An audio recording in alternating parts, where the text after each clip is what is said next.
Howdy, everybody. Here we are, all ready to take you down to Pine Ridge for another visit with Lum and Abner. Brought to you by the makers of Horlicks, the original malted milk.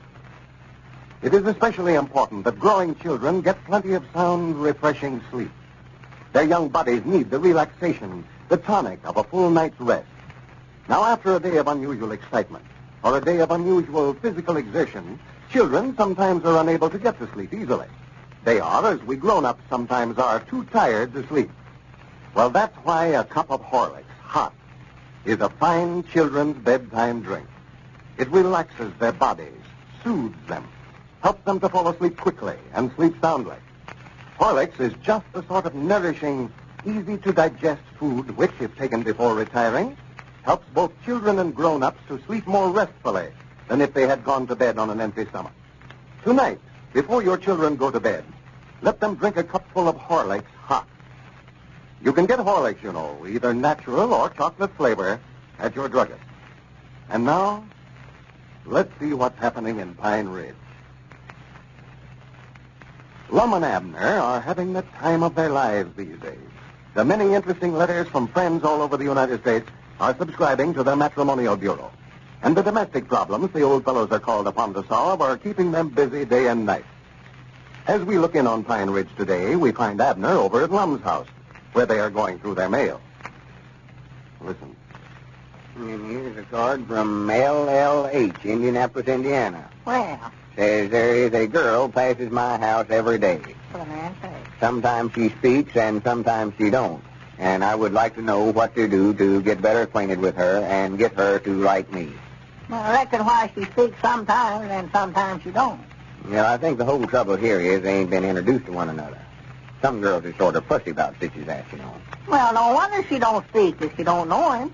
It's a wonder if she ever speaks at all. Yeah, we got to figure out some way for him to introduce himself to her. Well, why don't he just step out there and introduce himself? He can't introduce himself and her walking by. He's got to stop her some way or other. Yeah. Well, now, he might drop his handkerchief, and then when she goes to pick it up, well... Oh, that's right. No, that won't work. No. I tell you what he could do, Lum. He can take and tie a rope across the sidewalk, and then when she sails by his house with her head up there, why, she'll trip on the rope, and then he can go over and help her to her feet. No, you better not try nothing like that. I believe the best thing for him to do is just sort of catch up with her and walk along with her a ways. Take his hat off his head and say, I don't believe I've made your acquaintance. My name is Lum Abner. What might yours be? Oh, no. No, I don't believe that'd do no good, Lum. No. He better use his right name. If he starts out telling her he's somebody else that way, well, they never will get along. Well, sure, I aim for him to use his right name. I always Oh, his name is Lum Abner, too, huh? No, I just used that as an example. And that's what I'd say if I was introducing myself. Yeah, but you ain't the one that's going to meet her. He wants to know what to do for him to do, not what for you to do. Well, it don't make no difference what his name is. He knows what his name is. Why, sure, he knows what his name is, but he's trying to find out a way for her to find out what it is. I still think a rope fight is the best. Abner, we're going to have a domestic problem here ourselves if we don't quit arguing so much about how to answer these folks' questions. Here, let me have another one of them. Yeah. You get me so aggravated, I don't care whether he meets the girl or not. Yeah, here's one here from clean over in South Carolina. Belton, South Carolina. What's the problem? What do they want to know? Well, this woman ain't got no complaint. I don't see nothing wrong here. Well, read it. I did. I just got done. Well, read it out loud. I'll decide whether a complaint's justified or not. Says, I want a little advice from you about my husband. He wants me to do the housework and look after the farm, too, while he rides around all day. Please tell me what to do. Yours truly, Wah. Huh? Wah, W-A-W. Nature. Oh. And he ain't asking her to do no more than her share. They just do the farm work, the housework. That ain't very thoughty of him, though, getting out and riding around while she's there working. Well, maybe he's just tender-hearted, old home. Tender-hearted? Yeah, maybe he just has to get away from the place that way. I know I never could stand to watch my woman work, neither. Special chopping wood. I just have to take Plum out and go down to the barber shop or something till she gets done every time. Well, if this woman's husband just insists on riding around that way, she ought to get him a job carrying a mail route or driving a delivery wagon. Yeah. That's just what I'm going to write and tell her, too. Read another in there. Well, here, Lum, you read them for a while. I can think better when you're reading. Well, here's a letter from Brohard, West Virginia. Blowhard. Brohard. B-R-O. That don't spell bro hard. That just spells bro, B-R-O. There it is. Look at it.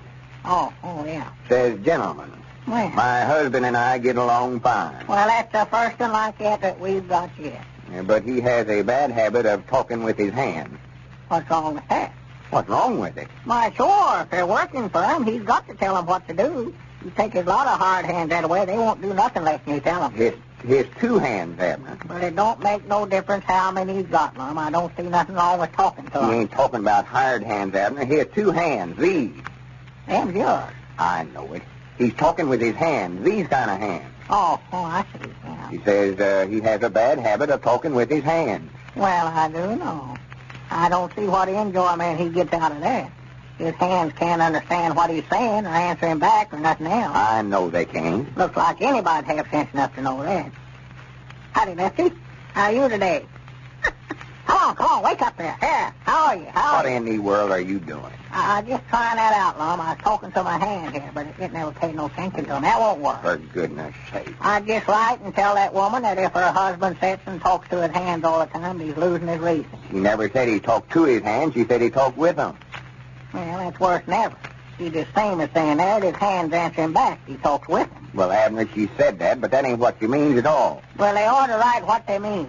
These problems is hard enough to figure out without us having to read folks' minds. Well, what she means is he used his hands to talk with instead of his mouth. What? You mean to say that he... Wait a minute, wait just a minute. I see right now I said the wrong thing there. He talked with his mouth, but used his hands to make motions with. Make motions? Yeah, you saw fellers use their hands that way. Somebody get mad and shake their fist in your face while he's talking to you. Oh, that's what it is. He wants to fight, huh? Well, I don't blame him. No, Abner. He don't want to fight. Well, what's he doing shaking his fist in her face, then? He's in the habit of doing that. Well, she has got a problem, and I don't blame her a bit.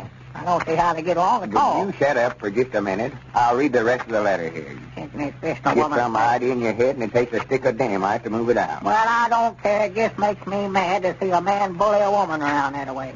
I wouldn't no more think of shaking my fist in Elizabeth's face, and...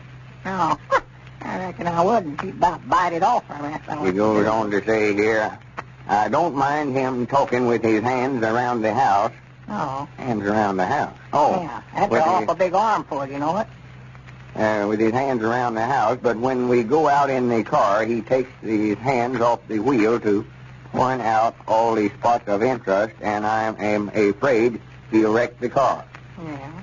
Can you advise me how to break him of this habit? Yours truly, M.M. Well, I do know. Well. See, she just wants him to keep both hands on the steering wheel while he's driving the car. Oh, yeah. If they get to fighting in the car, there's no telling what happens. Abner, I wish you'd get the idea of fighting out of your head. Well, I ain't wanting to fight nobody. He's the one that started shaking his fist. Well, I'm in going to start everybody's one here in a face. minute if you don't shut up. This lady wants to know how to break her husband of talking with his hands while he's driving the car, and we've got to figure out something here to tell her. Yeah, tell her to tie his hands to the steering wheel. That'll stop him. Stop him from talking at all. I'd go to point out something and he'd wild right quick and swing the car right into something. No, that wouldn't work. No, I see it wasn't that. Well, what's funny about it? I just thinking, what happens if he started away with somebody he knows he's seen on the street? He'd about turn the car clean around right in the middle of the road, wouldn't it? Yeah. No wonder this lady's rode in. I can see the trouble she must be having with him. Poor little thing. Poor little thing.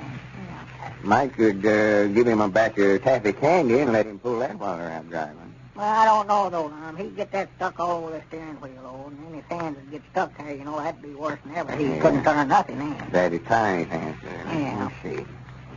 Well, there ain't but one thing that I see to do to a fellow like that, Lum. What? Just put him in a straitjacket.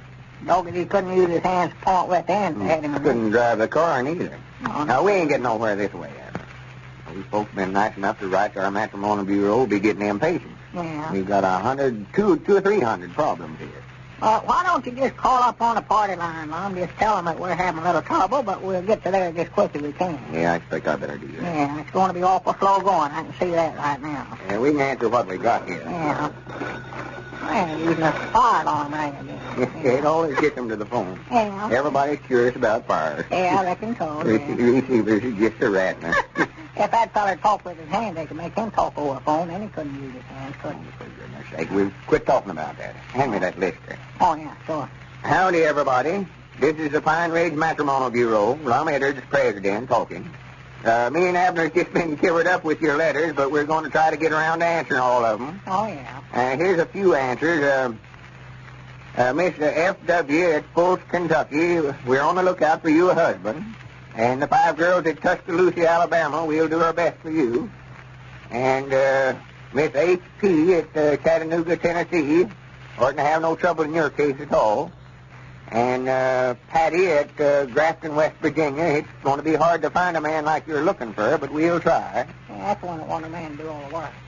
And G.J.S. with that big car, you oughtn't to have no trouble. Now, you girls down in Vandalia, Louisiana, you've got the right idea there. Uncommonly smart young women. And CMS at Sedalia, Missouri, you got a fella already picked out for you. MJR at Davenport, Iowa, yes. Kate at Lincoln, Nebraska, yes. R.B. Richfield at Richfield, New York. Go ahead with your present plans. And Herb at Fort Worth, Texas, you better keep the wife you've got. She's probably a heap better than you deserve. And D at Wichita, Kansas, your oil proposition sounds good. I believe you'll bring in a gooser there. Well, that's all the questions for today, folks. We're more likely to ring you up again tomorrow. Well, the Pine Ridge Matrimonial Bureau is certainly a success. And from the response the old fellows have had, we'd say it's just what this country needed. When busy at work or in your home, it's a good idea to make your noonday luncheon one that is nourishing, yet easy to digest. It's much better for you than the heavy, hard-to-digest meal which is so apt to leave you feeling drowsy and listless later. Now, you won't find a finer luncheon anywhere than a glass full of Horlicks malted milk. Horlicks is a nourishing and energy-giving food drink, sustaining enough to carry you through the busiest afternoons. A refreshing and delicious drink, too, and one that can be easily digested by the most delicate system. It's a very simple matter, by the way, to make a glass full of Horlicks quickly, either at home or at your work. When mixed with water alone, Horlicks is a tasty, full-flavored drink. Try the Horlick luncheon tomorrow noon. Overweight people will find it a very effective reducing plan, for Horlicks doesn't have a heavy luncheon excess of calories. You can get Horlicks, you know, either in the natural or the chocolate flavor at your druggist. This is Carlton Brickers speaking for Lum and Abner and Horlicks, who bid you all good night and good health.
We are all ready to take you down to Pine Ridge for another visit with Lum and Abner, brought to you by the makers of Horlicks, the original malted milk. You know, I sometimes wonder what we overweight folks would do without the Horlick weight control plan. It certainly does help to keep down those excess pounds. Safely, too. There's no danger in the Horlicks plan. If you haven't tried it yet, here's all you do. For lunch tomorrow, just drink a glass full of Horlicks malted milk instead of a heavy meal. That's all. Nothing to take, no exercises to do either. You simply drink the Horlicks. Now, here's why this plan is so effective. Excess weight is just a matter of too many calories. Now, that's just what a heavy meal has, too many calories. By cutting down on your lunch, you cut down on the calories, too. Hence, you cut down on your weight. That's simple enough, isn't it? Try it out for yourself.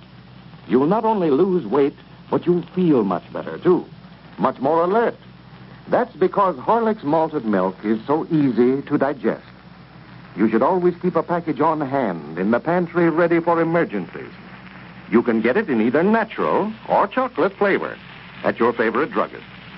And now, let's see what's happening down in Pine Ridge. You know, Lum and Abner Circus is playing Belleville this week.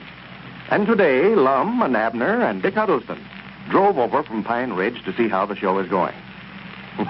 Well, as we look in on our old friends, we find them down at the circus grounds. Dick and Squire and Abner are in one of the circus wagons, which also serves as Squire's office. Listen. Well, yes, this makes a pretty nice office in there, Squire. Well, it ain't just as nice as I'd love to have it, but traveling over the country this way, well, it's a lot handier having it right here in a wagon where I can look after things better. Mr. Squire. Yeah, what is you want, Cedric? The bearded lady wants to see you over there at the sideshow tent. Her and the snake charmer's having an argument about something. Well, all right, I'll go right over there, Cedric. I've been expecting some trouble from them two. They're both in love with the sword swallower. Well, you fellas wait here, and I'll be back in just a minute. Yeah, go ahead, Squire. We wait right here for you. This thing keeps Squire pretty busy, don't it? Yeah, he just got more than he can tend to by himself. Well, that's the reason I say, Abner, you and Lum ought to be right here with the circus. You can't stay in Pine Ridge and run it. Well, that's what I want to do, but Buddy couldn't jar Lum away from Pine Ridge with dynamite. Well, I don't see why he'd object to leaving. He's got Grandpappy Spears there to look after the store, and he hasn't got a family to leave like you have.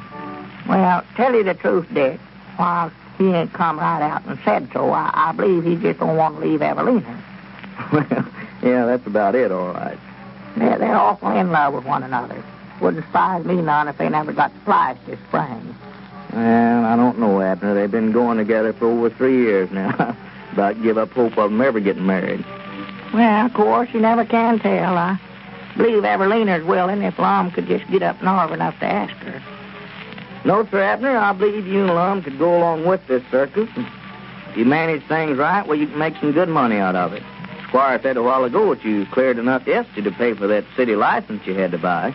Yeah, and the tent was full on the afternoon performance this afternoon, too. But Squire just can't attend to everything by himself. He's trying to look after the ticket office up there and do the ballyhooing out there in front and be the ringmaster and manage the circus, too, and that's just more than one man can do. Oh, he's just going from morning till night. Well, he's a worker, I'll say that for him. He surprised me the way he's handling things. Oh, yeah, he's making us a good man. Yeah, of course, me and Lum aimed to help him when we started, but we had so much trouble with our eyes. Both had sick headaches that we just never felt like doing nothing hardly. How your eyes feeling now?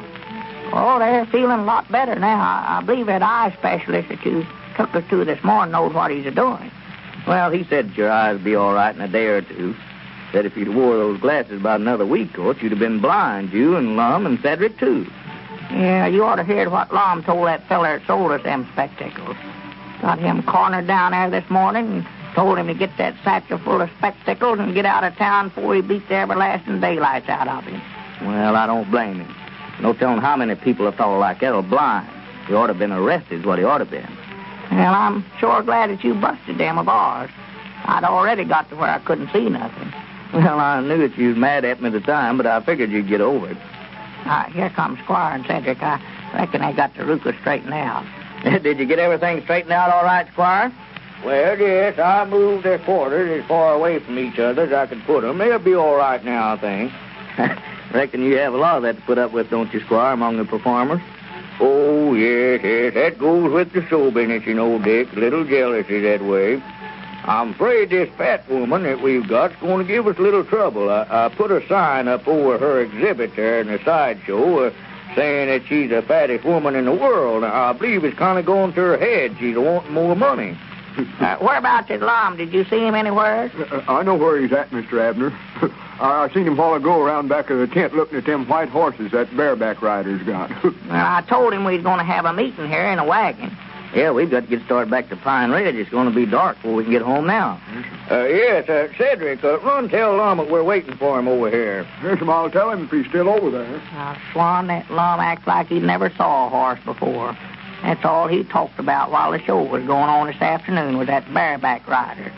Well, that's a mighty nice act there, Abner. I was glad to get that. It adds a lot to the show, too. Where'd you sign them up, Squire? You didn't have that act the last time I saw the show. Why, they just dropped in here day before yesterday. It said the outfit that they'd been with had stranded and wanted to join up with us, so I just hired them. Well, they've got some awful pretty horses, I'll say that. Yes, we're going to have a real circus out of this yet, Abner. Going to make some money, too. And I want you men to know that I'm just as interested in making a success of it as I would be if it was my own. In fact, I feel just like it belongs to me. Or, well, that is, in a way. Oh, well, I was going to say, don't forget that me and Lum is the owner. Well, now, I never meant it that way, Abner. As far as the money's concerned, well, I'd a whole lot rather that you and Lum was here to look after the financial end of it. I've just got more than I can tend to. Well, that's just what I've been telling him, too, Squire. Well, I know that I ain't going to travel around with the show less than Lum does, and I don't believe a body'd ever talk him into it. He's just got his head set that he won't leave Pine Ridge. Yes, I know. I was talking to him this morning, Abner. He says he just won't leave there.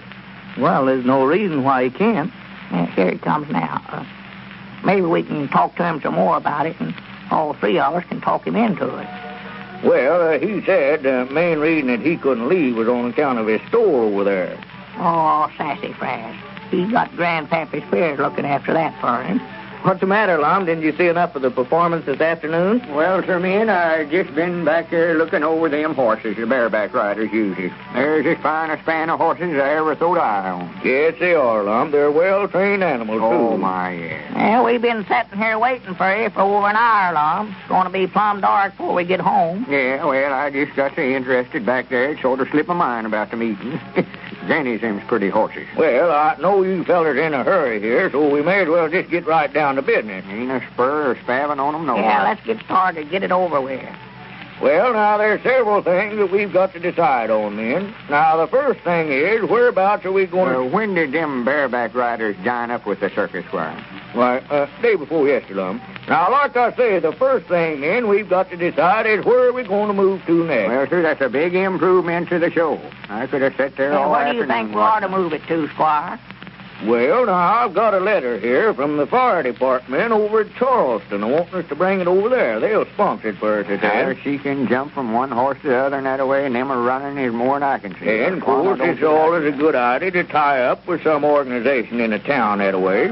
In the first place, we won't have to pay no city license, you know. What is the little lady's name that rides them horses, Squire? And, of course, what was it, Lum? The little lady that rides them horses. What is her name again? Oh, Zenora, I believe she called it. Yeah, Zenora, that's it. Don't see why I can't recollect that name. Uncommonly pretty name. And what did you start to say, Squire? Zenora. Why, I say we can go into Charleston Saturday, open there Saturday, you know. Ought to be good for 3 days anyway in there, and that's right. Squire, her and that man, that other feller, that feller with her, are they, or that is she, well, do you know if her and that's her brother, Lum. Oh, good. Well, she said she was his brother.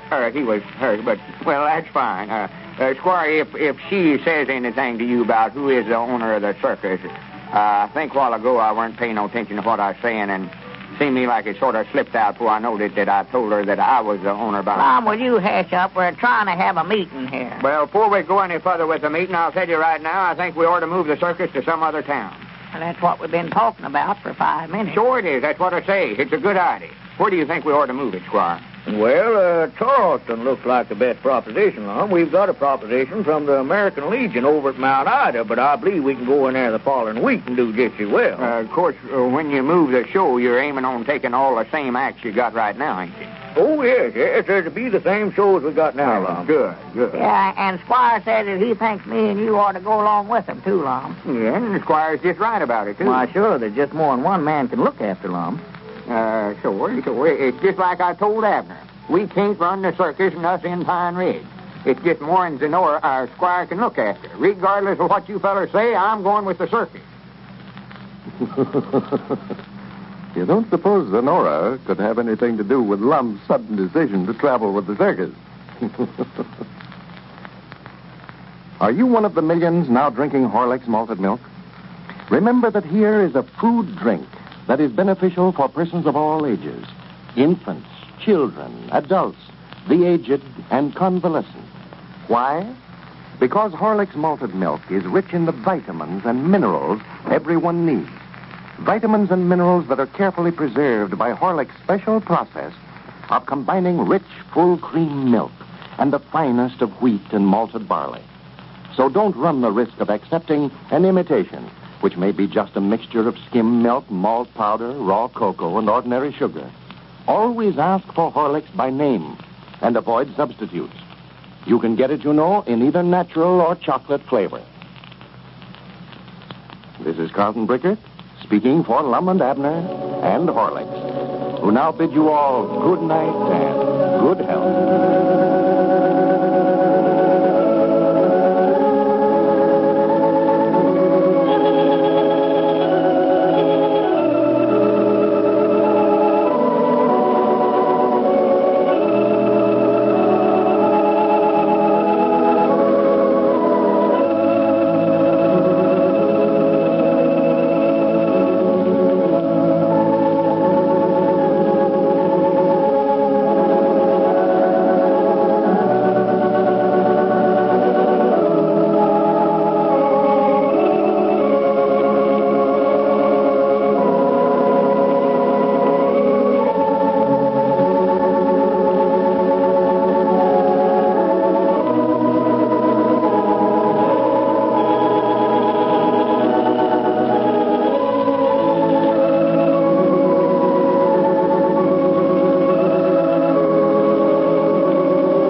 Howdy, everybody. Here we are, all ready to take you down to Pine Ridge for another visit with Lum and Abner. Brought to you by the makers of Horlicks, the original malted milk. I'd like to take a minute or so first to read a splendid letter from Mrs. N.C.S. of Akron, Ohio. It may prove helpful to mothers of young children who haven't heard about Horlicks yet. She writes, I have been using Horlicks malted milk for 6 weeks and have found that there is no other milk that can equal Horlicks for infant feeding. Before I gave Horlicks to my baby daughter, aged 3 months, I couldn't find any other milk to agree with her. After trying several brands, I decided to give Horlicks a chance, having heard about it on your broadcast. I noticed a change at once after only a second feeding. She began to gain about a pound a week. I urge any mother who's in doubt about what to feed her infant to try Horlicks. Well, thank you, Mrs. N.C.S. We're glad to hear you speak so well of Horlicks. And I'd like to suggest that all mothers keep a package of Horlicks on hand in the home. It has so many uses. You can get it, in either natural or chocolate flavor. And now, let's see what's happening down in Pine Ridge. Well, yesterday, Lum met the new bareback rider with the circus and immediately made up his mind that he and Abner should travel with the show. They have been busy all day making preparations to leave Pine Ridge. And as we look in on the old fellows now, Abner is at home packing. And we find Lum waiting down at the Jot 'em Down store, telling Grandpappy Spears all about the beautiful bareback rider that he met yesterday. Listen. No, sir, Grandpap, it's the beatin'est thing I ever seen in my life. You say she jumps from one of them horses to the other and them in a dead run? Yes, sir, running round and round the ring. Then she'll stand up there on their backs on one toe while they're running, mind you. Well, I do know. Oh, it's wonderful. Then she'll jump down and sort of cut across the ring and hop right back up there again. You just ought to see her. What did you say her name was again? Zenora. That's a foreign name. I think she said she was an Egyptian. Her mama and papa is kings over, I think, wherever that's at. It's a wonder to me they'd let her travel around with a circus that way. Well, she told me that she never had to do it for a living. She just loves circus life so well. Yeah? That's right. I believe you're getting sort of struck on her, ain't you, Lum? Who, me? Well, that's all you've talked about all day long. Well, I don't know if I'd go so far as to say that. Whilst me and her understands one another all right. Just seems like I've knowed her always. She says I've got such understanding eyes and all. Finest little woman's I ever got acquainted with, Grandpap. When I told her I was going to start traveling around with the circus, she just tickled plumb to death. Well, what about Evelina? What does she say about you going on the road with that circus? Well, I ain't told her nothing about it yet. I know it's going to be such a shock to her, I just hate to break the news to her. Here before you left yesterday, you said you just flatly refused to leave Pine Ridge to go with the show on account of Evelina. Then you got back last night. You couldn't wait to get your things all packed and back over there. Yeah, that was funny how I changed all of a sudden that way. I reckon I must have been talked into it. Squire and Abner must have did it. Yeah, I'll run the store for you the best I know how, Lum. Of course, things are sort of quiet right here at planting time. Yeah, well, you just take charge and run it like as if it was your own. If anything important comes up you want to get my opinions on, why, you always know where to call me at. I'll let you know every time we move. How long you aiming on staying there in Belleville? Why, they're moving tonight. They're pulling stakes right after the show tonight. It's going to open up in Charleston tomorrow. Got to be in there in time to put on the parade by noon.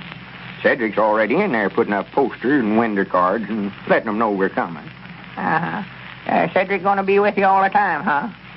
Oh, yeah. It just reminds me, too. I've got to call up his mama and tell her not to worry about him. He told me to. She was sort of uneasy about him joining up with the circus that way. I don't reckon Cedric's ever been away from home before. That is to speak of. No, I expect this is about to... Wait a minute. Hello? Miss Wee Hunt? This here's Lum Eddard's talking. Yes, Mom. Why, I just wanted to call you up and tell you not to be uneasy about Cedric. We'll take good care of him and see after him. Yes, Mom, me and Abner both going with him. Uh-huh. Well, I wouldn't worry about him tall now. He'll be in good hands, and it'll give him a chance to meet some mighty nice people, show people and all. Yes, Mom. Well, I'll make him write to you once in a while. Oh, well, I'll write for him myself then. All right, Miss Wee Hunt. Not at all, not at all. Goodbye. Believe that's Abner coming up out there now, Lum. Yeah, good. Fine, we can get started then. Yeah, it looks like he's all ready. He's got his hand satchel there with him. Well, it's took him long enough. He ought to have been ready long ago. Swan, I've spent half my life waiting for that feller. Hurry up, Abner. You're poking along there like we had all day. What's been keeping you? Huh? Where you been all afternoon? I've been sitting here waiting for you for 3 hours.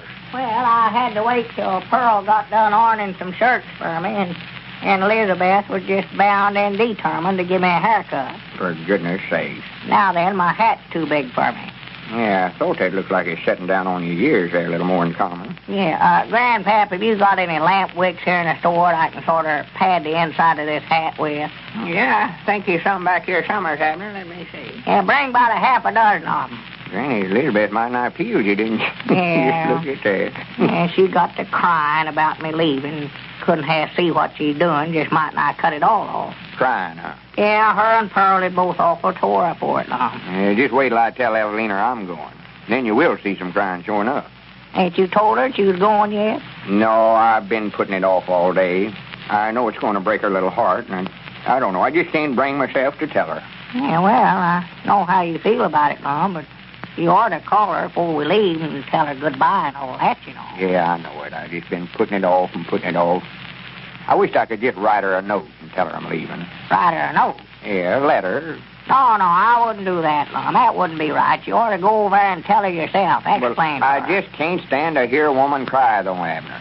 I know in reason she's going to just break right down and start begging me to stay and all that. I'm feared she's going to have hysterics. Yeah.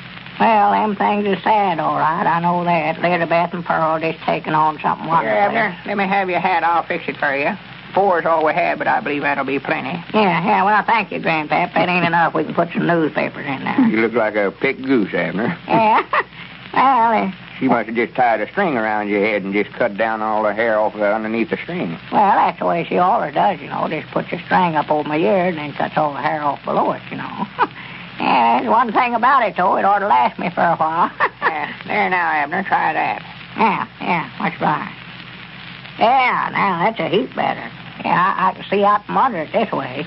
Abner, you ought to went to the barber shop and got Mose Moose to give you a regular short-enough haircut. Well, I don't know, Lum. Elizabeth just says there ain't no sense in throwing money away when she can do just as good a job as Mose. Yeah, but if you're going around at the circus, folks are going to be pointing you out as one of the owners, and they won't know but what you belong to the sideshow. Well, what's the matter with this haircut? The hair's off. That's the main thing, ain't it? Well, My ears are sticking out. Get away from here. If you're ready now, Abner, I'll call Evelina. I don't want to call her till just before we leave. Well, I'm ready as far as I know. I waited all that day on you. I wanted to be sure. Next time we go anywhere, I want you to start packing your stuff about 2 days beforehand. Yeah, Lum's been sitting down here ever since noon waiting for you, Abner. Well, while you're calling Evelina then, Lum, I can be loading this stuff in the car. Yeah, take it on out there and get loaded up so we won't waste no more time we have to.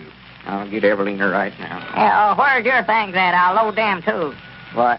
Huh? Where's your valise or hand satchel or whatever you're taking your duds in? Well, I'll sworn to goodness. Granny's, I ain't packed it yet. Ain't packed it yet? Well, sir, I've sat here and forgot all... Oh, wait a minute. Hello? Oh, the goodness. Bawl me out first. Sister Simpson? I'll go on out the car and load this up, Grandpa. Let me speak to Evelina, please, Mom. She ain't. Well, I'm leaving town. I just wanted to call her up and tell her goodbye. Oh, she did? Who told her? Well, I hate that. I wanted to sort of break the news to her gentle. Yeah, more likely somebody just come right out flat-footed and saying Lum's leaving town. Yeah, I reckon she was terrible tore up over it, wasn't she? Well, she just didn't want to let on, more than likely. Uh-huh. Well, when she gets back, tell her that I called and try to keep her from feeling too bad about it, Sister Simpson. Yeah, tell her I'll write to her. She didn't say where she is going, did she? All right, Sister Simpson. Thank you, Mom. And don't forget to tell her goodbye for me. All right. Goodbye. She weren't there, huh? No, she said she wasn't, but more than likely she's up in her room crying. Couldn't bear to talk to me. Somebody had done told her I was going. Well, poor little thing. That's the trouble with having somebody in love with you. Got to be so careful, else you'll break their heart. Where's Abner? He went out to load that stuff in his car. Here he comes. Hey, Lum, you never got Evelina on the telephone, did you? No, she was crying over me leaving, couldn't talk to me. Crying? Yeah. She never looked like she's crying to me. When did you see her? Why, she just now went by out front there just now. Well, why didn't you stop her so I could tell her goodbye? Where's she at? Well, she was out driving with Frank Foster and laughing and talking. Looked like she's having such a good time, but I didn't believe she'd want to stop. Wait a minute here. Frank Foster. That snake in the weeds. I don't know where I'm going to leave or not, Abner. Well, I recollect you told Zenora we'd be there late this evening. Yeah, that's right. Zenora. I don't know what to do. Well, Evelina's indifference toward Lum's leaving seems to have the old fellow rather worried. And now, ladies and gentlemen, our scene changes as we take you off to Springfield, Illinois. The Websters are resting after dinner in their home. Let's listen to them. Oh, Tom. Yeah? I'm worried. What about? Eddie, Tom, he's lost his appetite. Oh, he's all right. It's just the time of year. Well, I'm not so sure. He scarcely touched his breakfast. Well, he'll make it up tonight. I suppose, but he ought to eat more in the morning now that he's out in the open so much more. He must have a reason, though. He says he's tired of milk. We never liked it much, I don't think it agrees with him. Well, give him coffee then. Oh, he's not supposed to have it. Well, why not Horlicks, Jane? Horlicks malted milk for breakfast? Hot. Say, I never thought of that. Takes me to think of something. You? That's the first good tip I ever heard you give. Well, I like that. Why, only the other day... Oh, never mind. It is a good idea, though, and I know he'll go for Horlicks, too. Get a package, then. Tell you what, we'll all have Horlicks in the morning. I need to change myself. And that's a good idea, folks. Horlicks malted milk for breakfast sure is a welcome change from milk and tea and coffee. It's energizing, too. Gives you the pep that you need so much this time of year. You'll feel much better if you start the day with Horlicks. So always keep a package on hand. This is Carlton Prickert, speaking for Lum and Abner and Horlicks, who now bid you all good night and good health.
Here we are, all ready to take you down to Pine Ridge for another visit with Lum and Abner. Brought to you by the makers of Horlicks, the original malted milk. Before we hear the old fellows tonight, I'd like to say a few words about colds. I don't think there's anything more uncomfortable than an early summer cold. If you've ever had one, you'll know just what I mean. Now, I won't give you any set rule concerning colds, but I do say this. You can avoid colds to a large extent by building up resistance in advance. And there is no better way to build resistance than by drinking Horlicks regularly. Horlicks is rich in vitamins and bodybuilding elements, rich in the splendid nourishment of full cream milk and finest wheat and malted barley. So follow this advice. Get a package of Horlicks from your druggist in either natural or chocolate flavor. The whole family will like Horlicks. It'll help them as it's already helped hundreds of thousands of others all over the world. And now, let's see what's happening down in Pine Ridge.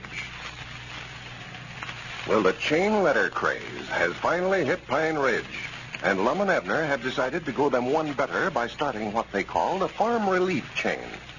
Instead of sending money, everybody who receives one of their letters is supposed to respond by sending a hog.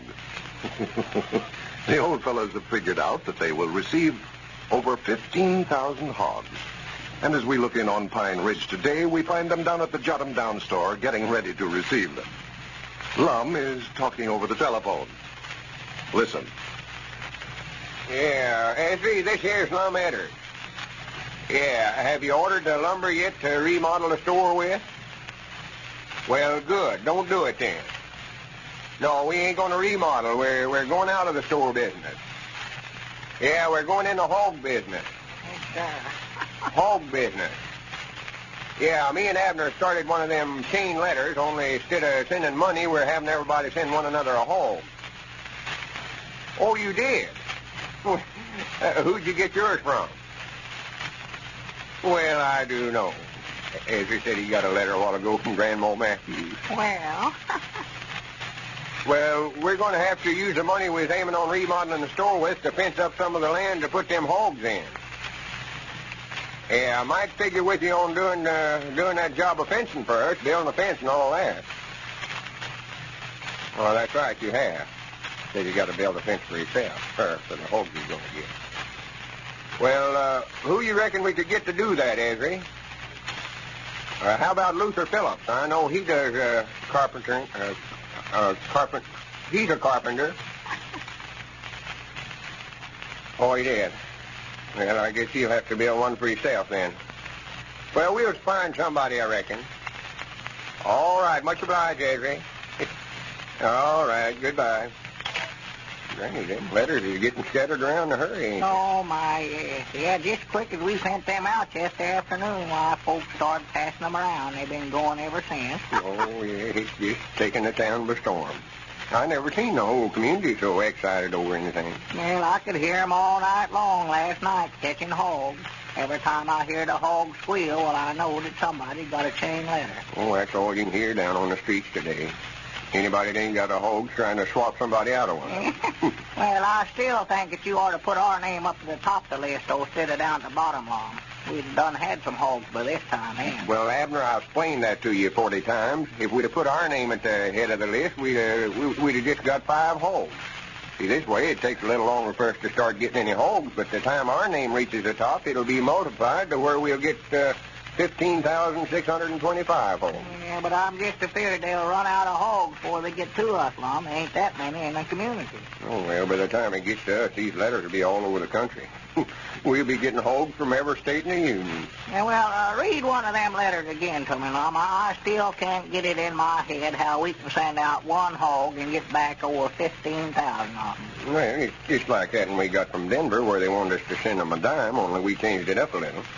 See, instead of calling it the Prosperity Club like they did, I changed it to the Farm Relief Club. Yeah. This chain was started in the hope of bringing prosperity to everybody. Within 3 days, make 5 copies of this letter, leaving off the top name and address and adding your name and address at the bottom, and mail to 5 friends that you want to help. In omitting the top name, send that person 1 hog as a donation. In return, as your name leaves the top, you should receive 15,625 hogs. Is this worth a hog to you? See, them first 5 letters we sent out, they'll all send a hog to the widow Abernathy. I thought I'd put her name to the top of the list, thought I'd help her out that much, you know. Yeah, well, she done got the hogs. Grandpappy Spears said that he'd taken one over to her this morning, and she already had 4 then. And widow just surprised to death, you know. She didn't know what was going on. Folks started bringing them in there. Yeah, I reckon I ought to telephoned her up and told her about it, so she'd been expecting them. I had a pen fixed for them. Yeah, well, that's what's worrying me about ours, too, Lum. Where are we going to put them after we get them? Yeah, I was just thinking about that a while ago. That's going to take a lot of ground to keep that many hogs on, you know. Oh, me, I ain't got room on my whole farm for that many. Oh, getting them hogs starts coming in here, land's going higher than a kite. I can tell that right now. Yeah, I believe it will, too. Might be a good idea for us to buy up a big batch of land right now and have it fenced so we'll be ready for them when they start coming in. Yeah, that's what I was thinking. And I know the place for them, too, if we can get it. That's down there in them pin oak bottoms along the river there. That ground in there ain't no count for nothing else, no way. Granny, that would be a good place to keep them. Who does that land belong to, anyway? Why, old Uncle Henry Lunsford used to own it. I don't know where he's been keeping up the taxes on it or not. Believe I'll telephone him up and see what he'll take for that. Might pick it up pretty cheap right now. Oh, yeah. Especially if he ain't heard about this hog boom we've started. Well, I reckon he'd be glad to get shut of it, yeah. Lord, me, it ain't worth nothing to nobody. I hope nobody else ain't beat us to it. Yeah, unless he's got one of them letters, why, he'll more than likely be wanting to keep it for himself. That's the only trouble. Wait a minute. Hello? Lunsford's place? Uncle Henry? You want a big price, you know. This here's Lum Abner talking. Oh, tolerably. How's yourself? You know, let's talk about everything before we get to the conversation. Uh-huh. Well, why, Uncle Henry, what I called you up about, do you still own that land down there along the river, them pin oak flats in there? Uh-huh. Well, what would you ask the feller for that if he was to go to buy it off of you? $4 an acre, huh? What a land tax ain't worth too big. How much are they in that tract? 80 acres. That's 4 times 80 is, just a minute. Let me figure that out in my head. Hand me a pencil there, Abner. Yeah, here. 80 times 4. Notes and notes. Notes. 480. Yeah, that's what I thought it was. $32. No, wait a minute. $320. Hello? Tell you what we'll do, Uncle Henry. We'll give you $300 for it.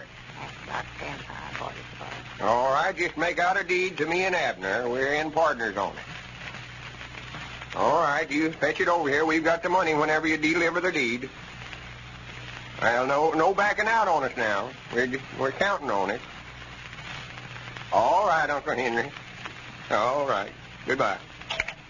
Doggy, that's a pretty big price to be paying for that kind of land, ain't it, Lum? Yeah, it's more than it's worth, all right, but I figured we better buy it while we could before somebody else beat us to it. Oh, well, we'll have more money than we know what to do with anyhow. Why, of course.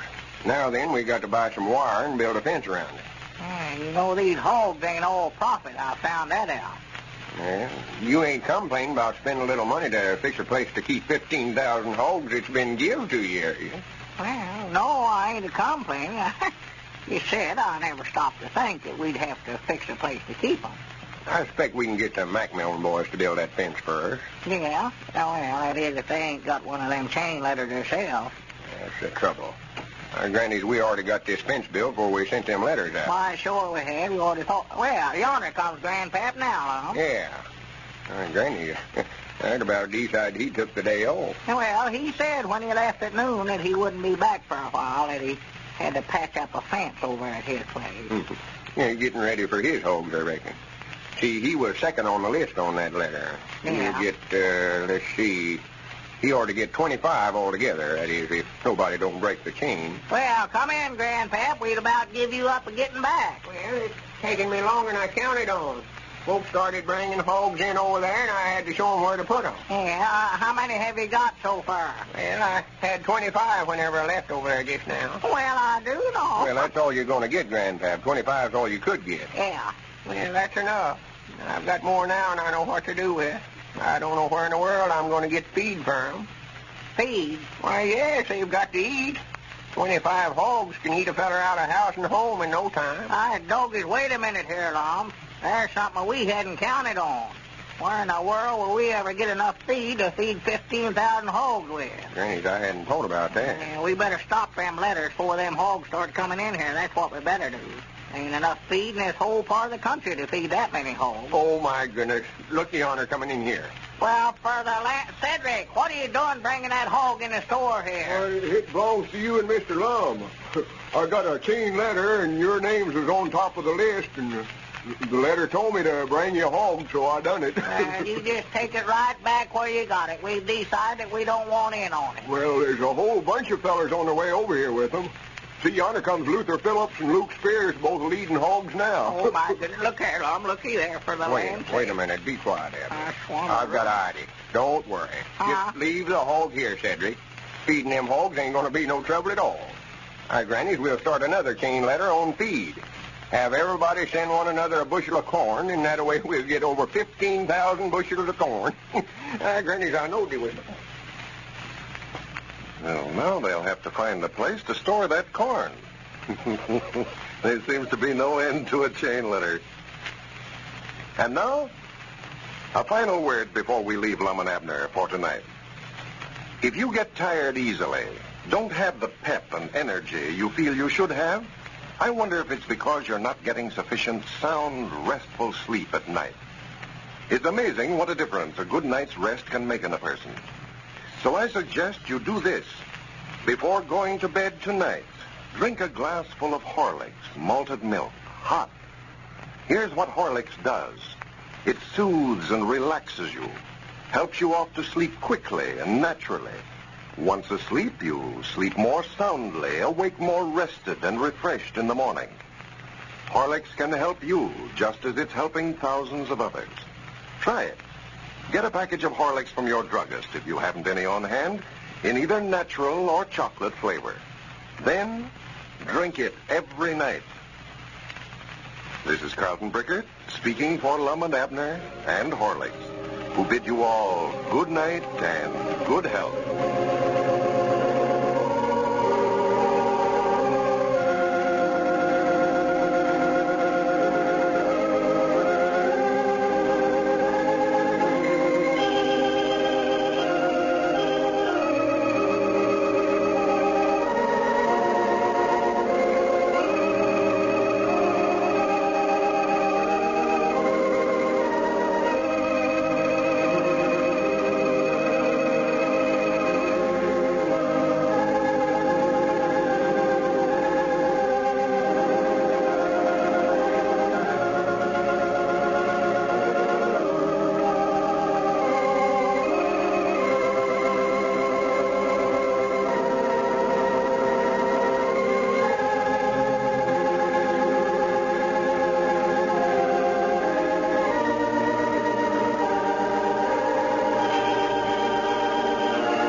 day, everybody. Here we are, all ready to take you down to Pine Ridge for another visit with Lum and Abner. Brought to you by the makers of Horlicks, the original malted milk. The rich, full flavor of Horlicks malted milk is one that you will never grow tired of. Horlicks is always a delicious drink, always refreshing and invigorating. It's a nourishing and energy-giving drink, too. A fine food drink for both children and adults. Horlicks malted milk, you know, is rich in vitamins and minerals that help children develop healthy, sturdy bodies, sound bones, and teeth. Those vitamins and minerals are carefully preserved by Horlicks' method of vacuum processing the rich, full cream milk and fine wheat and malted barley used in making Horlicks malted milk. But beware of cheap imitations of Horlicks, the original and genuine. Always ask for it by name and refuse to accept a substitute. Horlicks malted milk can be purchased in both natural and chocolate flavors. And now, let's get ready for Lum and Abner. Well, you know, Lum and Abner and Grandpappy Spears have sold the Pine Ridge Oil Company's holdings to the Southwest Oil Company for $3,000 in cash and a royalty of 10 cents per barrel on all of the oil produced on the property hereafter. Well, after the deal was completed, they found that Squire Skimp is the president of the new company and that they had been tricked into selling him their interest. They also learned that the $3,000 lacked $30 of paying off all of their indebtedness. And as we look in on Pine Ridge today, we find Lum just entering Abner's house upon his return from the county seat to settle off all their bills. Listen. Well, come in, Lum. Come in. Did you just get back? Yeah, let me get here to the fire. About half fresh. Yeah, it's cold, yeah. It's cold out today, especially riding in that open car with the mail carrier. I don't see why he don't get himself a suit on. Did you get the check cashed all right? Yeah. Deposited in there at the bank. Opened up an account and sat right down there and mailed everybody we owed a check. That's what's taking me so long. Yeah, well, fine. Well, we don't owe a soul now. No. Ever since we get out of the royalties on the oil now, it'll be velvet. Yeah. Be what? Velvet, clear profit. Oh, yeah. That's a relief to get everybody all paid. Yeah, there was a fellow over here looking for you about an hour ago, but he weren't looking for you. He was looking for me, but he weren't looking for me. Yeah, he thought he was, but he wasn't. He was looking for the head of the oil company. He never knowed we'd sold out. More likely some big oil man wanting to buy some oil.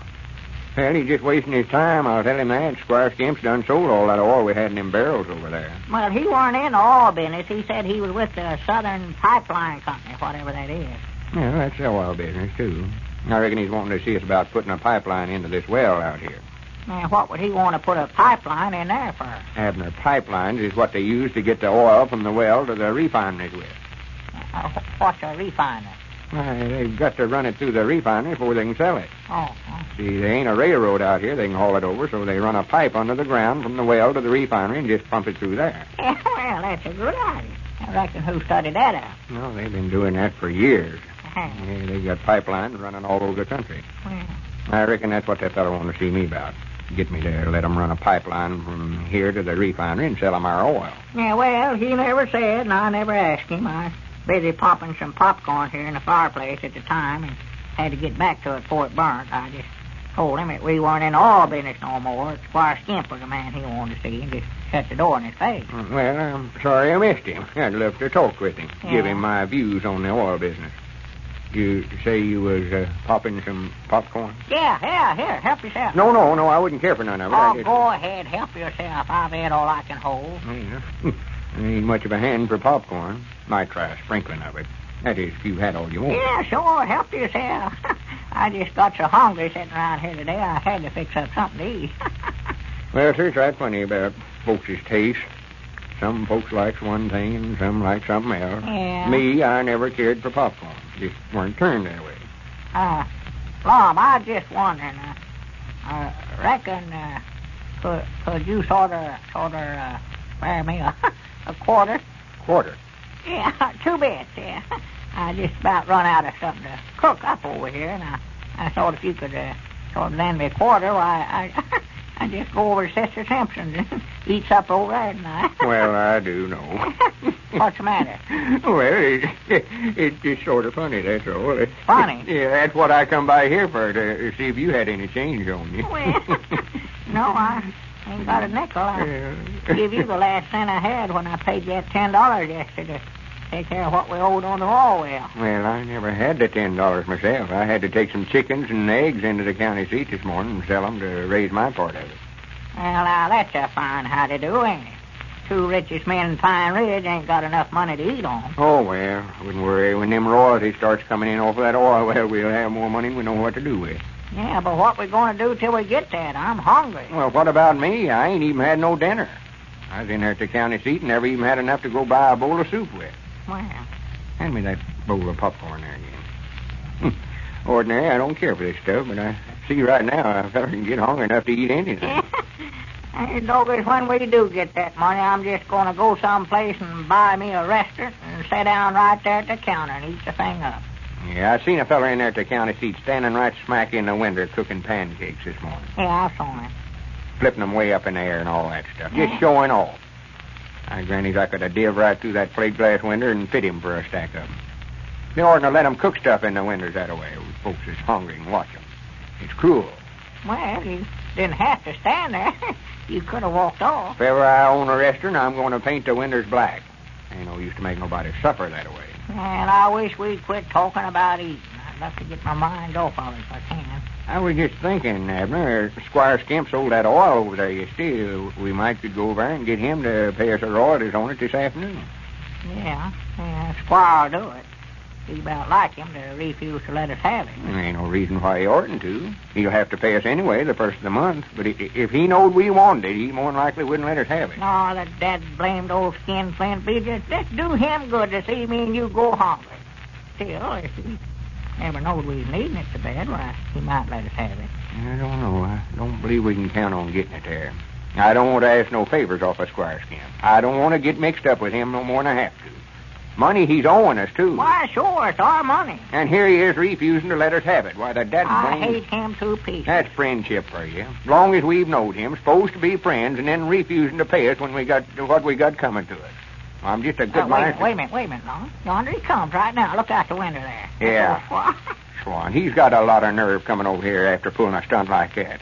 Grannies, I'm going to tell him about it, too. I'm going to jump him the minute he comes in that door, and if I don't tell him... Wait, hold on now. We ain't even asked him for it yet. No, that's what I say. The very ideas of him refusing to let us have it when we ain't even... Huh? I say we ain't even asked him to let us have it yet. Oh, that's right, we ain't. Well, he... Huh? Nothing. Just let it go. We just act like nothing ain't happened. Treat him just like we're as good of friends as ever. Don't let him know we're mad. No. Tell you the truth, I don't know yet what we're so mad about. Well, you don't aim to sit back and let him treat... That's right. Well, just let it go. Best thing to do is forget it. Forgive and forget. Or forget anyway. Yeah. There he is. Come in, Squire. Come in.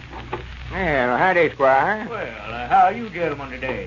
Well, all right now. It's a good thing you never got your head yourself, Squire. Lum was just about Shut up, Ab.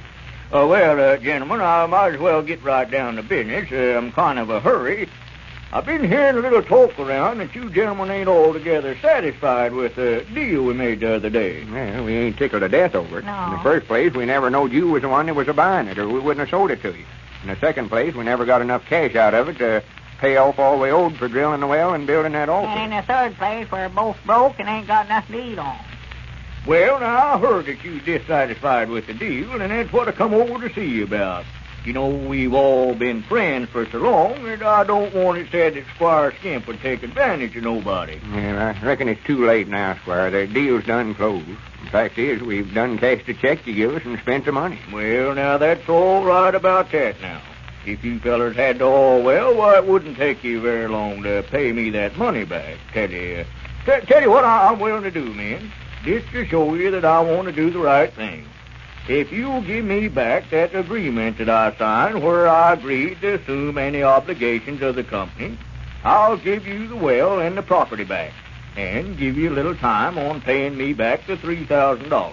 You mean just swap back with her? Well, yes. I'm losing heavy by doing it, but I'd rather have it that way than to have you gentlemen think for 1 minute that Squire Skimp ain't a true and loyal friend. Well, I'll sworn to goodness. Yeah, I will, too. I'll have to admit I had you figured out all wrong, Squire. Why, that's the nicest thing I ever had anybody offer to do for me. That's true friendship if ever I seen it. Yeah, if you hear anything I said about you, Squire, well, I never said it. Or I never meant it. Yeah, that's the generousest thing I ever heard of. Yes, it is. But we couldn't do it, Squire. I just couldn't bear to let you make that sacrifice. We made the deal, and if we got skinned, it was our own fault. Now, we just couldn't let you do that. Well, now, man, I insist on it. I want to do that for you. I just wouldn't feel right if I never. Just give me back that agreement that I signed, and, well, you won't even have to pay me the $3,000 back. No, Squire, that's nice of you, though, but we just wouldn't feel right about it. Somebody at the door there. Come in. Well, hello, Dick. Hey, did you fellas hear about Squire? Oh, hello, Squire. I didn't see you. Mighty sorry to hear about the hard luck you had. Hard luck? What happened, Dick? Hasn't Squire told you about it yet? Why, no, haven't got around to it yet, Dick, no. Hey, what's the matter? What you talking about? Why, there was a fella come in here today from the Southern Pipeline Company. They found out that isn't an oil well over there. You fellas drilled into one of their pipelines. Huh? Why, that's oil that's been coming out of there. You drilled a hole right into their pipeline that runs through here. That oil's running out of the pipeline. You didn't any more have an oil well over there than nothing. Well, I'll be dead and brain. Well, no wonder Squire Skimp was so anxious to get back that agreement he signed, assuming all responsibilities of the previous owners of the oil well. Mothers everywhere are enthusiastically praising Horlick's malted milk tablets. These nourishing, energy-giving tablets are an excellent means of helping children ward off fatigue and hunger when playing or at school. The delicious candy-like flavor is one that children love, and they will gladly take a supply of tablets to school with them. Horlick's malted milk tablets can be easily carried in a coat pocket or purse. And that's why they are such handy things to take along on shopping expeditions, on motor and hunting trips. A few tablets dissolved in the mouth when you begin to feel tired or hungry will pep you up, satisfy your hunger. When you're at your work, Horlick's tablets will keep you going at top speed on days when you can't get out to eat on time. Horlick's malted milk tablets can be purchased in both natural or chocolate flavors. They come in handy pocket-sized flasks for 10 cents, which can be readily refilled from the larger sizes. This is Carlton Brickert speaking for Lum and Abner and Horlick, who bid you all good night and good health.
Howdy, everybody. Here we are all ready to take you down to Pine Ridge for another visit with Lum and Abner. Brought to you by the makers of Horlicks, the original malted milk. With many parts of the country suffering from changeable weather, it is especially important to be on guard against colds and illness at this time. Consult your doctor at the first sign of a cold or sore throat. Don't run the risk of complications, which may develop from lack of proper medical attention. One visit to your doctor may save you weeks of unnecessary suffering. People who are convalescing from colds or more serious illnesses will find Horlicks malted milk just the sort of nourishing, easily digested food drink that will aid recovery. It will not upset or cause distress to a delicate or impaired system. Horlicks is refreshing, invigorating. Its delicious, rich flavor is one that the convalescent will not grow tired of, no matter how regularly Horlicks is included in the diet. Horlicks malted milk is self-contained. Mixed with water alone, it's a nourishing, sustaining food drink. It isn't necessary to add any flavoring or even milk unless desired.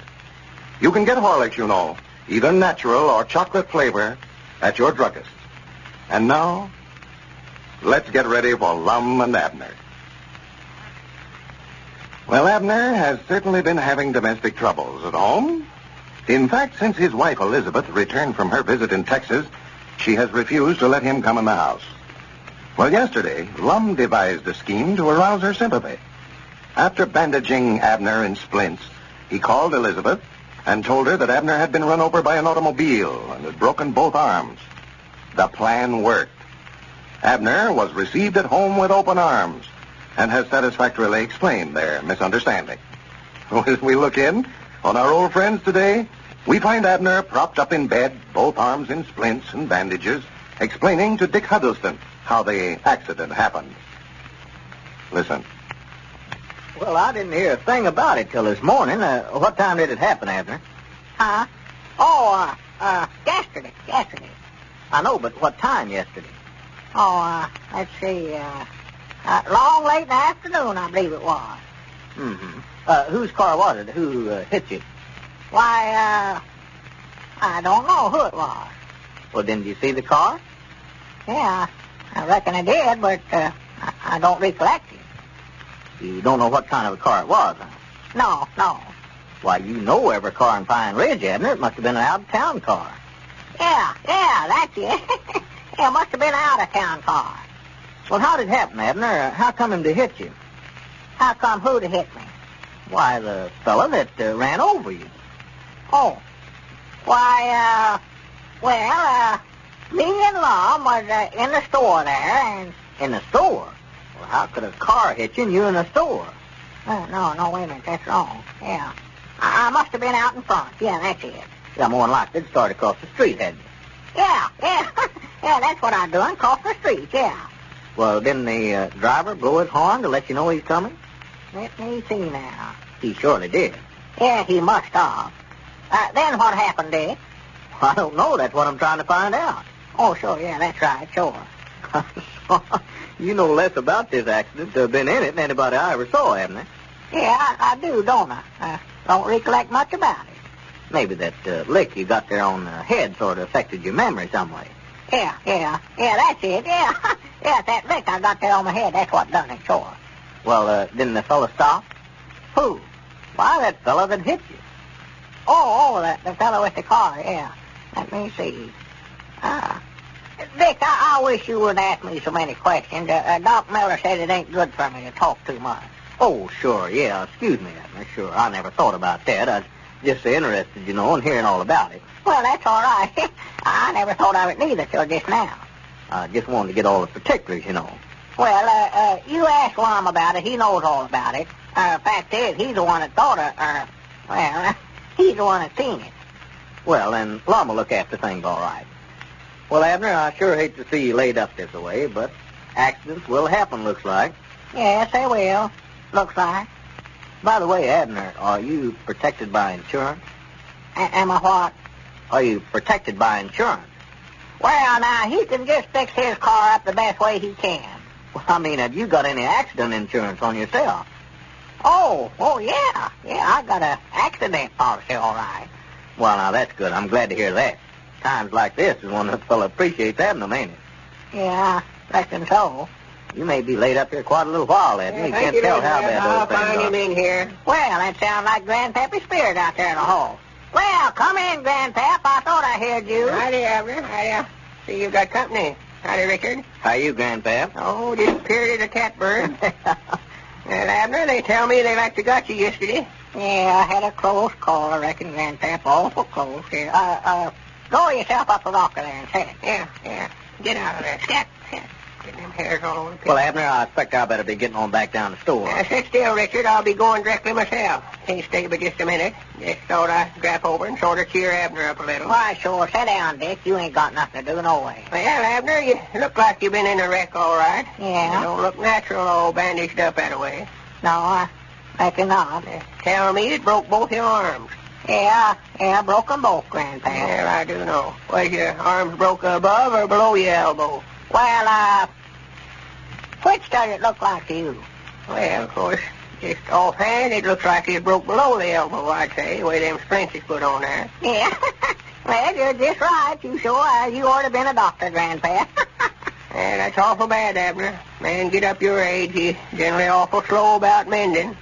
Fact is, I doubt where you ever get over it. Oh, why, he'll be up and around in no time at all, Harley, Grandpap. I don't know now, Richard. Old man that way, bones don't knit like they ought to. What do you mean, old man? I know when old Uncle Mac Rollins, whenever he fell out of his barn loft over there, he laid that home there for a month, flat of his back till he passed on. Well, now, Grandpap, you oughtn't to be scaring Abner that way. It's bad enough as it is. Well, I don't aim to scare you, Abner, now. I hope you do get over it, but I just saying I've got my doubts. Wouldn't surprise me none if you never use them arms again. Yeah, well, you ain't scaring me none, Grandpap. I'll be up and around again before you know it. That's the time, Abner. That's the way to talk. Well, Abner, tell me about it. How did it all happen? Who hit you and all that? Grandpap, Doc Miller told Abner not to be talking too much. Oh, well, now, it's all right for me to talk, but, it just makes me feel worse to answer questions about the accident. Why, sure it does, Abner. The best thing to do is just keep it off your mind. Forget about it. Yeah, it must be terrible to think about it. Yeah, must be. Awful bad. Awful bad. Yeah, I wouldn't take it too hard, Abner. Body can't live forever, you know. Somebody at the door there, I think, Abner. Yeah. Come in. Well, Abner, she's a-working it. Well, howdy, fellas. Howdy, Lum. Yeah, howdy, Lum. Come in, Lum. Come in. Sit down. Yeah, thank you. You're looking better today, Abner. Glad to see you, man. Here, Lum. Don't be shaking hands with him now. You'll hurt his arm. Oh, excuse me, Abner. I forgot. Yeah. Well, I did, too. Here, Lum, take my share. I've got to be going anyhow. Well, Richard, if you're ready, I believe I'll better get on back to the place. Yeah, I've got to go too, Grandpap. But Lum's here. He can keep Abner company now. Well, don't let me rush you fellers off now. Well, we fixing to go anyway, Lum. Abner, if there's anything you're needing now, just call on us. Any setting up or anything like that. Yeah, us too, Abner. Well, thank you, man. I'm glad you come over. Come back again. Yeah, we will. You come. Oh, that's right. You can't take it. I hope you get to feel better, Abner. You want me to let old Lead in? No, keep that dog out of here. He lays out there in the hall right in the way and tries to get in every time you open the door. I'm going to run him off the place. He don't quit laying out there. Well, Abner, it's a-working, ain't it? Yeah, so far it is, Lum. So far? I'm still sort of dubious about it, though. You know, the last time we tried this, when we made out like my leg was broke, why, it never worked out so well. Oh, well, we learned a lot that time, though. Yeah, we ought to learn enough not to try it again, I'm figuring. Well, now, you just leave everything to me, Abner. I'll handle this all right. I hope so. Elizabeth's already in a good humor with you, I can tell that. I heard her singing back there in the kitchen when I come in just now, just singing. Yeah, well, so far, she appears to be just happy to June bug. Been waiting on me hand and foot. Just can't do enough for me, looks like. Well, I told her yesterday, whenever we carried you over here, she better humor you all she could. You did? Yeah, you can thank me for all this attention you're Well, giving. now, that was a good idea, for she's sure been looking after me. Just been standing right here by my side doing everything. Asked me if I'm comfort and all that. Want to know if I want any more pillars popped behind my head or anything. Well, that is fine. Yeah? I knowed in reason if I just set my head to do it, I could figure out a way to get Elizabeth back in a good humor with you, all right. Yeah.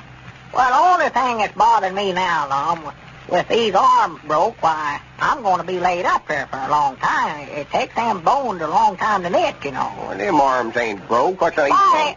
Huh? Oh, well, no, but I got to make out like that. I mean, and I've got to get out here and make some money somewhere or other. We ain't got nothing to eat in the house and nothing to buy it with. Of course, Dick Huddleston has offered to let us have groceries on a credit, but now I just ain't going on imposing on him that way when I ain't got no ideas when I can pay it back. No. I was in the store business myself too long. I know just how Dick feels about it.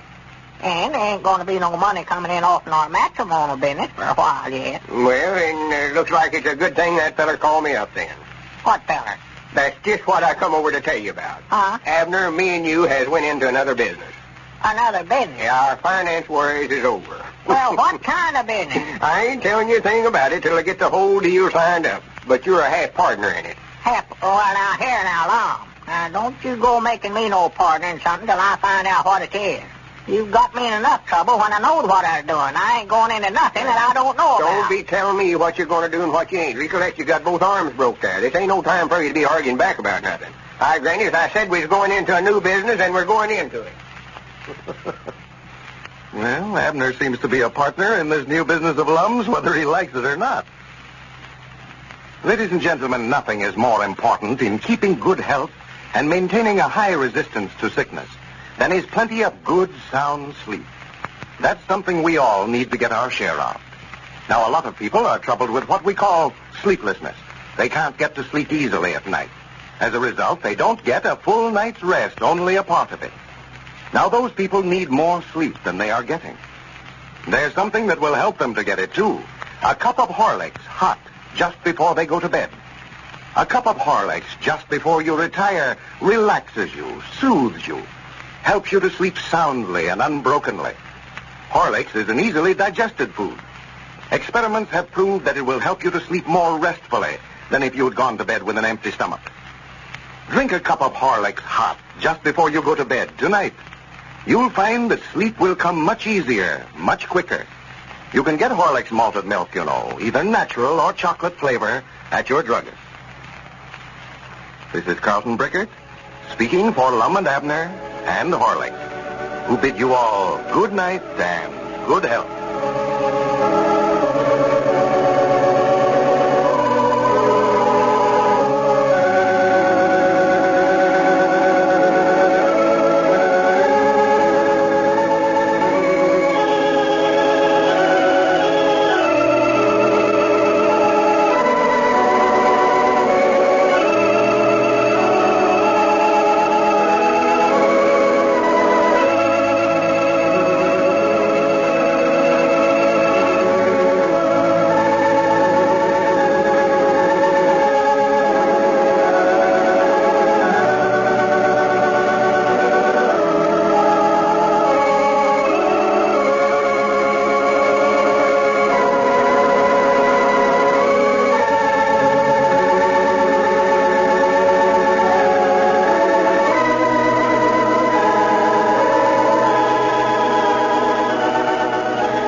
To take you down to Pine Ridge for another visit with Lum and Abner, brought to you by the makers of Horlicks, the original malted milk.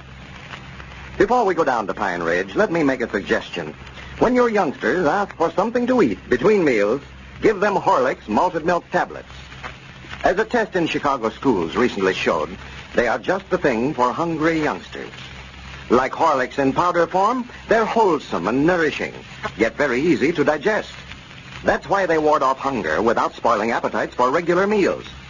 The test also showed that the children who ate them in mid-morning were better behaved and more alert than those who didn't.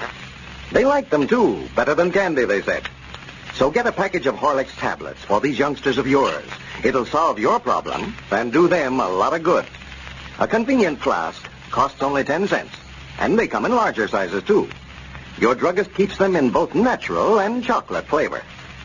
And now, let's see what's happening down in Pine Ridge. Well, Lum managed to raise the $200 yesterday to pay the city license, which was necessary before they could open their circus in Belleville. The show opened last night and will remain in Belleville the balance of the week. As we look in on Pine Ridge today, we find Grandpappy Spears down at the Jot 'em Down store.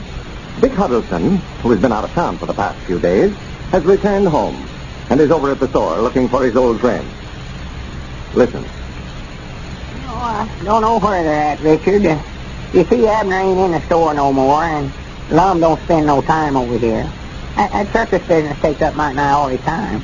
Well, they're not traveling with the circus, are they? No, but it keeps them busy trying to keep it opened up and all. Looks like they ain't had nothing but bad luck ever since they started it. Well, I didn't think that circus idea was going to work out very well in the first place, Grandpap. They don't know nothing about the circus business. Why, if they was to make any money out of it, they never would get none of it, with Squire Skimp in there managing things for them. You mean to say that they turned the whole thing over to Squire Skimp? Why, sure, he's got full charge now. Yeah, well, sure, I was afraid of that when I heard that they'd hired Squire to work for him. And I tried to tell them, but they wouldn't listen to me. Lum thinks he knows it all, and Abner ain't got no more sense than to do what Lum tells him to. Yeah, well, I just got back in town yesterday, but I heard they'd been doing pretty well with it. Oh, they think they are. Yeah, they're telling it around that they're making money hand over fist, but that's just because they don't know no better. Mm-hmm. Lum mortgaged his store here yesterday. Borrowed $200 in there at the bank. I know in reason he'll lose that, too. Borrowed $200 to put in the circus? Yeah. I told him it was a mistake, but he wouldn't listen to me. He's bound and determined. Well, what was he needing $200 for? Why, they spent every nickel they had getting the circus moved to Belleville, and got over there and found out they had to pay $200 city license before they could open up for business. For goodness sake. Some more Squire Skimp's management for you. He ought to found that out before he moved in there. Why, sure he had. Yeah, they can't operate a circus, and it's traveling around over the country, and them staying here in Pine Ridge. I know. They've got to be right there with it all the time. Well, if you want my notions on it, Richard, they can't operate one whether they're there or whether they ain't. They don't know nothing about the circus business. Why, no. They just haven't got the capital in the first place, Grandpap. That's the what? The capital. It takes money to run one of them things. Some weeks, why, they'll make money. And then there's going to be others when they lose it. Yeah. And they've got to have some cash to fall back on. Sure, and they ain't got it. Why, no? They say some weeks they'll make money, and then some weeks they'll lose it. Well, they done it right square backwards. Some weeks they lose it, but they ain't made none yet. Well, they'll get in a good spot and probably make a little money, but they've got to have some cash reserve there to carry them over those weeks that they don't. That's what they've got to have. Lum ain't even paid me my salary yet for 2 weeks of work here in the store. Well, I wouldn't worry about that. Lum will pay you, Grandpa. No, I never meant that. I'm just telling you how hard up they are. Yeah. Well, if they'd have stayed with their store business here, well, they'd been a lot better off. Of course they would. It's the only place they ever made any money is right here in this store. Yeah. Lum keeps both of them broke with these big ideas he gets in his head. He's always got some big scheme started up to where they're going to get rich quick. He'd bankrupt the government in 2 weeks' time if they'd turn him loose. Well, of course, they kind of got in the circus business, by accident. They owed Abner that debt here at the store, and he had to take the circus over to protect himself. And they got it cheap, too, dirt cheap. I don't know, Dick. I don't believe a circus is cheap at any price. I know if somebody... Now, wait a minute. I believe that's Lum and Abner coming over here now. Yeah, coming down the road yonder. Just look, poking along there like they had all day. Well, what's the matter with Abner there? It's like Lum's leading him by the hand. Well, he is, I reckon. Somebody's got to lead him. Somebody's got to lead him. Why, sure, he can't see nothing. You mean he's having trouble with his eyes? Trouble? He's blind as a bat, and Lum's my eyes bad. Look at the way he's walking. Yeah, I just noticing that. He is walking funny. Way he picks up his feet there. Yeah, walks like he's string haltered, don't he? Yeah, that's might nigh a case of the blind leading the blind, except Lum can see a little. Them eyeglasses of his makes everything look about 10 times as big as it is. By Jack, Lum has got glasses on there. When did he start wearing them, Grandpa? Oh, that's right. I reckon they bought them after you left. Why, some spectacle salesmen come in here with the circus and sold Lum and Abner and Cedric all spectacles, and they just might not ruin their eyes with them. Fact is, he told might not everybody in town a pair of them. Yeah, well, I heard something about that this morning. Ezra Seastrunk come in the store over there and wanted to buy a whole case of headache medicine. Said his whole family had headaches for over a week now. Yeah. Come to find out that he'd bought new glasses from somebody for the whole family, children and all. Yeah, that was the same fella. Yes, he just lined the whole family up and told the fella to fit 'em all out in spectacles. Even that 2-month-old baby, little Herman, put a pair of nose glasses on him. Well, that's ridiculous. I told Ezra so, too. That's something you got to be awful careful about. You're liable to ruin your children's eyes. Why, he ought to been running plumb out of town. Just look there coming in there. That ain't awful now. Yeah, that's Lum true. started trying to climb them steps 20 feet before he got to them. Why, that's downright pitiful. Look at him. Yes, sir. Now, there comes the owners of the Edwards and Peabody Circus. Ain't that a sight? Well, hello there, fellas. Well, howdy. Who is it? Hey, it's Dick and Grandpa. Well, howdy, Dick. Glad to see you. Well, I can't see you, but I'm glad you're back anyway. Yeah, when'd you get in, Dick? I got in late yesterday evening, Lum. Have a nice trip? Well, it wasn't much of a trip. Didn't see many of the sights. I was busy buying most of the time. Went in there to market, you know. Yeah. Granny, you're looking fine. Growed some, ain't you? Gold? No, I reckon not, though. You look half again as big to me. Well, I reckon it's these spectacles, though. Yeah, me and Lum's got some new spectacles since you've been gone, Dick. Yeah. Grandpap was just telling me about that. Yeah, it's a good thing we got 'em when we did, too. Our eyes just went bad all of a sudden, looks like. Yeah, mine just failed me something wonderful for the last week. Well, where did you fellas ever get the idea that you needed glasses in the first place?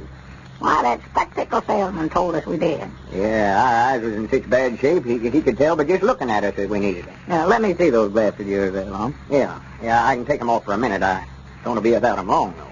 Might strain my eyes. Yeah, we've got to be awful careful with our eyes. And let him see them of yours, too, Abner. Oh, yeah. Here, look at these, Dick. Wherever you're at, I can't tell. There it is, I see. Oh, yeah. Now, wait a minute. Let me see these. For goodness sake, Lum, how long have you been wearing these things? Why, ever since the fella sold them to me. Well, it's a wonder you're not blind. Here, Tom. Why, these things would ruin anybody's eyes. Oh. Look at your eyes there, how red they are. Man, look at Abner's. His is worse than Lum's. And you fellas will have to have your eyes examined now, sure enough. Well, you see, our eyes ain't got set to these glasses yet, though. No, and they never will, neither. Abner, I can't see a thing through these of yours. Everything just runs together like a blur. I can't see nothing. Well, sir, I can't either. You must be needing some glasses, too, Dick. Yeah, that fella's with the circus over there at Belleville this week. If you want to, you can go over with us next time we run over and get you a pair of them. Yeah, well, if I was needing glasses, I'd go to somebody that knows what they're doing to get my eyes fitted. Go to an eye specialist. Well, that's what this fella is. That's all he does is sell spectacles. Got a whole case full of them. Yeah, and a fella like that ought to be put in a penitentiary, too. Huh? He's committing a crime every time he sells a pair of them. Why, he don't care whether he fits your eyes or not. All he's after is $3 or whatever he charges for the glasses. I know. I've seen them before. I've run them out of my store down there time and again. A man like that's usually a pretty smooth talker. Why, he can cause more damage and suffering in a war. Ruin more eyes. Yeah, I'll go to Belleville with you to see him, but if I do, he won't be selling glasses again soon, I'll tell you that. If a first person feels like he needs glasses, why, he ought to have his eyes examined by somebody that knows what they're doing, an eye specialist. Somebody that's in that business. Granny, do you reckon these glasses has had anything to do with these headaches we've been having? Why, sure they have, Lum. Well, the wife told me that she'd sold more headache medicine there in the store this past week than we've sold in 2 years. And his eyes has been damaged by that fake that never will be right again. Yes, sir, Dick's just right about that. If you're through with them, Dick, I believe I better put them back on. My eyes are starting to burn here. Yeah, wait a minute. See, I've got both pair of them here. Yeah. Now, you may not like it, but I'm going to do you both a big favor right now. Why, Dick, you busting them here. Yeah, and someday you'll thank me for it, too, Lum. Now, the thing for you to do is go there to the telephone and call Squire Skimp, tell him to either run that fellow off that circus ground or have him put in jail as a fake. That's what you ought to do. Well, Dick may not be an eye specialist, but we rather think he has the best cure for Lum and Abner's eye trouble. And now, ladies and gentlemen, let's drop in for a minute at the Darwood home. Jean Darwood and her friend from next door have been listening to Lum and Abner. Here they come now. Listen. Funny, well, aren't they just as good as I said? They're funny. I'm awfully glad you called me in. So am I. Dick and I haven't missed old Lum and Abner once in months. Who sponsors them, Jean? Why, Horlicks Malted Milk. Horlicks, eh? I've heard of that all right. I bet you have. Dick swears by it, you know. Drinks it every night. He does? For what? For sleeplessness. Why, that's Ed's trouble, too. Does Horlicks really help? Dick says it does. You should hear him talk about it. He looks much better, too. I'm not surprised. Plenty of sleep never hurt anyone. Where can I get some Horlicks, Jean? At the drugstore. But try some of ours. We've got plenty. No, thanks, Jean. Something tells me we're going to need more than just a trial of Horlicks. I'll tip out and get some. And that's a good idea, folks. Always be sure and have a package of Horlicks on hand in the home. Besides being a fine aid to sound, restful sleep, it has scores of other uses. You can get Horlicks at your druggist's in either natural or chocolate flavor. This is Carlton Prickett speaking for Lum and Abner and Horlicks, who now bid you all good night and good health.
Here we are, all ready to take you down to Pine Ridge for another visit with Lum and Abner, brought to you by the makers of Horlicks, the original malted milk.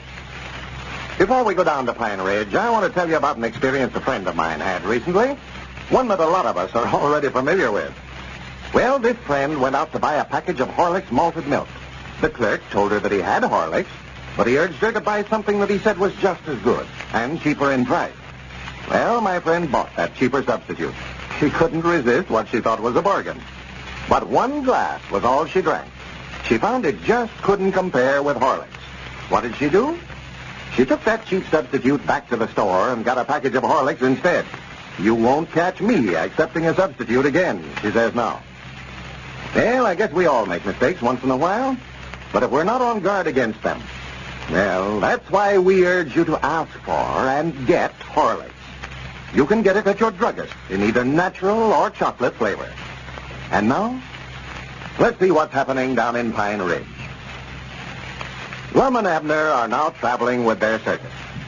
They had a very successful Saturday and Sunday at Charleston. And today we find them in the little city of Mount Ida. As we look in on the old fellows today, Lum is spending most of his time with Zenora, the bareback rider, with whom he has become very fascinated. Abner and Cedric Weehunt are sitting in the circus wagon, which they are using for office and headquarters of the circus. Listen. Oh, it's the disgustingest thing I ever seen. He's got old Lum so crazy about it, he don't know his right name right now. Yes, Mom. I thought Mr. Lum was in love with Miss Evelina Schultz, the school teacher over at Pine Ridge. Oh, he don't know who he is in love with, Cedric. I know him and her has been keeping company pretty steady. Yeah, I know they have. But this bareback rider just swept him clean off on his feet. He'll do anything that she tells him to, regardless of what it is. She's got him looking after the horses for her now. She has. He spends about half his time around there curry combing them and brushing them and all that, plaiting their tails and mane and all those fishes there. And I wish we'd get shut of Zenora and them horses. That's what I wish. Maybe Lum would spend a little time looking after the circus then. Well, who's supposed to be the main boss around here anyway? You or Mr. Lum or Squaw? Well, Lum's supposed to be, but he ain't looking after things like he ought to. No. You know, he told Lenore that he owned the circus by himself. That's what he told her. Yes, he told me to tell her that, too. Makes me so dead blame mad I can't hardly stand myself.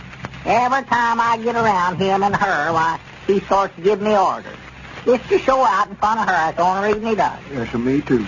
Had me in there Saturday selling peanuts there in a main tent. And me a half owner in the circus, too. Here comes Squire now. Yeah. Well, he's disgusted with Lum, too. I expect I better get out there and start carrying some more water for them elephants. They can drink more water than anybody I ever seen. Howdy, Mr. Squire. Hello, Cedric. Whereabouts is Abner? He's on inside the wagon there. Yeah, come on in, Squire. Oh, well, I couldn't see you in there, Abner. I've been looking for you. I want to have a little talk with you. Yeah, well, just sit down and make yourself at home. Make yourself comfort, Squire. Whereabouts is Lum? Well, I don't know for sure, but I just might not bet that he's with Zenora wherever she's at. Yes. Yes, it looks like that Zenora is taking up might now all Lum's time. Oh, that's all he talks about. Zenora this and Zenora that. I'm so tired of hearing it, I wish I was thee. Well, now, here it is, Abner. It's my time to open up the box office, start selling tickets, and nobody's out there to sell them. Well, I'll go find him in a minute and send him around there. Abner, I don't like to complain about the way things is going, but now, if Lum's going to manage a show, I do wish that he'd attend to it. That's the reason that I wanted you and him to travel with the show, was so you could take part of the responsibilities off of me. But the way things are now, why, Lum's no help at all. He's got that bareback rider on his mind. Does it look like we're going to have much of a crowd this afternoon? Oh, yes, there's a big crowd around there. Ought to do well here now, ought to do awful well. If we can just get Lum to pay attention to business. Why, you fellas stand a chance to make some money with this show, Abner, just to show the world. We done a good business there at Belleville, and yesterday and the day before there at Charleston was both good days, too. Oh, yeah, we're doing a big business now. If we could just get any money ahead, well, we'd be all right. Well, of course, I'm not handling that end of it now, Abner. I don't know how you're coming out, but you ought to be clearing some money, though. Well, Lum spends it as fast as it comes in. Like them new poster that he got out. Yes, well, I believe that he made a mistake there. He's giving Zenora and her bareback riding act top billing over all the other acts. The wild animal act and the elephant act ought to be featured in a building, you know. That'll get more people than anything. Well, she more likely put him up to that herself. That picture of her standing there on the back of a horse. He never said, but I know in reading it that costs a sight of money to get them things printed up or drawn or whatever it is they do to them. Oh, yes, those things cost money, Abner. They sure do. And I never seen no reason for him having his picture put on them posters neither. He ain't no attraction that I know of. Well, I believe now, there comes Lum now, Abner. Oh, he'd do anything she tell him to. Makes me so dad blame mad I can't hardly stand it at all. Yes, I know, Abner. I sympathize with you on it, but, you know, a man in love like Lum, why, there just ain't no arguing with him at all. Well, gentlemen. You're supposed to be out front there selling tickets, Lum. Why, it ain't time. Well, I'll swan to goodness. The time just flies by, it looks like. Yes, there's a big crowd around there waiting to get in the tent, Lum. Well, sir, I'm glad I found you fellas together. I've got a great idea I want to talk over with you. Yeah, some other way of spending some money, I reckon. Well, it'll cost a little something, but it'll be worth it. What's that, Lum? What have we got in mind? Well, I was just back there thinking to myself a while ago, sort of talking with Zenora. You know them horses Zenora rides? Goodness sakes, I figured it'd be something about her. Now, wait a minute. You ain't heard what I got to say yet. It's got to where I can't mention her name without you getting mad about it. Well, that's all you talk about, Lum, is Zenora. Zenora. The trouble with you is you just don't know her, Abner. Don't know what a fine little woman she is. Well, what is she starting to tell about, Lum? Oh, yeah. Why, well, you know, Zenora knows the show business. Have you ever just sat right down and talked to her just right straight from the shoulder? Well, I know she's old-timer in the game, Lum. She's been in this business a long time, yes. Well, I wouldn't say a long time. You know, she ain't but 18-year-old. Well, She told me that herself. Yes. Well, that's to be seen, Lum. I don't know. You know, they never do run her age up as high as it ought to be, but she ain't no spring chicken, I'll tell you that. Oh, she's pretty. Prettiest little thing I ever seen in my life. Yeah, but she'll never see 18 again, neither. Don't never let her fool you on that. Well, that ain't what I started to tell you about. What I want to talk to you fellas about is some new harness for them horses. New harness? Yeah. What's the matter with the harness they got? Well, of course, it's getting kind of old, Abner. I was talking to her, and she sort of sided in with me on it. It'd be a good idea to get some silver harness for them horses. Some silver harness? Yeah, with jewels in it. Oh, diamonds, and stuff like that. Well, Lum, now, the only time that she uses any harness to speak of is in the parade, you know. And that's what I say. Now, just think how nice that'd look in the parade. Well, yes, it'd look nice, Lum, but now you get to buying that harness like that and putting jewels in it, now that runs up into a lot of money. Well, I just allowed, as long as we're going to put up them big electric signs over the tent and all about, Going to put up what? Oh, that's right. I ain't told you about that. No, I reckon not. Me and her's going to rig up some big electric signs to put up over the tent. What kind of signs, Lum? Oh, Zenora, the bareback rider, and stuff like that. Well, now, Lum, now, just a minute now. Just seems to me like that you're spending too much time building Zenora now. Them elephants and that lion act there, that'll get more people into the circus tent than the bareback riding act will. Well, now, that ain't what Zenora told me. Well, I don't care what she told you, as far as it's right about it. Well, now, we're going to have the signs in the harness, and I don't want no argument about it. I'm just telling you what we're going to do. Well, of course. Stay out of here, Cedric. This ain't no place for you. This is circus belongs to you and Abner, but if I was you now, Lum, I wouldn't be spending my money here as fast to take it in, because there's going to be times when you have bad weeks and you need some money to tide you over, you know. You got to think about that. I've been studying about that. Well, let's talk about that some other time. If you're going to open up the ticket office, why, you better get started. Everybody be leaving, going back home on you. Yeah, you better get around there, Lum. I'll go along with you and start ballyhooing. Well, I've got to get the money out of the safe here to make change with. You don't need no change, do you? Can't you make change with what you take in? Supposing somebody pulls a $5 bill on me right to first, then what am I going to do? Yeah, that's right. I never thought about that. Yes, you ought to have a little change in the drawer to start out with, Lum. Zanny, that just reminds me, too. I aim to make a deposit this morning at the bank. Take the money in there and took in Saturday and Sunday over Charleston. Yes, oughtn't to leave too much cash around this wagon this way, Lum, or liable to get stuck up sometime. Yeah, let's see. Yeah, all he thinks about you know. I never can recollect that combination. Put the dial on naught and turn it to the right, clean over to 70, and then back to 20. Yeah, back to 20. And then to the right to 45, Lum, and then back to 70 again. Yeah, that ought to open it. 45 and back to 70. Yes, there. I'll just take about $20 in change. Well, I still don't believe you need none in there. Let's see, I put that in the shoebox. Right as Well, what's the matter, Lum? Hi, Granny, did one of you fellas take that money out of here? Now, don't be looking at me, Lum. I'll never take it. It's gone. We've been robbed, men. We've been robbed. Huh? We're the only ones that knows the combination on this safe. Somebody opened it up and took that money out of here. I know for... This looks like an inside job, all right. But who took the money? Ladies and gentlemen, before our time's up, let's slip over to the Haskin home. I think it's breakfast time. Oh, Jack. Yes, that's Mary calling to her husband now. Listen. Oh, Jack, breakfast.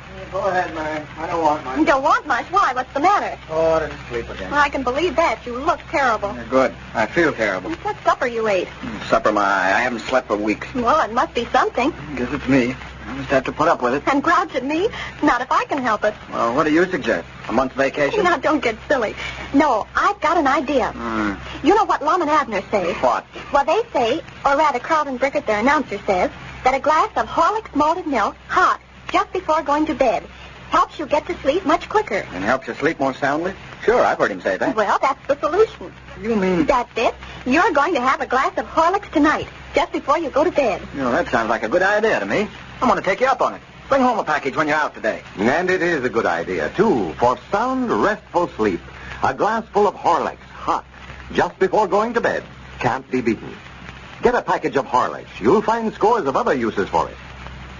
This is Carlton Bricker, speaking for Lum and Abner and Horlicks, who now bid you all good night and good health.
Howdy, everybody. Here we are, all ready to take you down to Pine Ridge for another visit with Lum and Abner, brought to you by the makers of Horlicks, the original malted milk. First, folks, here's an interesting question. Do you feel that you need a change from the usual breakfast, tea, and coffee? The usual milk? I know my family does. It's like everything else, you get tired of too much of the same thing. There are many who can't drink milk or coffee either. Doesn't agree with them. Well, here's something that a lot of people are doing today. They're drinking Horlicks malted milk for breakfast. Besides being a welcome and delicious change, it makes an exceptionally fine beverage at this time of year. Your whole family needs the vitamins, the bodybuilding elements, the good nourishment that it contains. For this is spring, you know, the season of severe but unexpected colds. You need to keep your body in good condition. That's why we urge you to drink Horlicks. It's a great success as a food drink for breakfast. You can prepare it at the table in a minute simply by adding sufficient hot water and mixing well to bring out the delicious aroma. You can get Horlicks at your druggist's in either natural or chocolate flavor. And now, let's see what's happening down in Pine Ridge. Well, since Lum and Abner have taken over the management of their circus business, the business has improved. But their troubles have just begun. Yesterday, they discovered that the safe had been robbed, and the entire receipts from the preceding day were stolen. As we look in on the old fellows today, we find Lum and Squire Skimp in the wagon that serves as their office and headquarters. Evidently, from their conversation, the disappearance of the money is still a mystery. Listen. Well, I'm just as anxious to find it as you are, Lum. I don't want you fellas thinking that I took it. Well, I ain't choosing nobody. All I know, I put the money in the safe night before last, and you was in here yesterday when I went to get it out, and we found it gone. Yes, but now that's no sign that I got it. Well, me and you and Abner is the only ones that knows the combination on that safe. And you know me and Abner ain't going to steal nothing from ourselves. Well, that's just the reason that I'm anxious to get the thing cleared up. Naturally, you and Abner suspicion me, Lum, I know that. But on my word of honor, I haven't opened that safe since you and Abner joined the circus and took charge of the money end of it. I've done a lot of ornery things in my time, Lum, I'll admit that. But this is one thing that I'm not guilty of. Yeah, I can't help but believe you're telling me the truth, Squire, but I'll sworn You ain't bad about walking in your sleep, are you, Squire? Walking in my sleep? Yeah, I just thought you might have walked over here in your sleep and took the money out of the safe unbeknownst to yourself, even. Well, you and Abner's been sleeping right here in the wagon, Lum. If I'd have come in here, why, you'd have surely known it. Yeah, that's right. I don't know. The lock on the safe there ain't been tampered with at all, so whoever got the money is bound to know the combination. Yes, it looks like it, sure. Oh, where did you get that safe, Lum? Why, it come with the circus when we taken it over. Mm-hmm. You haven't seen any suspicious-looking characters hanging around the wagon here in the last few days, have you? No, not that I know of. So what about Cedric? He hangs around the wagon here right smart long. Oh, well, it ain't Cedric. I know, no. He's as honest as a day is long. Well, yes, but a young boy that way, he's easily influenced, you know. Somebody else might have put him up to it. In the first place, Cedric don't even know the combination to the safe. Couldn't open it if he wanted to. Well, he's been around here, you know, quite a lot. He's seen you and Abner open it, and he might have memorized that combination, Lum. Lord, me, Squire. Not Cedric, no. He couldn't memorize nothing. I'd just soon tell him what the combination is. He couldn't recollect it long enough to get back here and open it no way. No. And he can't hardly recollect from one day to the next what his name is. Yeah, well, of course, I'm just thinking of all the possibilities. Oh, I'll talk to him, asked him about it, but I know it ain't him. He don't even know what day or what month it is. Well, in a case like this, Lum, you want to consider everybody guilty. Yeah, I reckon so. But I know everybody never took it. What I can't understand is how anybody could have come in here and broke in this wagon and opened that safe and took the money without waking me or Abner once. Well, now, of course, it might have been done in the daytime, Lum. No, we always keep the wagon locked up in the daytime unless me or Abner one's right here with it. Or else I leave somebody here with it to watch it for me. Like yesterday morning, I was gone for a few minutes, but I left Zenora's brother here to keep an eye on the safe. Zenora's brother? Yeah, he run over here yesterday morning and said Zenora wanted to see me around back of the big top right quick, so I got him to stay here in the wagon. I weren't gone more than 10 minutes, no way. Well, now, I believe we're getting somewhere, Lum. Yes, I thought that fella had a pretty shifty eye on him. Yes, Squire, if you're fixing to accuse him, you're just getting off on the wrong track. In the first place, he's Zenora's brother and wouldn't no more think of stealing than he would of fine. In the second and third place, he don't even know the combination to the safe. And we know that whoever took the money did know it. Yes, that's right, sure. And it looks like that about lets him out then. Why, sure it does. Lum, are you sure that you put the money in the safe night before last? Why, sure I put it in there. You ain't suspicioning me, are you, Squire? No, I just thought that you might have hid it someplace else, you know, and forgot about it. No, sir. I've got proof that I put the money in the safe right after the show closed, night before last. You say you've got proof? Yes, sir. Right after the show, Zenora was complaining about being hungry, and I told her I'd take her over town there and buy her something to eat. But we come by the wagon here first for me to put the money up, on account I didn't want to be packing that much cash on me, and she sat right there in that chair, right there, and seen me open the safe and put the money in the shoebox. And I can prove it by her. Oh, Zenora, then, was in here when you put the money up, huh? Yes, sir. I can prove it by her. Well, wouldn't it have been mighty easy for her to watch you work that combination, then come back here later? Now, wait just a minute, Squire. Just stop right where you're at. Don't you start accusing that little woman of having anything to do with this. There's as fine a little woman as ever drove. Well, now, Lum, I ain't saying that she done it. I just said to leave her name out of it. I can tell you right now, she never had a thing to do with it. Well, all right, Lum. It's your money. That's the way you feel about it. Why, it's all right with me. That's the way I feel about it. Every time anybody's name's been brung up, you've tried to pint suspicions at them, and I'm getting good and tired of them. What's going on in here? Well, come on in, Abner. It's about time you opened up the ticket office, Lum. There's a big crowd gathered around here in front of the tent. There is. Well, I expect I better get out there and make my spiel then. Yeah, I'll be around there quick as I get some money out of the safe for change. Well, I'll go ahead and get the crowd gathered in, Lum. All right. Yeah, what's the matter with you and Squire? Sound like you was arguing about something. Yeah, he's trying to say Zenora was the one that taken that money out of the safe yesterday. Well, what's his reason for saying that she done it? He never had none. That's what made me so mad. You know, Abner, I'm getting sort of suspicious of Squire now. Squire? No, I don't believe Squire done it, Lum. He's the only one that knows the combination outside of me and you. And he's got a key to the wagon, too. Yeah, but I still don't think it was him. Yeah. What got me more suspicious than ever, I've been cross-examining him in here. Yeah. Cross-examining him. And everybody's name that was brung up, he tried to make me think that they was the one that done it.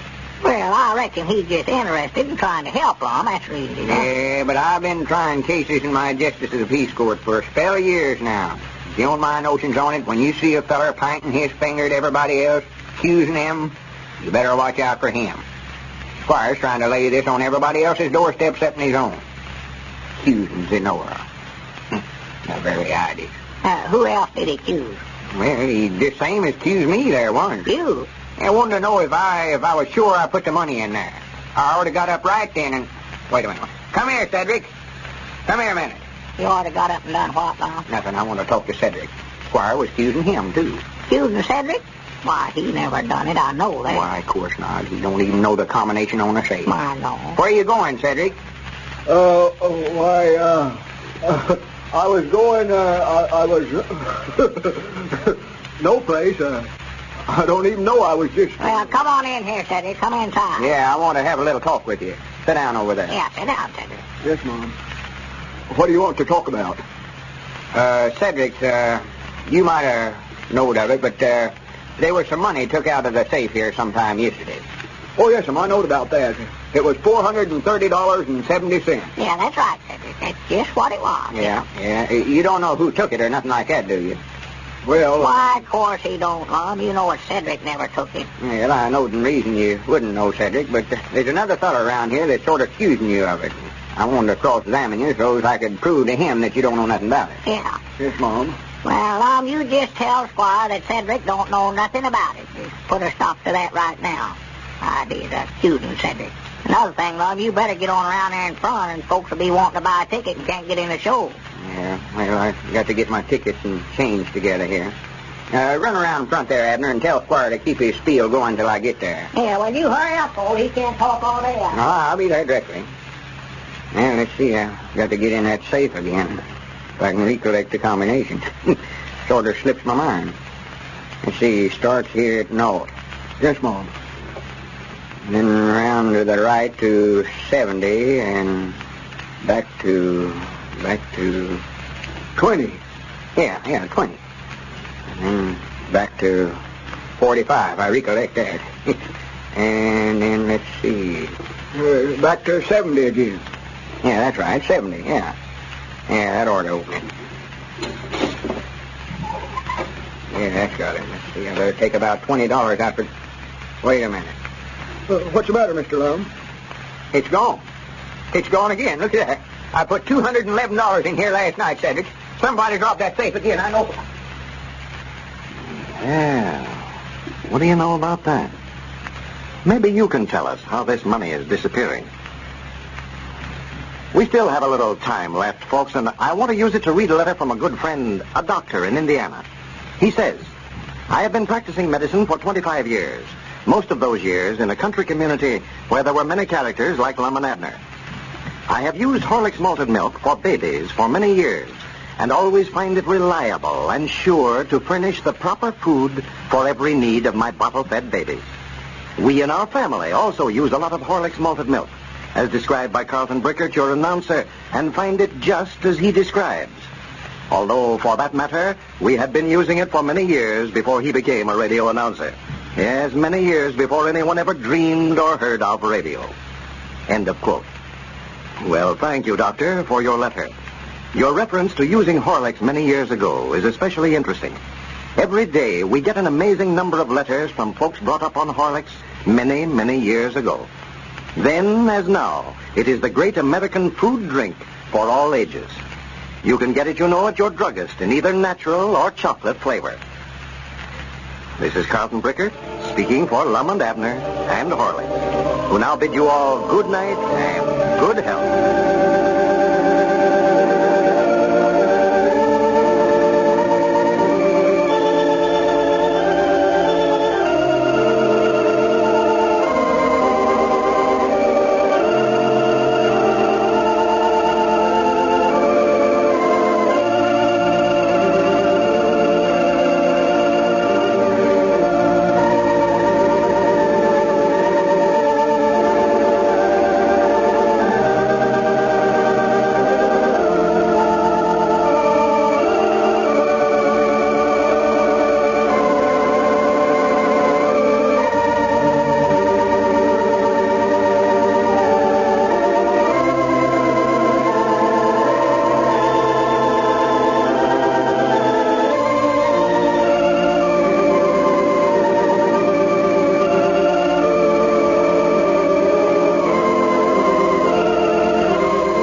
Here we are, all ready to take you down for another visit with Lum and Abner. Brought to you by the makers of Horlicks, the original malted milk.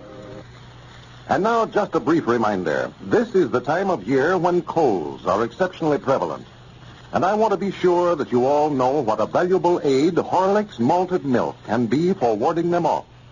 Rich in vitamins and bodybuilding elements, it helps to build up your resistance, increases vitality in a way that lessens risk of infection considerably. That's why no family can afford to overlook it as a valuable addition to the everyday menu. For instance, it's fine as a welcome change for breakfast, as a drink between meals, for the youngsters, or as a snack to have just before going to bed. You'll find scores of other ways to use it. So I suggest that you get a package of Horlicks from your druggist and always keep it handy in the pantry. You won't have so much to fear from spring colds then. And now, let's see what's happening down in the little town of Mount Ida, where the Lum and Abner circus is now showing. Well, Lum and Abner are still unable to solve the mysterious disappearance of the receipts from their circus. For 2 days straight now, the money has been stolen out of the safe in the wagon that they use as an office. Suspicion has been placed on almost everyone connected with the show, but as yet no definite clue has been found. Yesterday, Lum decided to hide the receipts for the day in the trunk instead of the safe, and he and Abner planned to take turnabout sitting up to watch it during the night. As we look in on the circus grounds today, we find Lum in the office, apparently very excited about something. Abner is just entering the wagon. Listen.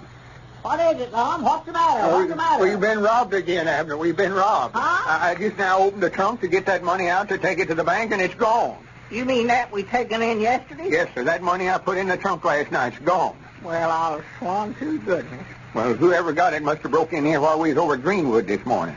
Well, the wagon and the trunk both were locked up while we was over there, Lum. Yeah, but whoever got it must have had a key to the trunk, for the lock ain't broke or nothing. Looky there. Well... The trunk was locked and everything, but the money's gone.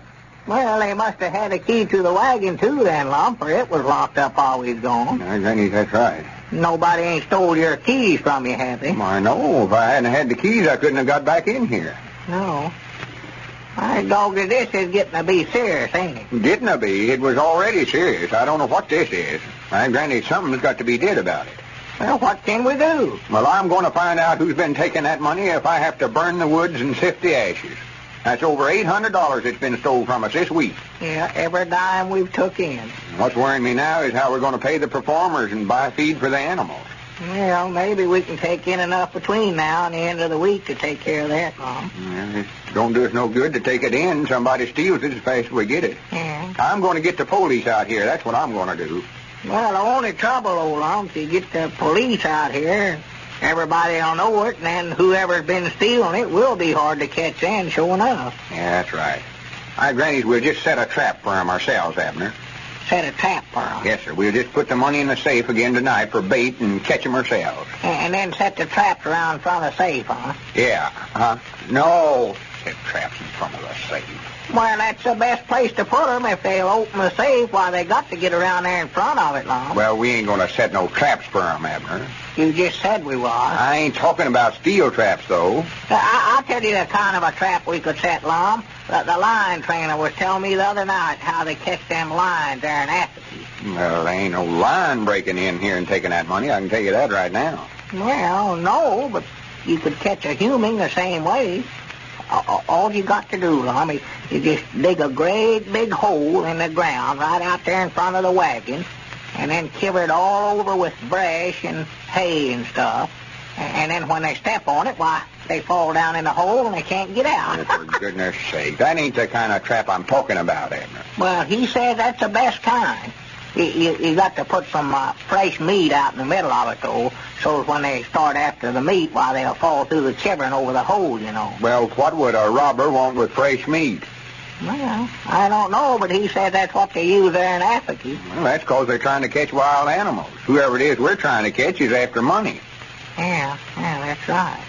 Well, we can just put the money out there then, use that for bait. Well, we ain't going to dig no hole in the ground now. You just well get that idea out of your head right now. What I mean by setting a trap, we can put the money in the safe and then set up and watch. See who comes to get it. Well, they ain't gonna come in there, me and you sitting there in a wagon, you know that. Well, we'll hide, get outside there in the dark somewhere. Yeah, but how you gonna catch 'em if you ain't got no trap there? Well, if we see somebody trying to open the safe, we can run in here and throw a gun on them and march them right down and turn them over to the police. Yeah, but what if he gets away, though, before we can get there and get him, and then he's got all our money? Well, you need to worry none about that. He's too fat to run very fast anyway. Who's too fast? Huh? Oh, well, I don't mind to tell you, Abner, I believe Squire Skimp the one that's getting that money. Oh, no, I don't believe it's him, Lum. I might not know he done it. Well, he said that you're the one that's been taking it. Me? Yes. He told you that? Yes, sir, that's what he said yesterday. Well, he told me the same thing about you yesterday, too. Huh? Tried his best to make me believe you done it. Well, that ornery, low-down, good-for-nothing.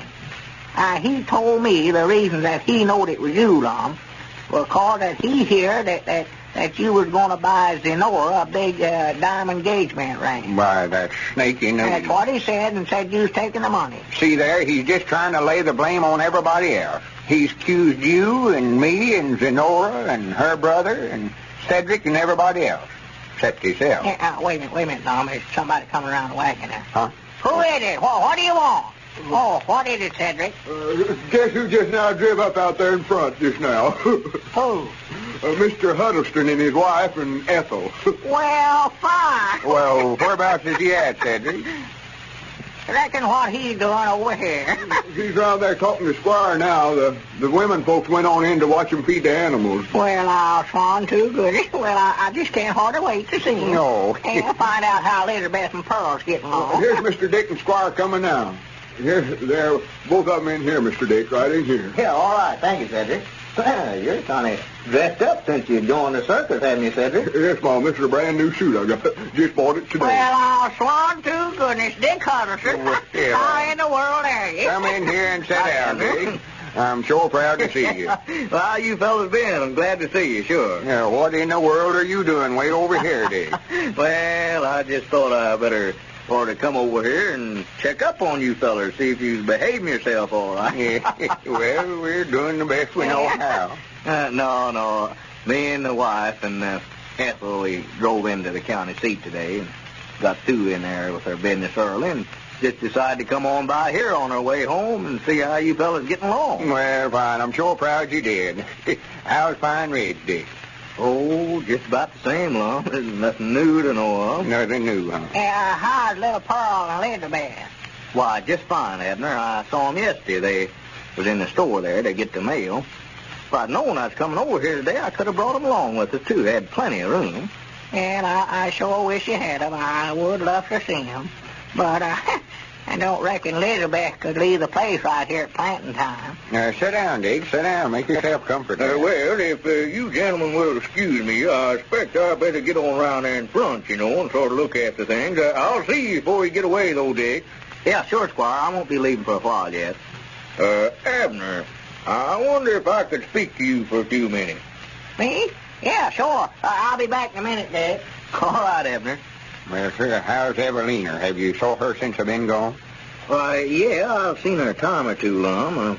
Her and Frank Forster seems to be keeping company pretty steady now. Well, I'll swan to goodness. That snake in the weeds. Frank Forster. The minute I turned my back on her. I knowed it. Say, Lum, what's this the Squire's been telling me about you fellas having some money stolen over here? No, he's done told you about it, huh? Yeah, he was telling me, said that 2 days straight there, that somebody broke in your office here and stole what you'd taken in the day before. Well, not only that, but they stole what we took in last night, too. Last night? Yeah, over $800 has been stole this week. $800? Yes, sir. And if you want my IDs on it, Squire Skimp's the very one that's been a-getting it, too. Squire, huh? Yeah. I'd have him arrested so quick it'd make his head swim, but there's just one thing I can get out of my mind. What's that, Lum? Well, that is why if he was going to steal it, why he didn't do it when he was running the circus by himself and had charge of the money by himself. Me and Abner wasn't with him then, and it wouldn't be no trouble at all for him. No. Well, now, here, Lum, maybe he was stealing it from you then. Huh? I say maybe he was. While he was running the circus for you, while the show was losing money all the time, Yeah. I know you had to go in there and the bank and borrow money to keep it open. But here now, since you and Abner joined up with it, why, you've been making money. That don't sound right to me, Lum. You mean you... Granny, that's right. That's the reason he wasn't taking in enough to pay expenses over at the county seat. Well, of course, I don't know anything about it, Lum. But that's just my opinion on it, you know. But I do know Squire Skimp. I've known him for years around Pine Ridge here. And I know there's nothing too crooked for him to do. Yeah, I've been studying about some of the stunts he's pulled on us. The time he bought the store off us and just same as beat us out of it, you know. Well, Lum, for the last 2 years, Squire Skimp has been beating you and Abner on every deal that you got in with him. Yeah, that oil well business. I ain't forgot that neither. Well, he'll do anything. There's nothing too low down for him to do. I just hated to see him get in this circus with you. I told you Well, that. I don't know, Dick. He come over there and talked so honest about it, I just thought he'd go straight once. No, That yeah. blame his hide. Talking to me the way he did yesterday and then turning right around and stealing it again this morning. This morning. Yeah, me and Abner took turn about setting up last night of watching it, so it's bound to have been stole this morning. And when we went over there to Greenwood's, about when it happened, too. See, we're opening up over there tomorrow. Oh, you are opening up over Greenwood. Yeah. And you left the money here in the wagon this morning, huh? Where Yeah, you for going? about 3 or 4 hours. Locked right here in this wagon, too. Well, has Squire got a key to the wagon, Lum? Why, sure he has. He's the only one that's got a key besides me and Abner. Well, Lum, you and Abner had no business, both of you, leaving that money here that way in that Well, wagon. I know it, but Squire come in here this morning in a big hurry and wanted me and Abner to get in the car with him and run over to Greenwood and put up some winter cards. And... Wait a minute. Hi, Granny, hold on here. That money was stole while we was over there this morning, and Squire went with us. So Lum and Abner and Squire were all three out of town when the money was stolen. The next time you're in your neighborhood drugstore, look for the name Horlick on the malted milk dispenser at the fountain. If you see it, you can be sure that the store has a high standard of quality. You can be sure that that druggist stands for quality and believes in giving his customers the best. For when he serves Horlicks at the fountain, you know that he is spending a few cents more to give you the purest of ingredients, to give you all the richness, the flavor, the good nourishment of Horlicks, which he knows to be so much superior to any imitations. Now, this matter of quality in your drugstore is mighty important to your health and to the health of your family. So be sure and watch for the Horlick name at the fountain. If your druggist doesn't serve it, ask him to get Horlicks, the original malted milk. This is Carlton Brickett, speaking for Lum and Abner and the Horlicks, who now bid you all good night and good health.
everybody. Here we are, all ready to take you down to Pine Ridge for another visit with Lum and Abner. Brought to you by the makers of Horlicks, the original malted milk. Before we hear the old fellows tonight, here's a breakfast treat for those youngsters of yours. Horlicks malted milk powder sprinkled over the top of bread and butter, then slightly browned in the oven. Or Horlicks sprinkled right on freshly buttered toast. One of Lum and Abner's friends sent in these ideas, and she says they're delicious. They do sound delicious, don't they? Now, another thing this mother gives her youngsters is Horlicks powder sprinkled over fresh fruits and cereals. A lot of you have tried that, I know, and found the youngsters love Horlicks that way. Keep a package of Horlicks on hand, always. It's great for youngsters in whatever form they take it. And now, let's see what's happening down in Pine Ridge. Well, Lum and Abner are now out of the show business. Last week, they sold their circus to Squire Skimp for $1,000, only to learn later that Squire had already made a deal to dispose of it for $4,000 before he made them the offer. As we look in on our old friends today, we find Lum back over at Pine Ridge, down at the Jot 'em Down store, explaining to Dick Huddleston and Grandpappy Spears how Squire swindled them out of $3,000. Listen. Well, Lum, you ordered old Squire Skimp well enough by this time to know that he'd give you a skinning if he got a chance. Why, sure, he probably had the animal sold to the zoo in there at the county seat before they ever offered $1,000 for the circus. Yeah, I found out all about it after it's too late. There weren't nothing I could do about it then. I done signed that auction business. I telephoned Abner just quick as I found out about it, but he done signed it too. Yeah, Squire just went out of the store whenever you call over long distance, Lum. Well, that's a shame, Lum. He just skinned you out of $3,000, what he done. Well, I ought to have had more sense to deal with Squire Skimp, knowing him like I do. But I was just anxious to get shut of the circus. I'd mind not give the thing away to somebody that had took it. Noah was gone, and Abner had took out on me, and I was getting sort of homesick. Well, you fellas made a little money out of it anyway, didn't you, Lum? Oh, yeah, we made some. This money that Abner taken and saved for us amounted to something over $800, and, of course, the $1,000 that Squire paid us. Yeah. And we had something like $300 cash money on hand when it sold out to Squire. Well, good. We'll have around $1,500 in the clear after I get done settling up some of our bills. First thing I want to do is to go into the bank in the county seat there and pay off that $200 I borrowed in there. Yeah, well, I'd get those bills paid up and just put the rest of it away before somebody comes along and beats you out of it. Well, don't you worry about nobody beating us out of it, not long as we got me. I don't like to make no brags about my own doings, but a feller's got to get up awful early in the morning to beat me in a trade. Well, Squire Skimp must be a pretty early riser then, Lum. Oh, well, if you mean that deal the other day, that weren't my fault. See, I tried to catch Abner before he signed that auction. Well, you'd already signed it, though, Lum. Yeah, but it weren't legal till both of us signed it. When Abner put his name on it, that closed the deal right there. Yeah, but I was here when Abner signed it, Lum, and the only reason he done it was because your name was already on there. He figured you knowed what you was doing or you wouldn't have signed it. Well, the best thing to do is just forget about it. The deal's over. Ain't no use to cry over spilt milk. Yeah, sure. Well, that ought to be a lesson to both of you. Just can't cuss Squire Skimp, Lum. I believe that's our ring. Yeah, go ahead and answer, Grandpap. It's more likely somebody wanting to order something, and I don't know what we've got and what we ain't got now. Yeah, it'll take you a few days to get back to Hornish here again, Lum. Hello? It's the Jot 'em Down store. Huh? Who? Why, yeah, he's sitting right here. Oh, why, he ain't going to do nothing to you. Come on over here. Why, he ain't no such a thing. Who is it, Granddad? That's Abner. He's feared to come over here. Feared you'll give him a whipping. Oh, for goodness sake. Tell him to come on down here. I want to see him. Abner, Lum says to come on down here. He wants to see you. No, he don't. He ain't going to do no such a thing. Wait a minute. I'll let you talk to him. Yeah, let me talk to him. He's scared to death. That's the reason he called up. He wanted to find out if you was here first. Let me have that receiver. Hello, Abner. This is Lum. Hello? Hello? Granny, he must have hung up the receiver.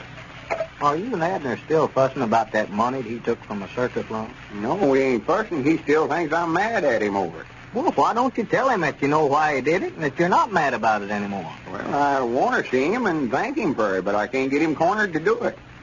I've been over there to his place a half dozen times to see him, and he always hides somewhere. Every time I see him downtown, he strikes out for home in a dead run. And he thinks, Lum, that you're going to give him a whipping and send him to the penitentiary. Yeah, but I said I was going to do that before you fellas explained to me why he done it, why he taken the money. Sure. Now I want to thank him for it. He just saved me and him all that money by taking it out of the safe is what he done. Why, sure he did. I'd have spent every dime of it on that electric sign with Zenora if he hadn't have did it. And I've told him time and again that you weren't mad, but he won't take my word for it. Thinks I'm trying to help you get him cornered. Tell you what you do, Grandpap. Call him over there at the house and tell him I just now left, and he'll be all right for him to come over here now. Yeah, get him on over here, Grandpap. Yeah, but he can look through them front windows and see you in here, and if he does, nobody couldn't drag him in here with a team of mules. Well, you could hide till he gets on the inside here, Lum. Yeah, I tell you what to do, Grandpap. You call him and get him on over here, and when we see him coming, I can hide behind the counter till he gets on the inside, and then one of you can lock the door to where he can't get out till I've had a chance to explain to him that I ain't mad at him no more. Yeah, that's the thing to do, Grandpap. Call him up and get him on over here. Call him up and see what he says. Well, sure. Tell him you want to play checkers. That'll get him over here. Yeah, he'd get up at night to play checkers. Hello? Peabody's place? Oh, Elizabeth, is Abner there? Uh-huh. Tell him to step to the telephone, please, ma'am. Said he's playing checkers by himself. By himself? Yeah, he's always doing that. Sit and play checkers by the hours. Make out like he's playing against somebody. And cheat, I never seen nothing like it. Well, he ought to have no trouble winning that way. Hello, Abner. This is Milford Spears. Yeah, Grandpap. Why, Lum's gone home now. Come on over and let's play some checkers. You have. Well, Elizabeth said you was playing, but I never knowed you was playing against me. Yeah, well, come on over here and see if you can do it. Yeah, naturally you can beat me and you're playing both sides. Well, hurry. All right. Said he'd be right over. Well, good. Said he done beat me 9 games. He'll never see the day he can do that. Well, I'm anxious to see you fellas get this misunderstanding all straightened out here. Get it all over. Yeah, I am, too. I don't want him going around thinking I'm mad at him when I'm plumb tickled to death over what he done. Well, I know. And you fellas are just $800 better off, too. Yeah, this is one time Abner showed better judgment than I did.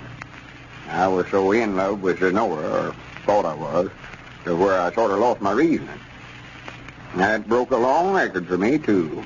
Well, I won't say just how old I am, but that's the first mistake I ever made, I reckon.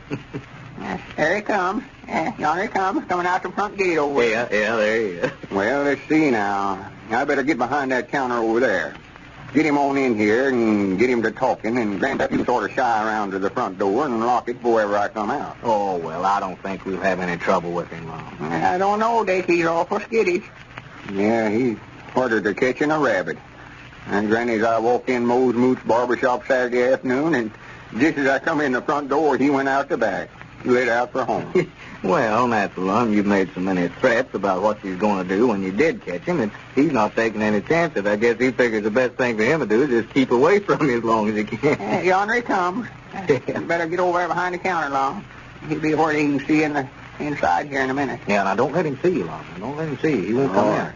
You fellas be talking about something else to where he won't get suspicious or not. Yeah, well, now keep your head down there till Grandpap can get the door locked behind him there so we know we got him on the inside here. There he comes. Yeah. And watch him looking around behind him.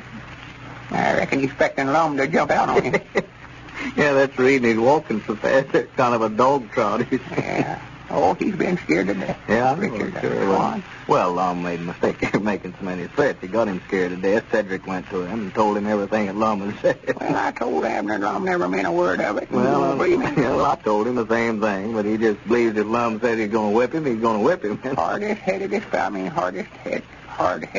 I ever seen. Yeah. Well, it's just a shame I had to have this trouble. Don't let on. Don't let on. Oh, no. Now, you going up to the door there so you can lock it, Grandpap, and then I'll call him on back here in the store. Yeah, you just tell him come on back in. Yeah, sure, that's what I'll do. Well, come in, Abner. Come in. Yeah, howdy, Grandpap. What's that you said about beating me a game of checkers? You heard what I said. Well, howdy, Abner. Well, hello, Dick. I never noticed you sitting back there. Let me shut this door here. It's getting so chilly in here. Yeah, come on back and sit down, Abner. Yeah, much obliged. How have you been? Oh, all right, I reckon. I've been staying around the place there pretty close. I never want to get out none. Me and Lum ain't getting along, you know, and I just don't Well, want to. Abner, I've been trying to get you cornered for a week. Oh, my goodness. Let me out of here. Let me out of here. Let me get Wait out a of minute, here. wait a minute. I want to talk to you. Get out of the way, Grandpa. Get out of the way, Hey, Grandpa. that door's locked, Abner. That door's Yeah, locked. stop him there, Grandpa. Stop him. Well, for the land's sake, a crazy idiot. Did right through the plate glass window. Well, the old fellows have their differences straightened out now, if Lum can just catch Abner to tell him. And now, ladies and gentlemen, I'm especially pleased tonight to be able to let you hear the part that Horlick's malted milk played in bringing up Mrs. W.W.M.'s baby. Mrs. M comes from Sewanee, Tennessee, and this is what she says. Listen. Not long ago, a little baby came to our home. Nothing seemed to agree with her, and she just became weaker and weaker. At 2 months, she weighed 2 pounds less than at birth. We tried everything, but nothing seemed any good. Then I saw Horlicks in the drugstore. Well, I bought a package, and I'll never forget how quiet and restful she seemed after the first feeding. The first real feeding she had had. She started gaining, and at 5.5 months was a fine, healthy baby. Now, this may sound like a boast, but it's true. At 6 months, she received a blue ribbon at the fair for being the healthiest baby entered. You can easily see why I'm all for Horlicks malted milk and, of course, for Lum and Abner. Well, that's fine, Mrs. M. We're glad that you found Horlicks so helpful. And we certainly appreciate your telling us about it. This is Carlton Brickert speaking for Lum and Abner and Horlicks, who bid you all good night and good health.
Howdy, everybody.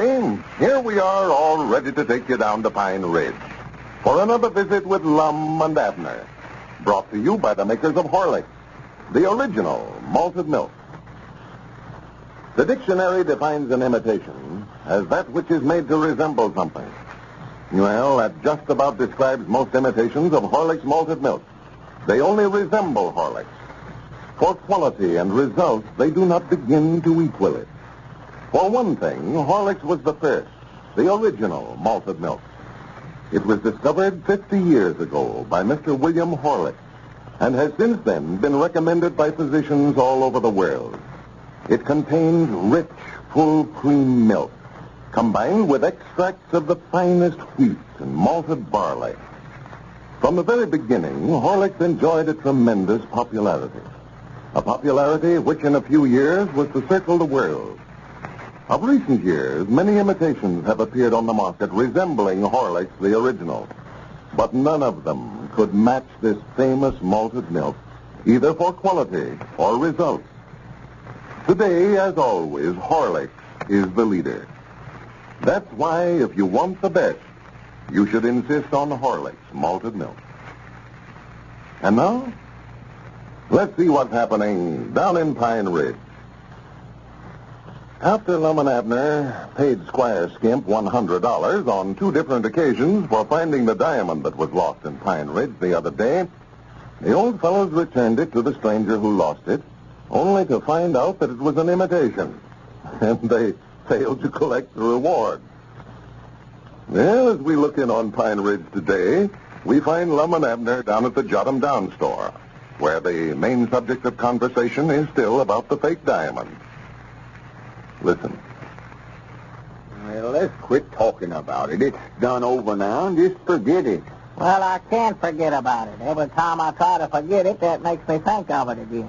Well, I'm tired of hearing your mouth about it. Every time I think about Squire beating us out of $200, I'll get so dead blame mad I could go right over to his place and give him a licking. Well, go on over there and give him a licking in, if that'll make you feel any better.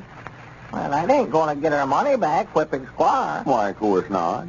Well, I don't see no use to go over there and start a fight with him, man. Well, I never told you to give him a whooping. You did, too. You just now said for me to go on over there and do it. Well, yeah, I said that, but I just... Well, I don't think it looked right, me being the constable here, supposed to uphold the law, going around starting fights with folks. Why, of course not. Well, what you trying to get me to do it then for? Why don't you do it yourself? You want him whipped so bad? I never said nothing about wanting him whipped. You was the one that kept talking about going over and giving him a whooping. Yeah, let's just forget about it. You wouldn't be no match for Squire nohow. He'll weigh 200 pounds. Why, of course he will. That big bully. Why don't he jump on somebody's side if he wants to fight? Picking on me because I'm littler than he is. Why, he ain't trying to start no fight with you. No, he better not, neither.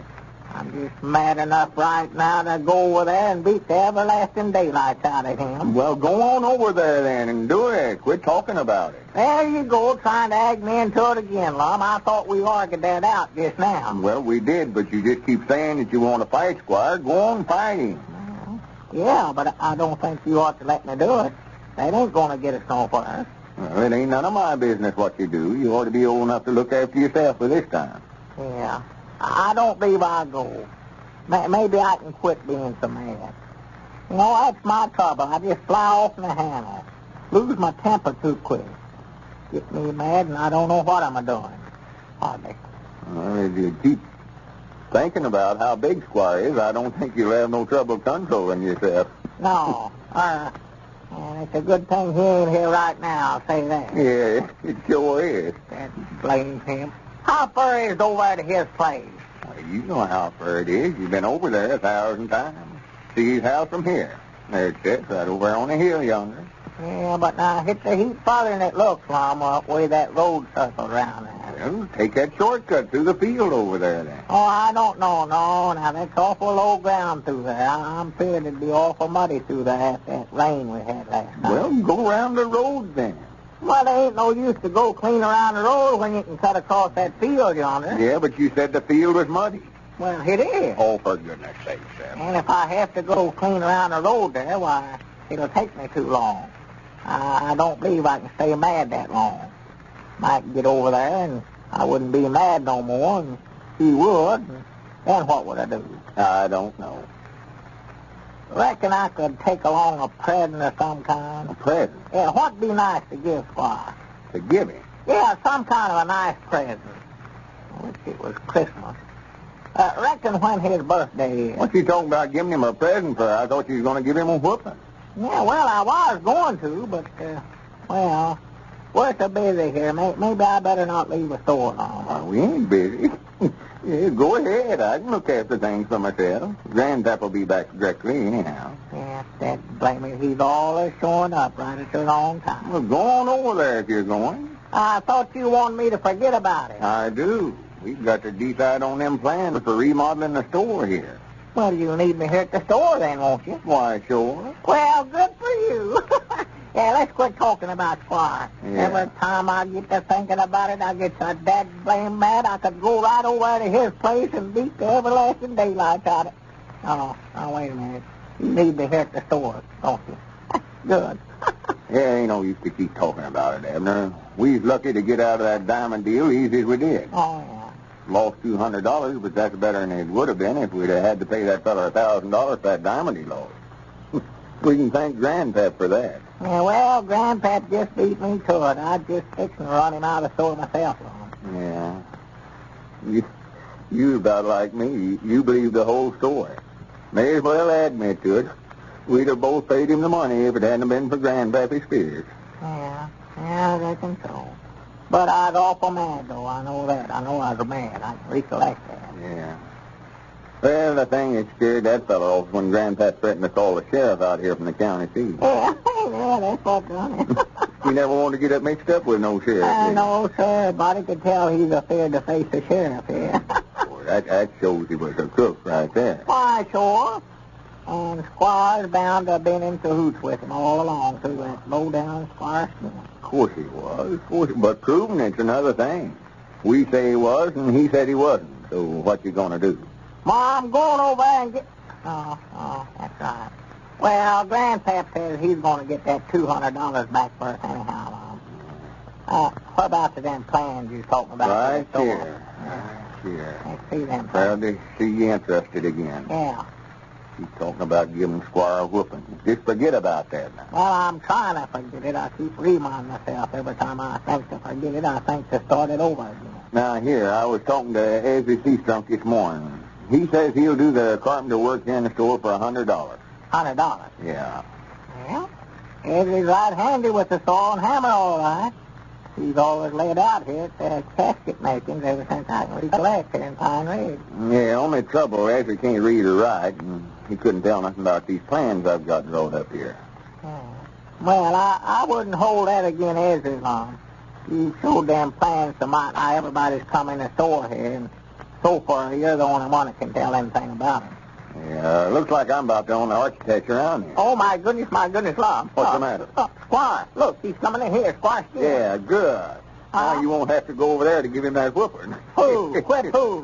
Why, you was talking about going over there and giving him a whooping a while ago. Yeah, but don't you know, Lum, we decided I better not do that, you know.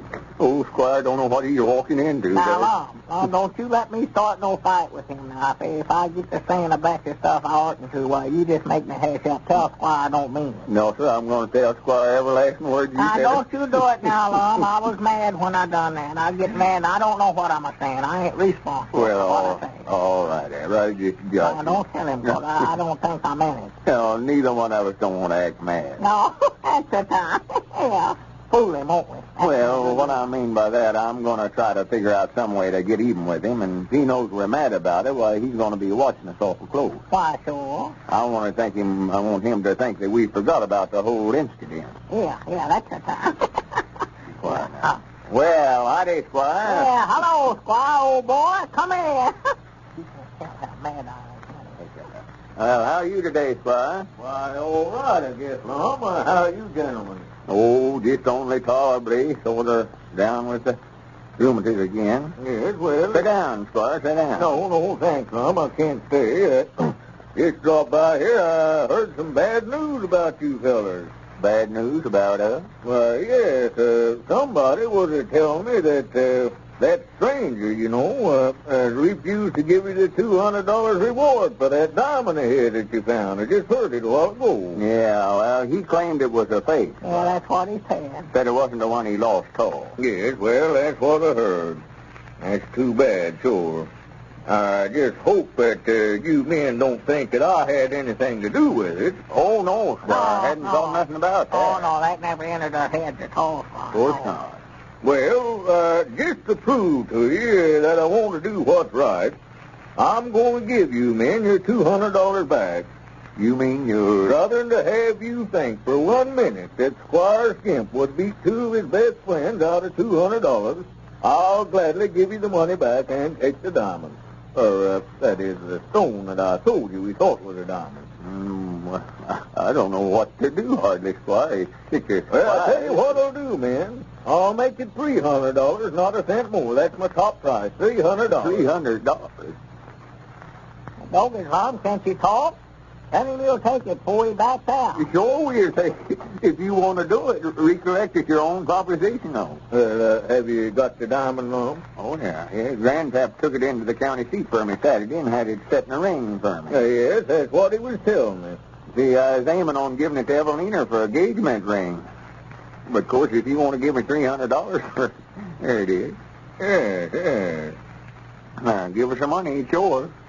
Bogus, Squire, that's sure fair, I'll say that. I knowed all along that you'd do the right thing about it. I was just telling Lum a while ago I was aiming on giving you a nice present. Wasn't I, Lum? Shut up, Abner. Well, here you are now, Lum. There's 20, and 40, and 60, and 80, 100, 120. Well, this certainly does not sound like Squire Skimp. Something wrong. And now, here's an interesting letter from Mrs. Newell E. Smith of Akron, Ohio. She says, I have been using Horlick's malted milk for my baby daughter, and have found there is no other food that can equal Horlick's for infant feeding. I couldn't find a single other food to agree with her. Before I tried Horlick's, I had heard it mentioned on the Lum and Abner program every evening. This, and the fact that a neighbor in Akron also recommended it to me, decided me to get a package. To my surprise and delight, there was a big change in my baby after only the second feeding. She has gained about 1 pound a week. I can surely recommend Horlick's malted milk to mothers who are in doubt about food for their babies. and so can we, Mrs. Smith, very sincerely. For over 50 years now, Horlicks has proved just as beneficial to thousands upon thousands of other mothers all over the world. You, too, can get it, you know, at your druggist in either natural or chocolate flavor. This is Carlton Brickert speaking for Lum and Abner and Horlicks, who now bid you all good night and good health.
To take you down to Pine Ridge for another visit with Lum and Abner. Brought to you by the makers of Horlicks, the original malted milk. Your doctor will tell you that one of the most important factors in good health is plenty of rest, plenty of refreshing sleep. Without a sufficient amount of sleep regularly, our bodies are apt to run down, our resistance to sickness and disease be lowered. No, there isn't any substitute for the tonic of a full night's rest. Now, some people have difficulty getting to sleep easily at night. They lie awake for hours, just can't get to sleep. Well, those people don't know the secret of a cup of Horlicks malted milk, hot, at bedtime. A drink of Horlicks to relax your body, soothe your nerves, help you to fall asleep quickly, help you to sleep soundly, too. Tonight, just before you go to bed, drink a cup of Horlicks, hot. You'll sleep better, more restfully. You can get Horlicks, you know, in either natural or chocolate flavor. And now, let's get ready for Lum and Abner. Well, yesterday, Pine Ridge received a very great shock. It was discovered that the oil well that Lum and Abner and Grandpappy Spears brought in and sold to Squire Skimp wasn't an oil well, after all. The old fellows had drilled into one of the pipelines of the Southern Pipeline Company, which runs close to Pine Ridge, transporting oil from distant oil fields to their refineries. As we look in on Pine Ridge today, we find Lum and Abner over at Lum's house. The old fellows are just beginning to realize what has happened. Listen. Well, we right back to where we started, Abner. Yeah, no, we ain't neither, Lum. When we started, we had a good grocery store down there. Now we ain't got nothing. Yeah, looks like we're going to have to start all over again.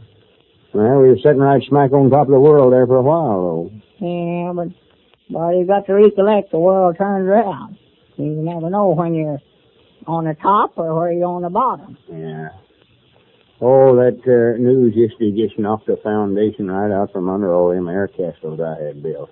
Well, right, smart of fun while it lasted. We got to find out how it feels to be rich. Yeah. Now, the trouble was we was rich without no money. Yeah. Granny, I feel like I owe somebody something for all the good times I've had. These trips I've been making. What trips? I never knowed you left town. Oh, me, in the last 2 weeks I've been all over the United States. Seen America first. Why, you ain't done no such a thing, Lum. You've been right here all the time. Well, I just, same as made the trip. I've been studying about 'em so much. Laid over there in bed of a night and imagined myself down at Daytona Beach, Florida. Hot Springs in California. Feel like I owe somebody something for all them trips. Yeah, just like that car I was going to buy, that big gray one. I put about 10,000 miles on that driving, drive it all over the country in my mind. Yeah. I never will forget how everybody's eyes bugged out when I drove up in front of the blacksmith shop over there. They just took on over. You mean you just imagined how they looked? Yeah. Oh, I never was inside the car, but I used to sit over at the place at night and imagine myself driving it. Well, I ain't got no regrets over it, Abner. I've always wondered how a feller felt to have all the money he wanted, and I found out. Yeah, but now that it's all over, what are we going to do for a living? I've got to raise some money somewhere or other. Oh, well, we can get in some kind of business. Well, you can't go into business without money of some kind, Lum. Yeah, that's right, ain't it? Poor Elizabeth and Pearl, off down there in Texas. I know they're relations. They'll be tired of feeding them. I just wish there's some way for me to get them home. Well, you better leave them down there till you find something to do. Bad enough for us to go hungry without you letting your women folks suffer. And better leave them down there where they'll be took care of. Yeah, well, now, that might be a good idea for her. She comes back now and finds out we've lost the store and the oil well and everything else. Well, ain't going to be room for both of us here in Pine Ridge, nohow. No, I just leave them there till you get on your feet again. Doggy, if a sole on these shoes gets any thinner, I'm going to be on my feet any day now. Yeah. Well, I'll study something up for us to do. It looks like a shame, Lum. Fella gets up to our age and has to get out and start all over again. Yeah. I never thought I'd ever have to hit another lick of work. Well, don't get to feeling sorry for yourself, Abner. That's the worst thing a fella can do when he gets up again. Well, there ain't nobody else going to feel sorry for me. I may as well do it myself. No, that's the wrong altitude to take. When I see somebody feeling sorry for himself, I know right then that he's give up. He's a goner. Well, I ain't give up, but I'm just sort of uneasy. Body's got to eat, you know. Well, recollect that old letter saying, every cloud's got a silver lining. Yeah.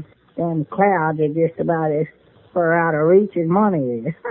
Wouldn't help me none if they had gold line. Well, I hate to think about doing it, but if the worst comes to the worst, we Well, might... it has. It's done come. Yeah, I started to say I hate to go in debt, but if there ain't no other way out of it, we could mortgage our store building or borrow a little money on our farms. Yeah, if we can find anybody to loan us anything on them. I don't believe there's a fella's got $10 and let us have it on the best house in town since the oil boom busted. Yeah. I was just looking down there at the folks leaving town this morning. Trucks and automobiles and wagons and everything else. Yeah. Getting out of town as fast as they can. Well, natural when they found out that there weren't no real oil well, all these strangers that come in here and pull out. I had to turn around and walk back over the place. Just couldn't bear to watch it. And a touch of sadness sort of come over me. Yeah. Here Pine Ridge was growing so. Oh, yeah. Everybody excited over the oil boom. See it now, it looks like a picnic ground the day after the picnic. So. Oh, Lord me, it's so dead down there, a body could fire a cannon right down the main street and not hit a soul. Won't be 2 weeks before you can graze cattle right there in the street. Yeah, I was talking to Dick Huddleston this morning. Said his business had fell off something wonderful since yesterday. Well, he had 8 extra clerks working for him. He had to let them all go this morning. Yeah, I bet he was mad about it. He was making money hand over fist. No, he never let on if he was. Never, huh? No, sitting back there by the stove when I come in and bannered me for a checker game the minute I walked in. Well. I know he must feel bad about it, though. But you know, Dick, he wouldn't let on if we killed him. No. That's what makes me feel sort of bad about it. We was the ones that thought we had an oil well and got everybody's hopes built up, and then flop she went. Oh, well, that's bad all right, Lum, but it done some good. We woke some of these folks up around here. They ain't had an idea in 15 years. That old Uncle Fred Cecil.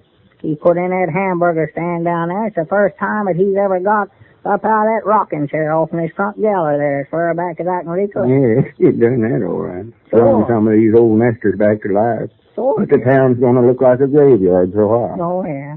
We'd have had any sense at all. We'd have known from the first that there weren't no oil wells. Well, I don't see why. It looked like oil well to me. It looked like I thought one would look. I never did see one. Well, if I'd have stopped to think, though, I recollect them laying that pipeline through here about 15 years ago. Yeah. I never knowed exactly where it was at, but I know they just run east of town here somewhere. Well, I can see now why Caleb had so much trouble drilling a well. Don't you know, just before he struck oil, he had to take the bit out and shorten it about 4 or 5 times. Yeah, he thought he was hitting a big rock or some kind down there. It was that iron pipe he was drilling through. Why, sure it was a pipeline. Natural, when he drilled a hole in it, the oil spurted up out of the ground. Yeah. Well, I'm just thankful for one thing that we sold it before they found out what they did. Yeah. Dick Huddleston was to tell me they're going to make old Squire pay for every bit of oil that run out of there. Oh, me, now that's going to amount to something. Oh, yeah. Well, Dick said he said it run to $4,200. $4,200? That's what he said. I hate to laugh about anybody having hard luck, but somewhere or other I can't bring myself to feel sorry for old Squire. No, I can't neither. He had it coming to him if ever a man did. And here he went to all the trouble of tricking us into selling the well to him, buying it under a consumed name that way. Now it's going to cost him over $7,000 to get out of it, counting the $3,000 that he gave us in a that sort of even things up for some of the skinnings they give us, Lum. Yeah, and he was trying to give us a skinning on this deal, but the thing backfired on him. Yeah. I'll bet you he'll leave us alone from here out. Yeah, Lord, he won't bother us no more. Me and him coming over here yesterday trying to trade back with us. Yeah. Making us think he was doing us a big favor for letting us have it back. He knowed right then that we drilled into a pipeline when he came over here. Of course he did. Yeah. He was trying to get that agreement back we made him sign. Well, sure, that's just what he's doing when he come over. Yeah, see, he's responsible for everything according to that agreement. Yeah, and he'd have did anything to get that back, too, Lum. Well, he made us sign the same kind of agreement himself when he sold us that land over there to start with. Yeah. He had to pay off $355 to satisfy them stockholders. That's what we So know. I don't feel bad about this. Yeah, well, now, Lum, there ain't no way for him to get out of it, is there? Oh, no, it's legal. I looked after that part of it myself. Got his name right on it. Witnessed and everything. Well, good. There's something about I do hereby and herewith agree. Wait, how does that go? Let me see that thing again. Yeah, I want to be sure that agreement's worth a lot to us, Lum. Abner. What's the matter, Lum? You look like you saw gold. It's gone. What's gone? That agreement we had, Squire, signed. Granted, I had it right here in this pocket. It ain't there. It's gone. You don't suppose our old friend Squire Skimp could have had anything to do with the disappearance of that agreement? Ladies and gentlemen, here's a little scene that took place in the Conklin home. In the living room were Mrs. Conklin and her sister, Mrs. Meade, from out of town. The sisters hadn't seen one another in some time. They had a lot to talk about. One topic was Mrs. Meade's little daughter, and that's an interesting story, too. So let's listen. How's little Irene? You know, I haven't seen her in, it must be about 2 years. Well, she's fine, Vera. The healthiest little youngster you've ever seen. Oh, she's full of life and pep every minute of the day. Irene is? Well, the last time I saw her, she was a thin little tyke with no color at all, and she seemed so, listless. I suppose she did, but that was my fault, I'm afraid. Your fault? Yes, I hadn't taken the trouble to find out about Horlick's malted milk. It was Irene's school teacher who told me about that. And what a scene we had the day she told me. A scene? Why? What was wrong? Well, I resented her telling me how to raise my child. I thought she had a lot of nerve, and I told her so, too. And not in very gentle language, either. Well, it's a wonder she didn't walk out on you. Isn't it? She didn't, though, thank goodness. She just sat there calmly all the while that I was raving. Then she told me that she didn't mean to be impertinent, but she did want me to know how Horlicks had helped her little brother. He was sickly, undernourished, like Irene, you know. Oh. Well, Horlicks did wonders for him. She told me all about Horlicks, also, about its valuable nourishment and its vitamins and mineral elements, that help children develop healthy bodies and sound bones and teeth. You took her advice then? Yes, fortunately. I went right down to the drugstore and bought a package of Horlicks for Irene. And has Horlicks helped her? Oh, marvelously, Vera. I've never seen such a change in a child. Ever since that day her teacher called on me, Irene has had a glass of Horlicks with every meal. Good. And she drinks it between meals, too. And how she loves it. But all children love Horlicks, I guess. It's such a delicious drink. And that's the story of how Mrs. Meade found out the value of Horlicks malted milk as a children's food drink. And Horlicks malted milk is something that every parent should know about. You won't find anything that will mean more to your children's good health. You can get Horlicks malted milk, in either natural or chocolate flavor. This is Carlton Brickert, speaking for Lum and Abner and Horlicks, who now bid you all good night and good health.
Howdy, everybody. Here we are, all ready to take you down to Pine Ridge for another visit with Lum and Abner, brought to you by the makers of Horlicks, the original malted milk. Always demand Horlicks, the original malted milk by name. Don't accept a substitute for it.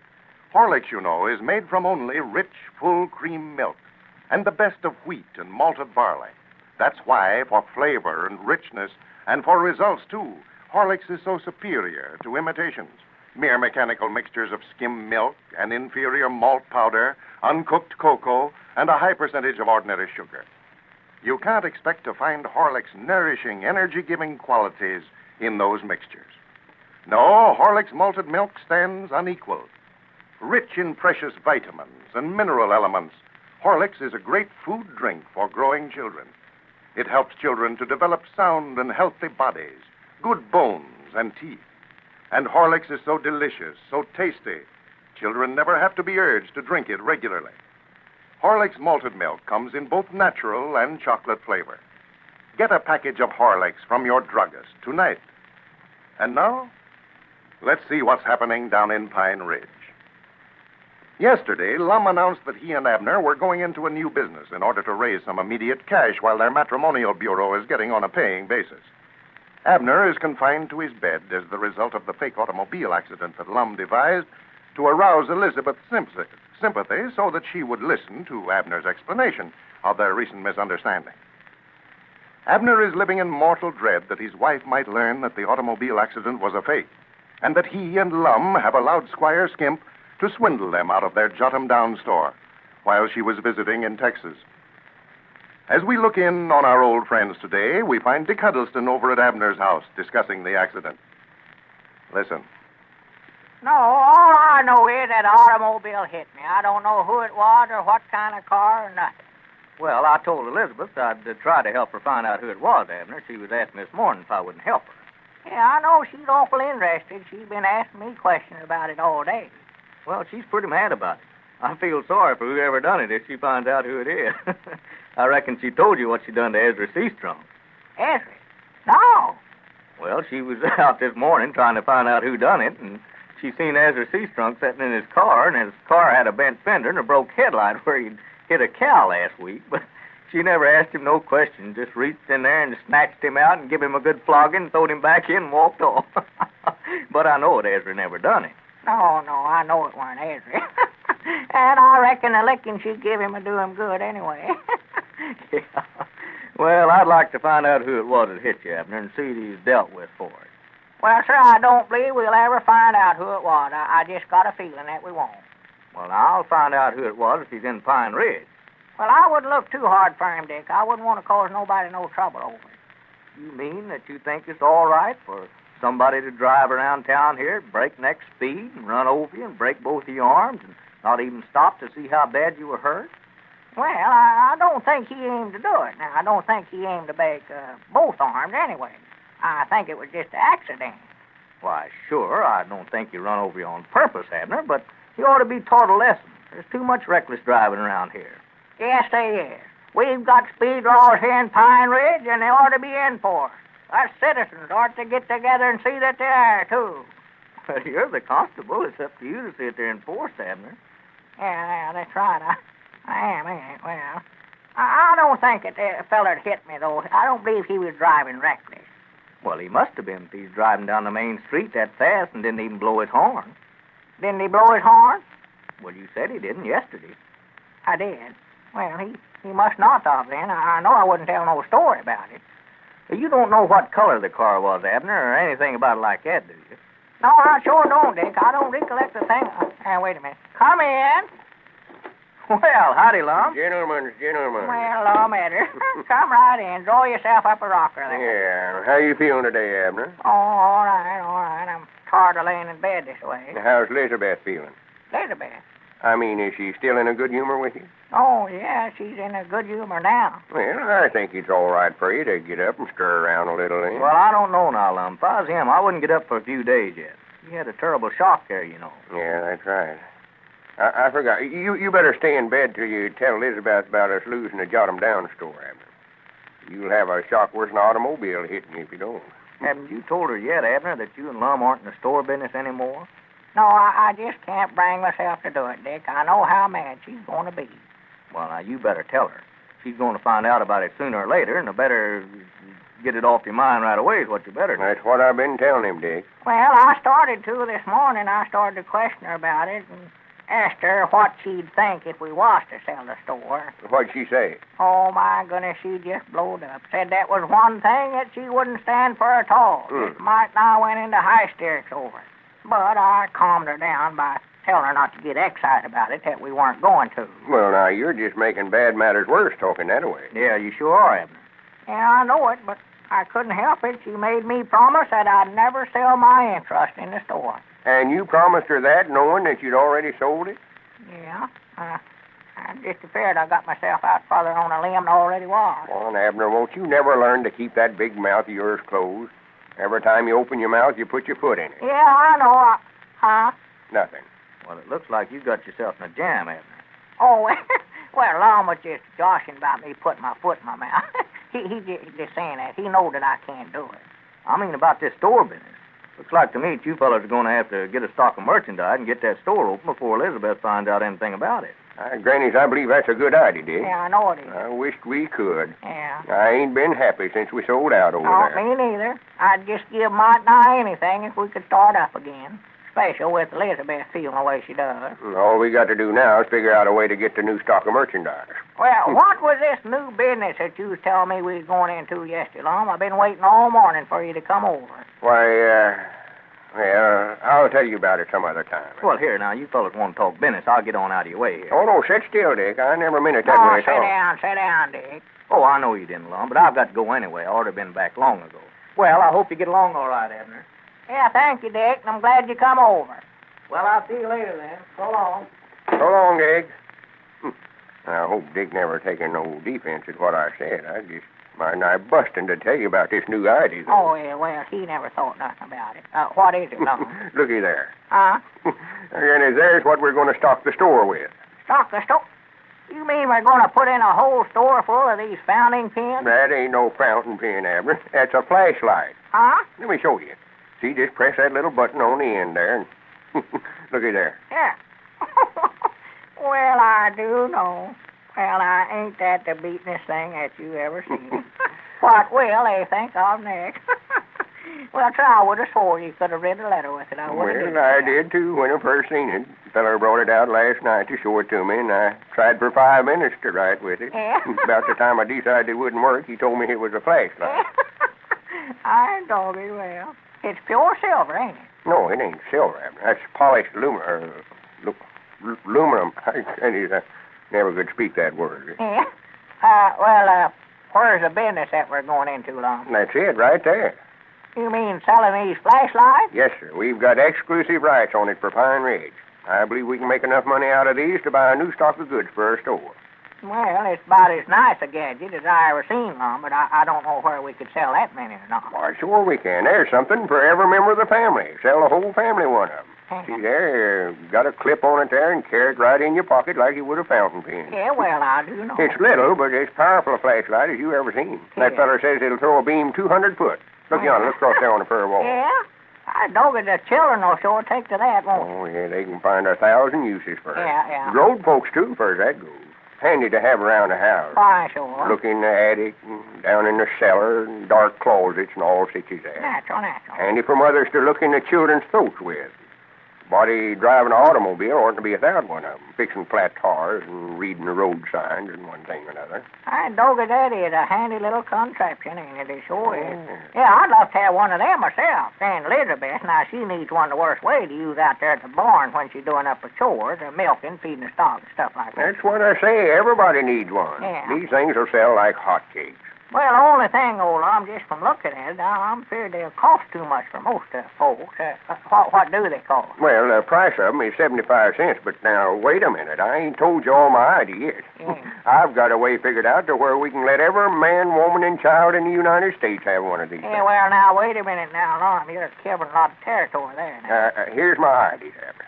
I was thinking about getting some great big company interested in these, and natural, I thought about the Horlicks Malted Milk Corporation. Natural. You know, they was nice enough to send out the Pine Ridge News first when all of our friends wrote in for it a while back. Uh-huh. So I just sat down a while ago and wrote Mr. William Horlick a letter, personal. Oh, well, I believe I'm catching on now. Listen to this. Mr. William Horlick, Racine, Wisconsin. Dear Mr. Horlick, we are sending under separate cover a fountain pen flashlight which we think you might be interested in using in an advertising campaign of some kind. Uh-huh. This is something that every man, woman, and child would appreciate having, and if you are interested, we can supply you with any number you want, as we are exclusive distributors for Pine Ridge. Yeah. Please let us hear from you by return mail. Your old friends, Lum and Abner. Well, I don't get Lum, you sort of outdone yourself on that letter. Now, that does sound fine. Well, it ought to. I spent enough time on it. Yeah. Abner, if Mr. Horlicks is interested in this proposition, we'll get that stock of groceries back in that store before Elizabeth ever finds out a thing about us going out of business. I dog it, I believe you're on the right track, Lum. Just go ahead and make me a half partner.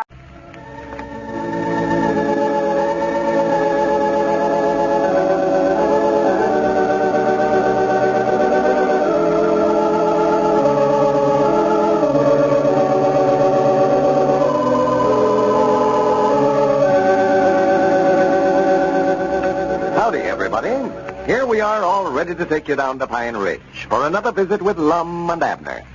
Brought to you by the makers of Horlicks, the original malted milk. Before we go down to Pine Ridge, I'm going to take a minute to read a specially interesting letter that we received last Thursday. It's from Mr. J.S.S. of Terre Haute. Here's what he writes. I've been listening to Lum and Abner ever since they started on the radio. I think they're swell. But frankly, I didn't believe what the announcer said about Horlicks malted milk. Then one night I heard him say that a glass of Horlicks hot just before going to bed helps one sleep more soundly. I hadn't been sleeping so well myself, so I thought I'd give your product a trial. Boy, did it work. The very first night I tried it, I slept like a top. I drink it every night now, just before going to bed, and I sure sleep soundly. Feel fine and refreshed in the morning, too. It's me for Horlicks now, every time. Well, thank you, Mr. J.S.S. We're as glad as you are that you decided to give Horlicks malted milk a trial. It certainly is a fine aid to sounder, more refreshing sleep. We hope that some of Lum and Abner's other friends will try it, too. It's a good idea to always keep a package on hand. It has so many other uses, too. You can get Horlicks at your druggist's in either natural or chocolate flavor.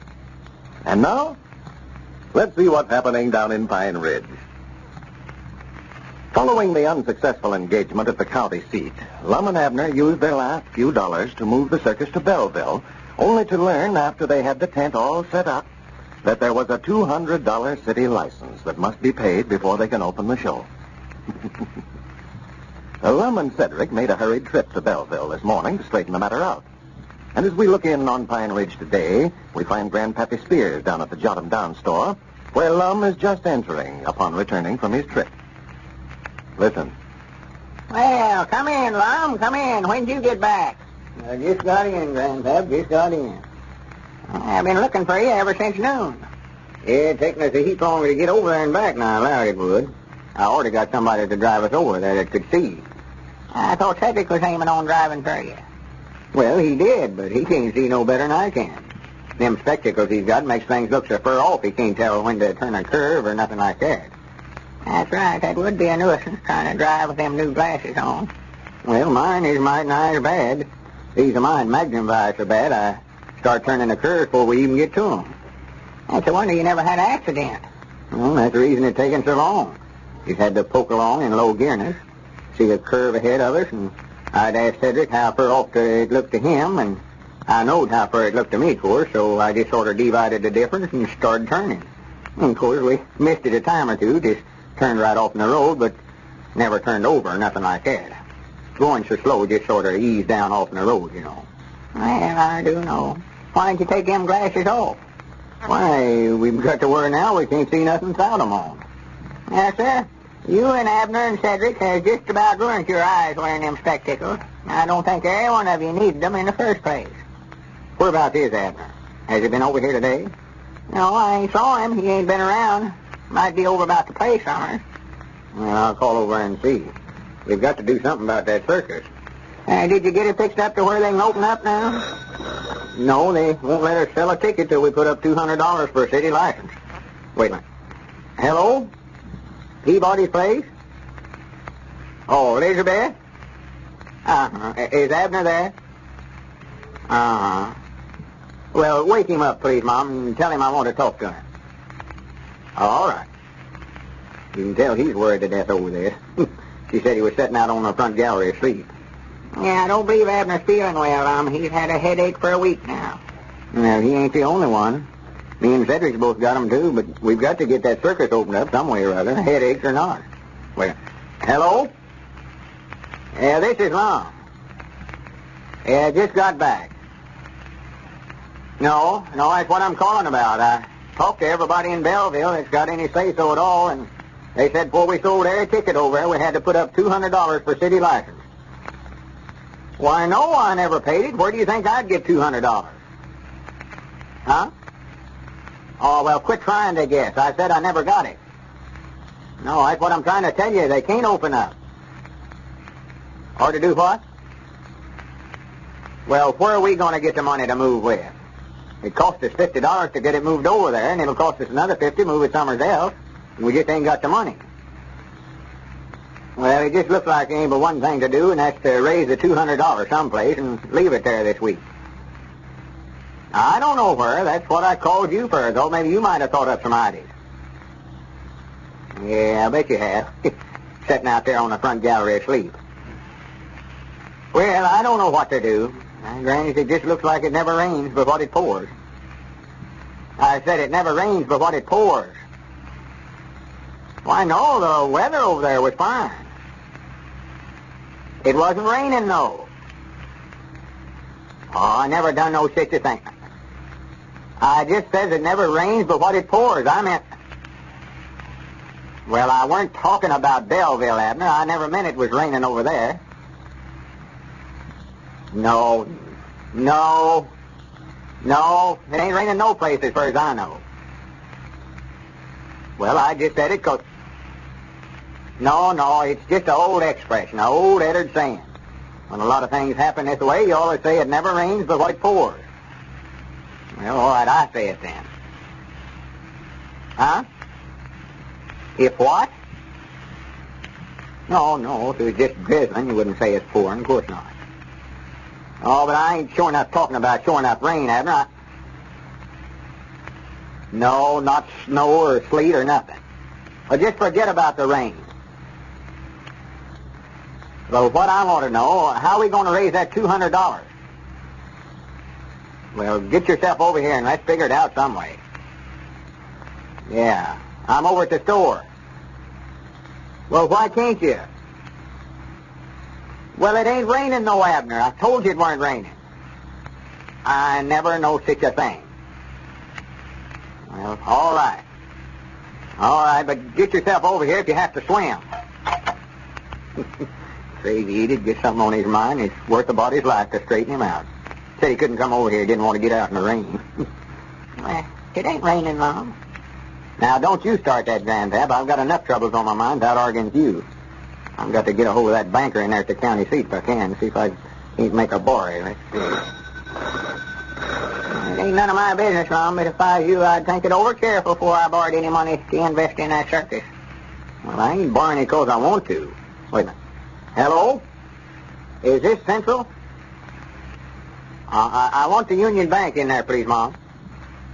Huh? Well, that's what I mean. I want to speak to them. Yes, Mom. No, sir, Lum, I sure wouldn't do it. Well, Grandpap, we can't just leave their circus sitting over at Belleville paying them performers and feeding them animals unless we're taking in some money. It never take me long to figure that out. Even a goose can see that. Wait a minute. Hello? Is this Mr. Duke talking? This is Lum Edwards out here at Pine Ridge. Yes, sir. Oh, tolerably well, thank you. Well, I just wondered if I could make a borry in there at your bank. A borry?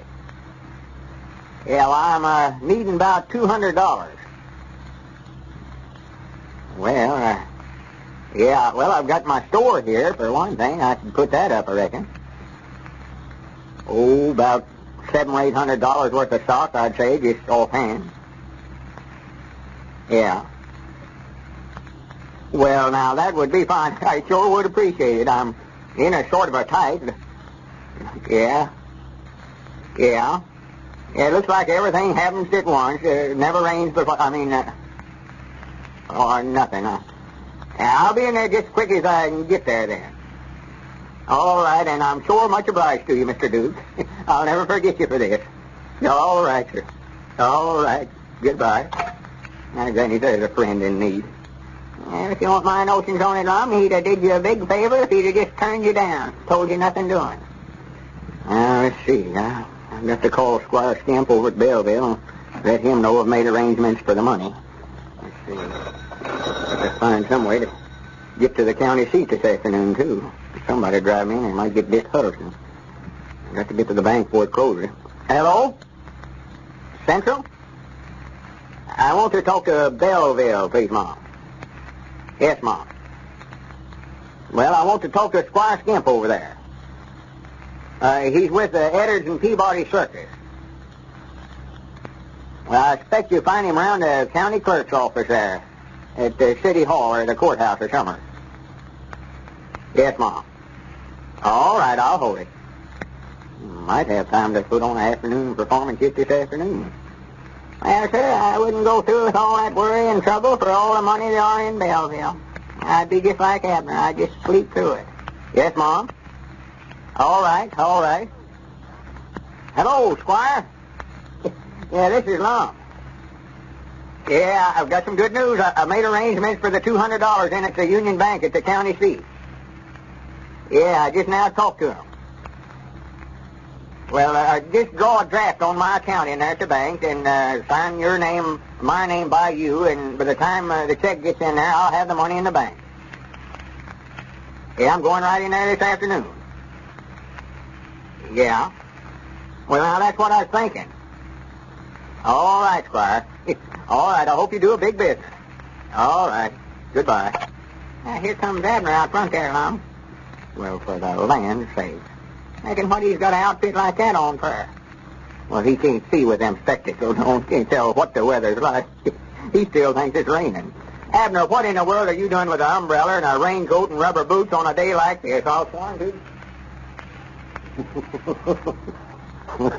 Never rains but what it pours. Ladies and gentlemen, here's a fine, easy way to get your youngsters to drink all the milk they need this spring. Just let them drink plenty of Horlicks malted milk. Mixed with water alone, it has all the fine body-building qualities of full cream milk. Like milk, it is rich in the precious elements calcium and phosphorus and iron, so essential for building sturdy bones and sound teeth. Yet in addition, Horlicks contains the good nourishment the extracts of wheat and malted barley give. Horlicks, too, is so much easier to digest. It's in a form that young, delicate digestive systems can easily handle. So get a package from your druggist in either natural or chocolate flavor. Your youngsters need it now that spring is coming, and they love the full, delicious flavor of Horlicks. This is Carlton Brickert, speaking for Lum and Abner and Horlicks, who now bid you all good night and good health.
Howdy, everybody. Here we are, all ready to take you down to Pine Ridge for another visit with Lum and Abner, brought to you by the makers of Horlicks, the original malted milk. I wonder if all of Lum and Abner's overweight friends are using the Horlick weight control plan. Judging by the many letters we've received, a lot of them certainly are, and finding it safe and satisfactory, too. Briefly, the plan is this. Instead of eating a heavy, hard-to-digest lunch, these overweight listeners are drinking a good glassful of Horlick's malted milk at noon. This makes a sustaining, easy-to-digest lunch one that keeps you alert. You get none of that drowsy feeling that comes from eating a big midday meal. Yet, and this is the point, Horlicks offers sustaining nourishment without the excess calories of a heavy meal. And excess calories are just what bring your excess worries. Try Horlicks yourself. It saves time, money, and health. All you need is a package of Horlicks malted milk. And this you can get from your druggist in either natural or chocolate flavor. And now, let's see what's happening down in Pine Ridge. Well, Lum and Abner have quite a problem on their hands. They're enjoying a splendid patronage to their circus, but for the past 2 days, the entire receipts have been stolen out of the safe in the wagon that serves as their office. So far, they have found no definite clue to the mysterious disappearance of the funds, and yet there are several who might be implicated in the theft. Well, as we look in on the circus grounds today, we find Abner and Squire Skimp in the office discussing the matter. Listen. Well, that's the reasons I come over, Abner. I just wanted to have a heart-to-heart talk with you. I know all this money disappearing. It looks bad for me. It's no more than natural that I'd be the first one that you'd suspicion. Well, I ain't accused you of taking it, Squire. Well, no, you haven't come right out and said so, Abner, but natural with you and Lum and me being the only ones that knows the combinations on that safe, I'd be the first one that you'd think took it. Yeah, I reckon so. I've always tried to live honest, to do right by my fellow man. And that's why it grieves me so to think that you'd even suspicion for 1 minute that I'd slip in this wagon under the cloak of darkness and take from that safe money that belonged to you and Lum, 2 of my oldest friends. Well, now, Squire, I wouldn't let myself get all tore up over this. Well, it's a matter of defending my honor, Abner. A man reaches my age in life, Abner, he just ain't got much left to live for except his reputation and his friends.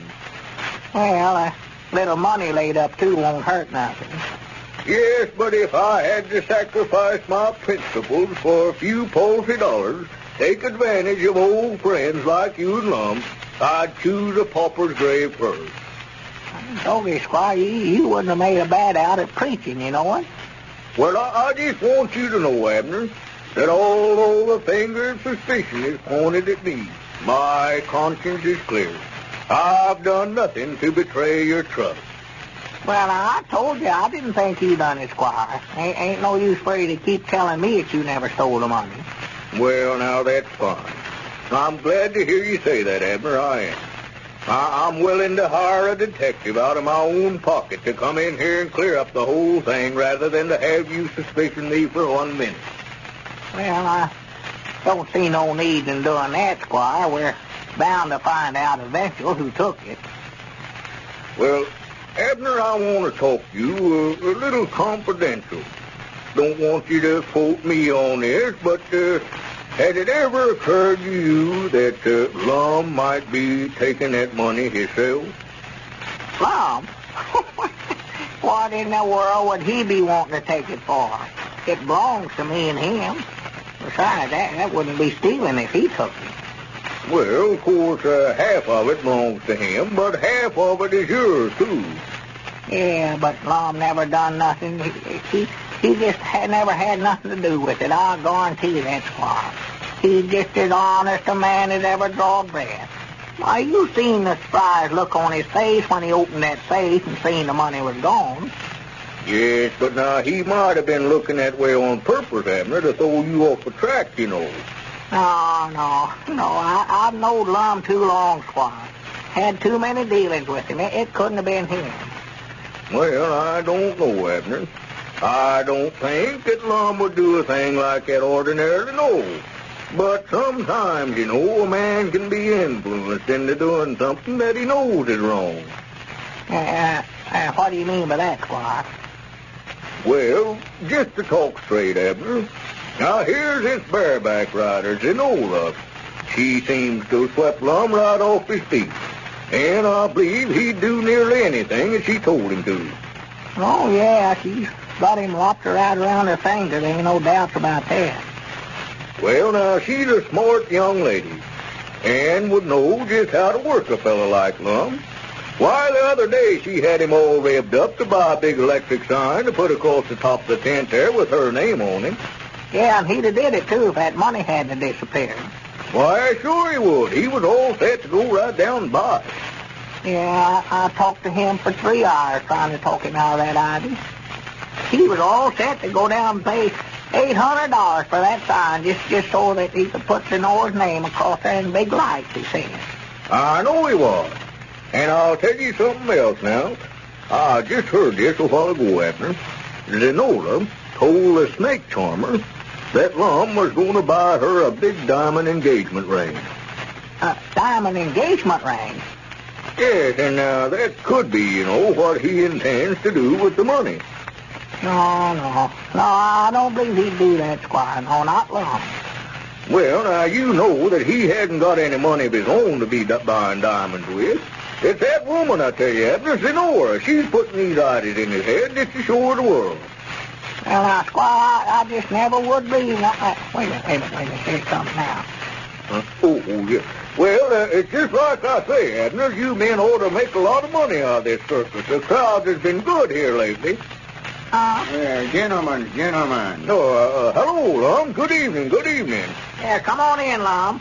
Keep your seat, Squire. I can sit right over here. Oh, no, Lum. I was just fixing to go anyway. I've got a little business to attend to before the performance tonight. Well, I'll be around there before long, Squire, to open up the box office. All right, Lum.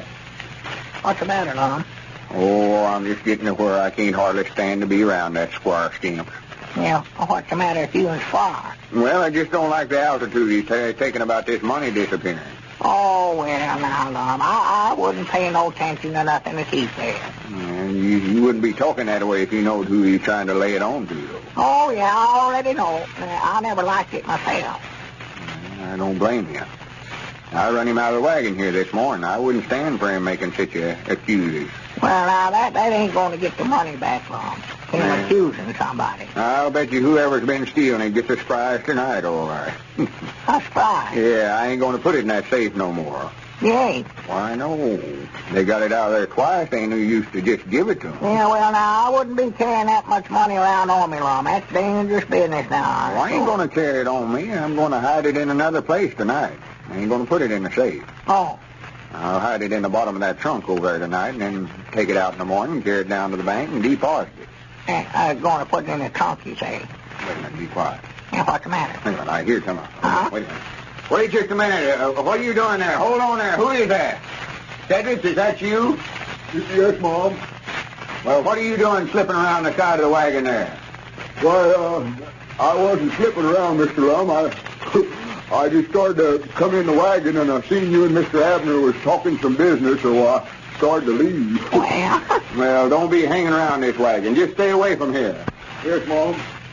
Swan, you scared me to death, Lum, when you jumped up that way and run to the door there. Yeah, I reckon I'm a little nervous. This thing's got me about half out of my head, Abner. Abner, you reckon Cedric could know anything about where that money's been going? You mean, you reckon if he stole the money, Cedric? Yeah. Oh, why, no, Lum. Why, Cedric couldn't get in the safe if he wanted to. He don't even know the combination. Well, now, that's just all you know about it. He knows that combination a heap better than me or you does. You mean Cedric knows the combination to the safe? Yes, sir. Oh. You know, I never can recollect the thing myself, and yesterday evening I went to open the safe, and there's just me and Cedric in here, and I couldn't recollect the combination, and he sat right there and told me what it was. He did? Yeah, I never thought nothing about it at the time, but I got to studying about it today. I don't know, Abner. I hate to think such a thing about Cedric. I've always liked the boy. Oh, Cedric's a fine boy, Lum. He's worked there in the store for us over Pine Ridge for years. Oh, Never had sure. no trouble with him. Oh, I'll trust Cedric, Lum. I'll give him chances to take things. He's just honest as he can be. Yeah, but I'll sworn he'd see his pranking mighty strong at him. Well, now, Lum, I wouldn't go nothing on that now. He might have just watched, me and you open the safe and happened to learn the combination by heart, accidental. Yeah, I don't know. Well, it's him or Squire Skimp one, I know that. Well, now, I don't believe Squire done it neither, Lum. I thought so maybe for a while, but he was in here a while ago and talking to me about it, and he just might not have brung tears to my eyes, tell me how innocent he is. How innocent he is? Oh, yeah, he sat here and told me on his word that he never had a thing in the world to do with it. Well, you don't expect him to come right out and admit to it, do you? Well, no, Lum, but he talked awful honest to me. Well, a fellow that steals money that way ain't going to admit to it. Well, no, but Squire, he looked me right in the eye when he said it. Oh, I tell you, Abner, after some of the other stunts Squire Skimp pulled on us, I wouldn't put nothing past him. Well, there's one thing about it. If you hide it in the trunk tonight, why, me and you can watch your safe. Find out what you're saying, Abner. Huh? Did you hear somebody? Yeah. Who is that? What do you want? Wait a minute, I seen you hauled or I'll shoot. Who is it, Lum? Who is it? What's the matter? Oh, my goodness, I don't know. I couldn't see for sure. Just as I stepped through the door here, he run around the corner of the wagon. Well, why didn't you shoot? I never had nothing to shoot with. Wait a minute, listen. Watch where you're going next time. Somebody get hurt the first thing you know, running around here like a wild man. Is that you, Squire? What's the matter? Oh, that brother, Zenora's, come tearing around the end of the wagon there and run right square into me, knocked me right flat on my back. Zenora's brother. Well, this seems to only complicate matters more than ever. Who stole that money? Ladies and gentlemen, Mrs. S.J.B. of Covington, Kentucky, writes to tell us of a conversation between two youngsters playing baseball that she overheard recently. We thought maybe you'd like to hear it, so we're going to reenact it. Listen. Let's quit, Bob. Oh, gee, it's my turn to bat. You can bat first tomorrow. No, I can't. I gotta go to the dentist. Besides... Oh, I'm tired. I'm gonna quit. Oh, all right. You just can't take it, that's all. Who can't? I'll bet you're tired, too, only it's your time to bat. Maybe so. But I wouldn't be if I had some Horlicks tablets. Huh? What are they? Oh, you know. Horlicks malted milk powder done up in tablets. They give you pep. Well, let's get some. How much are they? Only a dime. How much you got? I got 4 cents. Well, I got 3. That's 7. Mom will give us the rest. Come on, let's go ask her. And that was all that Mrs. S.J.B. had time to hear. But it was enough to show how popular Horlicks tablets are becoming. Youngsters, motorists, early golfers, shoppers, people in all walks of life are finding Horlicks tablets great for warding off hunger and fatigue. Have you tried them yet?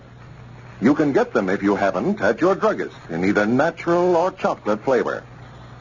This is Carlton Prickert, speaking for Lum and Abner and Horlicks, who now bid you all good night and good health.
ready to take you down to Pine Ridge for another visit with Lum and Abner. Brought to you by the makers of Horlicks, the original malted milk. I wonder how many of our listeners have tried the breakfast plan that I mentioned the other night. Remember? A glass of Horlicks malted milk hot in the place of tea or milk or coffee. Besides being a delicious, welcome change, Horlicks makes a fine, healthful beverage for young and old alike. A valuable addition to the diet. That's because of the vitamins and minerals that this famous malted milk contains. In addition to that, Horlicks is so much easier to digest that it keeps you feeling cheerful and alert all day. It agrees with the weakest stomach. So if you haven't any Horlicks in the house, get a package now from your druggist. Then start the day right, the Horlick way. You'll find many other uses for Horlicks also. And now, let's see what's happening down in Pine Ridge. Well, the wedding of Evelina and Frank Foster has been definitely called off. And Lum is taking advantage of the situation by courting Evelina right off her feet. Her romance with Frank Foster just made the old fellow realize how much he really cared for her. As we look in on Pine Ridge today, we find Dick Huddleston over at the Jot 'em Down store talking with Lum and Abner. Listen. Yeah, I believe me and Evelina's more in love with one another now than we ever was. Well, it looked like old times to see you two out to meeting together yesterday, Lum. Well, sure, might not everybody said that. Any number of them come up to us again services was over and told us how proud they was to see us keeping company with one another again. Oh, I don't think nobody wanted to see her marry Frank Foster in the first place. I reckon that's the reason they're glad. Oh, that'd been the biggest mistake she ever made. Well, Lum, that sort of leaves it up to you now. You kept her from marrying Frank. You better get busy before somebody else tries to take her away from you again. Yeah, I think me and her will be getting married before long now. I've got to get me a diamond engagement ring summers. Well, now, she give Frank his ring back. Why don't you just buy that and offer him? I bound you'd sell it pretty cheap now. Granny, that's right. I hadn't thought about that. Well, I doubt if Frank could sell it to you, Lum, if he knew what you wanted with it. Yeah, he's just mean enough to try to charge me two prices for it. Yeah, he just like it. You ought to told Evelina not to give it back to him, what you ought to did. Yeah, I'm not worrying about that. I can get her a ring, all right. I'm going to get her a solid 14-karat diamond. That'll make that little old ring he give her look like 2 cents. Well, man, I've got to get on back over to the store. I left the wife to look after things, and she's got to take out and go to the house and do the washing. Yeah, well, I'm glad you stopped by, Dick. Yeah, come back again, Dick. Much obliged for bringing the mail over. Yeah. Well, that's all right. I'll come by here anyway. Well, Dick seemed to like the plans we got for remodeling our store, didn't he? Yeah. I believe that was a good suggest he made there, though, about putting all the groceries on one side of the store and all the dry goods on the other, Lum. Yeah, only trouble it'll be a nuisance walking backwards and forwards that way. See about my luck to be standing over on the grocery side and somebody come in and want some dry goods, dress pattern or something like that. And I'll have to walk clean across the store to wait on them. Yeah, like you said, though, it don't look right to have canned goods and shoes stacked right up on the shelf together that way. No, but I still say it's a heap handier that way. Wish we could run the store sort of like one of them cafeterias where we ate over at Greenwood. You mean put a eating place in here? No, but let everybody wait on themselves. They could go around and pick out what stuff they wanted, and me and you could stand up there at the front door and search them and take their money as they go out. Yeah, but supposing they go out the back door. Yeah, that's right. Looks like it's all or something. Wait a minute. Who's that driving up out there in front? Oh. Stranger to me. Yeah, I don't believe I even know the horse. He's a dressed-up sort of a feller, ain't he? Yeah, more like that drummer's what he is. And he's just wasting his time calling on us, then, for we ain't buying nothing till we get this store remodeled. Ain't got no place to put the stuff if it was to buy it. Yeah, come in, sir. Come right in. How do you do? How do you do? I just wonder if you gentlemen could tell me where the old Phil Robinson place is located. Oh, Robinson place? Yes, I believe that's the name, Robinson. Yeah. I reckon he means the old Uncle Phil Robinson place, Abner, up there on Breast Creek. Oh, yeah, more like that. Yes, the Phil Robinson place. I believe that is what they call it. Well, I can tell you where it's at, but there ain't nobody lives there.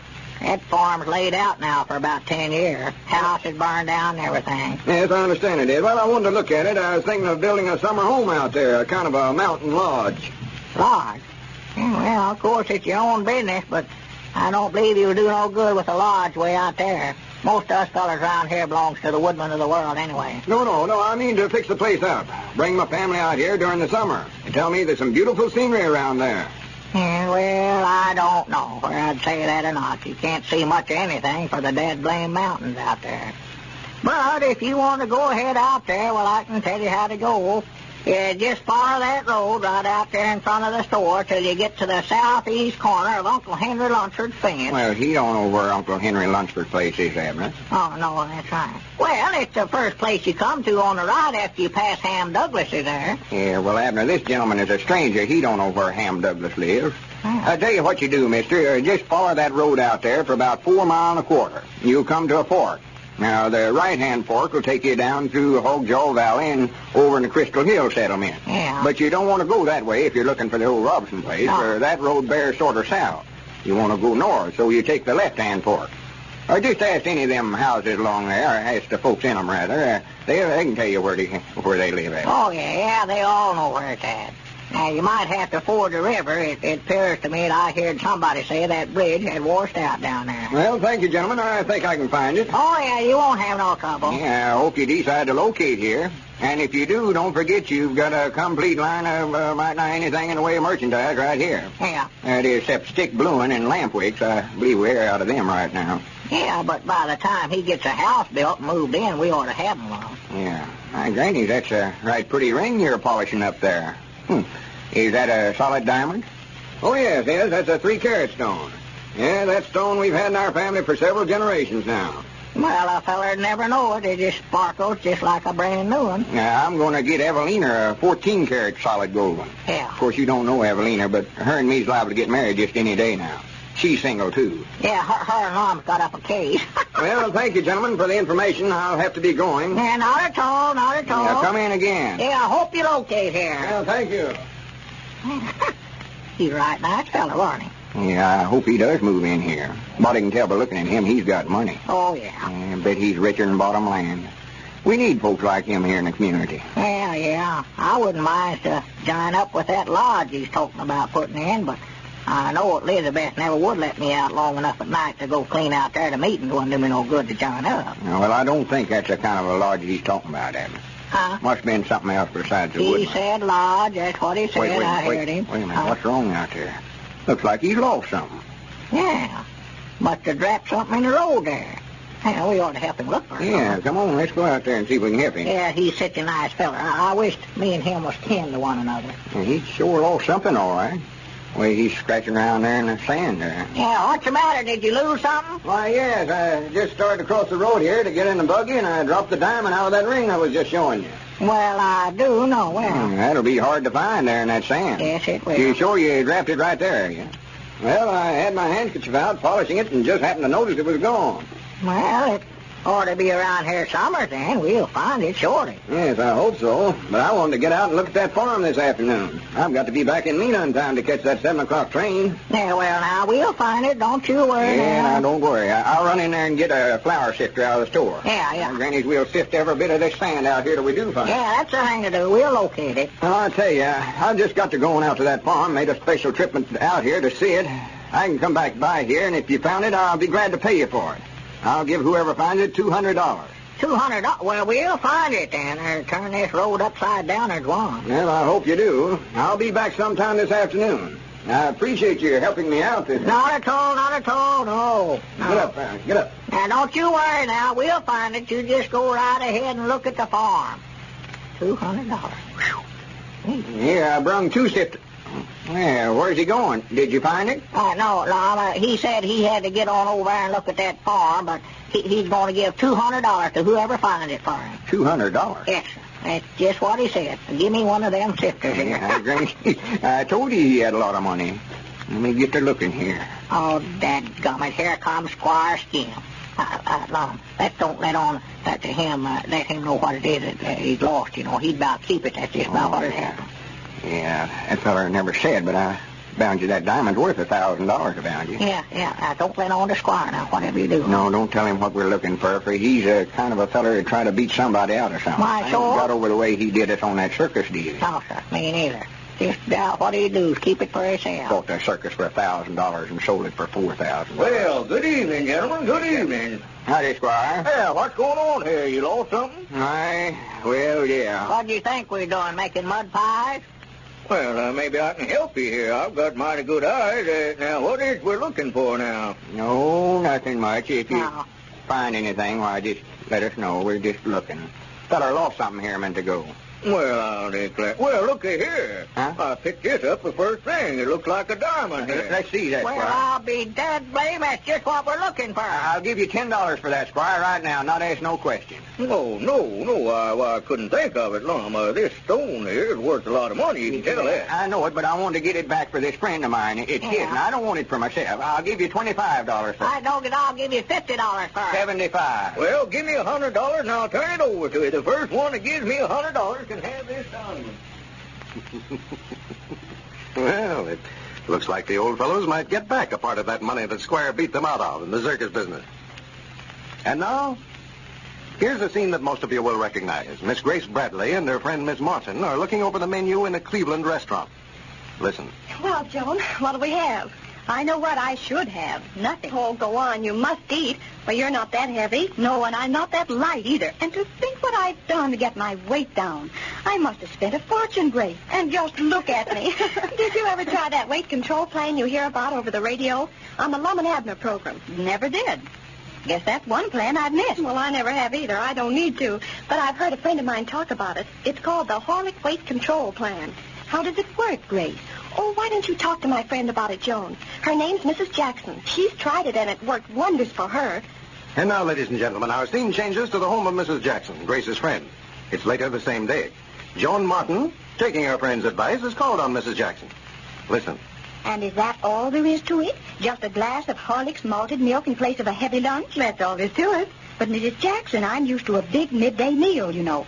Won't I get hungry later in the day? Not a bit. That's the beauty of the plan. Horlicks readily takes the place of a heavier meal because it's so very satisfying. That's why the plan's so safe.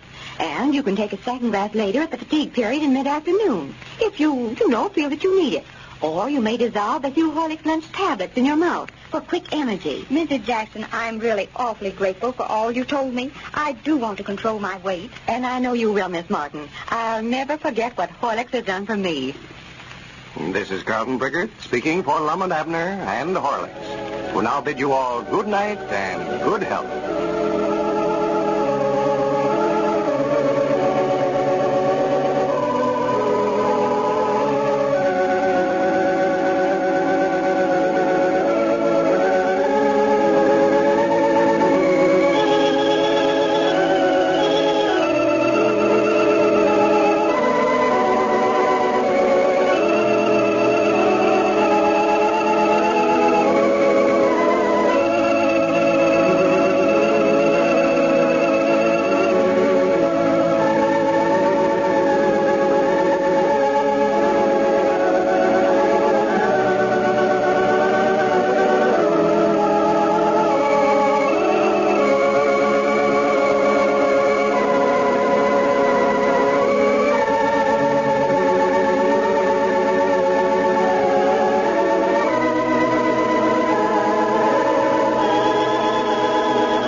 Ready to take you down to Pine Ridge for another visit with Lum and Abner, brought to you by the makers of Horlicks, the original malted milk.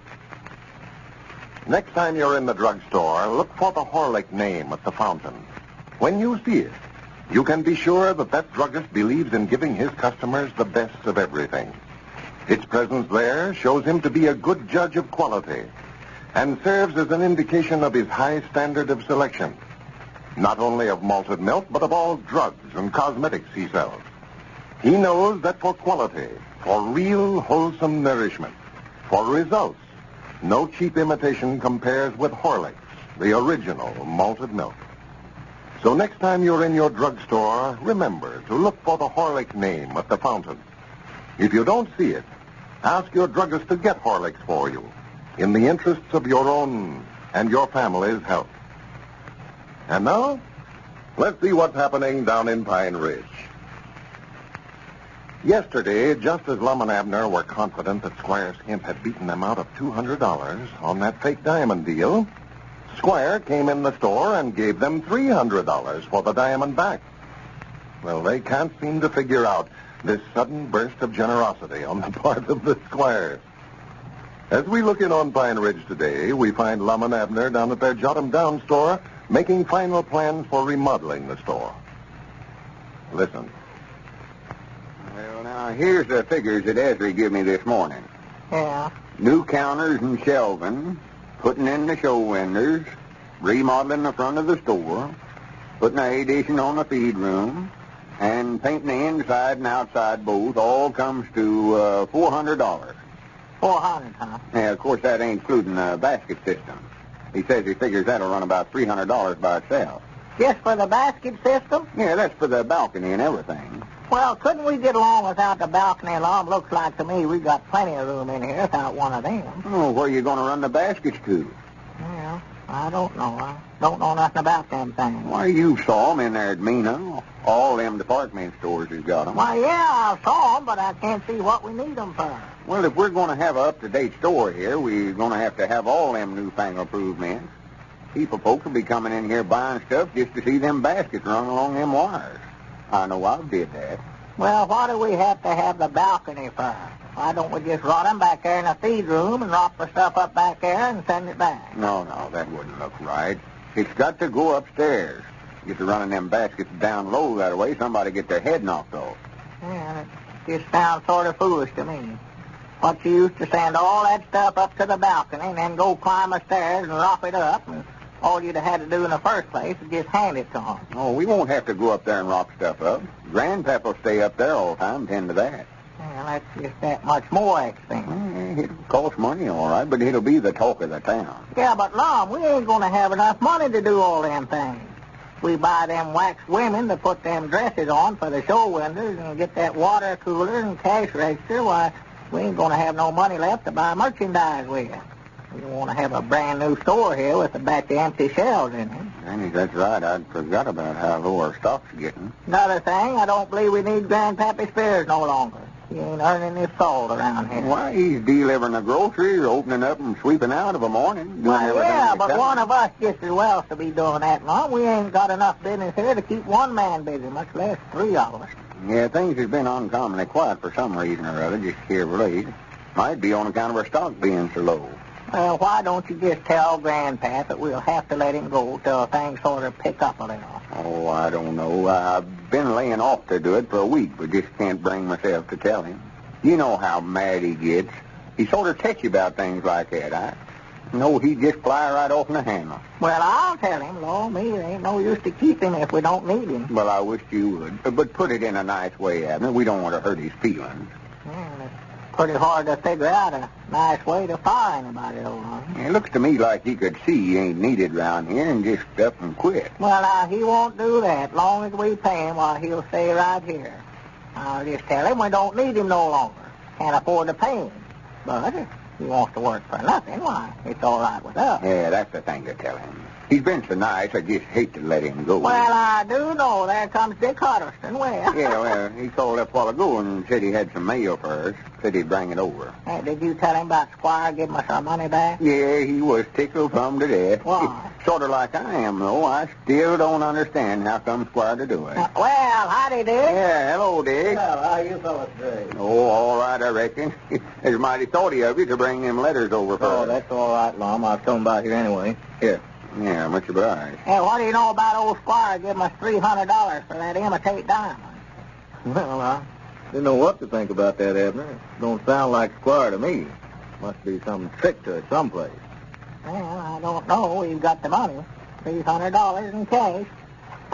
So that he can pull all them kind of tricks on us he wants to. Well, I can't figure it out. I never knew Squire to give anybody anything before. But maybe he's had a change of heart here all of a sudden. Can't tell. Granny, this is that catalog I ordered from them store fixtures. What? Store fixtures, showcases, and stuff like that. Oh. Here's some wax models in here. Granny, them look like real women folks, don't they? Let's see. You going to get some models, Lum? Yeah, I thought we'd get a half a dozen or so of them, sort of stand them around the store here, put some of them in the show windows. It looks like we've got a big crowd in here, get all them standing around. Folks will be passing by and think there's a sale going on in here. Well, for the land's sake, look at that now. What's the matter with her? Well, that's what I'd like to know. Look at the way she's standing there. What, she's got her hand stuck out that way for her. Looks like she's holding out her hand to see if it's raining or something. Yeah. Oh, that's to hang pocketbooks and stuff like that on. Granny, she ain't a bad looker, is she? No, let's get her on. Hey, look at this in here, though. If you want to see something, look here, Dick. Granny, she'd run the customers off. Looks like a haint. Well, that's some of that modernistic stuff. That's the latest thing, you know. Might be the latest thing, but I don't want to have that thing sitting around the store here and looking at all day long. Well, here, let me look at it a while long, and I'll mark the ones I like in there. Yeah, I want to read this letter here. Looks like it might be something important. Wrote with a typewriter. Well, fellas, I've got to get on back. I want to go by Grandma Matthews. She's got a letter here from her boy in the Navy, and I know she'll be anxious to hear from him. Oh, from Wilbur, huh? Yeah, he don't write very often either. If he knew how happy it made her to get a hearing from him, why, he'd write her every week. Yeah, I know. She talks about him all the time. Well, I never take a letter over there but what she wants me to sit down right there and read it to her. Yeah. And she'll sit there with big tears running down her cheeks. Calls him baby over there. Oh, yeah, he ain't never growed up to her. No. Still worries and frets over him just like he was a young. Why, sure. Well, I'll see you fellas later then. Come down and loaf with me. Yeah, we will, Dick, and much obliged for fetching over the letter. Yeah, come back again, Dick. I reckon who this could be from. I don't know nobody from Denver, Colorado that I know of. Denver? Yeah. I thought your Uncle Elijah went out there to look for a silver mine a long time ago. Granny, that's right, he did. I'd forgot about that. Sure. Yeah, he was sort of the black sheep. Well, that's just about who that's from. Well, he must have struck it rich then, for this is wrote with a typewriter. Oh. Yes, sir, I'll bound you that's who it is. He was my favorite uncle, Uncle Lige was. He was? Yeah, I hope he found a silver mine. Wouldn't that be fine now? Well, go ahead and open it up. You can't tell nothing but looking at the handbill affair. Yeah, more than likely wanting to give me a half interest in a mine to come out there and run it for him is about what he wants. Reckon you could look after the store here by yourself? Granny, this is from a whole batch of folks. Yeah, maybe the whole family wrote you now. Well, maybe this is a board of directors. Well, read it and see who it is. Well, it's sort of blurred here. Must have used a carving paper on it. Says, dear friend. Yeah, somebody knows me all right. Yeah. This charm was started in the hopes of bringing prosperity to me. Yeah. Within 3 days, make 5 copies of this letter, leaving off the top name and address, and adding your name and address at the bottom of the list, and give it to 5 of your friends. What in the world are they talking about here? Well, that don't sound like no silver mine to me. No. In omitting the top name and address, be sure and send that person a dime 10 cents. Oh, a dime 10 cents. Wrapped in paper as a charity donation. Wow. In turn, as your name leaves the top, you should receive 15,625 letters. Ooh, that's a lot. With donations amounting to $1,562.50. Well, Granny. Well, what kind of business is that your Uncle Elijah's got himself into anyway? I don't know. I can't make no sense out of it. Sounded to me like he wanted you to send him a dime there. Here's a whole batch of names. D.E. Wilson, Denver, Colorado, and L.E. Graham, Denver, Colorado. Wow. C.V. Oldham, Denver, Colorado. And, Granny, they're all from Denver. Well, they all want you to send him a dime? Wait a minute. Here comes Grandpappy Spears. Don't say nothing to him about this letter, Abner. I've got to figure this thing out somewhere. I'll just I'd put like it to up. find out more about that myself. Don't let on. Maybe he'll leave directly. Well, I'll just fire him right now. That'll get him out of here. Now, do it as nice as you can. Oh, yeah, sure. I'm going to be nice about it, sure. Well, sir, I just seen Squire Skimp a minute ago, and I never seen a feller so mad in my life. Sit down here, Grandpap. I want to talk to you. What's Squire mad about? Why, I'm mad about that diamond you feller sold him for $300 yesterday. Mad about it? Well, yes, he's awful tore up. He's down to the barber shop just talking about it. Well, I do know. Well, it was his own proposition. We never tried to sell it to him. He come over here and said he felt bad about the way he'd been treating us and wanted to do the right thing about it. That's just what he said. Well, he says he's going to try to make you fellers give him that money back. Give it back? Yeah. I may as well tell you fellers now. I don't want you to think I was butting into your business, but, Lum, you know when you give me the diamond to take it into the county seat and have it set in a ring for you so you could give it to Evelina? Yeah. Well, the juryman says it wasn't nothing but a piece of glass, but I come back and told Squire I had it examined, and the juryman said it was worth $1,200, and Squire believed it. Well, what's he wanting his money back for then? Well, he's taking it in there to try to sell it today, and the juryman's told him just what he told me, that it weren't nothing but a piece of glass. Well... All right, Grannies, I see through the whole thing now. That's the reason he come over here and give us $300 for it. Grandpap, you've got a job here in this store just as long as you want it. Grannies, anybody can get ahead of Squire Skimp. Yes, anybody that can get the best of Squire Skimp will be a valuable asset to Lum and Abner. Did you know that Horlick's malted milk is fine for building convalescents back to health again? For giving them strength and weight? Listen to what Miss Viola Lookabill of Southmont, North Carolina, says in a recent letter. Quote, I want to tell you what Horlick's malted milk did for an aunt of mine. She is 69 years old and has been in bad health for 6 or 8 years. For the past 12 weeks, she's been down in bed. She didn't have any appetite, couldn't eat any solid foods, until her son bought her a bottle of Horlick's malted milk. It gave her a splendid appetite. She can eat most anything and is so much better. It's no wonder she praises Horlick's malted milk so very highly. Unquote. That's the kind of letters we get all the time, folks. And that's why I suggest that you get a package of Horlicks to use and keep handy for similar emergencies. You can get it at your druggist's in either natural or chocolate flavor. This is Carlton Brickert speaking for Lum and Abner and Horlicks, who now bid you all good night and good health.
Here we are, all ready to take you down to Pine Ridge for another visit with Lum and Abner, brought to you by the makers of Horlicks, the original malted milk. Before we go any further, I'd like to explain why Horlicks malted milk is so universally recommended as a food for growing children. For one thing, Horlicks is rich in calcium and phosphorus and the other minerals essential for the building of strong bones, and sound, healthy teeth. That's one reason why so many medical and child-feeding authorities say that Horlicks should be a part of every youngster's diet. Then again, Horlicks is a fine source of vitamins. Vitamins that build husky bodies. Vitamins that help set up a resistance to infection. And, last but not least, Horlicks is especially easy to digest. The young, delicate digestive system can handle Horlicks so much easier than ordinary milk. Get some Horlicks for those youngsters of yours. You can't do anything better for them. Your druggist has it, you know, in both natural and chocolate flavors. Children like them both. And now, let's see what's happening down in Pine Ridge. Well, Lum and Abner learned yesterday that Grandpappy Spears was responsible for getting their money back from Squire Skimp on the fake diamond deal. And they've given the old fellow a permanent position in their Jot-'em-Down store as a reward. Yesterday, Lum received a strange letter from Denver, Colorado. And as we look in on Pine Ridge today, we find Dick Huddleston over at the Jot-'em-Down store explaining it to Lum. Listen. Why, no, that's what they call a chain letter, Lum. I've been reading about them in the paper, but that's the first one I've seen. Chain letter. Yeah, it just keeps going on and on like an endless chain. Well, it's done got here, though. Can't go no further now. Well, you're supposed to make copies of this letter and send them to 5 of your friends. And then they'll send them to their friends, and they'll send them to their friends, and keep on till eventually, why, you ought to get 15,625 answers back, according to this here. You mean if I just send out 5 of them, I'll get over 15,000 answers from me? Well, that's the idea of it. If nobody breaks the chain, you will. And every one of them's supposed to have a dime in them, huh? Yeah, they're supposed to. If they all sent in, why, you'd get $1,562.50. And all it cost me is just 10 cents, huh? Yeah, all you're supposed to do is just send a dime to the name on the top of that list. Granny, that looks like a good proposition to me. I'm going to get busy on that. I'll send you one of the letters, Dick, so you can get rich, too. No, don't send me one. I don't believe I want to get mixed up in the lump. Well, why not? Granny, it just costs you a dime, and you make over $1,500 out of it. Well, you send them to somebody else, Lum. It sounds good and all that, but I've always figured a man's got to work for what he gets. These get-rich-quick schemes look awful good on paper, but they never pan out right. Nobody's going to give you nothing, Lum. Well, if you don't want in on it, I won't send you one. See, I'll send one to Abner. I want to help him if I can. Let's see, Grandpappy Spears and Mose Moots down at the barber shop. He'll be a good one. Yeah, Mose will take a chance on anything. Well, he ought to. Folks take a chance when they go in that barber shop of his, I'll say that. Yeah, especially if he gets to talking, don't pay any attention to what he's doing. Yeah, I got a shave down there the other day, and my face has been burning like fire ever since. Well, I won't let him shave me anymore. I'll stop. Well, I never aimed to let him shave me, neither. I just sitting there in the barber chair listening to the Macmillan boys play the mouth organ guitar and just dropped off to sleep. And when I woke up, he had me shaved and charged me 10 cents for it. This'll give me a chance to get that dime back off of it. Well, I don't see how in the world that you ever slept through him give me a shave, Lum. Well, I don't neither. He must have chloroformed me to do it, I think. Well, a fellow needs an anesthetic all right when he shaves. Felt like somebody had took and beat my whiskers off with a wet rope. Well, I don't mind the razor as much as I do those hot towels he puts on your face. They're hot enough to scald a hole. Yeah, he can't hold them in his hand, they're so hot. He's got to drop them somewhere, so he just throws them over your face to get shut of them, I think. That's right. Well, let's see now. Abner and Grandpap and Mose. Believe I'll send Doc Miller one. That's 4. How about Uncle Henry Lunsford or Ezra Seastrunk? Well, I don't know. It says to be sure whoever you send them to will send them on to somebody else. Caleb Weehunt, I believe, will take a chance on this. Yeah, Caleb be a good one. Well, that gets 5 of them right there. That's going to be right smart of a job to write all the... We ain't got a typewriter neither, I granted. I'm a notion to get Evelina to send them out for me. I'll tell you what I can do. Let's see. She ought to be home from school by this time. Yeah, what do you fix to do there, Lum? Well, I just had an idea here. I'm going to call her up. Well, I expect I better be going, Lum. I've got to get back to the store. Well, don't rush off, Dick. Well, I'll see you later. Let me know how it came out on those letters. Yeah, I will, Dick. So long. Hello. I'll see you later. No, wait a minute. Hello. I was just hollering at the feller leaving the store here. Who is this? Sister Simpson? Let me speak to Evelina, please, Mom. This I never even knowed you over here. Well, I'll just drop in for a minute, Abner. I'm sorry I missed you. Come back again. Yeah, I will. Sure. Hello? Oh, hello, Lum. How are you, Evelina? Well, all right, I reckon. Who'd you call me? I ain't talking to you, Abner. I'm talking to Evelina over the telephone here. Oh, excuse me. I never noticed you was talking at the phone. Oh, I was just talking to Abner. Evelina, what I called you up about, I've got to make 5 copies of a letter. I just wondered if you couldn't get some of the scholars down there at school to write them for me. Well, you know, when you keep them in after school, you generally make them write some word or something 500 times, something like that. I just wondered if you couldn't make them copy this letter for me, as long as they've got to write something anyway. Oh, it's just a letter. I'll bring it over when I come over tonight. All right. All right, much obliged to you. That'll be fine. Well, I'll see you tonight then. All right. All right, Evelina, goodbye. Granny, that'll be a saving of time. What's that, Mom? Why, I've got to make 5 copies of this letter. I got just so Evelina's going to have the young'uns down there at school do it for me. You mean the letter you got from your Uncle Lige out there in Denver, Colorado? Well, yeah, but that ain't from my uncle, though. Dick says that's a chain letter. Said it's a what? A chain letter. All I got to do is send that feller on top a dime, and I get $1,562.50 back. You mean he'll send you that much money for just a dime? Well, yes. Well, order me a dime's worth, too, then, while you're at it, Mom. Well, he don't exactly send it to you, Abner. See, the way this thing works, I've got to make 5 copies of this letter and send them to 5 of my friends, and each one of them does the same thing that I'm doing. They send the top name on this list, dime, and then put their name on the bottom of the list, and when their name gets to the top of the list, well, they're supposed to get 15,625 letters, and each one's supposed to have a dime in it. Well, I do know. Well, does it make any difference who you send them to? No. Send them to anybody you want to. They don't care who you send them to. I'm going to send you one. That shows right there don't make no difference. Then you can send them to 5 of your friends. And a feller's supposed to make over $1,500 out of it, huh? That's what the letter says. Well, I believe I'll just send all 5 of mine to myself then. To yourself? Why, yeah, if I can make $1,500 off of one, well, I'll make 5 times that much anyway if I send them all to myself. Granny, wait a minute here. I hadn't thought about that. Why, sure. Well, I don't know where I want to send them out to somebody else or not. Well, now, here now, Lum, you've got to send me one. You've done said that you would now. Well, I'll send you one, but you've got to send me one back. That'll make us even again. Yeah, well, I'll do that. Yes, sir, I'd love to get in on that thing. Doggy, that's the easiest money I ever heard of. Of course, you've got to wait till your name gets to the top of the list before you start getting back any money, though.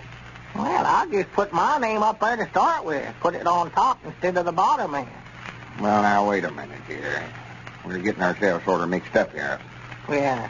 I don't believe that'll work. I'm feared we'd be sending ourselves $1,500 that way. Well, I couldn't send myself that much, for I ain't got it. Let me see now. Of course, I could owe myself part of it, I reckon. But that wouldn't do no good. I don't believe I'd ever pay it. I don't pay myself very good. Well, Abner, this thing's got me all mixed up, but I believe the best thing for us to do, just go ahead and send them out to our friends like the letter says. No use to make hogs out of ourselves. Hogs? Yeah, we ought to be satisfied with $1,500 for just a dime in there. Yeah, I know. I was just thinking, old Lum, I believe you give me an idea then. Give you an idea? Why, yeah, folks around here are sort of short on money, Lum, but they've all got more hogs than they know what to do with. Yeah. Well, why don't we start one of these here chain letter businesses instead of sending a dime, send them a hog? Send hogs? Yes, sir. We could get that many hogs back instead of dimes that way. Granny, wait a minute here. Now, you have thought of something. Why, sure. You know how many hogs we'd get out of that? 15,625. Well, the land say. And they ought to average up, razorbacks and all, they ought to bring $3 apiece. Oh, they ought to do that. That'd be $45,000 worth of hogs. 45,000? Yeah, hand me that letter there. Granny's me and you starting a hog chain letter right now. See, that ain't going to be no bother to change that where it says, rop 1 dime in a piece of paper and send it. We'll just change that to rop 1 hog. Well, we won't rop him up, but just send a hog. Yeah, that'll help everybody. Yeah. Eventually, every man, woman, and child in the United States will have 15,625 hogs apiece. Well, now, wait a minute, now. Where in the world will they all come from now? I never knowed there was that many hogs. Well, I don't know about that. They just have to get them somewhere. All they got to do is just send one hog. They ought to be able to find just one. Oh, yeah, That's what I right. say. That'll run the price up on hogs. The farmer will get more for his hogs, and the railroad company will get to ship them all over the country, and feed prices will go up. Hey, Granny's talk about farm relief. Hey, Granny, this is it. Well, maybe a great idea, but we just hope we don't get one of those chain letters. 15,625 is a lot of hogs. Well, it's afternoon recess period at the Byford Grade School. 2 teachers are talking. Listen. Thank goodness, Anne. Only 1 hour more. What's the matter, Mary? Tired? No, I'm all right. I'm so hungry, though. Nearly starved. Oh, didn't you have any lunch? Sure. But I always get hungry around this time of day, don't you? I used to. Used to? What do? Eat more lunch now? At my weight? Not I. What's the secret, then? Just a minute, I'll show you. What is it? Here we are. These tablets. Have a couple. Candy, eh? No, thanks. It isn't candy, Mary. It's Horlicks. Horlicks malted milk? Yes, in tablet form. Say, they're kind of handy. I'll say they are. Solve my hunger problems anyway. Well, won't they spoil my dinner, though? Not a bit. I soon found that out. But aren't they expensive, Anne? No, they aren't. Why, this whole flask here only cost $0.10. Honest? Well, I surely am going to get a flask myself, Anne. This getting hungry every day really is a nuisance. And that's a typical conversation, folks, about Horlicks malted milk tablets. People everywhere are finding these tablets especially useful for giving new energy and freshness when you're tired. They are the most satisfactory lunch on record. They save you health, time, and money. You can get these tablets at your druggist in either natural or chocolate flavor. This is Carlton Brickert speaking for Lum and Abner and Horlicks, who bid you all good night and good health.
Here we are, all ready to take you down to Pine Ridge for another visit with Lum and Abner, brought to you by the makers of Horlicks, the original malted milk.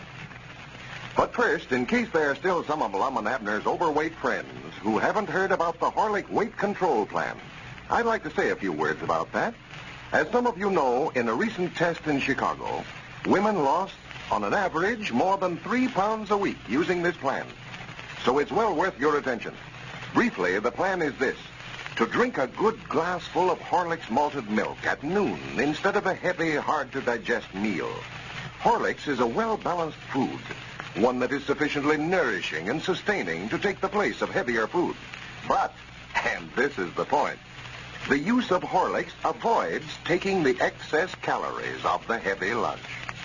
And that's how you lose your weight. You cut down on the calories. If you're at all overweight, try this marvelous plan. Get a package of Horlicks malted milk from your druggist in either natural or chocolate flavor. And start right away. Remember, the quicker you start, the quicker you lose those excess pounds of yours. And at the same time, save your health, time, and money. And now, let's see what's happening down in Pine Ridge. Well, you know, Lum and Abner have started what they call the Farm Relief Chain Letter. Instead of sending money, everyone who receives one of their letters is supposed to respond by sending a hog. Now they have started a corn chain letter, having everyone send a bushel of corn to feed the 15,000 hogs they hope to receive. Well, yesterday, their first hog arrived from the chain letter. As we look in on Pine Ridge today, we find Lum and Cedric Weehunt down at the Jot 'em Down store. Lum seems to be engrossed in a book just now. Listen. You ought to get yourself one of these books, too, Cedric. What's that, Mr. Lum? Why, it's called The Care and Feeding of Hogs. Tells all about how to cure the cholera and different diseases. Feller gets 15,000 hogs, he's got to know how to take care of them. And if cholera break out amongst them, liable to take them on off before you can get them stopped. Well, I'm getting a little uneasy about me getting any hogs, Mr. Lum. I brung you fellers over one yesterday, and I passed out 5 letters and ain't got back none yet. Oh, well, you've got to wait till your name gets up to the top of the list. You'll get them all right. Here's a couple of days before we start getting ours, you know. Well, sir, I've sat right here and watched folks going by the store here all day long leading the hogs. I never seen nothing like it. Oh, I never did neither. There was wagons and buggies lined up there in front of Mr. Abner's house clean down to the end of the fence a while ago. How come they're taking them all over to his house? I thought you and him was partners on this deal. Well, we're just leaving them over there temporary till we can get a fence built around some of the land we bought yesterday. Well, I never seen so many hogs in my life. Wait a minute, that's our ring. Hello? You can Jot 'em Down store, Lum and Abner's talking. Oh, well, howdy, Charlie. Do what? Oh, why, yeah, I reckon we could spare one. Oh, I don't know, Charlie, about $3 or $4, I reckon. You have? Well, I reckon they're getting pretty scarce for now. Mm-hmm. Well, we're keeping them over at Abner's place temporary. Abner's over there now. Just go over there and tell him I said let you have one. You can just pay him there. Huh? Oh, 'tis. Well, there ain't no use for you to carry it clean over to your place and then have to carry it back again. No, if you're getting a hog to give to us, why, just drop by there and point out the one you want to give us and just leave the money. Yeah, it'll save you a lot of bother. All right, Charlie. Oh, not at all, not at all. Glad to help you. Goodbye. Granny, that gives me a good idea. Here we've been worrying about how we was going to get shut of them hogs. Granny, we can just sell them to these folks that's just now getting these chain letters. Charlie Luttrell said he'd looked all over the country trying to buy a hog from somebody. Yeah, before long, I found you they'll be bringing a fancy price, all right, scarce as they're getting. We've give away all we had over at the place. Bo and Pa and all us children's every one got one of them chain letters. We give away 11 hogs just evening. Yeah, the trouble is, see, all the hogs is getting concentrated in one place, sort of. Those fellers that's up at the head of the list are getting a corner on them. Yonder comes Mr. Abner now. Where? Yeah, granted, now he won't be there when Charlie gets there. Well, I reckon Charlie will bring the money on down here at the store if ain't nobody there. Wait a minute, that's our ring again. No, Cedric, you run over and wait till Charlie gets there and take the money first. Hello? It's the Jot 'em Down store. Lum and Abner's talking. Well, how are you, Bessie? Why, yes, I did. I told him just a while ago we'd let him have one. Why, yes, I guess we could spare another and all right. $3. That's what I told Charlie he could have one for. Oh, any one you want. It don't matter with us. We got so many. Cedric Weehunt will be over there. Just pay him the money and tell him I said let you have one. Cedric, Bessie Gantlin will be over there after a hog in a minute. Now let her have one, too. Yeah, mind out where you're going there, Cedric. You'll run over Excuse me, Mr. Abner. Excuse me. All right, Mr. Lum, I'll just stay over there for a while. I know this Lum, something's got to be did about them Wait a hogs. minute, Abner. Wait a minute. Uh-huh. All right, Bessie, you can just go over there and pick out any one you want. Oh. And if you see anybody else that's wanting to buy one, why, tell them we've got plenty and we'd be glad to sell them. All right. Oh, you're welcome. Don't mention it. Goodbye. Granny, Abner, I got an idea now that is an idea. Yeah, I got one, too. We's worrying about where we's going to sell them hogs. Why, Granny, we'll just sell them out to these folks that's just now getting these chain letters. Hogs is getting scarce around here. Yeah, they're getting scarce everywhere except over at my place. I never seen so many hogs in my life. Well, fine. We're getting them, Erwin. Why, it looks like a picnic ground over there. There's been a steady stream of folks over there all day long bringing hogs. Well, I do know. Yeah, they ain't using no judgment neither. Huh? Why, them that's in a hurry, why, they ain't asking me where I want 'em put. They just walk up there and dump 'em over the fence and leave. They're just tearing up the place. They've got in Elizabeth's garden and rooted it all up. And they've got in the barn and bedded up under the house and in the house. Why, there's hogs everywhere you turn them. And Elizabeth just put her foot down, too, said we can't bring another one on the place. She has? Yes, sir. Well, I think this idea of mine will get rid of them pretty fast, however. I'll paint a big sign saying, hogs for sale. Get your hogs here. We've got 'em. All that stuff. Well, we have. And we can just hire Cedric to stay over there and sell 'em when folks comes after 'em. Well, I've been turning folks down all day. I never knowed we wanted to sell 'em. Why, sure. We may as well sell 'em. Ain't no use to keep 'em over and have to feed 'em. By the first of the week, we ought to be getting some corn back from them corn chain letters we sent out last night. Yeah. But the main thing I come over here for, Lum, we've got to figure out some rules. Some rules? Yeah, they're running in all sorts of things on us over there. Eli Whitten brung a little pig over there a while ago that weren't 2 weeks old. Well, that letter says hog. That's what I told him, but he said he'd look the whole county over, and that's the nearest he could come to find one. Well, from here out, you can just sell 'em one of them we've got over there. And Luke Spears, that crazy idiot, he couldn't find a hog, so he went down to the butcher shop and come over a while ago with 2 hams and 2 shoulders and some backbone and spare ribs and some sausage and head cheese and a jar of pickled pig feet. Said that weren't a live hog, but that it was all there. Well, for goodness sake, bound for him. Yeah. Well, let's sell 'em. We'll put a stop to all that. I've done sold, too. 2. Yeah, Charlie Luttrell and Bessie Gatlin will both be over after one. I told them just pick out any one they wanted for $3. Yeah, well, I better get back over there then, Lum, for I know that Charlie Luttrell. He'll about pick out the biggest one we've got over there. Well, don't matter none about the one he picks out, for our name's on top of the list of the letter he got, so he'll give it right back to us, you know. Oh, well, that's different.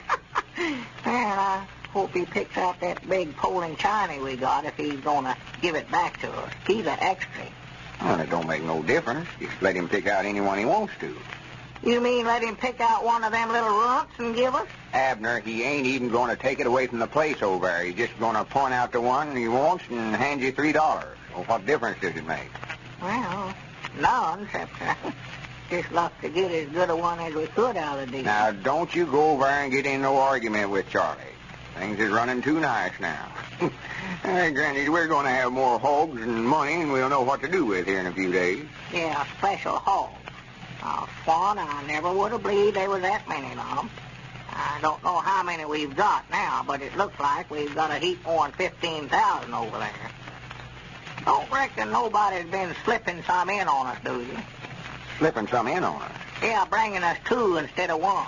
Oh, for goodness sake, of course not. Well, I've been watching them pretty close, but only trouble I don't know who all the letters are sent to, and I just have to take their word for it. Well, there comes Dick Huddleston, young. Huh? Oh, yeah. Yes, sir. As far as I know, Dick's the only one in the whole community here that ain't taking no part in this chain letter business. Yeah, Dick's awful old-timey, Mom. backwards about taking up newfangled ideas this way. Well, it's a shame, nicer feller as he is.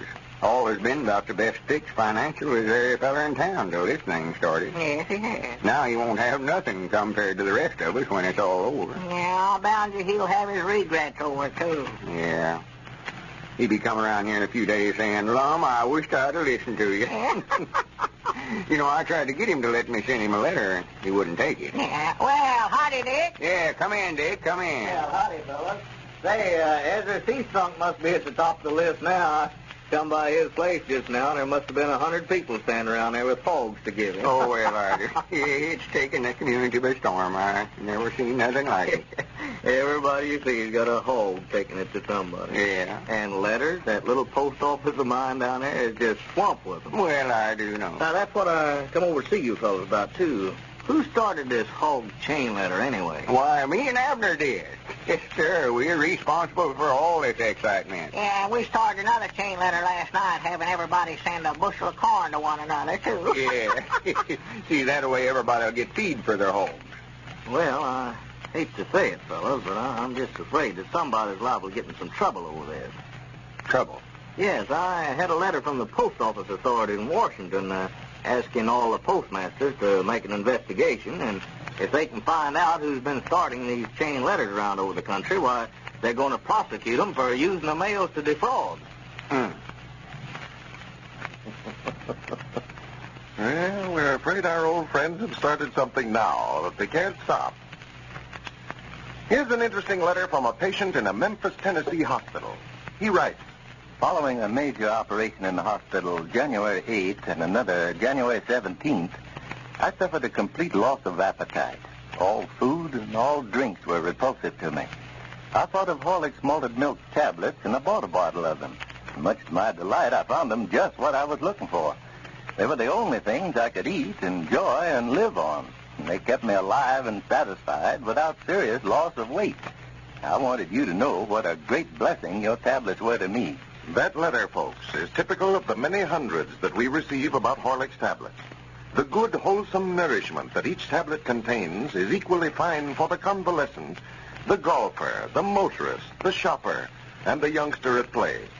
You can get Horlick's tablets, you know, at your druggist's in either natural or chocolate flavor.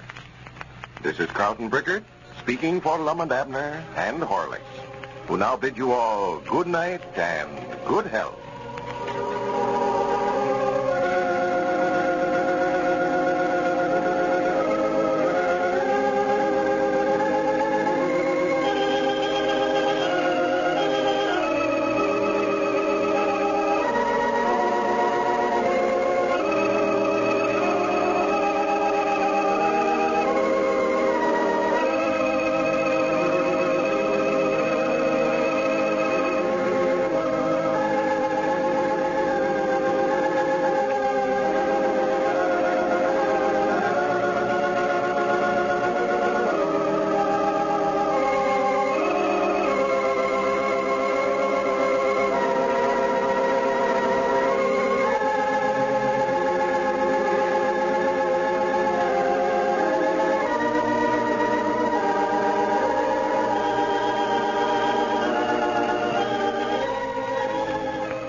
Howdy, everybody. Here we are, all ready to take you down to Pine Ridge for this evening's visit with Lum and Abner, whose everyday experiences are sent for you each evening, except Saturday and Sunday, by your local Ford dealer.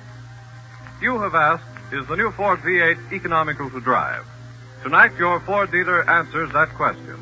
Answers you with the strongest official proof possible to obtain.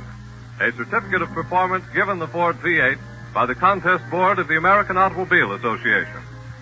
This certificate says, the undersigned certify in the name of the Contest Board, American Automobile Association, that at Washington, D.C., and over the Mount Vernon Memorial Highway, a Ford V8 1933 two-door sedan, motor number 18332-364, of strictly stock class, manufactured by the Ford Motor Company, and driven by contest board personnel, was timed at 182 hours and 50 minutes over the distance of 5,022 1/10 miles, an average of 27.468 miles per hour from a standing start on June 20th to the 28th, 1933, establishing an average of 22.532 miles per gallon of gasoline. Total oil used, 1.578 gallons, an average of 3,182.5 miles per gallon. Total gasoline used, 222.89 gallons, an average of 22.532 miles per gallon. Water added, none. Signed, Chester S. Ricker, official representative, E.V. Rickenbacker, chairman of the board, P.W. Lewis, technical representative, and V.E. Allen, the secretary. In fairness to yourself, see the new Ford before you buy. Well, when we left our old friends down at Pine Ridge last Thursday, the elephant had pulled the door off the jailhouse and released the old lion on the terrified community. Lum and Abner have been trying their best to capture the lion ever since, but so far have not succeeded. As we look in on Pine Ridge today, we find Abner back at the garage, preparing for another trip into the mountains in search of the nuisance that is causing such a disturbance. Lum has just arrived on the scene. Listen. Abner, what in the name of common sense are you up to now? Well, I'm getting things all ready to go on that lion hunt tonight, Lum. Well, you're not aiming on taking this elephant, are you? Why, sure. Who ever heard of hunting lions with an elephant? Well, now, that's what that book says. What book? Why, that one right there. Dick Huddleston gave it to me to read. Tells all about lion hunting. I see it. Now, what we better do is get some dogs to hunt that lion with. No, according to that book there, Lum, they don't use dogs. Big game hunting in Africa. Yeah. Well, I don't care what they say in here. I know in reason they don't use elephants to hunt lions with. They can't even bark. How would you know when they struck the trail? Well, how do you know if they don't bark on trail? Well, did you ever see an elephant a-barking? Why, no, I never, but I never seen one on trail, neither. Well, you can't make no hunting dog out of an elephant, I can tell you that right now.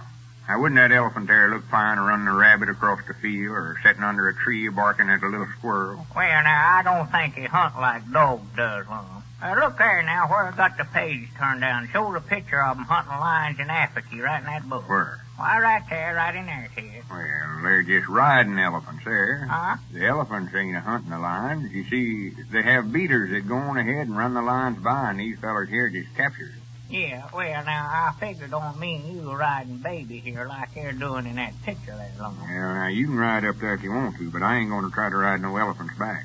You see, these hunters in this picture got a seat up there, see there? Yeah, well, now, you just wait now. Me and Cedric's got a scheme worked out where there'll be room for all of us up there on his back. Whereabouts is Cedric at? Oh, I sent him over the house for some stuff a while ago. I'm trying to get baby all rigged up so that we can strike out right after supper tonight. Abner, I wish you'd quit calling that elephant baby. Well, I got to call him something. That's the only name we got for him. Well, just call him Elephant till after the contest is over, then we'll have a regular name for him. Yeah, I thought some of them names that's already been sent in would be all right, huh? Oh, yeah, there's some good names suggested, all right, but we don't want to do no deciding until we close the contest. Then we'll let the committee pick one out. Yeah. Well, have you made the announcement about the contest over the party line yet? No, I'll attend to that again. I go back to the office. As you know, I was just looking at baby, elephant a while ago, Lum. I believe he's deformed. Deformed? Yes, sir, now just look at him there. He looks like he ain't big enough for himself, don't he? Ain't big enough for himself? No. What you talking about? Well, his skin don't fit him very good. It's way yonder too big for him. Oh, well, he just ain't growed to it yet. He ain't more than half growed, you know. You know. Well, what do they do? Just give him a skin that's big enough for a growed elephant and then let him grow to it? I don't know, Abner. This is the first experience I've ever had with elephants. They just ain't built for style. They run more for comfort. Yeah. Well, there ain't much shape to them, I'll say that. Now, just look at them legs. They just might lie straight up and down. Yeah. Looks like his legs just run down the ground and stops all of a sudden like he's bogged up in the mud or something, don't he? Yeah, they're funny-built critters. I'd hate to... Wait a minute. Yonder comes Dick Huddleston driving up in front. Yeah. I'll have to get back in the office. Dan went out to deliver a new car a while ago. Yeah, you just go ahead and talk to Dick, Lum. I'll finish up getting ready for this lion hunt. Well, we'll try your way one more time, Abner, but if we don't catch this lion tonight, we'll get some dogs and trail him down. know we will catch him tonight, all right. Just wait till you see what old me and Cedric's got rigged up. This book here has learned me all about lion hunting. Well, you needn't count on me riding that elephant. I'll tell you that right now. Well, howdy, Dick. How are you today? Well, howdy, Lum. Wife said you telephoned you want to see me about something. Yeah, I'm glad you come over, Dick. Come on in the office. I'll explain it to you. What's Abner doing back there? Oh, he's rigging up the elephant, getting ready to go hunt that lion again tonight. Haven't located him yet, huh? No, we can find plenty of places where he's been, but we can't seem to find where he's at to go ahead in. Well, thanks, Lum. I've been hearing a lot of complaints about that lion, too. Yeah, and so have we. Granny's trying her best to locate him. Well, he's got the whole community scared to death. They're just afraid to go out after dark, afraid he'll jump out of the bushes after him or something. Yeah, well, he wouldn't bother nobody. Couldn't hurt him if he wanted to. He ain't got a tooth in his head. Sit down, sit down. Yeah, thanks, Lum. Well, I know, of course, he ain't got no teeth, but it's just the idea of a lion being turned loose in the community is what's scaring him. When he starts that roaring, why, you can hear him for miles. Believe me, now, the folks around here ain't venturing out after night. Oh, folks has been calling up here making complaints about it, and I told them we was doing all we could to catch him. Yeah. There ain't a thing for him to be scared of. As the sea trunk was telling me that him and his whole family slept in the storm cellar last night. Well, I do know. Feared of old toothless lion. I slept right in my house. Don't catch me staying all night in no storm cellar. Just locked all the doors and windows and went right on off to sleep. It's a little warm, a little close to all the windows down, but that's a heap better than the storm cellar. Yeah, you're scared just like all the rest of them. No, I ain't. You might as well admit it. No, sir. I thought sure we caught him Saturday night over there on Old Piney Mountain. Yeah. Yeah, Abner had one of them coal mining lights that they fasten on their caps when they're down in the mines. Oh, yeah, it's on carbide lights. There he had one of them fastened on his hat, trying to shine the lion's eyes like Uncle Henry Lunsford used to hunt deer of a night. Yeah. Well, we walked up on this critter the other night, and there's two big eyes a staring. Was it the lion? No, but we thought it was. What was it? Well, I don't like to say, Dick. We couldn't tell, of course. All we could see was the eyes till we got right up on it. Well, what was it, Lum? You won't josh us about it, will you? No, of course not. What was it? Well, sir, it was that wild steer, Luther Phillips. When Abner shined that light in his eyes, he taken in after us and put us up a tree, and our grannies, we had to stay there till daylight Sunday morning. Well, that ain't no way to hunt lions anyway, Lum. I found that. Shine them with the light that way. I gave Abner a book on how to hunt big game in Africa. Yeah, I know. Get some pointers out of that'll help you catch it. Yeah, I think you just done that to have some fun out of Abner. Why, no, it's a good book. Our grannies, he's got it in his head now. He's a big game hunter. Getting that poor elephant all rigged up for a big lion hunt tonight. I do know. Say, what was it you wanted to see me about, Lum? I've got to get on back to work. Oh, me and Abner is putting on a sort of a contest to get a name for the elephant, and where'd you get the idea to put on a contest? Well, you know when I telephoned Sister Simpson the other day down there at your store to see if she could think up a good name for the elephant? Yeah, I remember now, yeah. Well, there must have been a lot of folks listening in on the party line, for we've got a whole batch of letters here, names, different ones they sent in. Yeah. Yeah, that's what give us the idea to turn it into a regular contest and give a prize for the best name sent in. Mm-hmm. What kind of a prize you ain't gonna give? Why, me and Abner decided to give the person that sends in the best name for the elephant a new Ford radio for their car. Well, say, that's a nice prize, all right. Yeah. But suppose that somebody wins it, Lum, doesn't have a Ford. Well, these Ford radios will fit any car, you know. Oh, they will? Sure. Yeah, well, that's all right, then. Well, now, where do I come in on? Well, we wanted you and Grandpappy Spears and Doc Cook to be the judges to pick out the best name for the elephant. Oh, no, now, Lum, I'd rather not get No, now, there ain't no way out of this, Dick. I ain't asking you. I'm just telling you. You're one of the committee. Me and Abner or Dan Davis can't do it on account of being connected with the garage here, you know. No. Well, if you've done decided it, Lum, well, I guess I'll have to serve. Well, I've done decided it, all right. Now, I'll call up the folks on the party line and tell them about the contest. Yeah, I'm just afraid you're getting me in for a lot of work, Lum. That's what you're doing. Now, don't tell the folks on the party line that I'm one of the judges. No, I ain't. Wait a minute. Everybody's listening in now.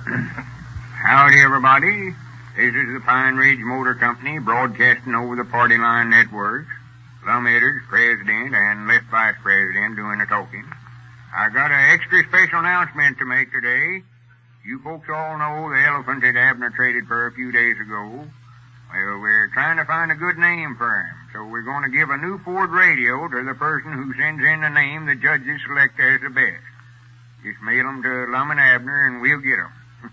This contest will run till Thursday of this week, so better get busy and send us in a name. I reckon that's all Hey, for Lum, today. what in the world's that out in front there? Looks like Abner coming up out there. Wait just a minute. Goodbye, everybody. Well, for the great I am. Oh, what's that on that elephant there? I don't know. That's some of Abner's doing. Hey, Lum, Come on out, let's here, you Dick. Come out here a minute. Abner, what in the name? What's that business you got up on that elephant's back? I know that this is what they call a hoorah in that boat, Lum. That's what we're going to ride in. Why, it looks like a body off an old used car. That's what it is. I know that this will make a fine passenger out of it. Where most of them just got a box up there, we've got a regular suit-in. If that elephant don't look fine with that body off that used car up on him there, Abner. Where in the world did you get that outfit you got on there? Undoubtedly, you don't aim to This wear is a a big get-up. game hunter's outfit, Lum. Why, you've got enough junk there to start a second-hand store. What's that, a dishpan upside down there that you're wearing for a hat, Abner? Look at them short pants and them boots. Now, if you don't look a sight... Look at the guns we've got here, Lum. Me and you's going right up here in the front seat, and Cedric's going to beat the line out of the brush. I know that we'll show 'em how big game hunting ought to be did. Granny's Dick, I knowed it was a mistake to ever give that book on how to hunt big game to Abner. He ain't got a lick of thing. Well, anyway, don't forget if you have a name to suggest for the elephant, send it to Lum and Abner in care of your station. You may be the winner of that Ford radio.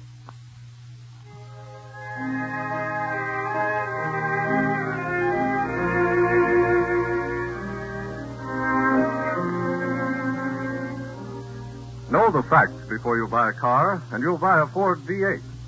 For instance, the all-steel, electrically welded body versus the body of wood and steel. Fact number 1, steel doesn't need wood for strength or protection. 2, the steel and wood body is not much stronger structurally than its wooden frame. 3, under extreme stress or shock, the steel body remains intact. Dented perhaps, but not crushed. 4, it is more expensive to make an all-steel body than to make a wooden frame and then nail steel panels on it. Until experience proved it unwise, Ford mixed wood and steel in bodies and wheels. It was the best way then, but the state of the art has advanced.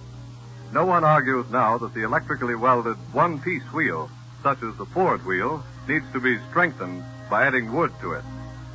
Know the facts before you buy a car. All the facts. In fairness to yourself, see the new Ford before you buy. In closing, we want to remind you to listen for the special announcement to be given during the old-time sociable Friday night. Lum and Abner will tell you about a very interesting contest in which they will give away a new Ford V8 every Friday night, and everyone is invited to take part. Gene Hamilton, speaking for your local Ford dealer, who invites you to follow the experiences of Lum and Abner tomorrow evening at this same time.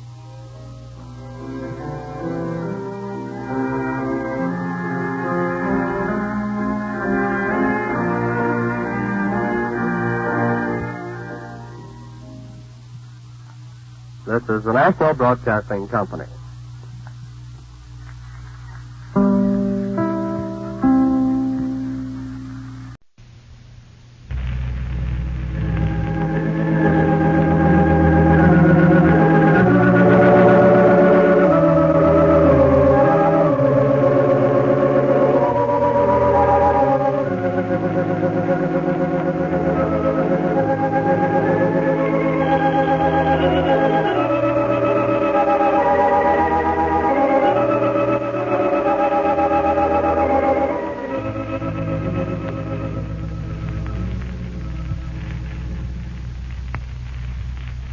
Howdy, everybody. Here we are, all ready to take you down to Pine Ridge for another visit with Lum and Abner, brought to you by the makers of Horlicks, the original malted milk.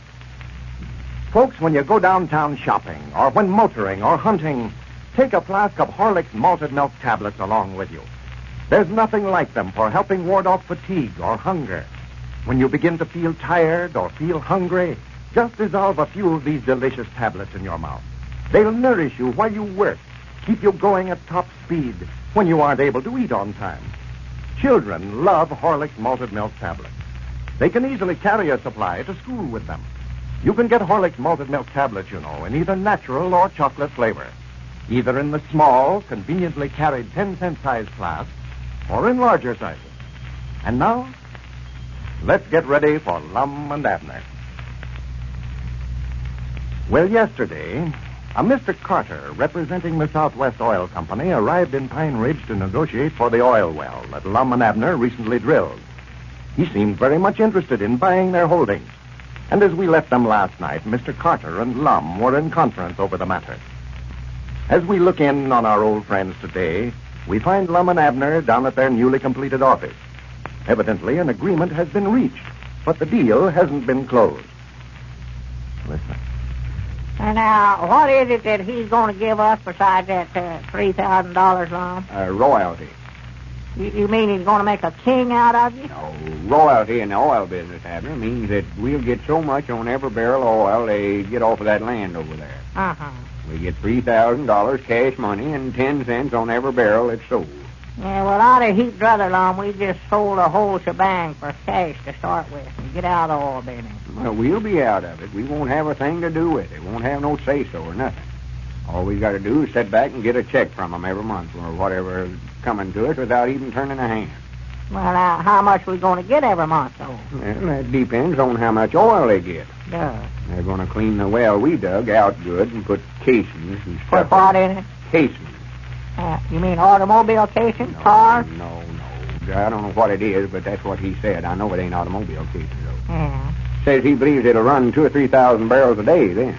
Well, how much will that come to for us? Well, if it runs 2,000 barrels a day, and he says it'll do that easy, that'll be $200 a day we'll make out of it. $200 a day? That's what he says. And on top of that, they're going to drill some more wells over there.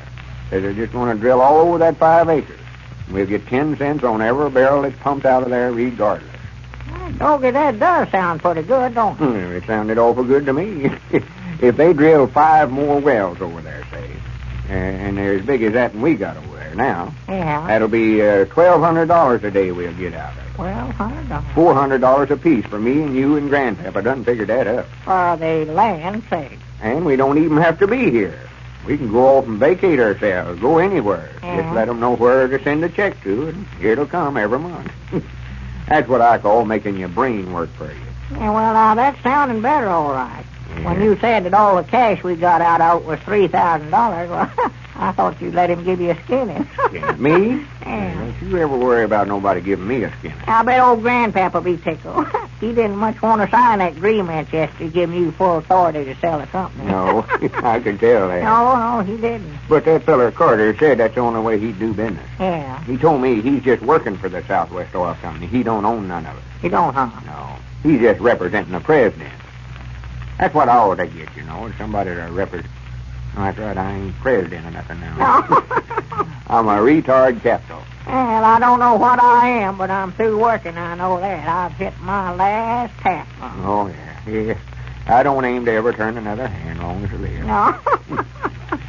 No. You see that piece of paper there on the floor, Abner? Yeah? I wouldn't even put myself to the bother of bending over and picking that thing up for $10. That's just how dependent I am. I wouldn't pick it up for $100. That's right. No, I wouldn't do that. What is it? Oh, just a scrap of paper somewhere. No, that's that paper I was figuring how much money we're going to make on. Yeah, I'll show that. See here. Just want to show you. If they drill 100 wells over there, I've got it up to 1,000, but if they drill 100 wells over there and get 2,000 barrels out of every one of them, that's 200,000 barrels, and we get 10 cents a barrel. For the land thing. And that cup... No, I never finished that. Oh, that's too much bother. Yeah.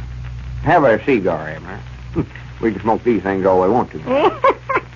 Yeah, Lord, we can take life easy now, huh? Just sit around and eat and sleep. Yeah. Doggy, that reminds me, too. I'm going to hire somebody to do the cooking over at the place while Elizabeth is gone. I'm just about half-starved myself to death here lately. Trying to cook my own grub and eat it. I ain't going to hire no cook. I'm going to start eating down at the hotel. At the hotel? Yeah. Doggy, I'm just a good mind to do that with you, Lum. Now, we might start eating over at Sister Simpson's. I believe she sets a better board. Yeah, it's a good idea. I never thought about that. Evelina eats there, too. Yeah, well, now, that will be nice for you. You just sit there and eat and spark Evelina. Yeah, why didn't I think about that before? Yeah. And I believe I'll just call Sister Simpson up and tell her we'll be over there for supper. Yeah, that's the time. Just telephone her up. Tell her to have some fried chicken and hot biscuits, black-eyed peas, gravy, and mashed potatoes. I'll fix this up. Dog it, I'm hungry. Hello? I could eat for all me. I know Sister how much I Simpson? could eat. This is Lum Edwards. Yes, Mom. What are you going to have for supper tonight? As to what kind of pie she's going to have, Mom, I do know. Well, it is some of my business. I ain't getting inquisitive. Me and Abner sort of thinking about coming over and eating with you tonight. Yeah, think about it. I'm coming. I'll be there. Yes, Mom. Either Sure, we aim to pay first. Spare ribs and backbone and fish, huh? Hey, yeah. Well, yeah, it's fine. Yeah, me and Abner is coming over there to eat tonight, then. Yeah. Yes, Mom. Tell her to have lots of it. And Sister Simpson, I just wonder if you couldn't sort of put me and Abner and Evelina over to the table by ourselves. Listen, I say, once you get close to Evelina. Yes, Mom. One of them big tables if you still got some of them. Stack it high. Put sideboards on it. All right. Yes, Mom, I know. 6 o'clock. Yes, Mom. All right. Goodbye. And you never asked her what she charges, Lum. I don't care what she charges. I'll get my money's worth. Hungry as I am now. Yeah. We don't have to worry about expenses now, no way. Oh, no, Lord. I don't care if she charges 50 cents. I feel like celebrating. Yeah. I might take Evelina into the county seat to a picture show tonight, too. Yeah, I'll go with you. Wait till she hears about this deal I'm making. Somebody at the door there, Lum. Yeah, more likely Mr. Carter's back with them papers. Yeah. Come in, come in. Well, howdy, Dick. Well, come in, Dick. Yeah. I just run over and see if you'd made a deal with that fellow on the oil well here. Well, we made a deal, Dick, but we ain't closed it yet. Oh, I made a deal with him to where none of us will ever have to do another day's work. Yeah, sure did. I got us $3,000 in cash and a royalty of 10 cents a barrel on all the oil they get out of the ground over there. And they're going to drill 100 more wells. Well, we don't know just how many they're going to drill at. How does that sound, Dick? Well, all right, Lum. I don't know what you made a good deal. Of course, it'll depend on how much oil you get out of that well. Yeah. Well, he says he believes when they get the well cleaned out good, it'll run at least 2,000 barrels a day. Well, I wouldn't be surprised. There must be a lot of it there. You wouldn't have struck it that close to the top of the ground. Well, that's what I figured. Yes, sir. Don't know what you made a good deal, Lum. What's holding it up? You said you hadn't closed it yet. Oh, I've got the deed all made out to them, laying right here, but I want them to sign a paper relieving us of any responsibilities in the company. Yeah. Sort of like that when Squire Skimp made us sign when we bought that land off of him a while back. Yeah, uh-huh. Fact is, I copied it right off of that and Squire got us to sign. You seen it. We agreed to assume all the debts and obligations heretofore and hereinafter made by the Pine Ridge Oil Company and stuff like that. You mean that they're going to pay for all those barrels and the drilling of the well and all that? No, we'll have to pay for that, but if anything comes up later that we don't know about now, they can't hold us responsibility to it. Yeah, well, that's a good idea, Lum. That's good business. When's he going to know about it? Well, he said he'd have to get authority before he could make a deal like that. I reckon he had to telephone the Southwest Oil Company about it. Yeah, I see. Well, you fellas are mighty lucky, and I'm glad for you, too. Well, thank you, Dick. I just wished you'd have been in with us on it. Love to see you get rich, too. Well, I'm sorry now I didn't go in with you when you fellas gave me a chance, Lum, but I can't blame anybody but myself.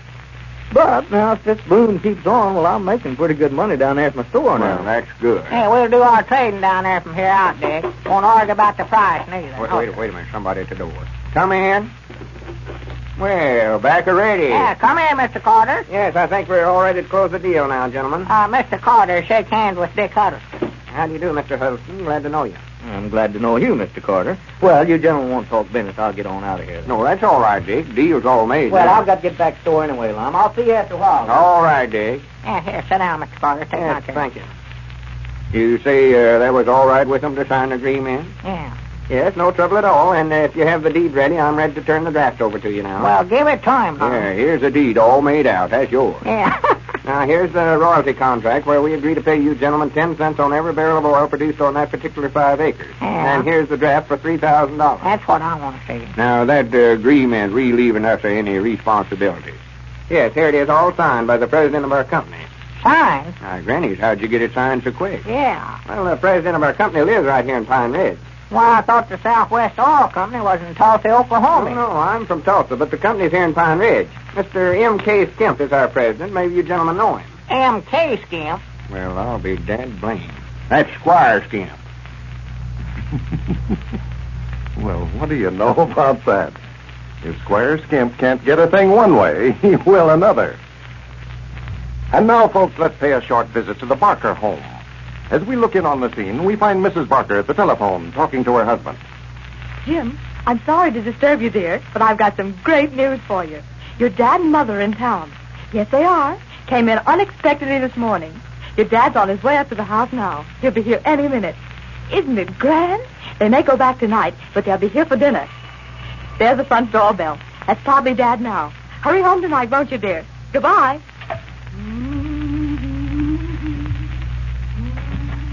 Hello, Dad. Oh, I'm so glad to see you. Not half as glad as I am to see you. How are you? Just fine. Here, let me take your things. Oh, just lay them on the chair. Did I surprise you? You certainly did. What are you two doing up in this part of the country? Oh, well, I had to come up on business. Thought I'd drop in and pay you and Jim a visit. Am I welcome? You bet you are. This is a real treat. How's that fine baby granddaughter of mine? Oh, just splendid. I was quite worried for a time, you know. Her food didn't seem to agree with her at all. But when I called in our family doctor, and he recommended Horlicks malted milk, and from the very first feeding, the baby started to gain, and our problem was solved. You did just the right thing, my dear. Do you know we've always felt that it's Horlicks that saved your husband's life when he was a baby? He'd been losing weight steadily and finally was so thin, we feared we were going to lose him. Then our doctor recommended that we try a weak solution of Horlicks malted milk. Say, we were happy beyond words when we found that little boy began to perk up at once. It wasn't long then until we had a normal, healthy baby again. No wonder that I feel you're giving your little girl a good start in following her daddy's example. And, folks, there are thousands of families who have had similar experiences with Horlicks malted milk. Horlicks is a wonderfully nourishing infant food, and the easy digestibility of Horlicks makes it a food that delicate and tiny stomachs can easily handle. For youngsters, too, Horlicks is a great food drink. It will help your children to develop sturdy, healthy bodies, sound bones, and good teeth. This is Carlton Brickert, speaking for Lum and Abner and Horlicks, who now bid you all good night and good health. We'll be with you all again Monday night at this same time.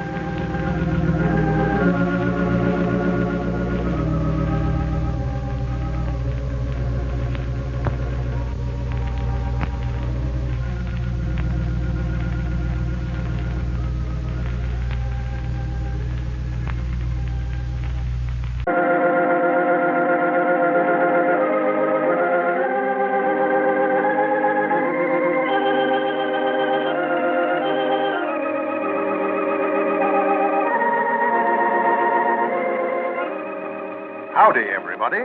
Here we are, all ready to take you down to Pine Ridge for another visit with Lum and Abner, brought to you by the makers of Horlicks, the original malted milk.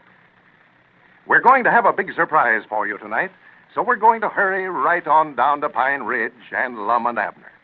First, though, I'd like to say something to all you boys and girls who are listening. You know, I have a little girl of my own, just about the same age as most of you youngsters. Well, you know what she likes more than anything in the world? A glass of Horlicks chocolate malted milk. She just loves Horlicks, thinks it's the best tasting drink she's ever had. Well, I'll bet that she drinks 4 or 5 glasses of Horlicks every day. Her mother and I like to have her drink it, too, for we know Horlicks will help her to grow up big and strong. Well, what I wanted to tell you was this. I know that every one of you boys and girls, if you try Horlicks, will like it just as much as my little girl. Why don't you ask Mother or Dad to buy you some? I know they'll be glad to get you a package of Horlicks the next time they go to the drugstore. You boys and girls, and you grown-ups, too, be sure and listen to the closing announcement tonight. I'm going to have a big surprise for you. Can't tell you about it just now, though, so be sure and listen later. Well, let's see what's happening down in Pine Ridge.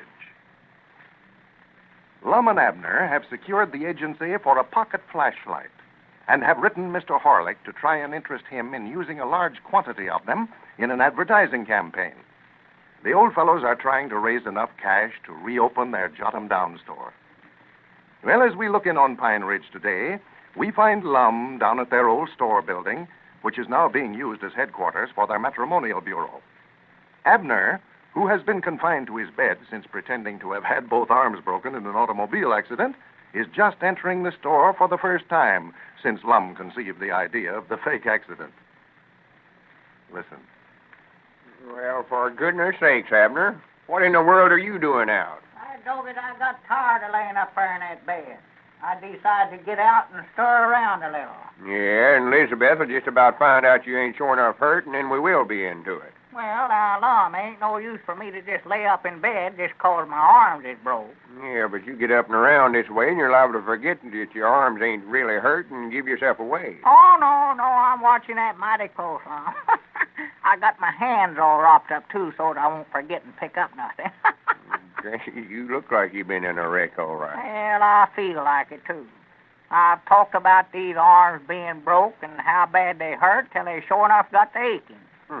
Maybe Cedric got them bandages wrapped a little too tight on there. Stopped to circulate. Well, I don't know, but they pained me so bad last night I couldn't hardly sleep. This might as well have been broke. It couldn't have hurt me no worse. Yeah. And let me sit down, Lum. I've laid up there in that bed till I'm just as weak as a kitten. Yeah, sure. Draw yourself up a chair and sit. Well, I reckon I'll have to get you to move a chair for me, Lum. Huh? Oh, yeah. Yeah, this is a nuisance having both arms broke. Yeah, it is. Fella has to be weighted on hand and foot. Yeah, it's a shame it had to... Your arms ain't broke. What's the matter with you? Well, no, but I got to make out like they are. Well, you don't have to make out like it around me. You ain't fooling me none. Well, Lum, with my arms wrapped up this way, I can't do nothing for myself. I can't pick up nothing. Yeah, that's right. I was just sort of wondering, Lum, if you'd mind to fill up my pipe with tobacco there. All right. Where is it at? In my coat pocket, left-hand side there. Yeah, right in there. That's it.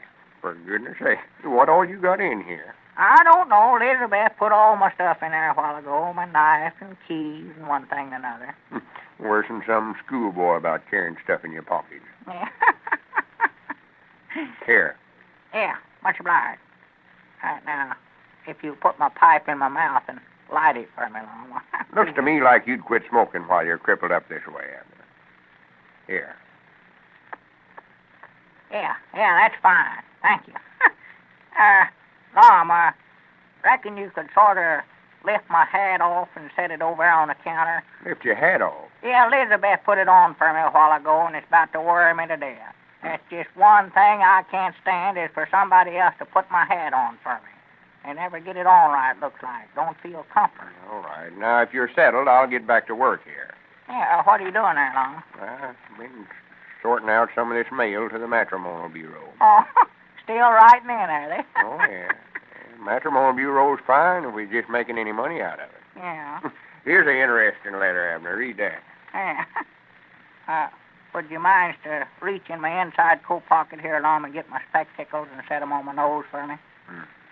Who ever thought of this idea of having both your arms broke anyway? Why, you thought of that, don't you know, Lum?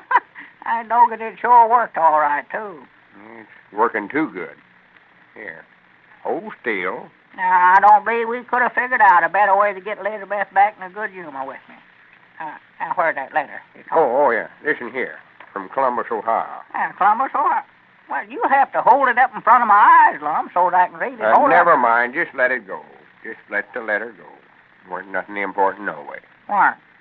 Well, if I ain't going to read it, why, you may as well take these spectacles off, ain't you? Just leave them on there.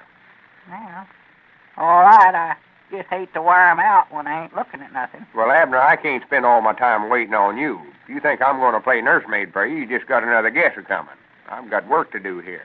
Well, before you start in on that, Lum, would you mind to light my pipe up again for me? And I wished you'd had both your legs broke instead of your arms. Here, now. Keep puffing on it. If you let it go out again, it'll just have to stay out. Yeah, much obliged. That's better. Hope your arms as well by the time we get our store opened up again. Yeah, I just hope we get the store opened up by the time my arms gets well. That's what I hope. If Elizabeth finds out that we let Squire Skimp beat us out of this store, Lum, we'll both be crippled up. Well, if this flashlight proposition works out, we'll have a new stock of goods here in a couple of weeks.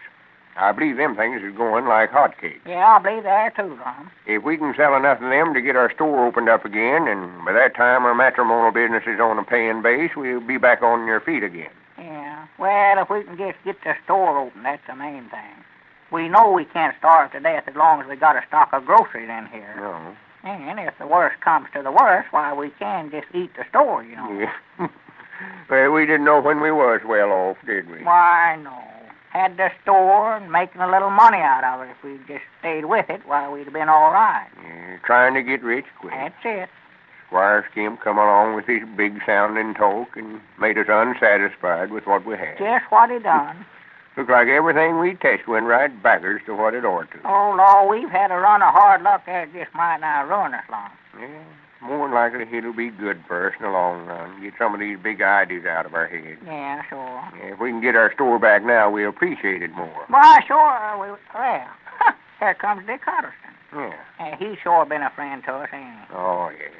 I don't know what we would have did if it hadn't been for him. Been letting me have groceries down there at his store on a credit just to keep Elizabeth from finding out that we lost our store. Yeah, but it can always lean again Dick in time of trouble. Oh, yeah. Must be some more mail for our matrimonial bureau he's bringing over. Yeah, I'm on it. Well, howdy, Dick. Yeah, come in, Dick. Well, how you fellas today? No, just fine. Come on back.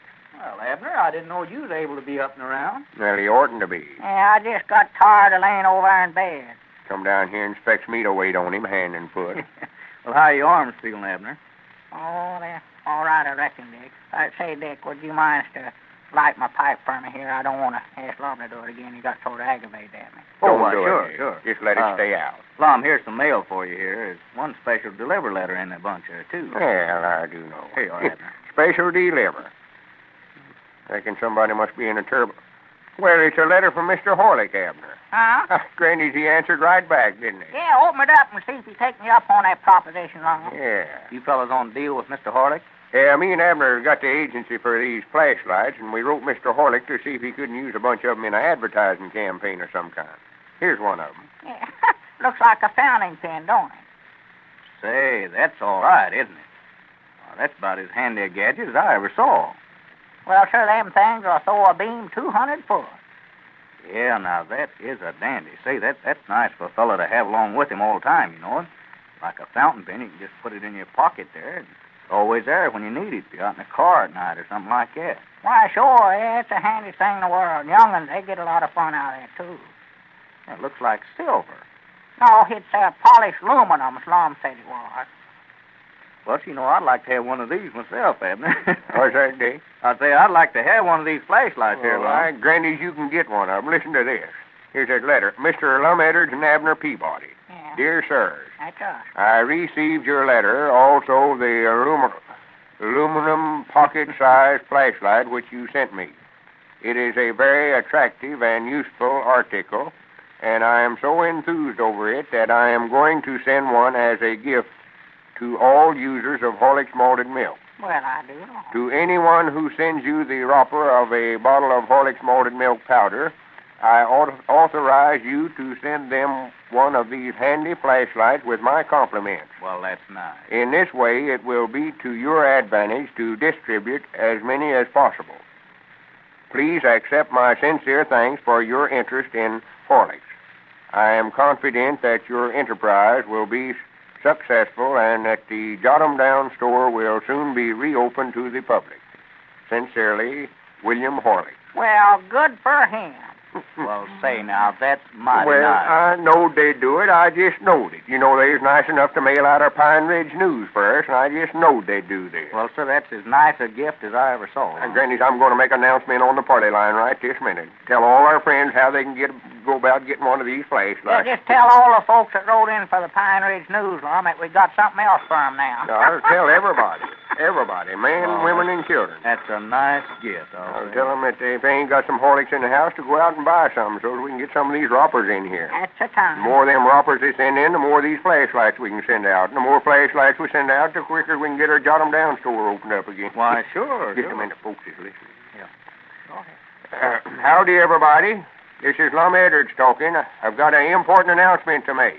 Yes. You folks out on the party line has been awful good about writing to me and Abner. Oh, yeah. We never have called on you yet that you ain't ex-bonded. Not a time. We've tried not to impose none on your friendship, and that's why we don't hesitate a minute to ask all of our friends to write in for one of these flashlights the Horlick's Malted Milk Company is going to give away. All you've got to do is to send your name and address on the back of a wrapper from a bottle of Horlick's Malted Milk powder and mail it to me and Abner, and we'll see that you get one of these handy little flashlights. Well, it's true, folks. Mr. Horlick is going to give one of these aluminum pocket flashlights, complete with bulb and batteries, to every user of Horlick's malted milk powder. Now, here's how you can get one. To let us know you are a user of Horlick's malted milk, send us the wrapper from a package, any size, of Horlick's malted milk powder. Remember, it must be Horlick's malted milk powder. Wrappers from packages of Horlick's tablets are not eligible. Well, on the back of this Horlick's malted milk wrapper, write your name and your address, and then send it with 10 cents enclosed. That's just to cover the cost of packing and mailing your flashlight, which is a regular 75-cent value, to Lum and Abner, care of the station to which you are listening.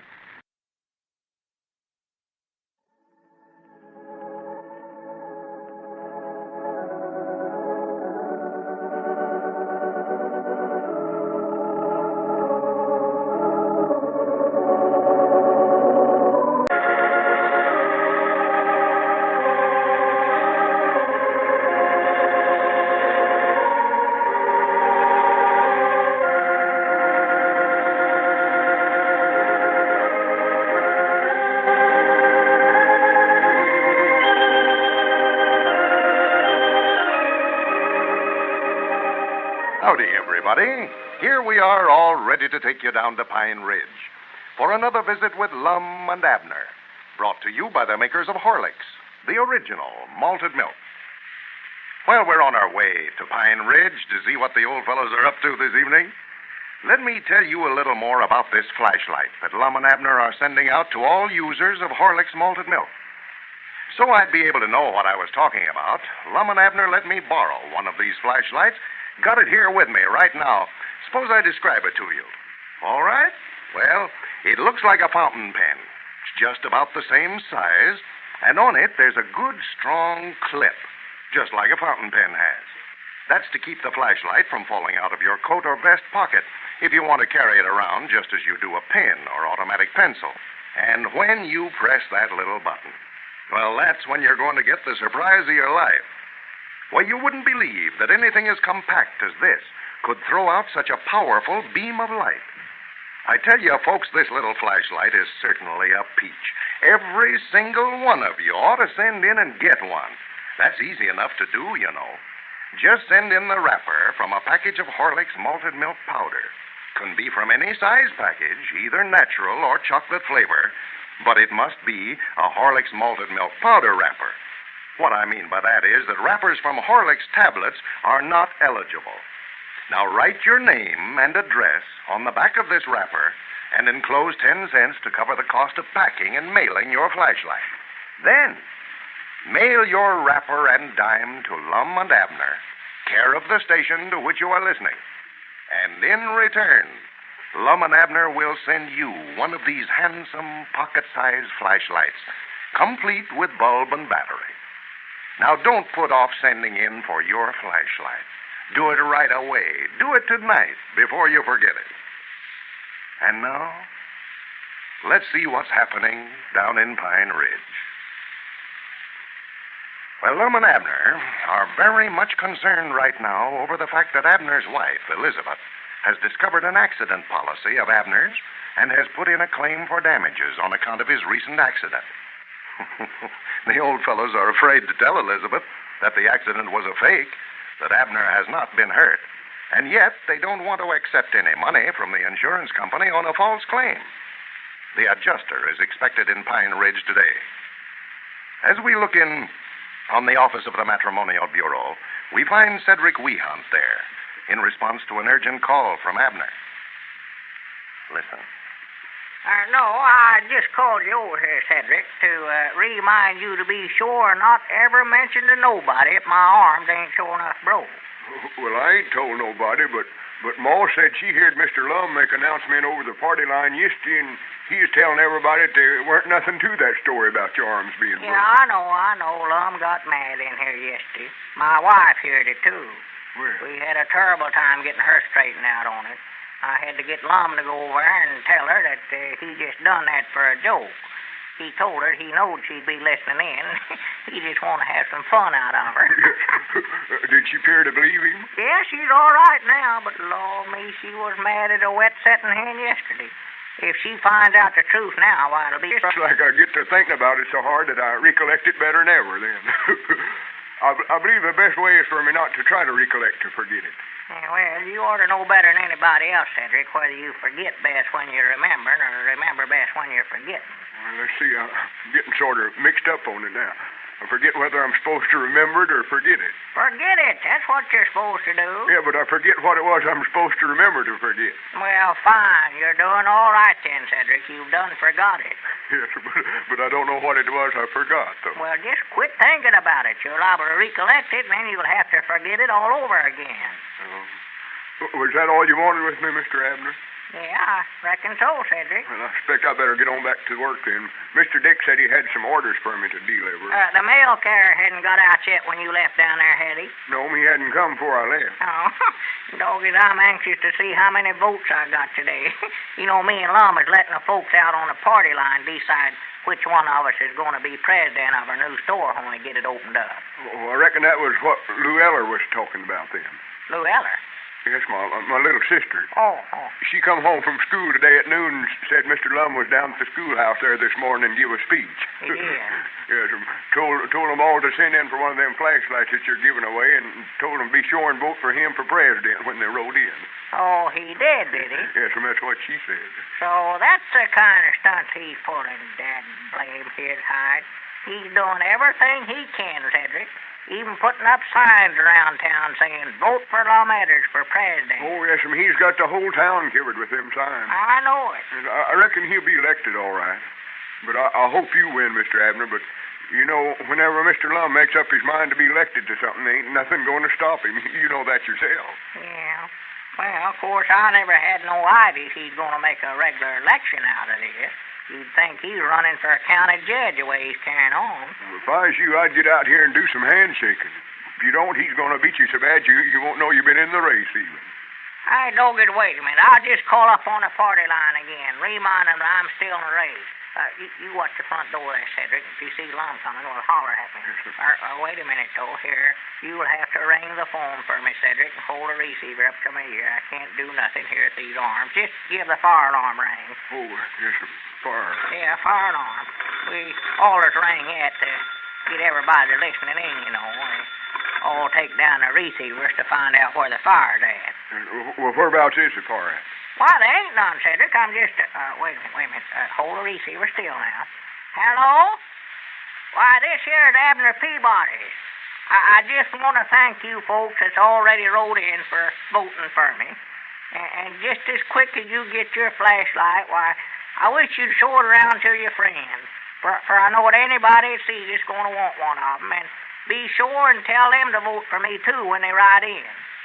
I don't know nothing about running for office this way, but if you folks elect me president, I'll guarantee that if any of you comes down to our new store wanting stuff on a credit, I'll let you have it. I've been trying to get to be president ever since me and Lum's been in business, and it's the first chance I've ever had to hold office. I'd love to just show you in one time what I can do. I know. Here comes Mr. Lum out there in front. Oh, well, I hope you send in a vote for me. Goodbye. Hang up a receiver quick there, Cedric. Hang it up. That's the way. I don't believe he's seen you. No.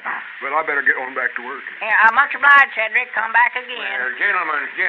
Well, hello, Cedric. You ain't leaving.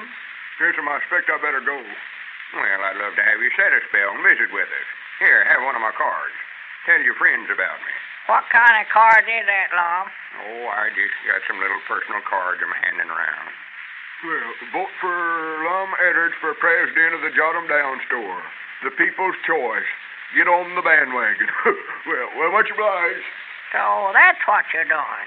Getting out cards asking folks to vote for you now, huh? Well, recollect that old Edwards saying, everything's fair in love and war and politics. Where you been all morning, Lum? I tried to locate you all over town. Well, I just had a little business to tend to. Yeah, I know what you been doing. You down there at the schoolhouse making a speech asking the youngest to vote for you. That's what you're doing. Who told you that? Never mind, I heard it all right.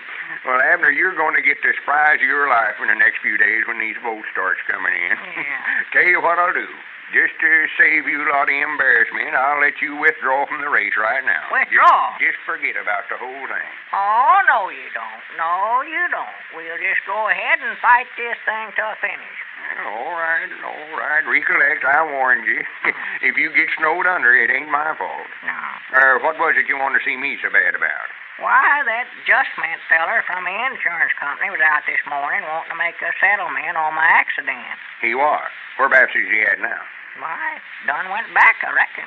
Well, you explained to him that your arms weren't showing enough broken. Were you just making out like he's hurt on account of your wife, didn't you? No, that's what I wanted to tell you, Lum. I never had a chance. He went over there to the house first, and Elizabeth called me to come over there, and by the time I got there, why, he'd already told her that he was willing to settle for $200, and he brung out a check for that amount with him. Well, you never taken it, did you? No, I never, but Elizabeth did. Her and Pearl's over there now figuring out what all they're going to buy with it in at the county seat tomorrow. Oh, my goodness. Abner, if she cashes that check, they can send you to the penitentiary for obtaining false money under pretenses and get me for being accessories to the crime. Well, I couldn't help it, Lum. I wanted to tell him that my arms weren't broke and that I never had nothing coming to me, but, well, I just couldn't bring myself to do it with Elizabeth standing right there. Now we're into it. Oh, me. Well, whereabouts is the check at now? Why, over there in the sugar bowl, I reckon. The sugar bowl? Yeah, that's where Elizabeth keeps all the money. Money for the heathens and stuff like it. You know, she's treasury for the Missionary Society. Well, there ain't but one thing to do, and that's for you to get that sugar bowl and get that check out of there and take it back in there to them insurance people before Elizabeth gets a chance to cash it. Well, I can't get it out with my arms and hands wrapped up in splints and bandages this way. Oh, that's right. Couldn't get my hand in a sugar bowl in the first place. Well, we got to get that check some way, Abner. I don't want to get mixed up in no false pretense business. It wouldn't be hard to get if somebody could just sort of slip in the kitchen there when Elizabeth ain't in there. That sugar bowl sits right there on the top shelf in the cupboard. Yeah, I was just thinking here. Huh? Reckon I could slip in there and get that check out without her catching me? Well, I tell you what I could do, Lum. I could see that kitchen door is left unlocked tonight, and you could wait till we go to bed, and then you could slip in there and get it out no trouble at all. Yeah, Granny, that might work. What time do you generally go to bed? Well, now, that's the trouble. We don't get to bed very early. It's generally 8:30 or 9 o'clock before we ever turn in. Well, Granny, you leave that kitchen door unlocked tonight, Abner, and I'll slip over and get that check and take it back to the insurance company tomorrow. Tell them the truth about it. And this is the last time I'm going to try to help you, though. From here out, you can get yourself out of your own scrape, right?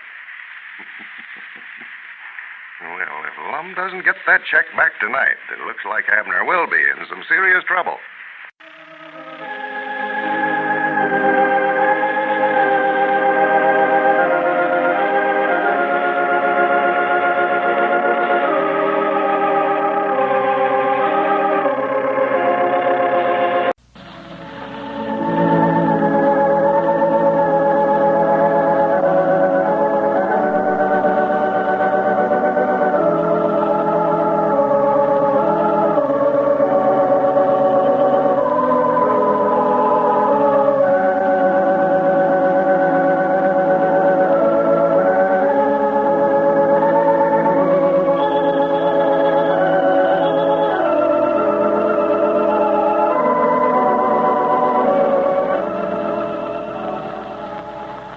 Howdy, everybody. Here we are, all ready to take you down to Pine Ridge for another visit with Lum and Abner, brought to you by the makers of Horlicks, the original malted milk.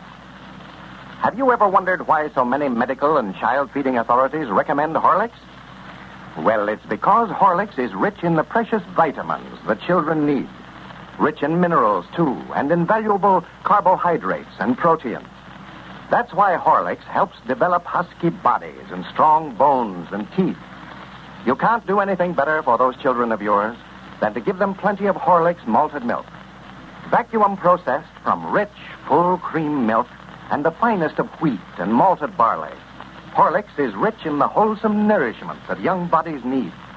They'll love it, too. All children like the taste of Horlicks. No family should be without a package on the pantry shelf. And now, here's a special message from Lum and Abner about that flashlight that they offered to send to listeners. They say they just didn't know they had so many friends. The number of requests for flashlights was so great that they can't be made quickly enough to send out promptly. But they want you to know that everyone who sent in will get his flashlight just as soon as is humanly possible. They appreciate your waiting and know that you will be delighted with your flashlight when you do finally get it. And now, let's see what's happening down in Pine Ridge. Well, Abner's swap idea, that of trading groceries out of his store for anything the customer might have to trade, is proving very popular. He has monopolized business in Pine Ridge for the past few days, and incidentally is acquiring a large and assorted collection of animals, as well as other odds and ends. As we look in on Pine Ridge today, we find Lum alone in the store. Dick Huddleston is just entering. Listen. Well, come in. Right over on this side of the store for lowest prices. Quantity merchandise at quality... Howdy, Dick. I thought you was a customer coming in. No, I didn't want to buy nothing, Lum. I was just looking for Abner. For Abner? Yeah. Well, I reckon he's out back there tending to that livestock of his. I ain't saw him in a couple of hours now. Sit down. He'll more likely be in directly. Yeah, well, I'll just wait till he gets inside. I can't talk to him out there if he's busy no way. Yeah, he's busy, I'll tell you that. Keeps him and Cedric both busy all day tending to that stock of his. You ought to see just what all he's got back there. Out doing this conglomeration of animals I ever seen in my life. He just went plumb hog wild. Swap for anything they bring in here. Yeah, well, that's what I want to talk to him about, Lum. He's got goats and hogs and cows and dogs and chickens and turkeys and guineas and possums. Swap for 3 possums and a coon this morning. For goodness sake. He's got 60-some-odd rabbits out there. 60? There was, last county made, and yesterday Snake Hogan's panned off an old horse on him. I just wished you could see him. Abner gave Snake Hogan $50 in trade for it, and it laid down out there at the side of the store and taken him and Cedric my now all night to get him in the lot back there. Yeah. Well, Abner never was much of a trader no way, Lum. I don't see why he started on this swapping business in the first place. I don't neither. I wouldn't give him $3 for that horse even if he lives. Yeah. He had the veteran over here twice today. He's so weak he can't even stand up. Well, now, how does he ever expect to come out on a deal like that, Lum? He can't sell a horse if he's that near dead. Well, he's going to try to pan the horse off on somebody. He's got him propped up out there in the stall to where he sort of looks like he's standing up. Yeah. Well, he just ruined the business here in town, Lum. That's what he's doing. If he's making any money out of it, well, I wouldn't complain. But that's what I came over to talk to him about. He's not making anything, and we can't make nothing. Why, no. I haven't made expenses all week. All my customers are bringing eggs or chickens or something over here and swapping them to them for groceries, and you can't get them to pay cash as long as they can do that. Well, I don't know. He won't last long, no, Dick. Just look over there how his stock's running down. Yeah. See how empty them shelves is again? Yeah. He'll be out of merchandise in a few days. The rates are going down. He's already run out of feed. That bunch of stock he's got out there is eating him out of business. He had to buy feed from me today. He did? Yeah, he's the best customer I got now. Fact is, he's about the only one I got. Granny's, I'm sure making him pay a profit on that feed I'm selling him, though. Oh, where's he getting the money to pay for it, Lum? Well, I'm having to sell it to him on a credit. He ain't got no cash money at all now. Well, you're taking big chances there, ain't you? Sell him on a credit with all that trading that he's doing? Yeah, but I know I couldn't hardly turn Abner down. I've knowed him so long. You know? No, of course. But now fellas got to watch this credit business, Lum. I had a chance this morning to sell a batch of stuff on a credit and make some money, but I turned them down because I knew there wasn't a chance for me to ever get my money out of it. Why, sure. It's that circus that's supposed to open up here tomorrow. Circus? Yeah. Oh, yeah. Been seeing some bill posters around town. Oh, yeah, they're plastered the town with them. Yeah, looks like that's going to be right smart of a show. Well, I don't know, Lum. They ain't got much. Just a bunch of old wore-out animals. It's so poor they look like they're about half-starved. Well, I do know. I went down to look over what they had this morning. They're just about ready to fold up. More likely be stranded right here in Pine Ridge before they get done. I do know. Why, they didn't have enough groceries there in the cook tent to last them through the day. Yeah. They don't make arrangements for credit around here someplace. Well, I don't know what they're going to do. More likely be on charity. Why, sure, that's what I'm afraid of. Have to feed them all the rest of the winter. I feel sorry for folks like that, but I'm glad they never come over here looking for credit. Now, I'd hate to turn them down, but I know I can't afford to feed a whole circus crew. Why, I know. That's the way I felt about it. And there ain't a chance in the world a fella ever getting his money from an outfit like that. Why, He's stuck I when know. you let him have it. Wait a minute, there's our ring. Hey, Granny, this is one time I can ask my own prices without Abner cutting under me. Hello? This is the John 'em Down store. I'm Eddard Stalking. No, Mom, that's Abner, Mr. Peabody's side of the store that's doing that. Uh-huh. Well, I just couldn't tell you, Mrs. Willis. You'll have to talk to him about it. I reckon he will, though. He ain't turned nobody down on nothing yet. Well, he ought to be in most any time now. All right, I'll tell him. No, not at all, not at all. Goodbye. Georgia Willis's woman in calling wants to swap a couple of house cats and some goldfish for some groceries. For goodness sake. I told her to fetch them on down, and he'll swap for anything. He's got a whole cage full of white mice back there he swapped for this morning. White mice? Take them, he ought to take goldfish. Well, what in the world does he expect to do with all this stuff? Stuff like white mice. I don't know. I don't think he knows himself. Don't reckon he's looked at for a head. Just swap it. Well, it beats anything that I've ever seen. Ain't no use to talk to him about it, though. I tried it again this morning.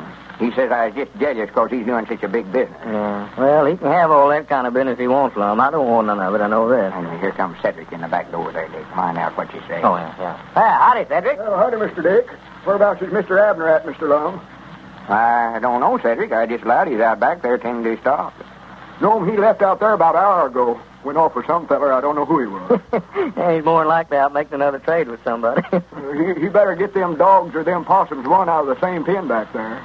You mean he's got the dogs and the possum in the same pen, Cedric? Well, no, not in the same pen. He's got the possums in a cage, but the dogs is barking at them and scaring the rest of the livestock out there. Well, just let them bark. It ain't none of my worry. Well, it ain't none of mine either. That is, it ain't supposed to be. I went to work down here at the store. You fellas said you wanted me to deliver groceries.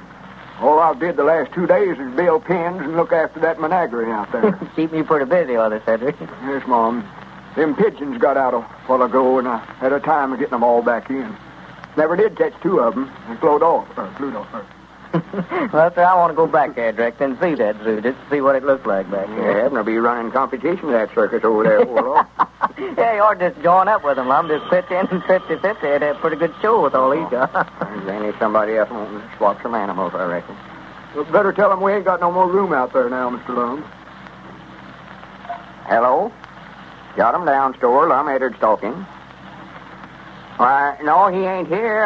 I don't know where he's at, Ike. He done what?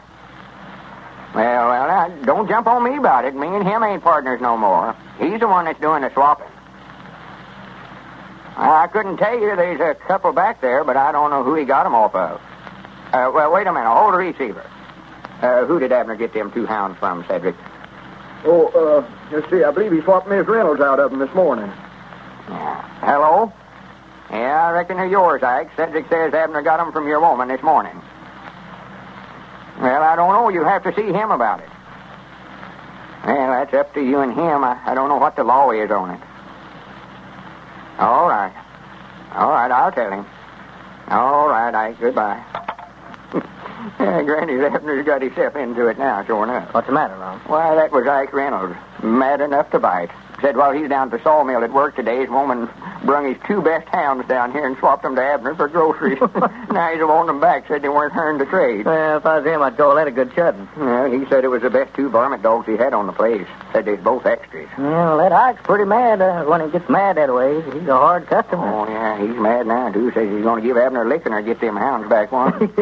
Yonder comes Mr. Abner out front there now. Yeah, there he is. I expect I better get on back out there and see if them pigeons has came back yet.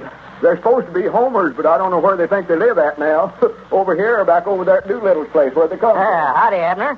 You got yourself into it now, Abner. Ike Reynolds just called up and said his woman swapped you a couple of his hounds unbeknownst to him.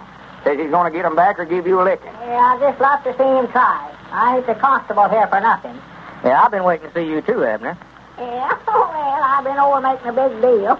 I dog it, I sold $200 worth of groceries just now. Beat you fellers to it. $200 worth? Yes, sir, 200. That circus that's in town, I made arrangements to furnish them all their stuff while they're here. Oh, yeah. Did you sell that outfit some groceries on a credit, Abner? For goodness sake. Well, yes, but he's going to pay me before they leave town, though. Yeah, that's what he said. Yeah. You'll never get a nickel of it, Abner. No. Dick was just down telling me they're just about ready to fold up. Yeah, but now, they never put nothing over on me. I got them to where they'll have to pay me. I've got a first mortgage on every animal they got down there. Bears and lions and monkeys and zebras and camels and everything else. Well, Abner may not be making any money, but he's certainly doing the business. Ladies and gentlemen, in the following scene, we find it 7 a.m. in the Peterson home. The alarm's ringing now. Let's see what happened. Hey, turn that off, Lark. Who, me? What's wrong with you turning it off? Oh, all right, if you can't even do that. And don't grouch about it. Grouch? Say, if you'd slept as little as I did last night, you'd be grouchy, too. Well, it is time to get up, you know. What's the matter with you lately, anyway? I wish I knew. Haven't had a good night's rest for days. Well, you certainly sound like it, too. Listen, Ed, why don't you try that milk drink Mrs. Arnold told us about? What's that? Horlicks malted milk. She gives it to Fred when he can't get to sleep. Says it makes him sleep like a top, and Fred's such a dear, too. He's always good-tempered. Oh, sure. To you he is, anyway. Yeah, but about that Horlicks, how does it make you sleep? Well, everyone sleeps better after a light meal, you know. And that's where Horlicks comes in. Yeah, how? Well, here's the secret. Horlicks malted milk is easy to digest.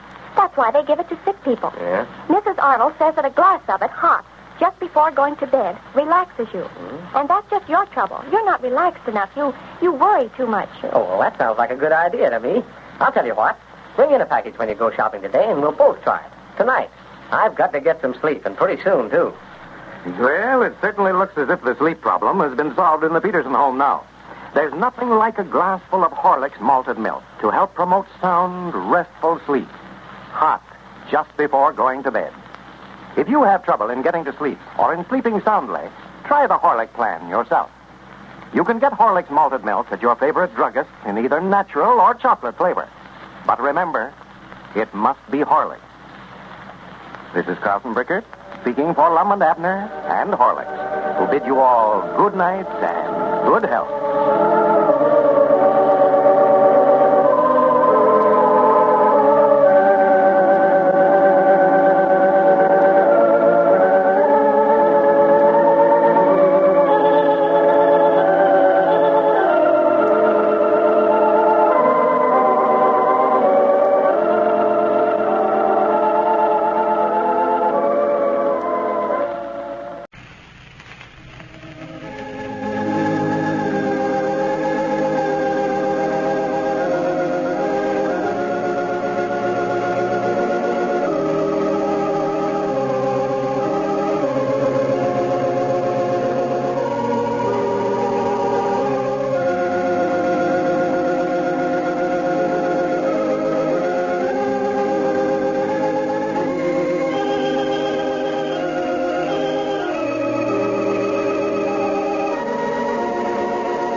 Howdy, everybody. Here we are, all ready to take you down to Pine Ridge for another visit with Lum and Abner, brought to you by the makers of Horlicks, the original malted milk.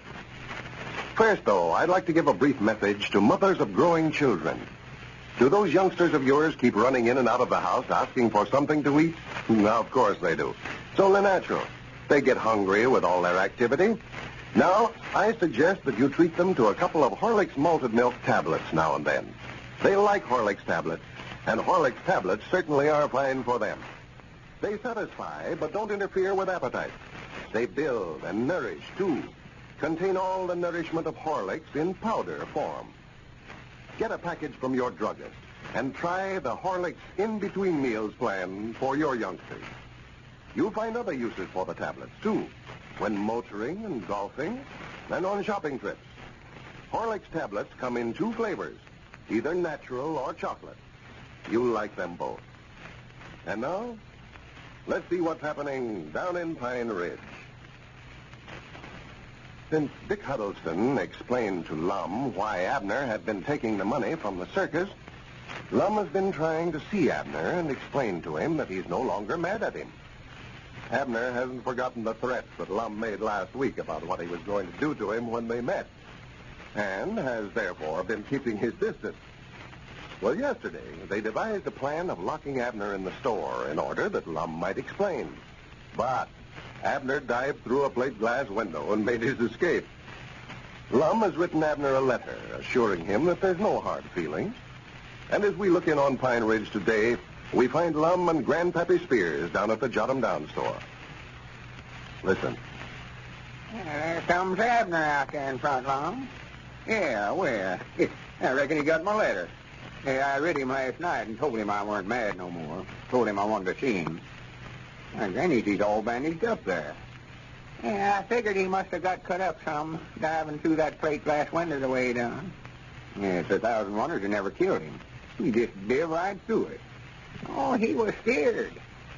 Yeah, we've got some plate glass insurance on them windows, but I don't know whether that covers an accident like that or not. Well, I don't believe that was an accident, Lum. I believe he just jumped through there on a purpose. Yeah, that's right. May as well forget about that, I reckon. Then it looks like we can carry more insurance, not to never have the right kind to protect us with of anybody I ever seen.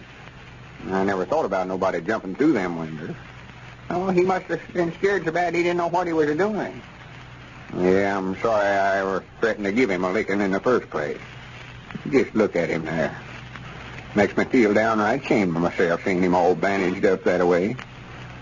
Yeah, his woman, Elizabeth, told Charity last night that he weren't hurt at all.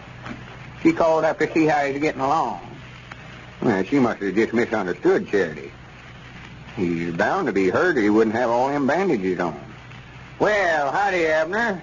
Howdy, man, howdy. Come in, Abner, come in. And I sort of thought you'd be down here, Lum, and I just wanted to ask you if you meant what all you said in that letter. Why, sure I'm in it. Come on in.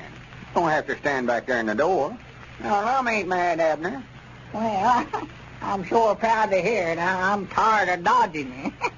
And I reckon I can take these bandages off, man. No, I wouldn't take them off, Abner. Oh, it don't hurt, Lum. I just put them on there a while ago. Just put them on a while ago? Yeah, see, I figured if I wrapped myself all up in bandages and come down here to see you, and I never knowed whether you'd be mad or not, and I knowed if I looked like I was crippled that you wouldn't jump on me, so I wrapped myself all up. For goodness sakes, that's bound for you. Yeah. I just allowed you to hurt bad. Oh, no. If you'd have just listened to me, I could have told you. I ain't been mad since I found out how come you to take the money from the circus. Well, Cedric told me that you said you was going to whoop me regardless of why I done it. Well, I might have said that, but that's before I found out how come you to do it. When I learned you saved us $800, I couldn't be very mad. Well, now, that's the only reason I done it. And I'm sure proud to hear you say that, too, Lum.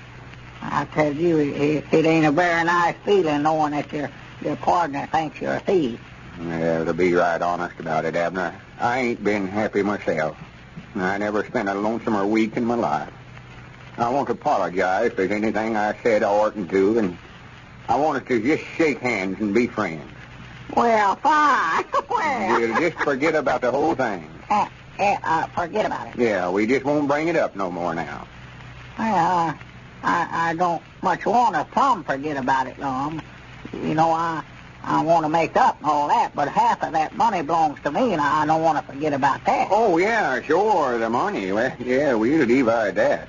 I paid off all the bills, and according to my account, we've got $1,640 left. Well, We're profits in the circus business. well, fine, good. Now, you fellas excuse me for butting in, but you've got business to talk over there, and I believe I'll take this order of groceries over to Sister Simpson before she calls up for it again.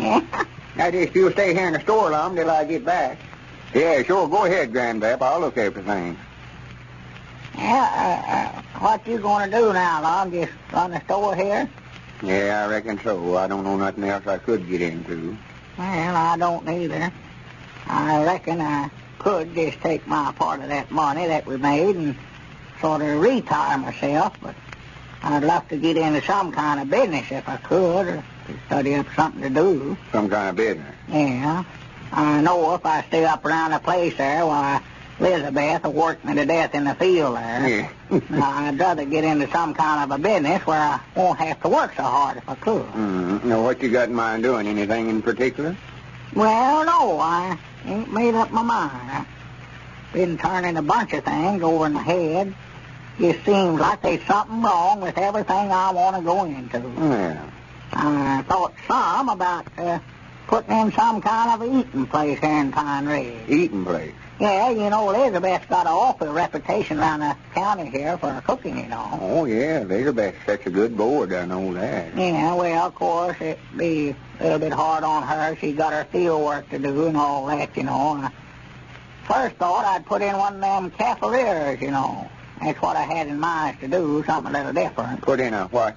one of them cafeterias. You know, like we seen over at Greenwood when we were at the circus. We ate there twice. Oh, cafeteria. Yeah. Well, I don't know. I don't like them places to eat. Oh, it's awful handy now. Well, I know, but they charge me too much there on that. Charge you too much? Yeah. Well, I thought they had right reasonable price. Well, I didn't know, see, how they charged at first, and I went through there. I thought it sort of family style, and I loaded up that pan they give me, and Granny, there's $2.86 worth of stuff. Well, you never know they charged everything separate, huh? Why, I know. I do know. And the next time I went through, after I found out what they done, why, I might not starve myself to death. Yeah, well, fellas got to watch that course. But me and Elizabeth got to talking it over, and we decided Sister Simpson got that boarding house of hers, and then Luke Spear and his woman's got their place here, and we just decided we couldn't make no money out of it. Yeah, folks around here all eats at home anyway. Yeah. And then I decided to put in a picture show. Picture show? In Pine Ridge? Yes, sir. I could sit and look at them all day. Yeah, and you'd more than likely be the only one sitting and looking, too. Well, I don't know, Ron. There'd be some other folks there, but, well, I never knowed nothing about how to go about getting them, and so I got to studying around, and I decided maybe it'd be better for me to put in a barber shop. Something I knowed something about. You don't know nothing about barbering? Well, no, I don't, but Elizabeth does. She cuts my hair all the time and does just as good a job as Mose Moose does. Oh, woman barber. Now, wouldn't that look funny? Elizabeth Peabody, barbarian and the shampooist. Well, it'd look all right if I could get her to do it, but she said she just set her foot down. She wouldn't budge. She never had time. She had to put in a crop, and she just never had time to do that. Folks ain't going to let her set no crock on their head and cut around the edge of it. No way. Well, no, I reckon not. And she stopped on the laundry business, too. I want to put in a laundry, but she said she just had all the washing she could tend to now. Why, of course she has. So I don't know what I can get into, Hardy. I sort of like to be a lawyer myself, sort of like to go into. Lawyer? Yeah, law business. You don't know nothing about the law business, Abner. Well, I don't have to. Don't have to? Well, I know I can buy some of them books. All them lawyer fellas, when you ask them something, they always got to look it up in the book. They don't know nothing themselves. Yeah, but you wouldn't even know where to look it up at. Well, I might not. No, I'd give up the law idea. Of course, this would be a good place to put in a garage here. If we had any cars here in Pine Ridge, just got them too. They don't stay broke much of the time. No, I don't believe there'd be much of a change there. Oh, but I wished I had me a railroad train. That's what I'd love to have. A railroad? Yes, sir, right from here to the county seat. Well, it'd be a good idea, but, me, you ain't got enough money for that. Well, I've got over $800. Yeah, but a railroad outfit costs $2,000 or $3,000, Abner. It does? Why, of course it does.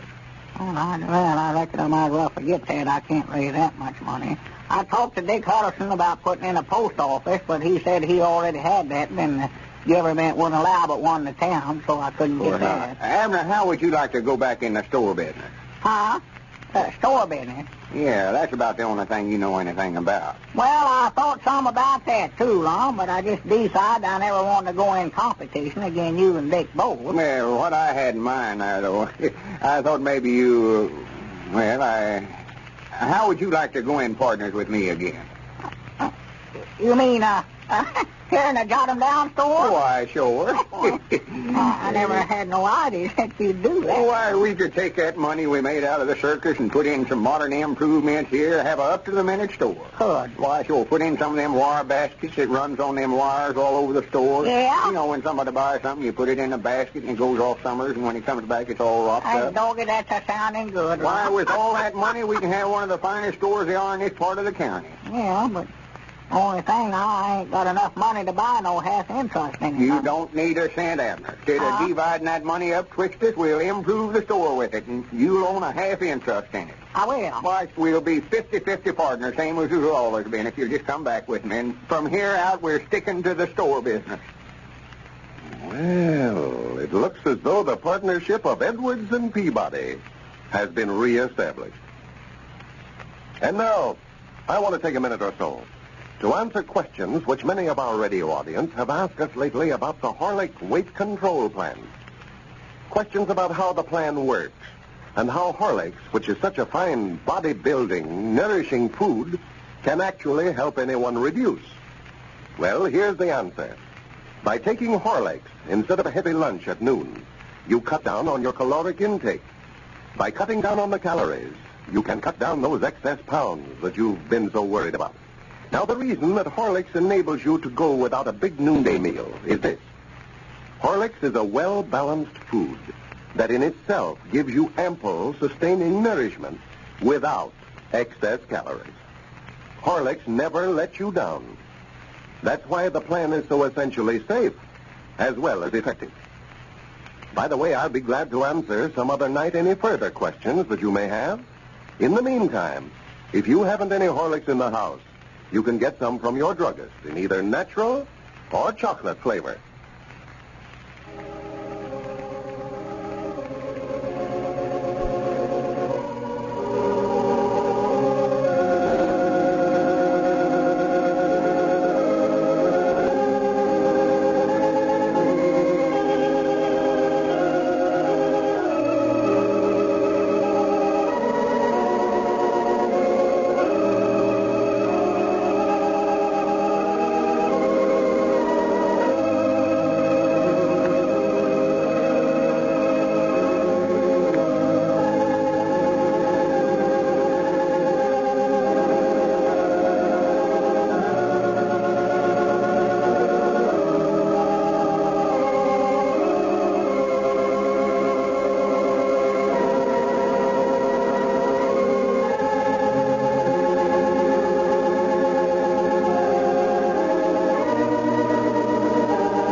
Howdy, everybody. Here we are, all ready to take you down to Pine Ridge for another visit with Lum and Abner, brought to you by the makers of Horlicks, the original malted milk. First, though, I'd like to pass along a tip to the many golfers who listen to Lum and Abner. That covers quite a few of you, I know. Well, briefly, the tip is this. Take along a flask of Horlicks malted milk tablets the next time you play. They'll certainly come in handy. We all managed to work up a pretty good appetite out there on the course, and a couple of Horlicks tablets dissolved in the mouth are the best things I know of for satisfying hunger. What's more, they tend to freshen you up, just as a drink of Horlicks will. If you're planning a game this weekend, take along a flask of Horlicks and try out this suggestion. You'll find several other uses for the tablets, too. You can get them, you know, in either natural or chocolate flavor at your favorite druggist.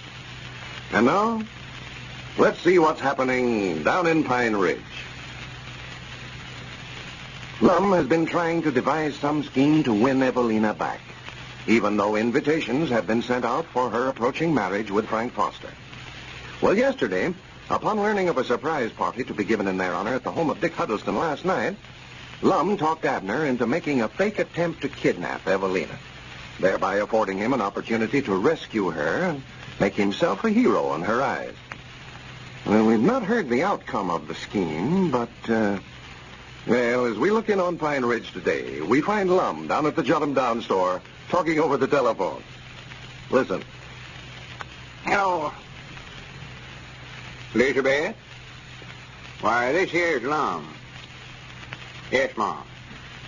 How's Abner feeling this morning? Uh-huh. Well, I've always heard if you'd take and put a piece of fresh meat on your eye, that way it'd take the swelling out. You have? Well, just leave that on. That ought to help it. Oh, he is? Well, good. I'm proud he's coming over. I want to talk to him. All right, Elizabeth. Thank you, Mom. Did I hear you asking her how Abner was? Yeah, she says that one of his eyes is all swollen up. Well, how'd that happen? Well, ain't you heard about the fight last night? I know. Who's Abner been fighting with? Oh, him and Frank Foster had a big fight over there at Dick Huddleston's party last night. Frank liked to beat the daylights out of him. Of course he would. I'd allowed Abner to have more sense than to pick a fight with a feller like that. Well, Abner never jumped on him. Frank jumped on Abner. Well, a big bully. The very idea of him picking on a little feller like Abner. Well, you can't much blame Frank over it. You see, the way it happened, don't say nothing to nobody about this now. Oh, no. Don't nobody know about it? Well, they don't know what started it. See, me and Abner were sitting down here yesterday evening trying to study up some way I could make a hero out of myself so's Evelyna'd fall back in love with me. So when we found out about that party Dick's woman was giving for her and Frank, why, we decided to have Abner tie a handkerchief around his face and come over there and throw a couple of guns on everybody and make out like he's going to kidnap Evelina. Well, for the land's sake. Then I was going to rush up and take the guns away from him and run him off. Evelina'd think I was a hero for saving her life and fall back in love with me and not marry Frank. Well, that sounds like a pretty good idea, all right. Yeah, it sounds good. The only trouble was, when Abner made out like he was going to kidnap Evelina, why, Frank hauled off and knocked him down and jumped on him like to beat the daylights out of him before we could pull him off. Well, I do know. Abner never come to till after we carried him clean home. I never seen a feller get as mad in my life as that Frank did. Just over a little something like that, too. Frank never knowed it was Abner at the time, huh? Oh, no. He thought it was a sure enough hold-up. The women folks were screaming and taking on. Everybody was scared to death. You was the only one that knowed who it was, huh?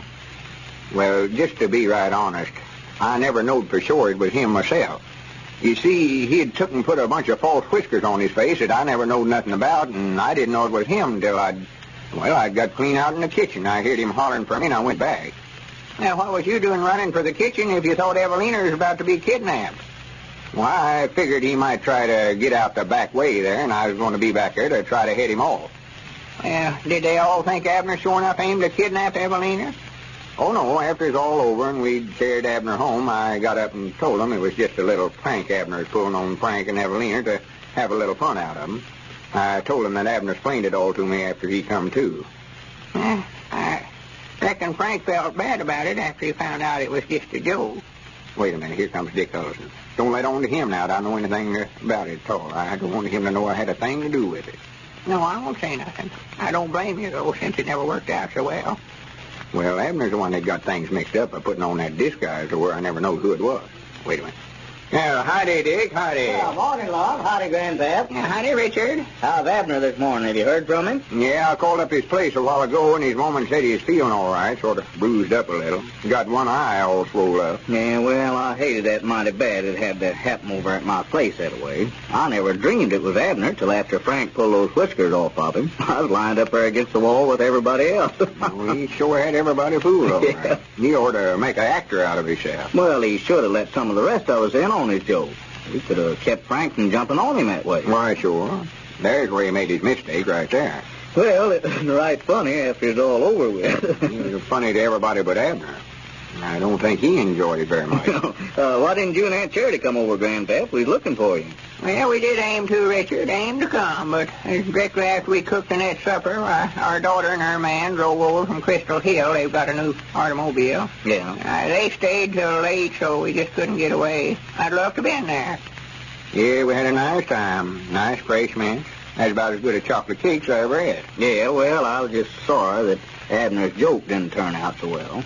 Some of them was mad at Frank for jumping on him that way, and it just sort of put a damper on things. Well, Frank ought to know who he's jumping on. Go around hitting folks that way. Well, I don't blame Frank, old Lum. He was just trying to protect Evelina. Can't help but admire him for that, you know. Yeah, I wouldn't admire him for nothing he done. It's a good thing it weren't me he hit that way. There would have been trouble showing up. Well, I'm just sorry it all happened. I wanted to see Abner and tell him I feel bad about it. Well, I think he'd be down here directly. His woman said he was fixing to leave when I was talking to her just now. Yeah, well, I've got to get on back over to the store, Lum. I just locked it up and left. Tell Abner to come over when he gets time. I'd like to talk to him. Yeah, I'll tell him, Dave. Well, I'll see you fellas later then. Yeah, come over and loaf with us. I want to show you the plans we've got drawn up for remodeling our store. Yeah, I want to see him, Lum. I'll be over the first chance of it. Yeah? Well, Lum, if you're going to be here for a little spell, I'll take that batch of groceries on over to the Widow Abernathy's. Yeah, go ahead, Grandpap. I'll stay here. I ain't finished filling the order yet. Some stuff she wanted here we ain't got. We're clean out of baking powders. Well, I better put that down on the list then. I've got to order some stuff next time Golf's drummer's out here. Needing some stick bluing and vinegar. They be calling for vinegar now that their garden sashes started coming in. Yeah, Uncle Henry Lunsford called for it yesterday. Better get some lamp wicks, too. Abner used that last one we had to put in his hat band to make his hat fit him. You know, when he got that haircut the other day. Well, we'll go over the stock and make out a list for what all we need. Some of the stuff we're out of, we can get substitute. Like, wait a minute. Here comes Abner. Yeah, Dick ordered waited. Yeah? He don't feel pretty good. You can tell the way he's poking along there. Yeah, I hope he don't think that's my fault the way things turned out last night. Can't help but feel a little bad about it, only account of it being my idea to start with. Well, Dick never seemed to suspicion that you had anything to do with it, Lum. No, nobody never asked me, and of course I never said whose idea it was to start with. Well, howdy, Abner. How you feeling? Don't speak to me. I don't want to have a thing to do with you. Well, now, here, don't start blaming me for what happened last night. It was your own fault. My fault? Why, sure it was. Well, I'd like to know how you figure that. You're the one that put me up to it. Well, yeah, it was my idea for you to go in there and make out like you was going to kidnap Evelina, but I never knowed you was going to put on them whiskers and all that stuff to where I wouldn't know you. Sassafras. Pretty bad looking eye there, Abner. Black as a hat. Yeah, this big lummox here stood there and let Frank Foster jump on me and beat me half to death. Well, Abner, I told you I never knowed for sure it was you. I wasn't going to jump out there and start no fight with a sure enough robber and him with 2 guns in his hand. Well, that's what Frank done. Yeah, I know it. Folks was bragging on him how brave he was. Well, that's the last time I'll ever try to help you. Next time you want to try to make a hero out of yourself, you can get somebody else to help you. Well, I'm the one that ought to be mad. You were supposed to be over there to make a hero out of me, and you made one out of Frank Foster instead. I'm worse off now than I was before it happened. I would have knowed you couldn't do nothing right. Leave it to you to get things mixed up. Well, I done it just like you told me to. I never told you to put all them whiskers on yourself to where I wouldn't know you. Well, I couldn't go over there looking like I do ordinary. Everybody knowed it was me when I walked in the door there. Well, why didn't you tell me you was going to put them on? Well, I never thought nothing about it till I got over to the place last night. That's our ring, Lum. Want me to answer it? Take it easy. Yeah, go ahead, Grandpap. Try to blame it on me. That blame disgusted, I don't want to talk to nobody. Have a good idea and Abner get things messed up to where I never will have a chance with Evelina and him. I never knowed you to do nothing right, Abner. Well, I told you don't lay it on to me. You done him down, store. Wasn't my fault. Yes, Mom? Just trying to shift it off. Yes, Mom, he just now come in. All right, hold the receiver. Here, Abner, some woman wants to speak to you. Some woman? Well, she never said who it was. Here. Hello? Yes, Mom? Why, tolerably well, thank you. Uh-huh. Well, now, that's all right. It weren't your fault. I ain't blaming you a bit. You did? Well, if I can do anything to help patch things up, well, let me know. Oh, you don't? Well, no, I'll be all right. Yeah. Well, that's all right. Thank you. Goodbye. Poor little thing. Poor little thing. I sure hate to What's do the matter? it. Who was it? It's Evelina. Evelina? Yeah, I just feel downright mean about what I did, Lum. She said that she bawled Frank out for beating me up last night, and they got in a big argument, had a fuss, and called the wedding off, and ain't going to get married now. Well, for goodness sake, Abner, I knowed I could depend on you. You've saved the day for me. That's what you did. Granted, this worked out better than I had it planned to start with. Abner, you're a genius. And Evelina ain't going to marry Frank after all. I'm going to call her. Well, it looks like the scheme worked fine for everybody, except Abner. And now I'm going to take you down for a visit to the Judson home in Cincinnati. Dick and Grace Judson are entertaining the folks from next door. Sounds like a bridge game. Listen. And the last 3 are ours. Well, they certainly had everything that time, Ann. So what do you mean, everything? That last play of mine... Never mind him, Grace. He always says that. Whose deal is it? Jim's deal, I think. Hey, Jim. It's nobody's deal. We're going to have supper now. Oh, come on, Grace. Let's finish the rubber first. Supper will spoil the game. No, it won't. I can make it in a couple of minutes. A couple of minutes? I don't believe it.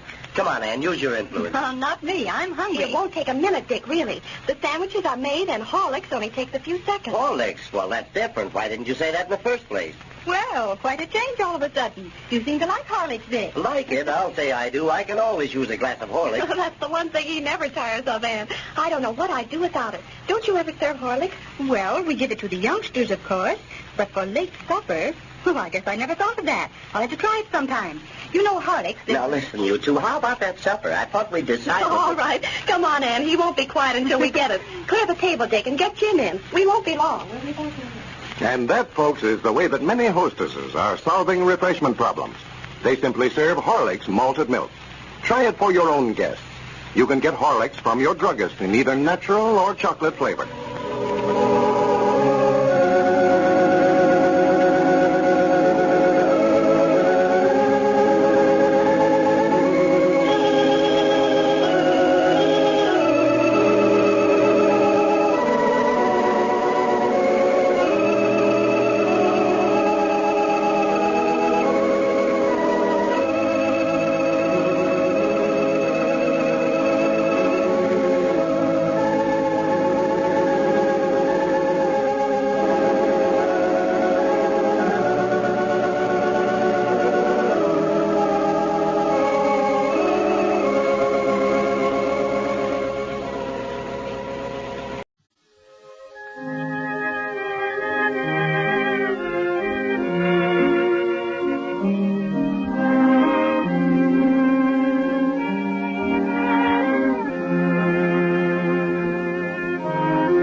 Howdy, everybody. Here we are, all ready to take you down to Pine Ridge for the Friday Night Sociable, conducted by Lum and Abner, whose everyday experiences are sent to you each evening, except Saturday and Sunday, by your own local Ford dealer.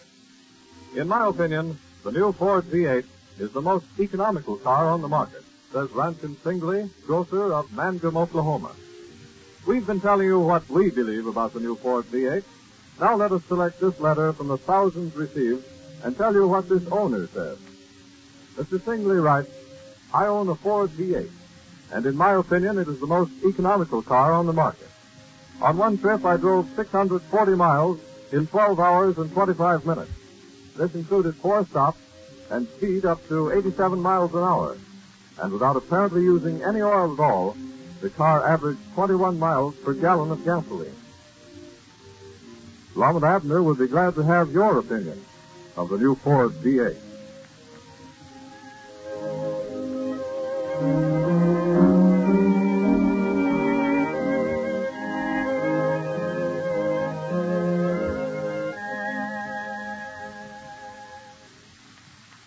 As we look in on Pine Ridge tonight, we find the schoolhouse completely filled and the neighbors still coming for the big sociable. The ice cream served last Friday probably accounts for the unusually large attendance tonight. Lum is in charge of the entertainment as usual and is ringing the telephone so that we listeners out on the party line hookup may be sure of hearing the festivities. Take down your receiver and listen.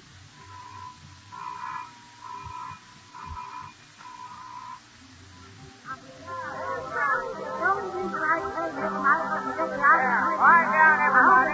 Be quiet. Wait just a minute. Quiet. I'm making an announcement. Quiet the band down just a little. I want to make an announcement over the party line. Howdy, everybody, out on the party line. Mighty proud you're listening in. I wish you could be down here at the schoolhouse with us. We're having a big time, big crowd here.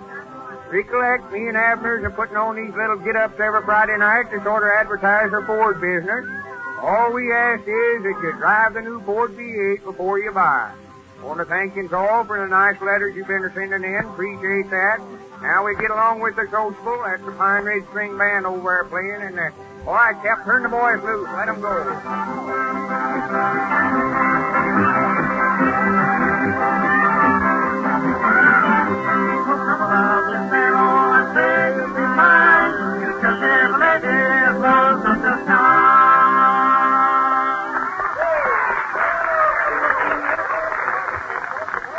Everybody, quiet. Taking up a lot of time with that hand slapping. Say, Lum, look down there on the second row. There sits them Swiss shoulders. Well, I sworn to goodness I didn't know he was here. Let's make them get up here on the platform. Sure, they tried to slip in, not let us see them. Make them come all up right, here. boys, get on up here. We want a tune out of you.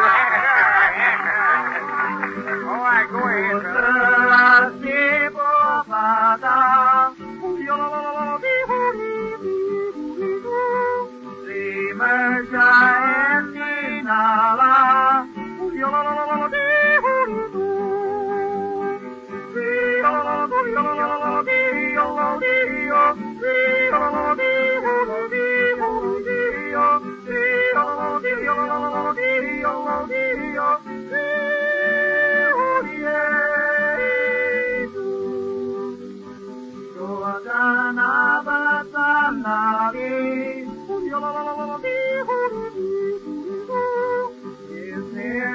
can handali.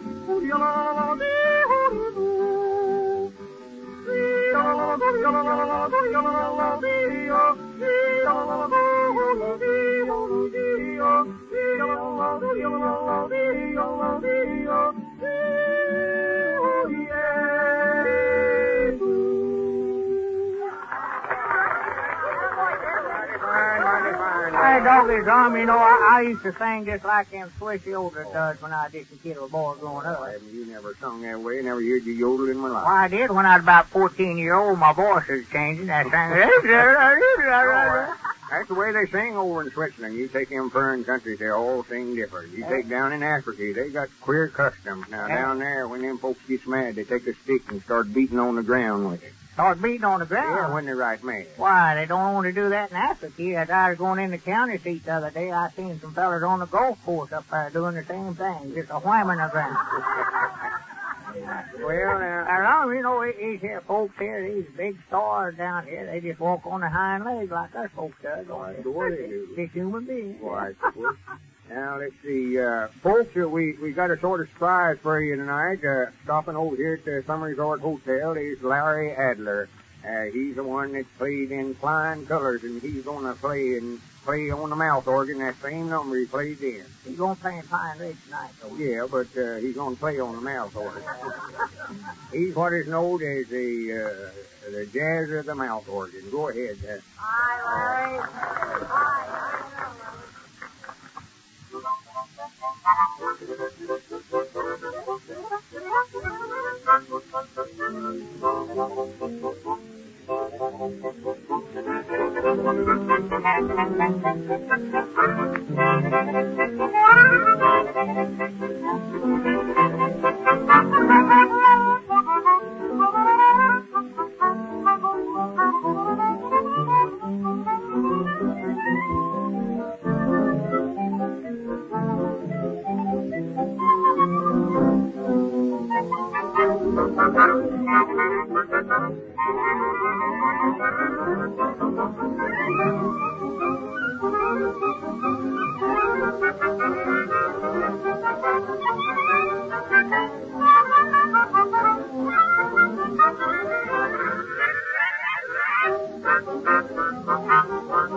I don't know what you're aiming on having next, but I seen George Hartwick out there a while ago, and he said if you want him to sing, you do it right away. He had to go back down. You know, he's night watching down here at the lumber company now. He's got to get back to work. Well, we just have George sing his song now. George, if you're ready, go ahead. Pine Ridge Spring Band. All right, folks, George Hartwick.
Like a maid in a heavenly dream.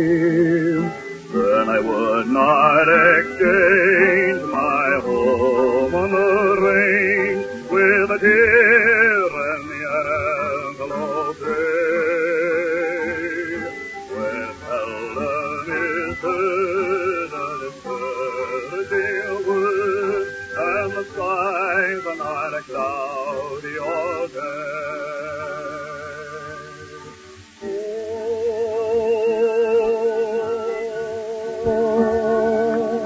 Where the deer and the antelope gray,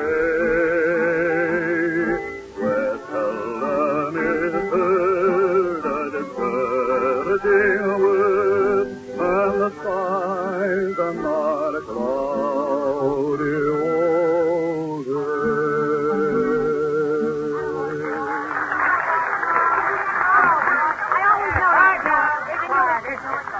Doggy Lum, that was fine, wasn't it? You know, sir, I've been feeling all day like this was Friday, Lum. Like it's Friday. Yeah. Or it is Friday. It is. Well, maybe that's the reason I've been feeling that way. Well, folks, the two men and a maid is here now from the county seat. I know we all enjoy hearing them. Sort of favorite around here now. All right, the two men and a maid's going to sing first.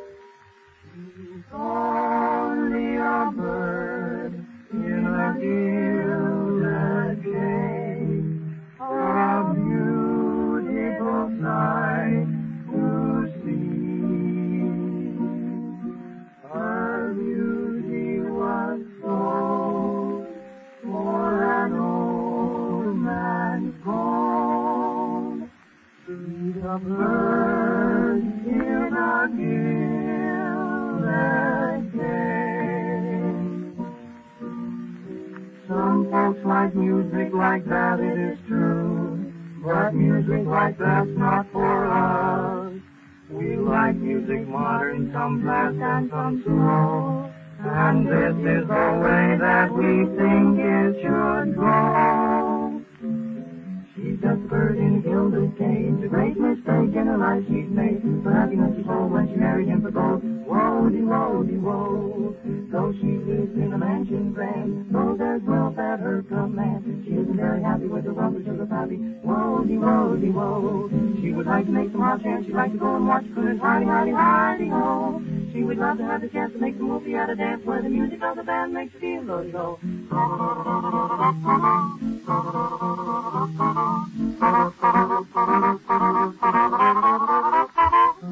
She's in the money, she's in the money. She's got a lot of what it takes to get along. She's in the money, she's in the money. But with all her gold, she's not happy with gold. She's a bird in a gilded cage.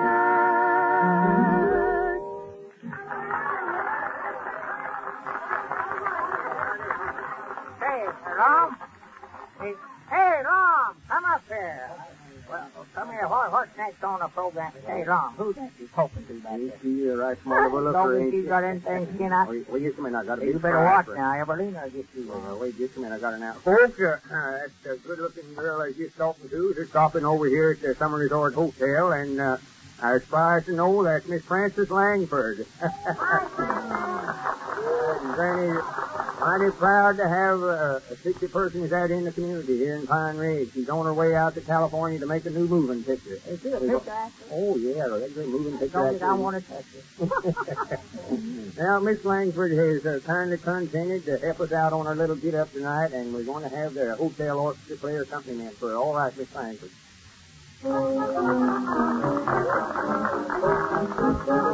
I know a bundle of humanity, charming as can be. Why, I'm really driven to insanity when he speaks to me. He doesn't speak sort of person and always so blasé. But I try to overcome his vanity and keep him this way. I'm young and healthy, and you've got charm. It's a bit of you can now together in your arms. I'm young and healthy, and so are you. When the moon is in the sky, that's what am I. If I can help you, I keep away.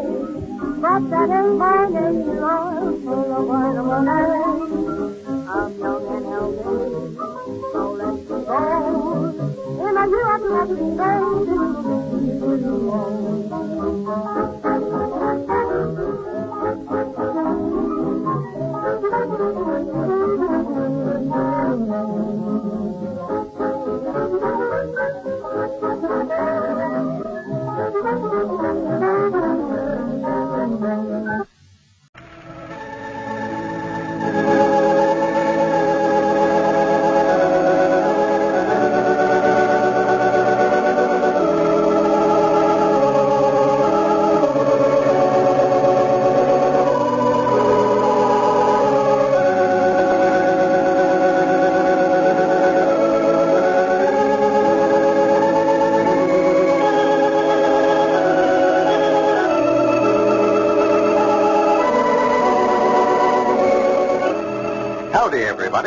Here we are, all ready to take you down to Pine Ridge for another visit with Lum and Abner, brought to you by the makers of Horlicks, the original malted milk.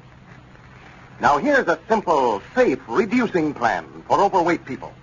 An effective way to lose excess pounds without discomfort or without resorting to methods of which your doctor might not approve. Drink a glass full of Horlicks at noon instead of eating a heavy meal. Here's why that Horlick luncheon will help you people who are anxious to regain a youthful waistline. Horlicks, while it is nourishing, energy-giving, and sustaining, doesn't have the heavy meal's excess of calories. When you drink a glass full of Horlicks for luncheon instead of a heavier meal, you are reducing your caloric intake. And that, as you probably know, is the fundamental principle of losing weight. There's another thing about the Horlick luncheon, too. It's much easier to digest than is a heavy meal. And that's why Horlicks at noon will keep you alert later. Why it will not leave you feeling drowsy or listless. Try the Horlick luncheon tomorrow. You can get Horlicks malted milk, you know, in either natural or chocolate flavor at your druggist. And you can prepare a glass of Horlicks quickly and easily, either at home or at your work. Mix it with water alone. You don't need to add any flavoring or any raw milk to make a delicious and full-flavored glass full of Horlicks. And now, let's get ready for Lum and Abner. You know, the Pine Ridge Matrimonial Bureau has received hundreds of applications from women in search of a husband. A few days ago, not having any pictures of prospective husbands to send out, Lum conceived the idea of mailing out a few pictures of Abner. Well, evidently, Abner's pictures made quite a hit with the ladies. Among other letters, yesterday he received one from a Miss Hortense Kelly, who stated that she had fallen in love with him through his picture and was coming to Pine Ridge to pay him a visit soon. As we look in on the old fellows today, we find that they have moved their office back down to the store building formerly occupied by their Jot 'em Down store. Abner seems very much worried over Miss Kelly's threatened visit. Listen. Well, now, Lum, you got me into this, and it's up to you to get me out of it. Well, Abner, I told you 100 times you ain't into nothing. Yet. Well, I'd like to know why I ain't. A woman coming down here wanting to marry me, and he already married. Oh, she ain't coming down here. She says she is, and that letter says it was a case of love at first sight, and for me to wait for her, that she's coming down here. Oh, yeah, I know. She's just more than likely having a little fun out of you. No, sir. No, sir. No, that woman is in love with me. I can tell the way she talked in that letter, or wrote in it. Well, if she was to come down here and got a good look at you, she'd more likely catch the next train back home. I don't know, Lum. Women folks fall in love with me awful easy. I just wish sometimes that I weren't so handsome. Handsome? I know it'd get me in trouble sooner or later. It's these big blue eyes of mine that does it. You ain't getting stuck on yourself over them women folks writing to you. Well, no, but they can't all be wrong, Lum.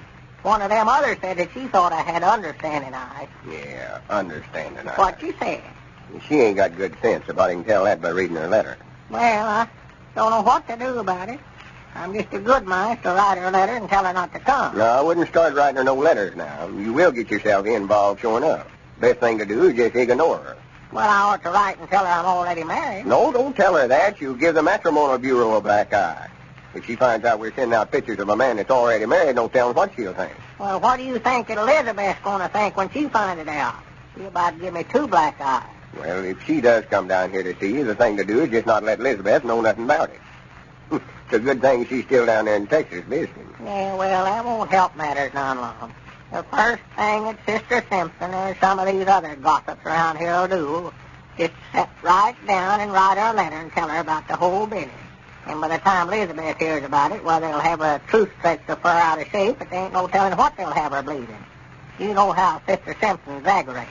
Oh, well, Elizabeth will take your word again theirs.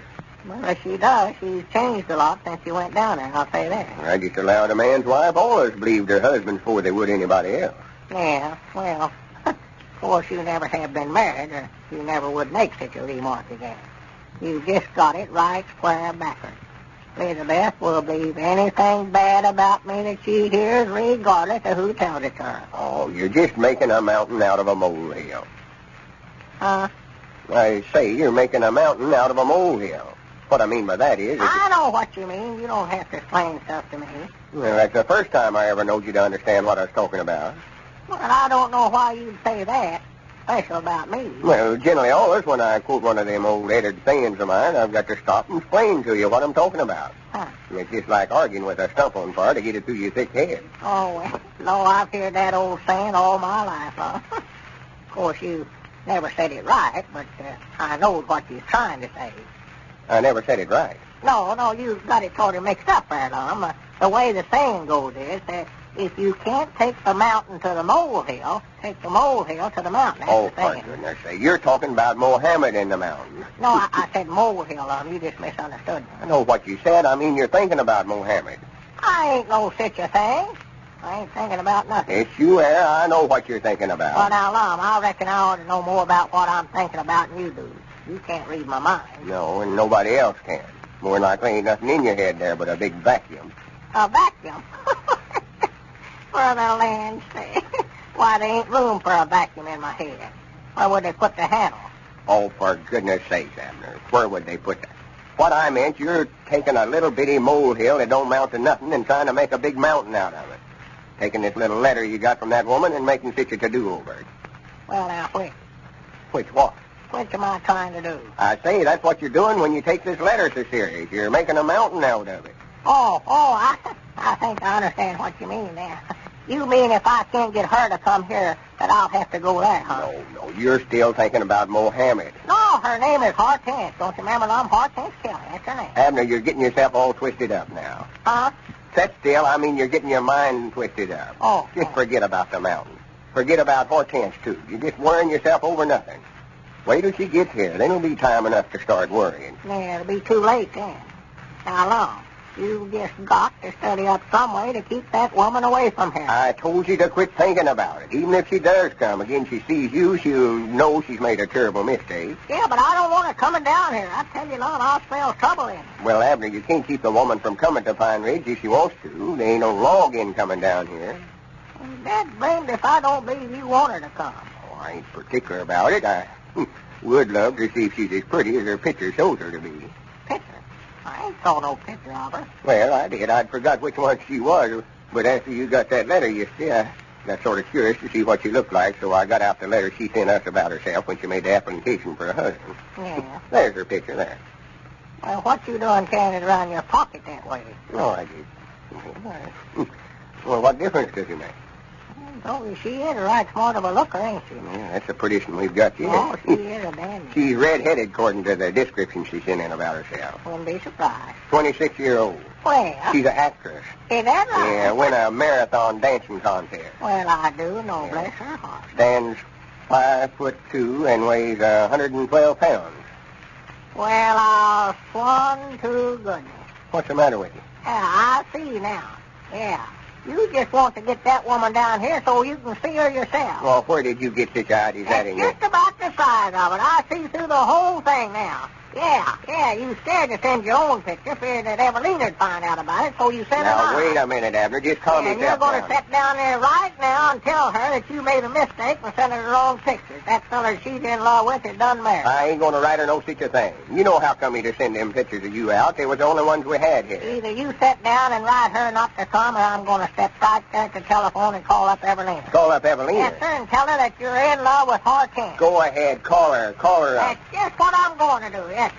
I'll bet you'll stop her from coming down. Abner, get away from that telephone. I ain't going to do it. I said I was going to tell her, and I'm going to tell her. Abner. Hello? Abner. Sister Simpson? Oh, my goodness. Is Evelina there? Abner, give me that receiver. Tell her to step to the telephone, please, Here, Mom. give me I'll that show you. receiver. I'll show you. What are you trying to do? Break me and Evelina Well, up? I'd rather break you and Evelina up than have that one on break me and Elizabeth up. All right. I'll write the letter. Hang up the receiver. Hey, wait a minute. Here's Evelina now. Hello? Here, give me that receiver. Hello, who is it? Who? Evelina. Well, you've got the wrong number. This is the Pine Ridge Matrimonial Bureau.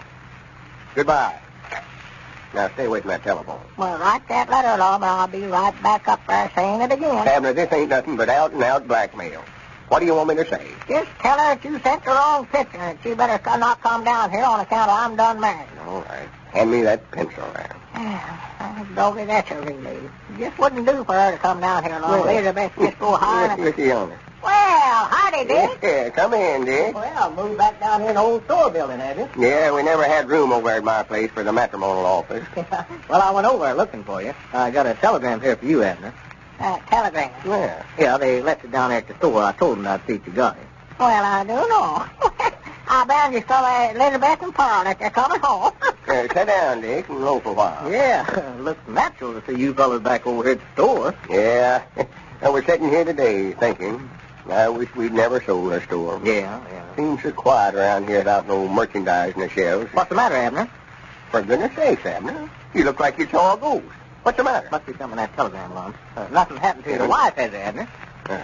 Mr. Abner Peabody, Pine Ridge. Darling, I will arrive tomorrow.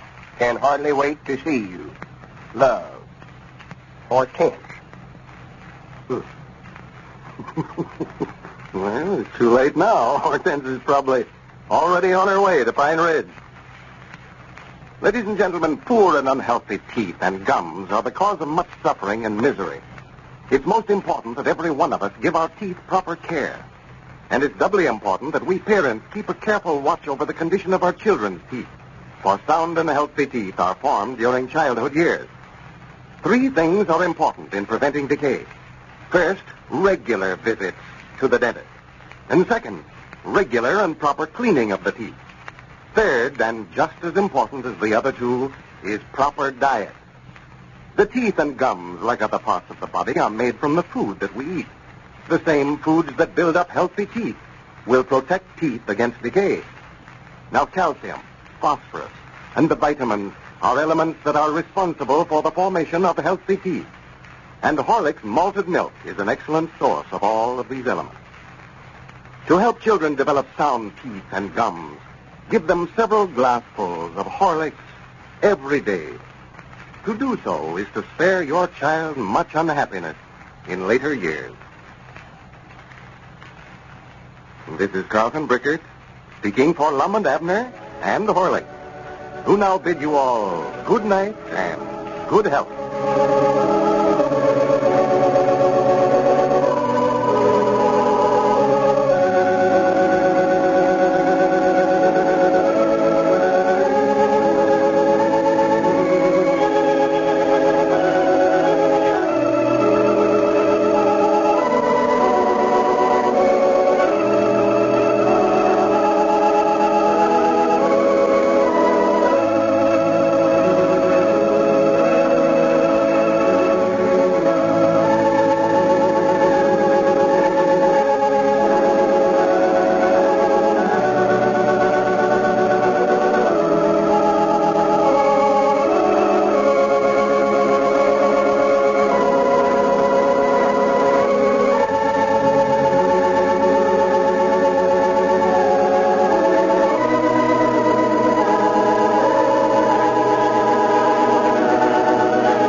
Howdy, everybody. Here we are, all ready to take you down to Pine Ridge for another visit with Lum and Abner, brought to you by the makers of Horlicks, the original.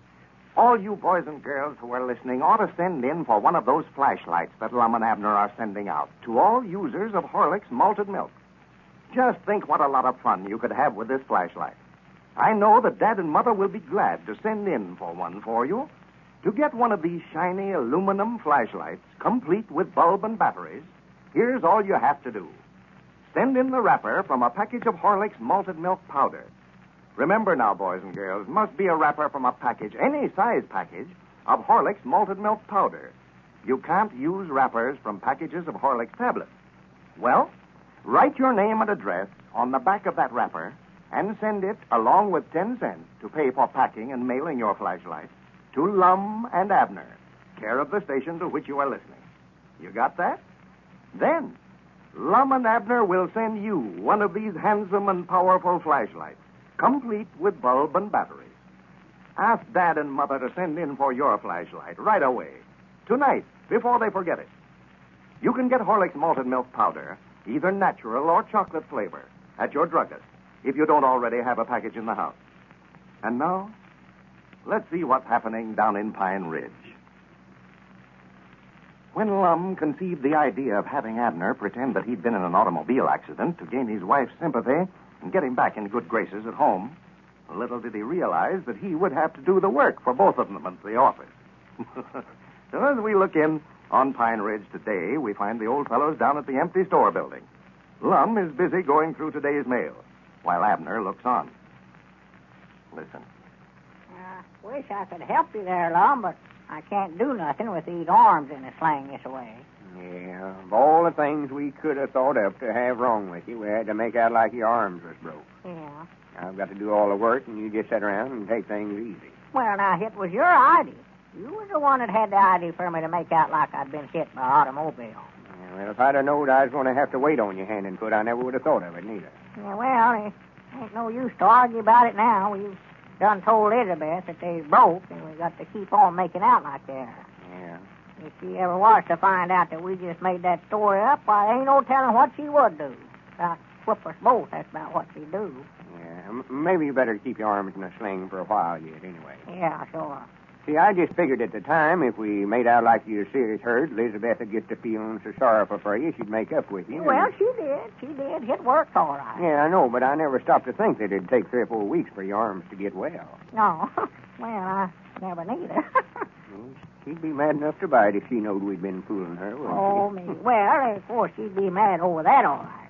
But if she knowed that she'd been waiting on me, feeding me and all that, and me just laying up there in bed when there weren't nothing wrong with me, she'd just about pull that house down right on top of it. Well, I can tend to the matrimonial business and sending out these flashlights, all right, but Grannies, I want you to have them bandages off of your arms every the time we get the store opened up. I ain't going to wait on all the customers by myself. I can tell you that right now. Yeah, I was just thinking last night, Lum, if they don't get well by the time we open up the store, well, maybe I could just be the president, and all I'd have to do is just sit around and sort of boss things. Be the president? Yeah, I could be the president of a new store, you know, even if my arms was still broke. Abner, have we got to have another argument about who's going to be the president? Well, no, I don't know that we have to have an argument. Well, good. I'm glad to hear it. All we got to do is just decide right now that I'm going to be it, and then we get ready to open up for business, why, it'll all be settled. Mm-hmm. You've got it all figured out, have you? Yeah. Yeah, I thought that up over at the house last night. Mm-hmm. Well, you better go on back over to your house and do some more thinking, for you ain't got it right yet. I ain't. I've always been president of the Jot 'em Down store, and I aim to keep on being. Yeah, well, Lum, that's just the reason that I'm going to be it this time, too, because you've always been it. What do you know about being president? Nothing. How much experience have you had? None. Who's the best qualified for the office? I am. Well, here, wait a minute. If you're going to ask the questions and give the answers both, well, I ain't got a chance. That ain't no way to have an argument. I ain't trying to have no argument. I'm just telling you so you won't be disappointed. You may as well get that idea out of your head right now. I'll be the president. Yeah. You may be the president, but I ain't going to get the idea out of my head. I'll tell you that right now. I guess I got all the say-so about that. Yeah. Best thing to do is just let it go for right now. When the time comes, I know you'll see the light. See the light. Yeah, you'll have time to think it over careful and forget yourself and think of the good of the Jot 'em Down store. Yeah. Well, I went through all this mail here now. We've got 256 letters here wanting flashlights. 256. Yes, sir. Yeah. I just been waiting till you got all through sorting them now. Waiting? Get busy eating them. Eating them? After you said yesterday that you'd eat every letter that them friends of mine sent in, I want to see you do it. Well, here, there ain't no way of telling whether these letters come from that announcement you made yesterday or the one I made the day before. Uh-huh. I ain't going to eat them unless they say on there that they wrote in because they heard you talking on the party line. Oh, just backing out on your word, huh? I know. I ain't a backing out. I knowed you wouldn't get no letters, Abner. That speech you give yesterday more likely kept more folks from riding in than anything else. Backing out. That's what you're doing, just backing out. Why, they never even mentioned your name in the letters, not one of them. Or did they say they heard your announcement? Well, no, they never come right out and said so, but I know in reasons that's how come them to write in. Yeah, and that's what you'd claim it. Well, I wish they'd have put on there what you heard. If I wouldn't make you eat a flock of them, my name ain't Peabody. You think all these folks wrote in just because they heard your announcement on the party line? Yes, sir. Most of them. Oh, sworn to goodness, Abner. You sure got a good opinion of yourself, I'll say that. Hear your tell of it, you ought to make all announcements. Well, that ain't a bad idea. We get a heap more orders for them flashlights, I'll say that. All right. If you think you're so smart, I'll tell you what I'll do, just to show you which one of us is the best at out loud talking. What's that? Well, you was complaining about wanting to be president of the Jot 'em Down store when we get it opened up. Oh, you gonna let me be it? No, wait a minute now. We'll just leave it up to our friends to see who's gonna be it. Our friends? Yes, sir. Just let them decide which one of us ought to be president. Just make an announcement over the party line and tell them when they send in a robber for one of these flashlights just to write on the back of it which one of us they want to be president. Oh. If they want you, why, they can write Abner. Yeah. If they want me, they write Lum across it. Then we'll let each one of them robbers count as a vote. And the one of us that gets the most of them is elected to the office. Well, that's fair. Why, of course it's fair. Yeah, it's just fair enough. I'll just take you up on that proposition. Fine. All right, I'll just make an announcement over the party line right now, then. Tell everybody about it. Well, here, wait a minute. How about me making an announcement? Well, all right, we'll both make it then. Yeah. I'll get them on the party line. Yeah, I want to be sure and remind them to vote for me. Now, wait a minute. We ain't going to have none of that going on, Abner. We'll just explain it to them and let them decide themselves which one of us they want to vote for. Ain't going to have no mudslinging in this campaign. Huh? I say, we ain't going to have no mudslinging. Ain't going to throw mud at one another.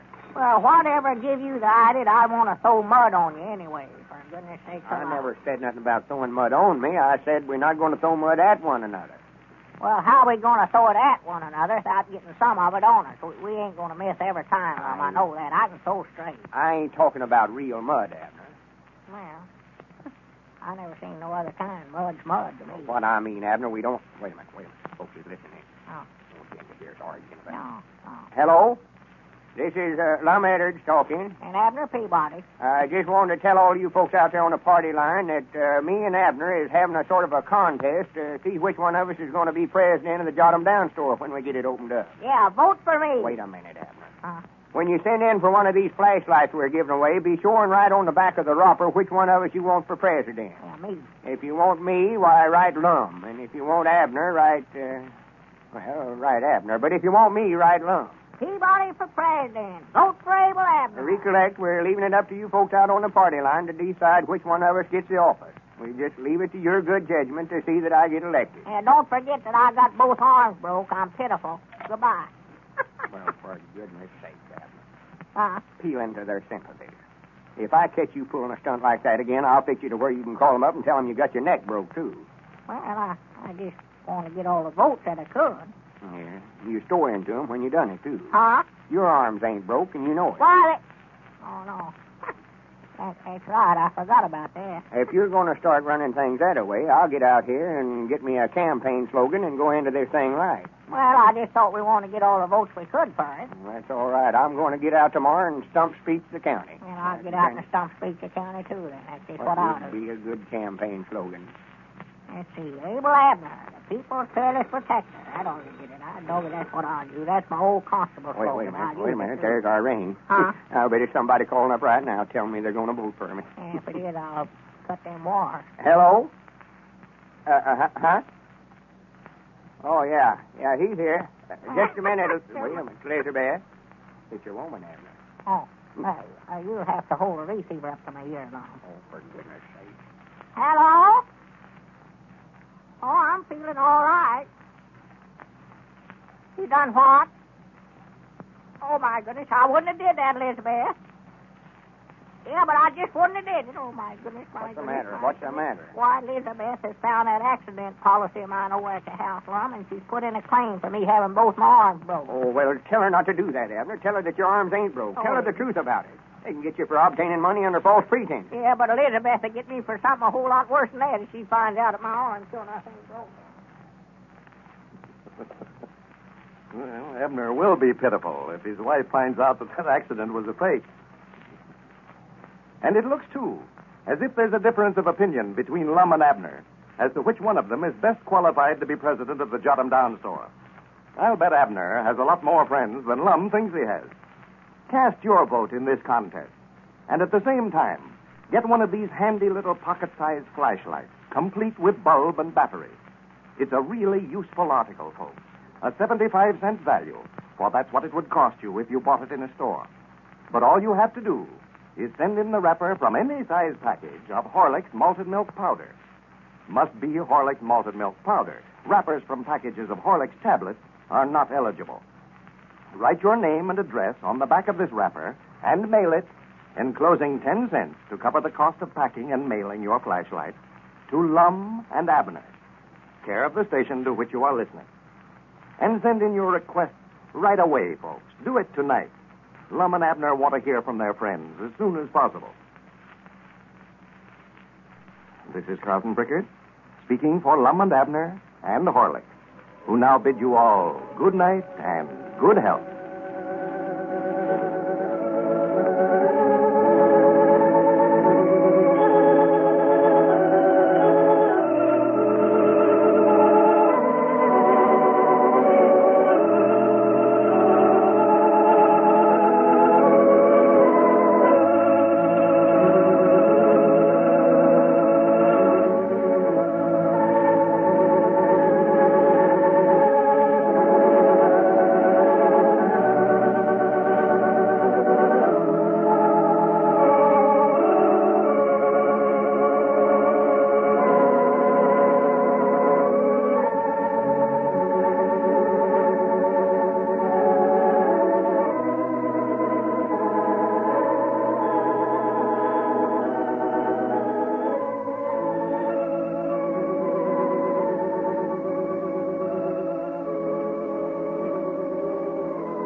Visit with Lum and Abner, brought to you by the makers of Horlicks, the original malted milk.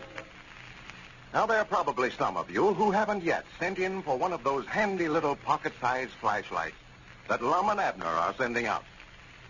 You'd better do that right away, folks. You certainly don't want to pass up this opportunity to get a fine, useful flashlight with the compliments of your old friends, Lum and Abner.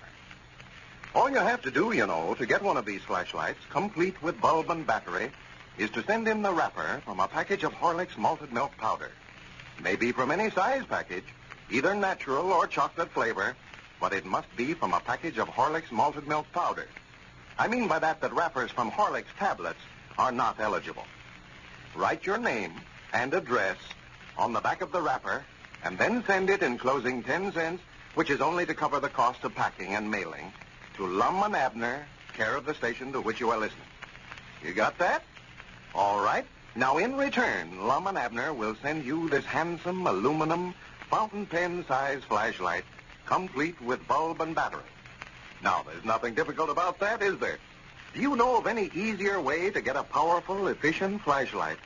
The kind that you'd have to pay 75 cents for in a store. Well, send in your request right away, tonight, before you forget it.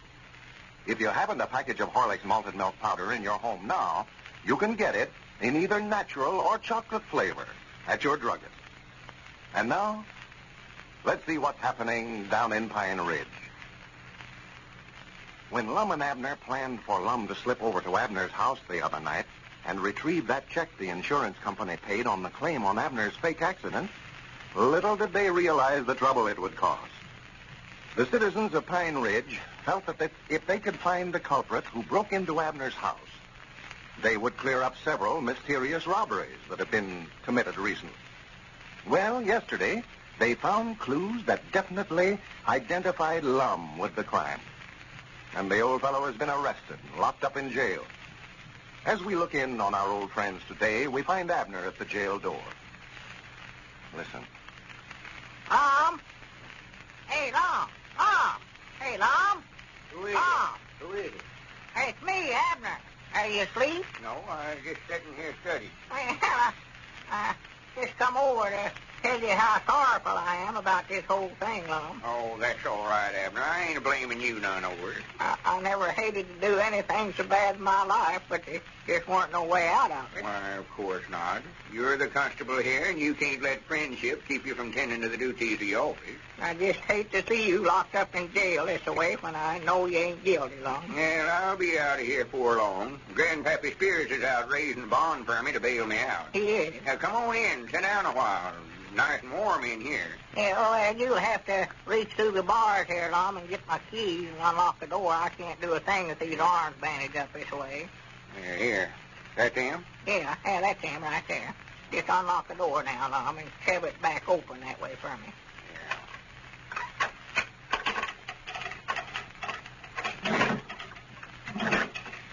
I'd have noticed that easy. I'd have slipped out of here. Yeah, well, you Come on couldn't in. have got out the keys. No, that's right. Oh. Well, here, better take them keys back. I don't want nobody to find them in my Oh, well, you ain't going to run off. Hey, come on back and sit here by the stove. Yeah. Is that a flopper? Yeah, that's all right. As big as a bucket, is Yeah, it? that's a good thing you got it. These concrete floors are awful damp in this time of year. Well, Abner, I'm proud you come over. I've been sorter in the door. You're about the only one left around here that'll even speak to me. You and Grandpap. Yeah, folks is pretty mad about it, all right. They think you're the one that's been doing all this robbing around here lately. You know. Yeah, I know it. There's been a dozen of them come by here, stand there at the door and call me a thief and robber and everything else. Here, sit down. Yeah, thank you. Folks all I thought was my friends and just turned right square backwards again me. Yeah, Lord, they're the ones that insisted on me throwing you in jail. 6 fellers that Ezra C. Strunk and Caleb Weishaupt and Mose Moots and the whole bunch. Yeah, that hurts me worse than anything else. Why, sure. Even Dick Huddleston come by this morning and told me how disappointed he was in me. So I know he must think I'm guilty, too. Yeah, well, naturally, they had the proof right on you, Lum. They found that piece of cloth hanging on the barbed wire fence over there, and it matched up with that place that was tore out of your pants, so there weren't no doubt in their minds but what you done it. Now, it just goes to show that folks is all as ready and willing to believe the worst about anybody, even their best friends. Yeah, they are. Just human nature, I reckon. When a feller gets down this way, instead of trying to help him up, why, everybody wants to shove him just a little further down if they can. Well, Lum, I wish you'd let me just go ahead and tell Elizabeth and everybody else how this whole thing happened. No, now, Abner. That's nice of you to offer to do that, but I just won't stand for it. Well, it'd straighten this whole thing out, Lum, get you out of this mess. Get me out of trouble, all right, but I'm just afraid it'd cause a lot of trouble twist you and Elizabeth. If she found out now there weren't nothing to that accident, that you just been making out like you's hurt, no telling what she would do. No. Might break up your home over there. You can't never tell. Yeah, but maybe we could just tell her, Lum, that the reason that you broke into the house the other night was just to get that check that the insurance company gave me before she could cash it. Well, the trouble is, Abner, you can't tell her part of it without telling her the whole story. No. And if you just stop and think back, we've told so many stories to Elizabeth, she'd lose all the faith she ever had in you if she found out the truth now. Yeah, well, I don't know what to do. I hate to see you sitting down here in jail, having everybody down on you over something that ain't your fault. Special when you just done it to help me out. I just don't feel right about it. Oh, well, now, don't worry about me. I just feel like I'm the one that ought to be in jail. No, now, there ain't no use of standing chances of breaking up your home over there. Don't matter none about me. I ain't got no family that this'll reflect on. Nobody that cares for as that goes. I'll be out of here quick as Grandpap gets back with that barn anyway. Well, you just got to get out, Lum. The mail is stacking up down there at the office. I never seen the like of it. Well, fine. There's still riding in for the flashlight. Oh, Lord, I aimed to ask you about that. Well, that's good. Enough of our friends sends in for them flashlights, we can at least get the store restocked and opened up again. Give us a sort of a chance to start all over again. Yeah, well, I've had Cedric down there helping me all day, opening up letters for me while I count the votes and see which one of us they want for president of the Jot 'em Down store when we get it opened up. How's the votes running? Well, I don't like to tell you nothing that'll make you feel any worse, Lum. It just looks like you've had enough trouble. Well, it ain't your fault, Abner. If folks want you to be president, you can't help it. Ain't I running no better than I have been? Well, we ain't got all the mail open up yet, Lum. We ain't went through more than half of it, what come in today. Well, how many have I got so far? You mean out of them we got today? Yeah, how many votes have I got? Well, you ain't got none yet, Lum. They've all been for me, but now I wouldn't feel bad about it now, for maybe you've got some votes in them that we ain't opened up yet. No, I don't reckon I have, Abner. I can see already that I ain't as popular as I thought I was. Well, of course, I want to get all the votes I can, Lum, but I don't want you to feel hard at me. Why, no, of course not, Abner. I ain't blaming nobody but myself. That letter we got the other day where that woman from Lincoln, Nebraska had wrote in and said I was a big blowhard and all has run over you, and she hoped I never got a single vote. Yeah, well, now, I wouldn't pay no attention to such talk as that. Well, I don't know, Abner. It got me to studying. I've had a lot of time last night and all morning. I think she's about right about it. Oh, no. I ain't been as thoughty as I ought to been. Why, ain't that? Had way yonder too good an opinion myself, I reckon. Thought the minute we started that contest, everybody'd write in and say they want me for president, but see now about where I stand, I reckon. And I don't feel bad. Sort of hard on a feller after being president or something for so long, and then have to step down now. It ain't like if I weren't used to holding high offices that way. No.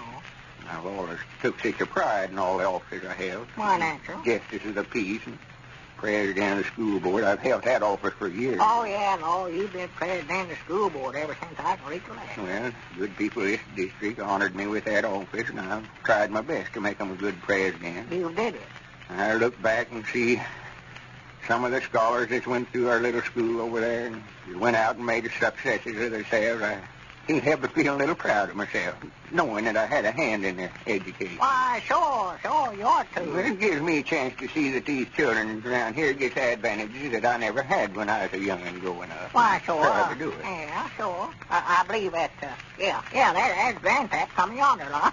I reckon he's got your bond. Well, fine. Yeah, I'm glad you're here so you can let me out. Yeah, as soon as he hands me that bond, why, there ain't no reason why I can't turn you loose, man. I'll be glad to get out of here. Let me get my hat and coat on so it won't lose no time. Yeah, get all ready, sure. There's that quilt you brung down here for me. You better take that back over your place. Yeah, well, I had to slip that out of the house. Elizabeth never knowed I brung it over. Just come on in, Grandpap. The door's unlocked there. Why not? Yeah, Spirit, I got some bad news for you, Lum. Bad news? What's the matter? Couldn't you get the bond, Grandpap? Lum, I tried everybody in this town. I couldn't get a soul to sign this bond for you. Well? And it looks like everybody turned against you. They said you could stay in this jail for the rest of your life for as they cared. I didn't know. Well, thank you anyway, Grandpap. I know you done your best. There was some that I never seen. They was having a sort of a meeting there in the lodge hall, sort of a mass meeting. There's one or two in there that I never got a chance to talk to. Yeah, I heard they're having that. Well, just let it go, Grandpap. Maybe we can study up something else, some other way. Thank you. I did want to get out, for, me and Abner's got this contest on. I know folks won't want to vote for me for president, and me laying down here in jail this way. I don't think that'll make no difference, Lum. Well, I can't get out to drum up no votes or nothing, though. Yeah, well, Lum, you was getting beat anyway. You know that. You ain't got but 2 votes out of all the letters we've got so far. Well, I'll be dad blamed. Huh? What you reckon them fellers is wanting? Well, Squire Skimp and Ezra Seastrong. Yeah, Squire was the one that called that meeting this afternoon. He was. Yeah, good evening, gentlemen. Good evening. Well, howdy, fellas. Come on in, Squire. The doors ain't locked. Yeah, come in. No, I reckon we're a little more particular who we associate with than Abner and Grandpapa is. Yes, no, I can tell you what I want from right here.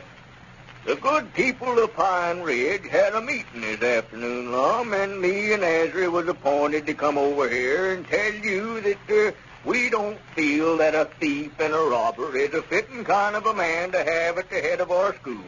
And we're asking you for your resignation as president of the board of directors. Well, with Lum's friends all deserting him, it looks like Abner will have very little trouble winning the contest and becoming president of the Jot 'em Down store. Ladies and gentlemen, I want to remind you once more to be sure and send in right away for one of these fine little pocket-sized flashlights that Lum and Abner are giving away. That's easy to do, you know. You simply send in the wrapper from a package of Horlicks malted milk powder. Wrapper from any size, either natural or chocolate flavor package. Make sure, though, that it's from Horlicks malted milk powder. Wrappers from Horlicks tablets, are not eligible. Now, write your name and address on the back of the wrapper and enclose 10 cents to cover the cost of packing and mailing your flashlight. Then mail your wrapper and dime to Lum and Abner, care of the station to which you are listening. In return, Lum and Abner will send you this powerful, useful little pocket-sized flashlight, complete with bulb and battery. But don't forget, folks, to send in for your flashlight right away. Do it tonight. Lum and Abner want everybody to send in for a flashlight. The old fellows are making this offer to see how many of you there are who enjoy their program and enjoy Horlicks malted milk, too. This is Carlton Brickert, speaking for Lum and Abner and Horlicks, who now bid you all good night and good health.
Everybody, here we are all ready to take you down to Pine Ridge for another visit with Lum and Abner, brought to you by the makers of Horlicks, the original malted milk. I wonder if gasoline makes the difference in your car that it makes in mine. When I use good gasoline, that car of mine starts with a touch, on even the coldest morning. But the other day, I yielded to the temptation to try and get a bargain. I filled my tank with cheap gasoline. What a time I had starting that car the next morning.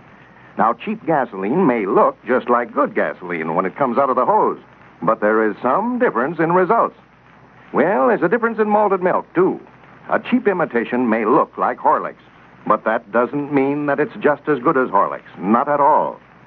Now, a lot of those imitations are just mechanical mixtures, skim milk and inferior malt powder and uncooked cocoa, and there may be as much as 50% ordinary sugar in that mixture. Now, Horlicks is rich in the nourishment that your body needs. It is made from only rich, full cream milk. This is blended with extracts of select malted grains. For flavor, for results, there isn't any substitute for Horlicks. And now I have a special message from Lum and Abner. They want me to tell you that they've received so many requests for the flashlights they're offering that the factory can't make them quickly enough. But everyone who sent in a wrapper and 10 cents will receive his flashlight just as soon as it can be made. Now, if you haven't already sent in for your flashlight, you'll want to do so at once. The offer is being withdrawn very soon. I'll tell you how to get one after we hear Lum and Abner. Now, let's see what's happening down in Pine Ridge. Well, Lum and Abner's contest over who will be elected president of their new store is winding up in a whirlwind finish. For the past several days now, Lum has been leading by several hundred votes. But yesterday, Abner announced that he had made a deal with Squire Skimp to act as his campaign manager. And the latest count is that the old fellows are about even in the race. As we look in on Pine Ridge today, we find Lum and Cedric down at their store arranging the new stock of merchandise on the shelves. Listen. I've got all them canned goods stacked up on the shelves now, Mr. Lum. Mm-hmm. Yeah, looking right nice, Cedric. Now you better take and sweep out the feed room back there and get it all ready for the flour and feed I ordered. I ought to be out here in the morning. Yes, Mom. There's some loose chops scattered around on the floor back there. Just sweep them up and sack them. I'll carry them over the place there and feed them to the chickens. Well, I thought you said you wanted me to hang up them horse collars and them lanterns on the back wall yonder next. Yeah, that's right. You ain't got to that yet, have you? There's some collar pads back there that ought to be hung up, too. Just let that go, though. Better get that feed room cleaned up first. I want to have it all ready so when they fetch it out, we can just stack it right off in the truck, save us handling it twice. Yes, Mom. Well, I do know. Ain't that Mr. Abner coming up yonder? Where? Well, for the land's sake. Now, where do you reckon he got such a get-up as that? I don't know, but he's sure dressed up, ain't he? First time I ever seen him with a derby on. And I bound you it ain't his neither. Look at the way it sets down on his ears there. Looks like somebody took and turned a wash boiler and turned it upside down on his head. I bound you, though, he's a-getting votes. That's more like the reason he's so-dressed up. Yeah. Looks more like he's going to a masquerade party somewhere. Look at him strut. Reared back there like a turkey gobbler. I feared him getting so many votes in that mail this morning was going to his head. He said he was ahead of you now in the election. Yeah, 3 votes. Just ahead 3 votes, and to hear him tell it, he's done win the office. Hey, has Squire Skimp been down here looking for me? No, I ain't saw him, and that ain't all. I don't want to, neither. Well, he said he'd meet me down here. Now, if you're bound and determined to associate with Squire Skimp, Abner, I wish you'd meet him somewhere else. I don't want him hanging around down here at the store. Well, now, this is just as much my store as it is yours, Lum, and if I want to meet him down here, it's my own business. Yeah, all right, but when he comes down here, I'm a-leaving. He ain't nothing but a snake in the weeds. Cedric, there ain't no use for you to stand there with your mouth gapped open. Get on back there and clean up the feed room like I told you. Yes, Mom. Here, wait a minute, Cedric. Have a cigar. Oh, that's right, you don't smoke it. Well, I'll give it to you, Paul, and tell him to vote for me, Cedric. Much obliged, Mr. Abner. Oh, not tall, Cedric, not tall. Granny, you're getting sort of generous all of a sudden, ain't you? Passing out cigars. Yeah, that's part of my campaign. Well, is that outfit you've got on there part of your campaign, too? Yeah, Squire says I ought to dress myself up. Well, fact is, he lent me this derby and the vest I've got on. Yeah, I thought I'd saw that striped vest before. Yeah. Squire Skimp had used that vest to campaign in for the last 15 years. Let me see. Yeah, it's the one. Armholes is wore threadbare there where he's hooked his thumbs in them rearing back. Looks more like an apron on you than it does a vest, though. Yeah, well, it's a little full, all right. I reckon I ought to get a pillar and stuff up under there. Yeah, the feller's got to dress himself up like a scarecrow to get votes. Granted, I don't want the office. Well, it's a-working, or leastways I'm ahead now. Squire says we'll beat you 2-1 for us over long. Well, Abner, if you could get out here and beat me fair and square, I wouldn't mind it. I'd be the first one to walk up and shake your hand, but I just hate to see you get tangled up with a feller like Squire Skimp. Looks to me like you'd learned by now to stay away from him. Yeah, well, now, Squire knows politics. You just ought to hear some of the stunts that he's got studied up for me to do. Yeah, I know Squire'd do anything to see me get beat. Me and him's butted heads with one another ever since I first run for justice of the peace. And this is his way of getting even with me. You want to mind out now, he don't get you in a batch of trouble. Yeah, don't you worry about me and Squire. Well, Abner, he ain't going to get out here and work you this away for nothing. I'll tell you that right now. He's got some scheme in the back of his head right now for making something out of it. Why, sure he's going to make something out of it. I'm paying him 10 cents on all I make. 10 cents? Yes, sir, 10 cents. I've got it wrote right here in the contract with her name signed to it and everything. That's it. See what you signed your name to there. There it is, right there. Squire's got one just like it, too. To who it may concern. I, Abner Peabody, hereinafter referred to as party of the first part, do hereby agree to pay to M.K. Skimp, hereinafter referred to as party of the second part, 10% on all earnings from this date until party of second part sees fit to cancel the agreement. And you signed this? Yes, sir. I made him sign it, too. Made him sign? Yes, sir. And you want to be president of the Jot 'em Down store. Abner, I'm going to have to get out here and beat you to protect both of us. This proves right here that you'd bankrupt both of us if you ever got to be president of the store. What's the matter with it? Well, there ain't no use for me to try to explain it to you. You've done signed it anyway. But you'll find out before he gets done with you that 10% and 10 cents is two different things. Yeah, I know what you're trying to do, Lum. Just trying to get me out for Squire so that I won't have him to help me in my campaign. All right. Go ahead. I ain't having a thing to do with it. Well, I don't want you to. You run your end of it, and I'll attend to mine. All right. Being you're going to attend to all your affairs, you can just take a $200 check back to the insurance company in there at the county seat. Want me to take it back? You can take it back just as well as I can. Well, here, I don't want to take it back in there and have to explain to them that accident they paid me on was a fake. They think I was crazy. Just handle it to suit yourself, but if it was me, I'd take it into the bank and cash it and just mail the money to them, not tell them where it come from. That way, they'll get their money back and your conscience will be clear. Yeah, I could do that, I reckon. I'd better put it up. Here comes Grandpappy Spears and Dick Huddleston. Grandpappy don't know nothing about it, you know. No, and if he ever found out about it, he'd tell it all over town, old gossip. Well, Abner, I just hope there ain't no hard feelings develops out of this contest, but I'm warning you right now, I'm going after that office. I've got to do it. Well, howdy. Come in, gentlemen. Howdy, fellas. Come on back. Yeah, come in. Sort of looking like old times in here, them groceries scattered around on them shelves. Yeah, you've got some more stock in here today, haven't you? Yeah, we're buying it along as we can. When you aiming on opening up for business, Tom? Why, about next Monday, I reckon, Grandpap. We've got to wait till after the election to find out who's going to be the president, you know. By George, you're kind of dressed up today, ain't you, Abner? Yeah, a little, I reckon. Fella run for office this way, you know. He's got to dress himself up a little, yeah. That's some of Squire Skimp's ideas there. He's Abner's campaign manager now, you know. Yeah, I know. I heard that. And dog it, he can get the votes, too. That feller's got a head just plumb chuck full of ideas. Things are going to start happening around here in the next day or two. Why, Lum, what me and Grandpap come over for, we're having a meeting of the school board down at my store in a few minutes, and we wanted you to be there. Yeah. I don't reckon I've got no business at one of their meetings since they kicked me out as president of the board. Well, now, that's what the meeting is called for, Lum. We'd like for you to take that office back if you'll accept it. Yeah, Lum, all us board members sees now where we acted a little hasty when we asked you to resign. Sure we do, Lum. Come on down to the meeting anyway. The whole bunch wants to talk to you. Well, I don't reckon it'll do no harm to go down there. Abner, you can look after things here for a while. I'll be back soon as it's over. Yeah, sure. Go ahead, Be back directly then. Yeah, here comes your campaign manager up out here. Yeah, well, tell him to come on in. Howdy, Squire. Well, howdy, gentlemen, howdy. Abner's inside the store there, Squire. Yes, thank you, Lum. Well, right nice weather we're having. Yes, it is. Come on, Squire, come on in. I've been waiting for you.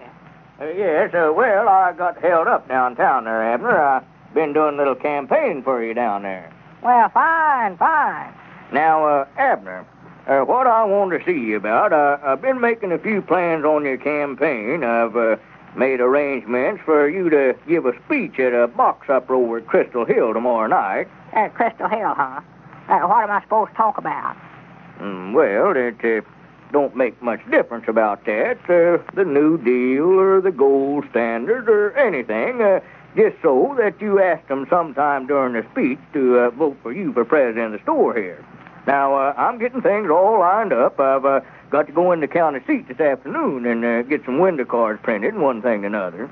Well, I wished I'd known you to go and I'd have went with you. I've got a check that I need to cash in there awful bad. A check, huh? Well, now, it might be that I can tend to that for you, Abner, if you want me to. Yeah, why, sure. Yeah, I never thought about that. Well, I'll have to sign my name on the back of it here, and then you can just get the cash for me, Squire. It's that insurance check for $200 I got when my arms were broke. $200? Yeah. Why, I'll be glad to tend to it for you, Abner. Us being such old friends and all, you know. And now, just endorse it there, and ain't no need for you to go in tall. Here, wait just a minute. Now, here's my fountain pen. Just use that, Abner. Yes, sir. We imagine Squire is only too glad to handle this little transaction for Abner. And now, folks, if you haven't already sent in for one of those handy little fountain pen-sized flashlights that everyone's getting, you'd better hurry. The offer's being withdrawn Sunday, and Lum and Abner want every one of you listeners to send in for one before then. Here's what you do to get yours. Just send in the outside wrapper from a package of Horlicks malted milk powder. Remember, it must be an outside wrapper. Don't send in the labels from the bottle. And be sure you send a wrapper from a bottle of Horlicks malted milk powder. You see, wrappers from Horlicks tablets are not eligible. All right, write your name and address on the back of the wrapper and mail it, enclosing 1 dime to cover packing and mailing costs, to Lum and Abner, care of the station to which you are now listening. And also, don't forget to cast your vote for president of the Jot 'em Down store. To do that, you just write your choice, either Lum or Abner, on the wrapper with your name and address. If you don't already have a wrapper handy, you can get a package of Horlicks malted milk powder at your druggist tonight, in either natural or chocolate flavor. Remember, this offer ends Sunday, so send in for your flashlight tonight. This is Carlton Brickert, speaking for Lum and Abner and Horlicks, who now bid you all good night and good health.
Howdy, everybody. Here we are, all ready to take you down to Pine Ridge for another visit with Lum and Abner, brought to you by the makers of Horlicks, the original malted milk.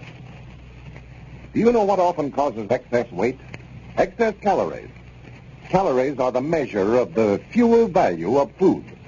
When the body gets more fuel than it uses, the excess food may be turned into fat. That's why the Horlick Weight Control Plan is so effective. It enables you to cut down on the calories and to cut down safely. Starvation diets are dangerous to your health. When you substitute Horlick's malted milk for heavy food, for a heavy lunch, for instance, you are perfectly safe in doing so. Horlicks is sustaining and nourishing, in itself a well-balanced food, and takes the place of a heavy meal safely and naturally. And now, about that big 8x10 autographed picture of Lum and Abner. Have you sent for yours yet? You can get one, simply by writing your name and address on the back of a Horlicks malted milk wrapper and sending it to Lum and Abner, care of the station to which you are now listening. We'll send you one right away. Just remember to send in soon, as we have only a limited number of these pictures available. And now let's see what's happening down in Pine Ridge. Lum and Abner are certainly having their troubles over the chain letters they started in Pine Ridge. Just as the hogs and corn were pouring in from all sections of the country, they learned that it is unlawful to start these letters, as it comes under the head of using the mails to defraud. Well, now the old fellows are trying their best to give the hogs back to those who have sent them. So as we look in on our old friends today, Lum has gone to the county seat to see about shipping the hogs back. But we find Grandpappy Spears and Abner down at the Jot 'em Down store. Listen. Well, he ought to have been back long ago. He left right early this morning. Yeah, well, Lum's awful slow, Grandpa. It's got to where it takes him all day to do anything. Yeah, but that's right smart of a job, though, shipping all them hogs back to where they come from. Why, all he's got to do is just turn right around and ship them to whoever sent them. They're already in the crates. He don't even have to take them off the depot platform. Well, I still think you fellas used awful poor judgment, Abner, paying out all that money, express charges, shipping them back. Well, we ain't doing it 'cause we want to. We're just trying to keep ourselves out of trouble. That's what we're doing. Me and Lum went over to Jake Wheeler's yesterday evening and argued with him for 2 hours. before we could get him to take that hog back that he brought us. Well, and I've got 20-some odd over at my place so far. I ain't worrying about getting in no trouble over it. Why, no, I reckon not. But me and Lum was the ones that started that hog chain ladder. That's where they've got us. Well, there comes Dick Huddleston. Yeah. And he's the one that told us about it being against the law to start them chain ladders. Yeah, I know. He said all along us fellers better let them things alone. No, he wouldn't have nothing to do with it. Lum tried to send him a chain ladder, and he wouldn't have it. Yeah, I ain't sorry a minute that I sent them of mine out. I'll swap one hog for 25 any day in a week. Yeah, it's a good deal, except for the fellers that start the ladders. They're the ones that catch it. Well, howdy, Dick. Come in, Richard. Well, howdy, Abner. How you, Grandpap? Oh, first rate, I reckon. Abner, Lige Jenkins was just down the store, and he had a bushel of corn for you and Lum. Said he tried to take it over to your place, and Cedric was sitting down there at the end of the lane with a shotgun. Wouldn't let him come on the place. Well, good for Cedric. He's tending to his job then. Well, Lige said that he got one of those chain letters, and that your name was on the top of the list, and he was supposed to bring you a bushel of corn. Yeah, I know it, but we ain't letting them bring no more of that corn over there. There's 200 or 300 bushel over there now that folks has brought, but just left before we knowed what they was doing. Why, you and Lum started those chain letters, Abner, to get feed for your hogs. I just supposed you'd want all the corn you could get. That's just what I told him, Dick, and he wouldn't listen to me. The very idea of him running a man off with a shotgun because he's trying to give you a bushel of corn. Well, now, we're trying to get out of this chain letter business. I had enough trouble trying to get them hogs back to everybody sent us once out, having to go through the same thing on the corn. Are you giving the hogs back, Abner? We're trying to. If we can find out who all brung them to us, we are. Yeah, Lum's in at the county seat now, going to all the expense of shipping every hog that come in there back to whoever sent them. Well, for goodness sakes, what in the world are you doing that for, Abner? Well, we're trying to keep ourselves out of the penitentiary. You said the other day over here that the government could loss for starting them chain letters. We just figured that the best way for us to keep out of trouble was to send them all back. Well, that's not going to help any sending the stuff back. You violated the law when you sent the letter out, not when you got the hogs and the corn. See there, Abner, see there, what'd I tell you? You mean that it ain't against the law to keep a hog, son? Why, no, that's not going to help any, getting them back. You've gone this far with it, you might as well go through with it now. Them's the very words I told him, Dick. Well, I wish to goodness we'd have known that before Lum went into the county seat. Taking might nigh every cent we had for freighting them hogs back. They come from all over the United States. I said there's one there from clean out there in California. Yeah, I heard Lum telling about that. Cost us $17 to ship him back. Just about 3 times what he's worth. Well, I'm sorry if I caused you fellas to do this, but what I said the other day, but I was just warning you not to start any more of them. So sooner or later, why, somebody's going to get in trouble over it. Well, I'll be dead blamed. And it's a good thing I never turned them all loose, Ann. Mom told me before we left this morning to just open the gate and turn them all loose. We never knowed where they all come from, and we thought maybe that they'd go home by themselves if we just turn them loose that way. Oh, sassy fresh. Hogs don't know the way home. Well, it's a good thing I never done it anyway. For I just happened to think after Lum left, we might have got ourselves in some more trouble over there. Why, sure. We got a stock fall here in Pine Ridge, and I'd have had to arrest both of us if I'd turned them out. Yeah, that's right. Why, no, Abner. If I was you, I'd keep every hog and every bushel of corn that you get. Chances are that nothing will be done or said about those chain letters that you started in the first place. And I don't believe, though, if I was you, I'd start any more of them, because sooner or later, why, somebody's going to get into it. Well, don't you worry about that. I just hope I never see another one of them. That's what I hope. Well, I guess I better get on back. I just want to find out why Cedric was over there guarding your place with a shotgun.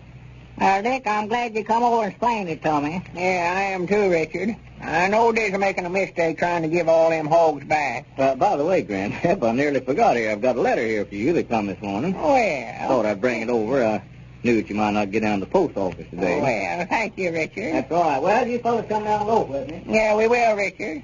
And so long. Well, that looks like Cecil's handwriting. Who? My boy, Cecil. Oh, yeah, Cecil. Yeah, that's who it is. Yeah, it says so right there in the corner. Yeah.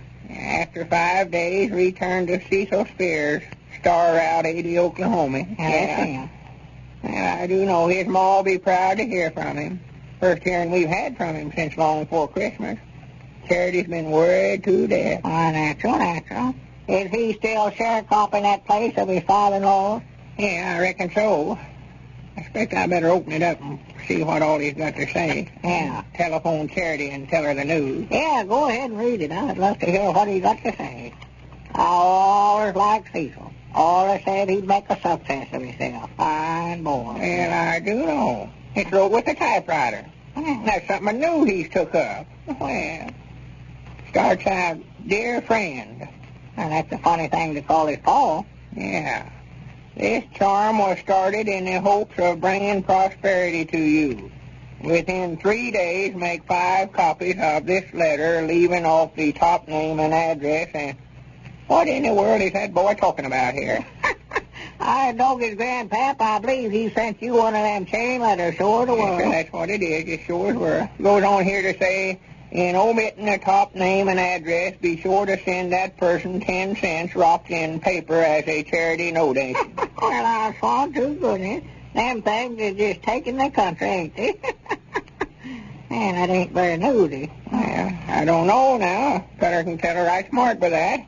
I know he ain't sick or he couldn't have written the letter, and he must be getting along all right, or he wouldn't have had a dime to send off. Well, I hadn't looked at it that way, but I reckon there's reasoning all right, Grandpa. Yeah, I reckon there's lots of folks that's got letters from their folks and friends that they hadn't heard from in years. Well, I'm coming up out there in front now. Yeah, I thought he's about due back. Well, them creeks might have been up. These rains we've been having us full of creeks something wonderful here.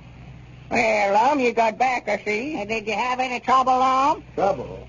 Granny's, I ain't had nothing else but trouble. Well. We're into it now, sure enough, Abner. What's the matter? Well, I went in there this morning to ship them 36 hogs the man said was in there, and he called yesterday, and by the time I got there, there's 80-some odd. For the land? And still coming. I had the feller figure up how much it'd cost us to send them there back to where they come from, and it'll run to nearly $600. $600? Yeah, we can't send them back. By tomorrow, there'll be twice as many as there are today. I know we can't keep that up. Oh, no. And now the corn has started coming in there now. Well, just sit down now, Lum, and quit worrying about it now. I've got some good news for you. Good news? Yes. Well, let's have it. Let's hear it. Well, Dick Huddleston is over here, and he said that it wouldn't do no good to ship them hogs back nowhere. No, Lum, he says it ain't against the law to get the hogs. The only thing they can get you fellers for is starting them chain letters. He don't think nothing will be did about that. Dick said that? That's just what he said a while ago. Oh, my goodness, and we turned all them hogs loose this morning. No, I never turned them loose, Lum. That's some more good news. We've still got them. I just happened to think this morning it's against the law to turn stock loose that way, so I never done it. Well, good for you, Abner. And Dick says he don't think we'll get in no trouble over it. No, he said he don't think we'll. Said to keep every hog and every bushel of corn we get. Grannies, I know that was a good idea, that chain letter business, the minute I thought it up. Let me get to that telephone. Hey, what are you fixing to do? I'm going to call up everybody we talked to into taking them hogs back and make them bring them back over here to us. They ought to have more sense than to take them back in the first place. Well, it looks like the old fellows have finally solved the problem of farm relief, at least for themselves. Did you know that we have a limited quantity of 8x10 autographed pictures of Lum and Abner available? Grand pictures, too, showing your quaint old friends both in character and as they really are. If you get half as much enjoyment out of seeing the old fellows in this picture as I did, you're certainly going to want one. The picture shows them just as if they'd stepped right out of Pine Ridge. Quaint old Lum with his whimsical smile and his prized mustache, and lovable old Abner peering out from under that battered old hat of his. Just wait till you see them. You're going to get even more enjoyment out of their broadcasts, too, when you see the old fellows as they actually are. If you want one of these pictures, and who doesn't, just write your name and address on the back of a Horlicks malted milk wrapper and send it to Lum and Abner, care of the station to which you are now listening, and you'll get one right away. Just remember to send in tonight. We have only a limited quantity of these pictures available. This is Carlton Brickert, speaking for Lum and Abner and Horlicks, who now bid you all good night and good health.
Howdy, everybody. Here we are, all ready to take you down to Pine Ridge for another visit with Lum and Abner, brought to you by the makers of Horlicks, the original malted milk.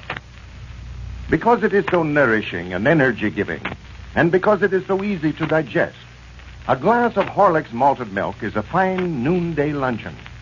Delicious and refreshing, Horlicks at noon will keep you alert later. It won't leave you feeling drowsy as a heavy meal so often does. And here's another thing about the Horlicks luncheon. It doesn't have the excess of calories that a heavy meal has. That's why it's such a fine weight control lunch for overweight people. You can make a glass full of Horlicks quickly and easily, either at home or at your work. Mixed with water alone, Horlicks is an easily digested, energy-giving drink. Use sufficient of the powder and mix well to bring out the delicious flavor and aroma. You needn't add any flavoring or any raw milk unless you desire it. Try the Horlicks luncheon tomorrow noon. You can get Horlicks, you know, in either natural or chocolate flavor. And now, let's get ready for Lum and Abner. Well, the Pine Ridge Oil Company is no more. Lum and Abner and Grandpappy Spears sold their holdings to the Southwest Oil Company for $3,000 cash and a royalty of 10 cents per barrel on all the oil produced on the property. Well, after the deal was completed, they found that they had been the victims of another of Squire Skimp's schemes, as the Squire himself is the president of the Southwest Oil Company. And the Mr. Carter with whom they were dealing was only one of his henchmen. Well, as we look in on Pine Ridge today, Squire Skimp has already taken full charge of the oil business. And so we find Lum and Abner over at Lum's house explaining the transaction to their old friend, Dick Huddleston. Listen. No, I don't believe there's any way for you to make him trade back. You've already delivered the deed to him. Yeah, but we give him the deed before we found out Squire was the president of the company. Yeah, we thought the Southwest Oil Company was an outfit in Tulsa, Oklahoma.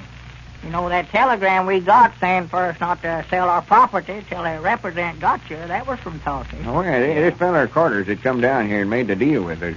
He's from Tulsa, all Yeah, right. that's it. Squire just hired him to come out here and make the deal because he knowed we wouldn't sell it to him. Yeah, well, I wouldn't worry about it, fellas.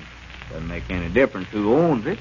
You got the $3,000 that he paid you in cash, and if you get your 10 cents a barrel royalty, why, you'll make just as much out of it this way as you would if you'd sold it to anybody else. Yeah, if we get the royalty. Yeah. That's what I'm feared of, was Squire Skimp handling it. I wouldn't trust that feller no further than I can tote a fine. Yeah, we'll just have to sit over there by the oil well, and every time they haul a barrel of oil off the place, just put it down on a little book. Yeah, we can keep up with it that way, all right. Well, the thing to do is just have an auditor go in there once a month.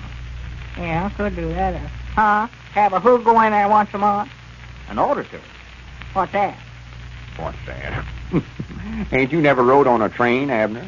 You don't mean to say you're going to run a train in there once a month? Oh, Abner, an auditor. Only we ain't going to run him in there. Yeah, a fella goes in there and audits the books once a month, Abner. Yeah, a fella goes in there and audits the books once a month, Abner. Yeah. Sees that they're keeping things right. Yeah, sees that they're keeping things right. Tells them they ought to do this and they ought to do that. An auditor. That's a good idea. I'm glad I thought of that. That's a heap better than having to sit over there and count every barrel that they haul off. I've been wondering how I could vacate myself and sit over there and count them barrels at the same time. Well, now, if you just want to lay around and rest, why, you could get yourself a hammock and just sort of lay over and rest and count barrels too, huh? Yeah, and I'd about get to counting them barrels and count myself right off to sleep. Like counting sheep. And Squire'd have 400 or 500 barrels slip by me before I knowed it. Yeah. Well, of course, you could hire somebody to keep you awake. Well, me, if I was going to hire somebody to keep me awake, might as well have them count the barrels. Yeah. Well, sure, that's the thing to do. Yeah, just let them count the barrels, and you can lay there in a hammock and sleep all day. Vacate yourself. Yeah, that'd be a fine vacation. It'd be a lot of fun. Lay out in a hammock all day by a oil well right here in the dead of winter and try to sleep. Well, of course, everybody to their own notion. I know I wouldn't enjoy it, but if you want to do it, well, it ain't no business of mine. But I'll tell you now, Lum, I'd be awful careful about who you get to count them barrels. First thing you know, he'll about count himself off to sleep, too. Oh, for goodness sake. Of course, you could hire somebody to keep him awake, but if you start that, there just ain't no stopping place. He'd have to get somebody to keep him awake, and then he'd have to get somebody to keep Abner, him don't awake. worry about it. Dick just said we wouldn't have to count 'em ourselves. We'll get a... What'd you call them things, Dick? Train. Auditors, Abner. Oh, well, I know there's train in there someplace. Abner, auditors works on trains. You saw 'em going up and down the aisles. Got their names wrote right on 'em up there on their caps. Oh, you mean the fella that runs the store there on the train? Does what, Abner? Runs the store, sells soda pop and peanuts and apples and postcards and all that stuff. News butchers is what you mean, Dick. Come on, Ab. Auditors tells the engineer what he ought to do and what he ought not to do. Tells him when to stop and stuff like that. Well, kind of an auditor I'm talking about, though, is an accountant, Lum. Expert accountant, bookkeeper. Oh, yeah. Well, Sure. Which what? Which one of them are we going to get? I believe we better have the bookkeeper, Dick. That way I can help him. Well, it'll cost you a little something, but it'll be money well spent, especially with Squire Skimp in there. They drill some more wells over there, like you say. Well, you fellas have a nice income off that property. Oh, yeah. Yeah, me and Abner and Grandpap is dependent for the rest of our lives, you might say. Yeah. I'd have just druther it'd have been somebody else besides Squire Skimp we were going to have to deal with. That is, if I was having my druthers. Oh, well, if you keep a close watch on him, Lum, it'll turn out all right. I wouldn't worry about it. Yeah, what makes me so dad blame mad letting him put it over on us that way? Looks like every way we turn, we get mixed up with Squire Skimp in spite of all we can do. Yeah, I'm sure glad we made them sign that agreement saying they'd resume all their responsibilities of the company. If he bankrupts the thing or something like that, I don't want him coming back to us for part of the money. Yeah, well, it's a good thing you had him sign that all right. And yonder comes Grandpap up out there now, Lum, just coming through the gate. Yeah, well, we can go ahead with the meeting now. Well, you fellas be wanting to talk business. I better get on back over the store. Don't rush off, Dick. We ain't going to talk no secrets. No. I just thought we better have a meeting of the stockholders and figure out how much we owe and then divide the rest of the $3,000 up quick. Yeah, I'm anxious to get my part of that, too. Send for Elizabeth and Pearl. We've been so hard pushed for cash, I just had to leave them down there in Texas visiting the relays till we could get some money out of this oil well. I bet you're getting pretty lonesome for him, too, aren't you, Abner? Oh, my, yes. I just been going around like a chicken with his head cut off. Well, you fellas now are going to have a lot of time to loaf now. You sold your oil well and everything. Why, come down there in the store and see me. Come in, Grandpap. Yeah, howdy, man. Howdy. Well, hello, Grandpap. Yeah, how you, Richard? Well, all right, fine. Lum and Abner just tell me about the deal he made. Yeah, pretty good trade Lum made, I think. Yeah, it sure was. Well, I'll see you fellas later then. Yeah. So long. Sit down, Grandpap. Yeah. Scat, get out of there. Yeah, let Grandpap have the chair there, Geraldine. You better get on back there and see them kittens of yours. They'll be getting lonesome for you. Now, jump down. There's a saucer of milk sitting under the safe back there in the kitchen tree. I swan, Lum, you talk to that cat just like she was a human. Oh, she's smart as most humans. Understands anything I tell her. Well, we better get the meeting started, I reckon. Yeah, let's get it over with. I never seen no use to have a meeting no way. Why, of course not. Well, meeting is called to order then. Secretary, read the minutes of the Now, Lum, let's don't get into all that stuff. Let's get the meeting over with. All right. Well, we got to have a treasury report. Who is the treasurer? That's right. Well, we got all the bills here. I can read them. Yeah, go ahead. How much do they come to, Lum? What do they all amount to then? Well, I ain't figured them up yet. Grandpap, take that pencil and paper there and set these figures down when I call them out. We got to add them up. All right, let's have them now. Well, first I think we ought to stand and give a rising vote of thanks to the chairman of the board for making such an uncommonly good deal for us. Oh, Lum, we'll be here all night if you start that kind of stuff. Let's get that money divided up. Well, Abner, we can't just jump right out in the middle of it. Swan, I never seen a feller as missionary over money as you are in my life. Money ain't everything, you know. Yeah, maybe not, but it comes mighty close to being, I'll say that. All right, I'll stand up and give a rising vote of thanks myself. The harpstrings of memory strikes a tender chord as I stand now, Lum, here if you don't before shut that up, now me and Grandpap both is going to get right up and walk right out of here right now. All right. You don't want things run the way they ought to be. We'll just illuminate that part of it. Well, let's get started. Here's the figures, Grandpap. You put them down. We stole a day here over nothing. Lumber for building the office and derrick on the oil well, $373. And while I'm on my feet, I might mention that I happen to know that the chairman of the board talked Walter Bates down $5 on that bill. And doggy the body'd never know it. It don't sound like it'd been cut down on. Quit interrupting, Abner. Yeah, let Lum get done. Go ahead. Caleb Wee Hunt for drilling the well, $50. Yeah, that's right. And he's worked every day since then. Fact is, he's worked night and day. His time runs to $96.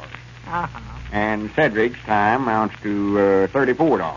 Too much for Cedric. Here's a bill for all the barrels that we bought in there at the county seat. Yeah, let's put the oil in over At the hardware company. 456 barrels at $3.70 apiece. Comes to $1,687.20. For the land's sake. Well, Abner, we had to have them. I don't care. It's too much money. Furniture for the new office, $265. That's all for you, too. I aim to take that back after we sold out, but Squire claims it went with the deal. Why, of course he would. Yeah, depend on him. Now, here's a bill from Dick Huddleston for $40. That's for $40? Well, that's for that wire to fence off the ground over there, keep folks away from the well. Oh, yeah, that's money well spent. And here's Caleb turned in a statement of the labor charges over there for the crew. And he says they're getting impatient wanting their money, too. That's all right. The whole thing amounts to $492.80. Yeah. That's all over it. Add that up, Grandpap. I think that covers everything. We can all three go into the bank tomorrow and cash this check and pay off these bills and then divide what's left up 3 ways quick. Yeah, that's the thing to do. And then I can go right straight to the post office and send Elizabeth a money order and get her and Pearl back home. Well, man, that totals $3,030. Huh? Wait a minute. Let me look at that. According to that, we owe $10 apiece. Undoubtedly must be some mistake about that. Well, so far, it looks like everybody in Pine Ridge has benefited by the discovery of that oil well except the members of the Pine Ridge Oil Company. Mr. and Mrs. Baldwin have spent the evening visiting friends. They're on their way home now. Let's listen to them as they walk along talking. Did you have a nice time, Tom? Oh, fine. The Fishers are lots of fun, aren't they? You bet, Mrs. Fisher especially. Oh, Bert's kind of a bore, always talking about himself. Uh-huh. Seems to me you were doing a bit of that yourself tonight. Who, me? Hey, I didn't have a chance. Every time I started, Bert interrupted me. I think Bert's very interesting, much more so than Martha Fisher. Bert, interesting? That's funny. Well, I had a nice time anyway. Well, I didn't say I didn't have a nice time. I just said that I get kind of tired listening to Bert. You know, Mrs. Fisher's certainly a real hostess. Wasn't that Horlicks delicious? The best malted milk I've ever tasted. You're not going to give Martha credit for that, are you? Well, why not? She mixed up that glass of Horlicks, didn't she? Horlicks is always delicious, no matter who mixes it. I could do every bit as well as Martha Fisher. Oh, so that's it, huh? You women certainly are a jealous lot. Nonsense, but I don't want to see Martha Fisher get credit for something that the makers of Horlicks are responsible for. Well, I'm willing to be convinced, but you'll have to prove it to me, though. I'll tell you what you do. Have a big glass of Horlicks waiting for me when I get home from the office tomorrow, and then I'll let you know if it's as good as that we had at Fisher's tonight. And listen, get a big package of Horlicks, and we'll always have it on hand to serve to folks that we're entertaining. You know, everybody likes Horlicks, and that's a mighty fine late evening drink, because it won't keep you awake later, as so many beverages do. And there's a mighty good point, folks. One reason why Horlicks is such a wonderful drink to serve in the evening. Far from keeping you awake later, Horlicks before going to bed relaxes and soothes, helps you to fall asleep easily and quickly. And Horlicks is such a delicious, refreshing drink. As Tom Baldwin said, everybody loves Horlicks malted milk. You can get Horlicks, you know, in either natural or chocolate flavor. This is Carlton Bricker, speaking for Lum and Abner and Horlicks, who bid you all good night and good health.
Howdy, everybody. Here we are, all ready to take you down to Pine Ridge for another visit with Lum and Abner, brought to you by the makers of Horlicks, the original malted milk.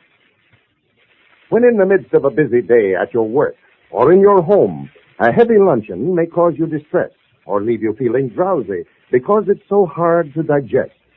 That's why more and more people are turning to the Horlicks luncheon. A glass full of Horlicks is a refreshing and nourishing luncheon, energy-giving, sustaining, too. And you couldn't find a food more easily digestible. That's why Horlicks at noon keeps you alert, mentally and physically.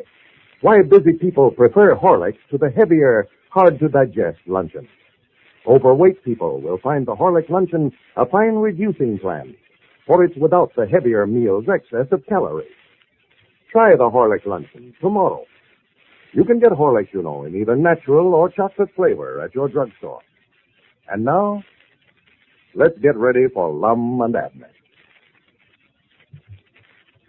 Well, the Pine Ridge Matrimonial Bureau is proving even more successful than Lum and Abner had hoped for.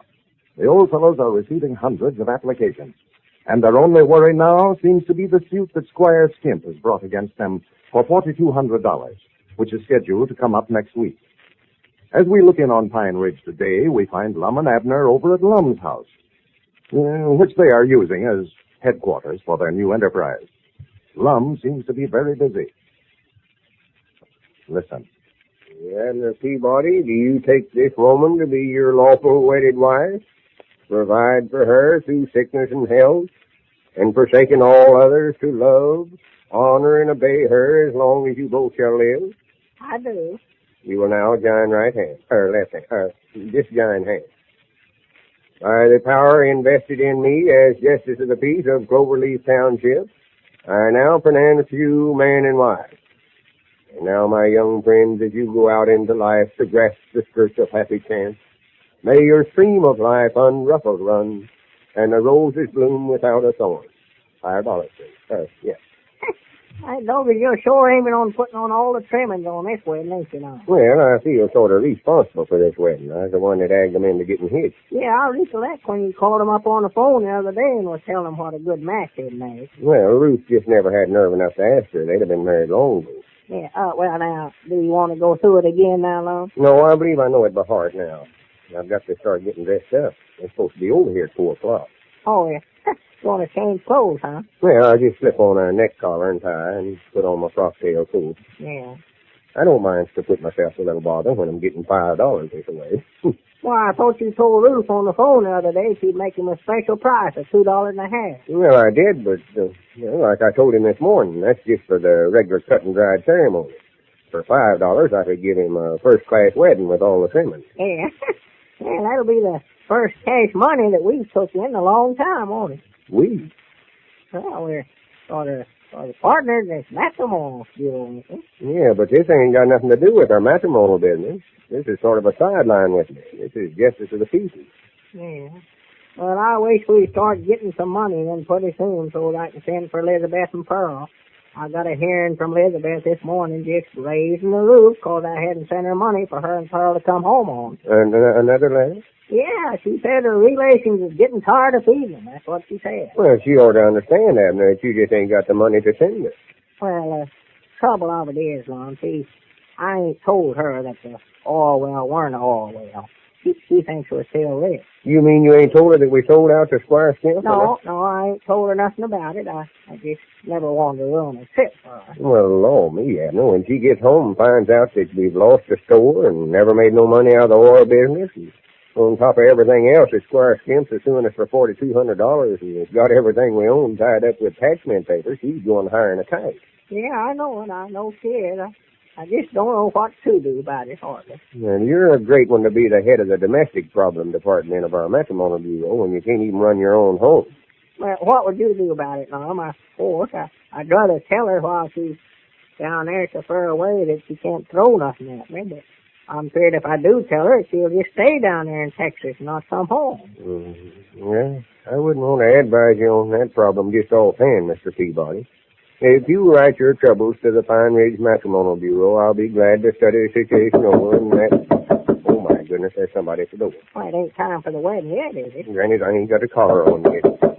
Come in. You folks will just have to wait. Well, come in, Squire. Yes, how are you gentlemen today? Oh, all right, I reckon. We thought you were a couple wanting to get married, Squire. Yeah. No, just dropped over to talk to you gentlemen a little. Well, I ain't got time to talk with you, Squire. What is it you want? I've been hearing that you fellers have opened up a matrimonial bureau here in Pine Ridge. Yeah, the Pine Ridge Matrimonial Bureau. I'm the president. Well, sir, man, that was a mighty good idea. A mighty good idea. Can't understand why I never thought of it myself. Yeah. So you fellers stand to make a lot of money out of that if it's handled right. Well, now, they ain't no use to beat around the bush, Squire. What are you leading up to? Well, just to come right out with it, Lum, I've been thinking right smart about this thing ever since I heard about you going into it. Now, just to be honest, you fellas have got something there. But you don't know nothing about a business of this kind. Why, myself, I'm a natural-born promoter. That's been my life work. Yeah, I know that all right. I was just thinking, sort of on account of us being such old friends, that I might come in as a third partner in this thing and sort of help you fellas out. Well, now, that'd be a fine howdy-do, wouldn't it? Us take you in as a third partner when you've got everything we own tied up with taxman papers and lawsuing us here for $4,200. Well, now, Lum, as far as the lawsuit goes, well, now, that can be handled. Yeah, what do you mean it can be handled? Yeah. Well, I was just thinking now, that suit is set to come up next week. But if you gentlemen want to give me a third interest in this matrimonial agency here, why, I'll just call the suit off. Just withdraw it. Well, now, here, let me tell you something, Squire. Me and Abner's put confidence in you before. Time and again, you've come to us and told us on account of us being such old friends, you do this or that for us. Now, we've had all the dealings with you we ever want to have. Now, I wouldn't even swap nickels with you. Now, if you want to call the suit off, all right. But as far as being a third partner in this matrimonial bureau, I wouldn't be associated with you in no kind of business. Now, I don't like to be unhospitable to nobody, but the quicker you can get out of my house, the better it'll suit me. Well, all right, Lum, if that's the way you feel about it. But I'm warning you right now. Don't come around wanting any sympathy when I get that judgment for $4,200 to go to foreclosing on your property. Good day, gentlemen. Yeah. I believe you made a mistake there, Lum, talking to him that way. You mean you want him for a third partner? Well, no, Lum, but it looks like a pretty good way to get out of having that lawsuit. And if he does win it, why, it's going to be awful hard for us to leave our homes. Yeah. Especially me with Elizabeth and Pearl. Yeah, never thought about that. I might have sort of flew off the handle of him. I just wished I knowed one thing. Yeah, what's that? Where that agreement is that he signed assuming all the obligations of the oil business. If we had that to produce in court, he wouldn't stand a chance in the world winning that case. Yeah, but if we ain't got it, Lum, there ain't a chance for him to lose, neither. Yeah, I've got to get dressed now before these folks get there. After the wedding, me and you can sit down and talk this thing all over here. And if we decide it's best to let him in with us on this matrimonial bureau, we can go over there and take him up on his proposition. Yeah, well, I believe it's the thing to do, Lum. As bad as I hate to have any more dealings with him, I believe it's best. I reckon I ought to take a wet rag and sort of sponge this collar off. Really need a new one. This saddle is turning sort of yellow. Get my frock tail coat off in the wall there, Abner. That's it, covered up with them newspapers. Yeah, I see it. And had that thing on since the day we so low well. No. Well, you were sure dressed up that day, I'll say that. Yeah. These papers off of here. That was a good deal I made that day, too. I do say so myself. Smartest thing I done was making Squire sign that agreement to where if anything happened to the oil well, he wouldn't have no comeback on us. Yeah, and if you hadn't lost it. Well, it weren't my fault, Abner. I pinned it right in my coat I pocket. know, Lum, I know. I ain't blaming you. No, not at all. Here, slip this on, I'll help you. Try it on for size, sort of. Much obliged. How do I look? All right. Why, Well, I just wondered. I always feel sort of important when I get this out there. Yeah. Where's that wedding ceremony I wrote out there? Oh, yeah. Here it is, that's it. I think I better slip that in my inside coat pocket so if I do forget, I can sort of take it out and glance at it. Be a shame if you was to get them about half married and forget what else you was going to say. Yeah, I never will forget when I first started just as a piece. And there was a young couple come to me to get married, and Some tell you get married in what? Abner. Granny, looky there. What is it? Sure, I recollect now. Why didn't I think of that? Yeah, I had this coat on the day I made the deal. The day I sold the oil business. Well, no wonder I couldn't find it. I was looking in the wrong cool. What are you talking about, The agreement that Squire Skim signed. Here it is, right here.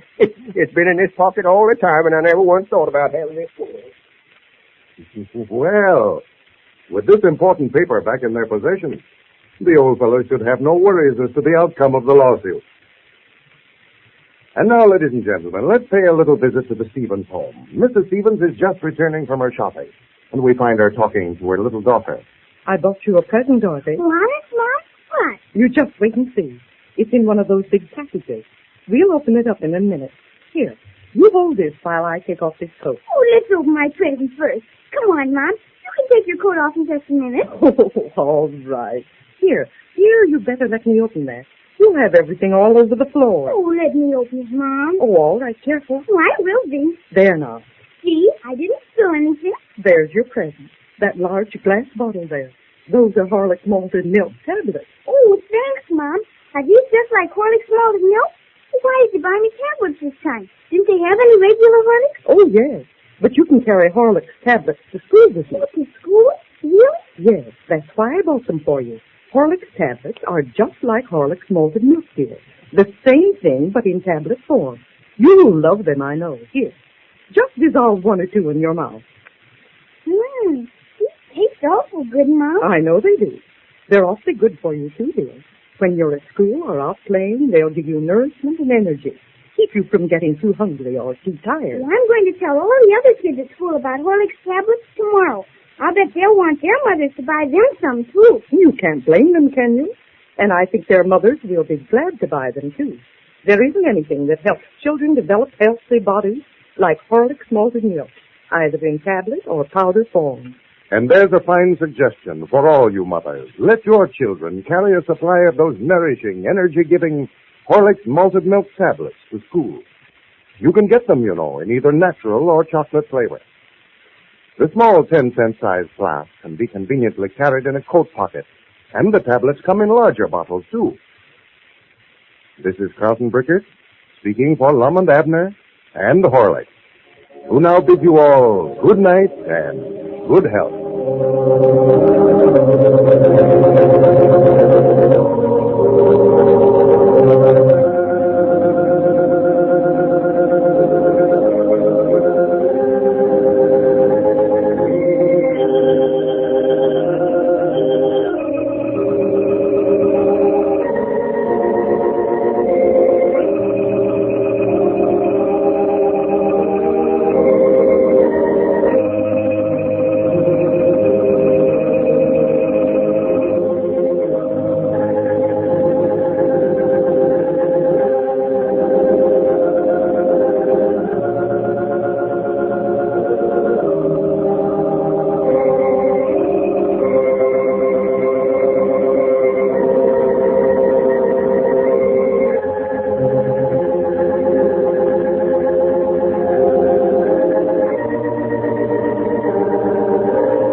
Company, here we are all ready to take you down to Pine Ridge for another visit with Lum and Abner.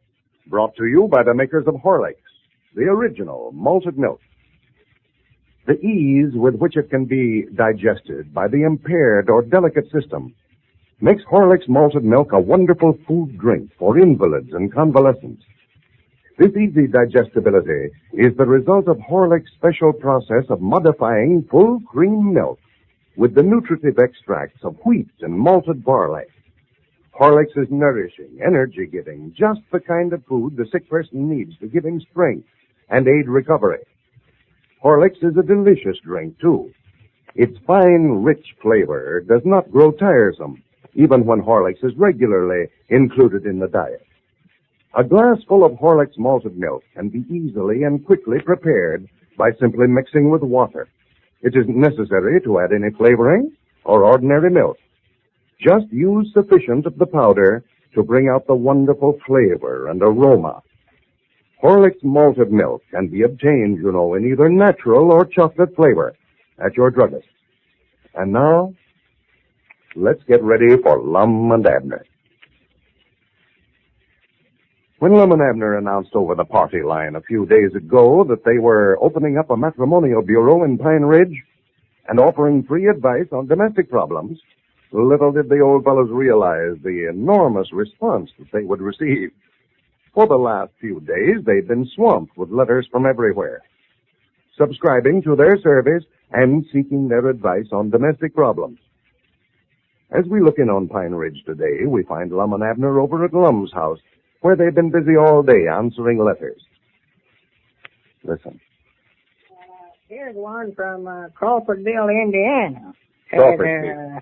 Gentlemen, I heard you talk over the party line the other day, and you said you would help those interested in matrimony.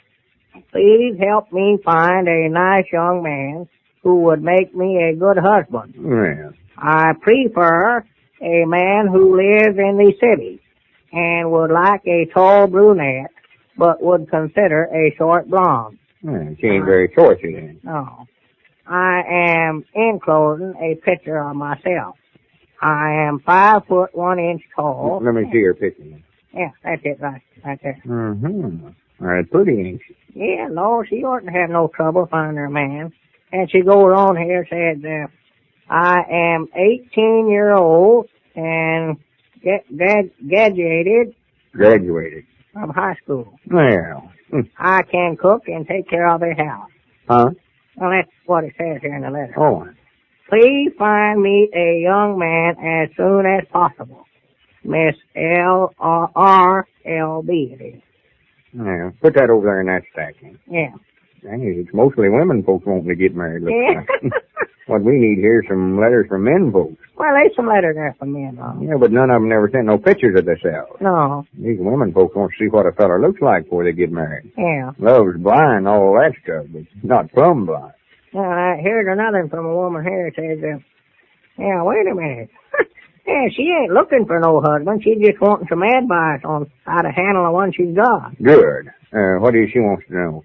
Said, my problem is, every morning my husband gets up and sits behind the stove. So when I want to sleep, I have...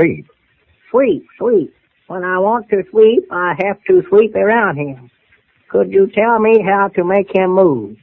Yours very truly, L.R.A., East Peoria, Illinois. Well, that ought to be easy. Yeah, sure. She just ought to get up early to do her sweeping. She ought to have her house cleaned up for her if he gets out of bed. And she ought to take that broom and use it on him instead of the floor.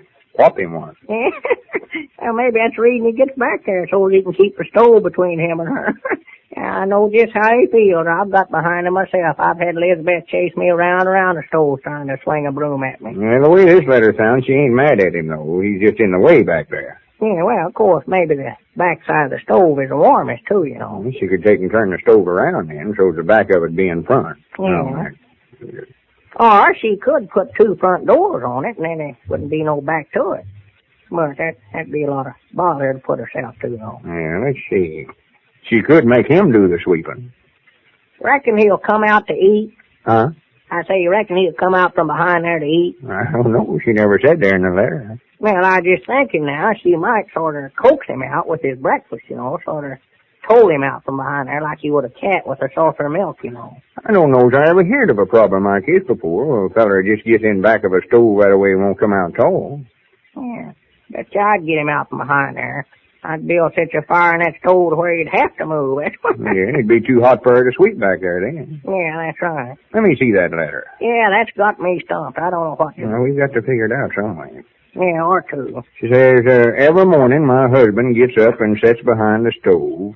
So when I want to sweep, I have to sweep around him. Yeah. Of course, she could put a swing in back of the stove there to where his feet would be clean up off the floor, and then she could sweep under him. Well, why don't you just move the stove so far back in the corner that he can't get behind it? She could do that. And she's liable to set the house on fire, too. Well, that ought to get him out from behind there anyway. Well, Abner, she can't burn the house down every morning just to get him out. No. How would it do for her to just take the stove out, just take it down, not have no stove back? Could you tell me how to make him move? Huh? That's the rest of this letter. Oh. Well, now, let's see now. How to make him move, huh? Yeah. Well, now, that ain't a bad idea, no. They could move into a house with round rooms in it, why, then there wouldn't be no corners for him to get back in. They could do that. Who ever heard of a house with round rooms in it? Well, I did. The roundhouse down there in the railroad yard at the county seat. Well, people don't live in them, Abner. Read some more letters there. I see right now I'm going to have to study over that in a while.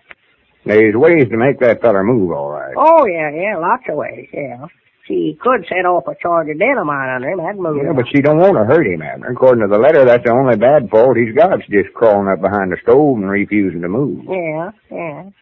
Well, here's one from Amory, Mississippi. Amory. Yeah, it's from a man. Says he's got 9 children, and all of them like something different to eat. Oh, yeah. Can you suggest how my wife can solve this problem, as she can't cook 9 different things at every meal? Oh, well, she could just take what they all like and cook it up together and call it hash. That's easy. Yeah, she could do that.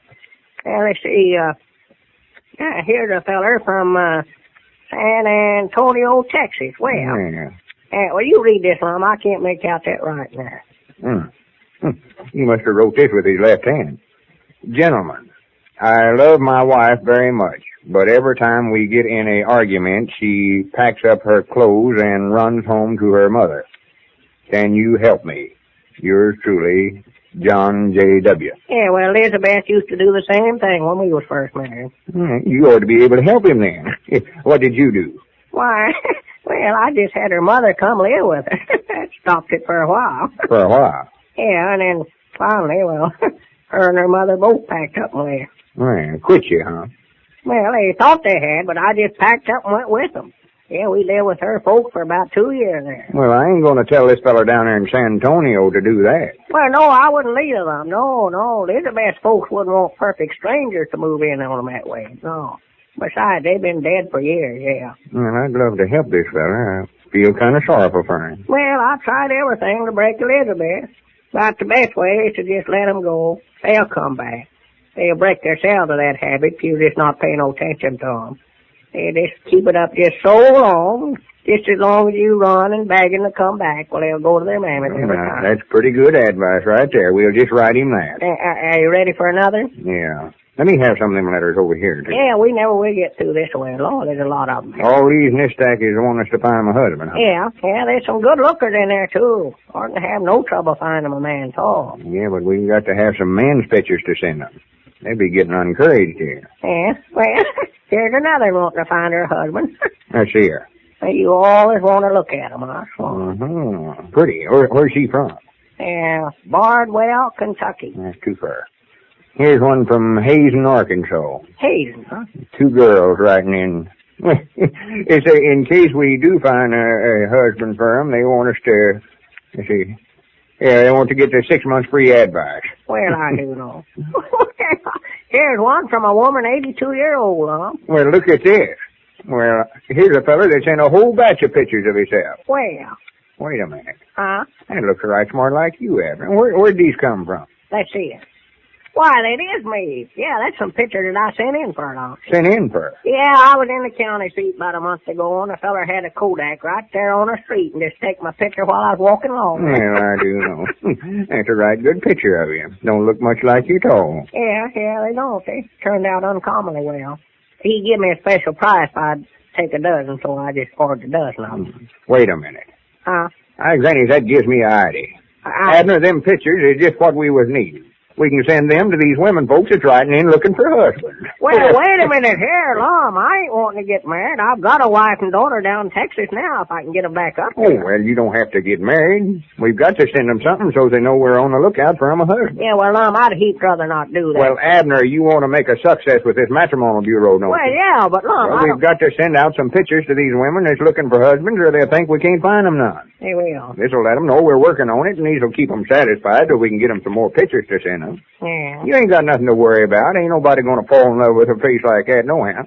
Give me them pictures. I'll just set right down now and mail out the whole dozen. Well, we don't know, but we're afraid that Lum has talked Abner into something here that he is going to regret. Ladies and gentlemen, Ford Mallory has just come home from the office. He's hanging up his coat and hat now, and Mrs. Mallory has just come in from the kitchen to greet him. Here they are. Hello, dear. Oh, hello, honey. Did you see Johnny outside? No, I didn't. Why? Why, I thought he'd be camped right on the front doorstep. He's got some great news for you. Johnny has? What sort of news? Well, his coach told him today that he's to be a regular member of the basketball team from now on. No fooling. Well, say, that's great, isn't it? Isn't it? Yeah, I'll bet Johnny's tickled pink. Yeah, some youngster, huh? Yeah, just like the old man. Well, I don't seem to remember you as much of an athlete, dear, and I've known you ever since we were in high school together. Well, there are a lot of things you don't remember. Don't look so hurt. I didn't mean that. Well, who is looking hurt? It is great news, isn't it? I mean about Johnny and the team. Yeah. He's so excited. Oh, I'm awfully happy about it. It means everything in the world to him. Sure, of course it does. Do you remember how we used to worry about Johnny? How Yeah. afraid we were that he'd never be a healthy, normal boy? Well, I can never thank the doctor enough for having told us to give him Horlicks malted milk. Well, Horlicks has certainly done wonders for him. There's no question about that. You know, every time I see that husky, muscular little body, that I remember how thin and how frail he used to be. Yeah, and every time I see him turn around with his pals, I remember how he used to stay in the house all the time. Never seemed to want to play with the other children. No. And I guess Johnny himself just as tickled about Horlicks as you and I are. Yeah. He certainly loves it, doesn't he? You know, the minute I see him coming into the kitchen, I know what he's going to ask for. A glass of Horlicks malted milk. Well, we certainly can't blame Johnny for being so fond of Horlicks. It's a drink that all children love. Made from only full cream milk and the finest of wheat and malted barley. Horlicks is rich in the precious vitamins and mineral elements that help children develop sturdy bodies and sound bones and good teeth. You can get Horlicks, you know, in either natural or chocolate flavor at your druggist. This is Carlton Brickert speaking for Lum and Abner and Horlicks, who now bid you all good night and good health.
Howdy, everybody. Here we are all ready to take you down to Pine Ridge for another visit with Lum and Abner. brought to you by the makers of Horlicks, the original malted milk. You know, a fine way to help children keep from getting too hungry or too tired when at school or out playing is to let them carry a supply of Horlicks malted milk tablets. Horlicks malted milk, as you know, is made from rich, full cream milk and the finest of wheat and malted barley. Well, Horlicks tablets have the same qualities which make Horlicks malted milk such a great children's food drink. Horlicks tablets are nourishing, energy-giving, easily digestible by the youthful system. They contain the precious vitamins and mineral elements which help develop healthy, sturdy bodies and strong bones and teeth. And they have a delicious flavor which children love. Horlicks malted milk tablets come in either natural or chocolate flavor. You can get one of the handy 10-cent size flasks or one of the larger sizes at your druggist.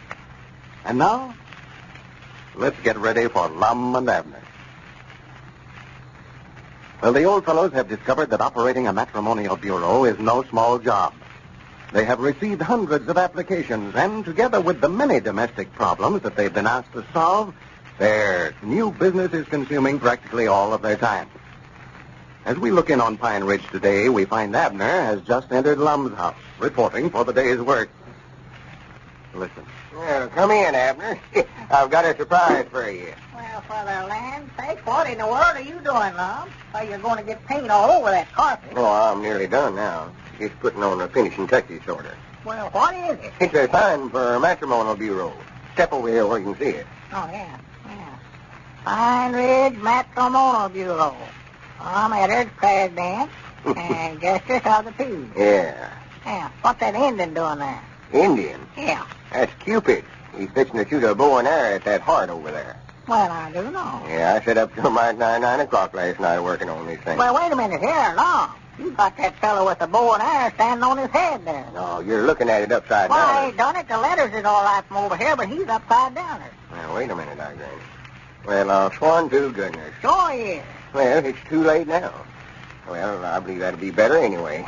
There's a Cupid that can hit them hearts that stand on his head. Well, what's the idea of having a picture of somebody shooting a bow and arrow anyway? I told you that's Cupid. That's that trademark I told you I was going to figure out first. Cupid's is a sign of love.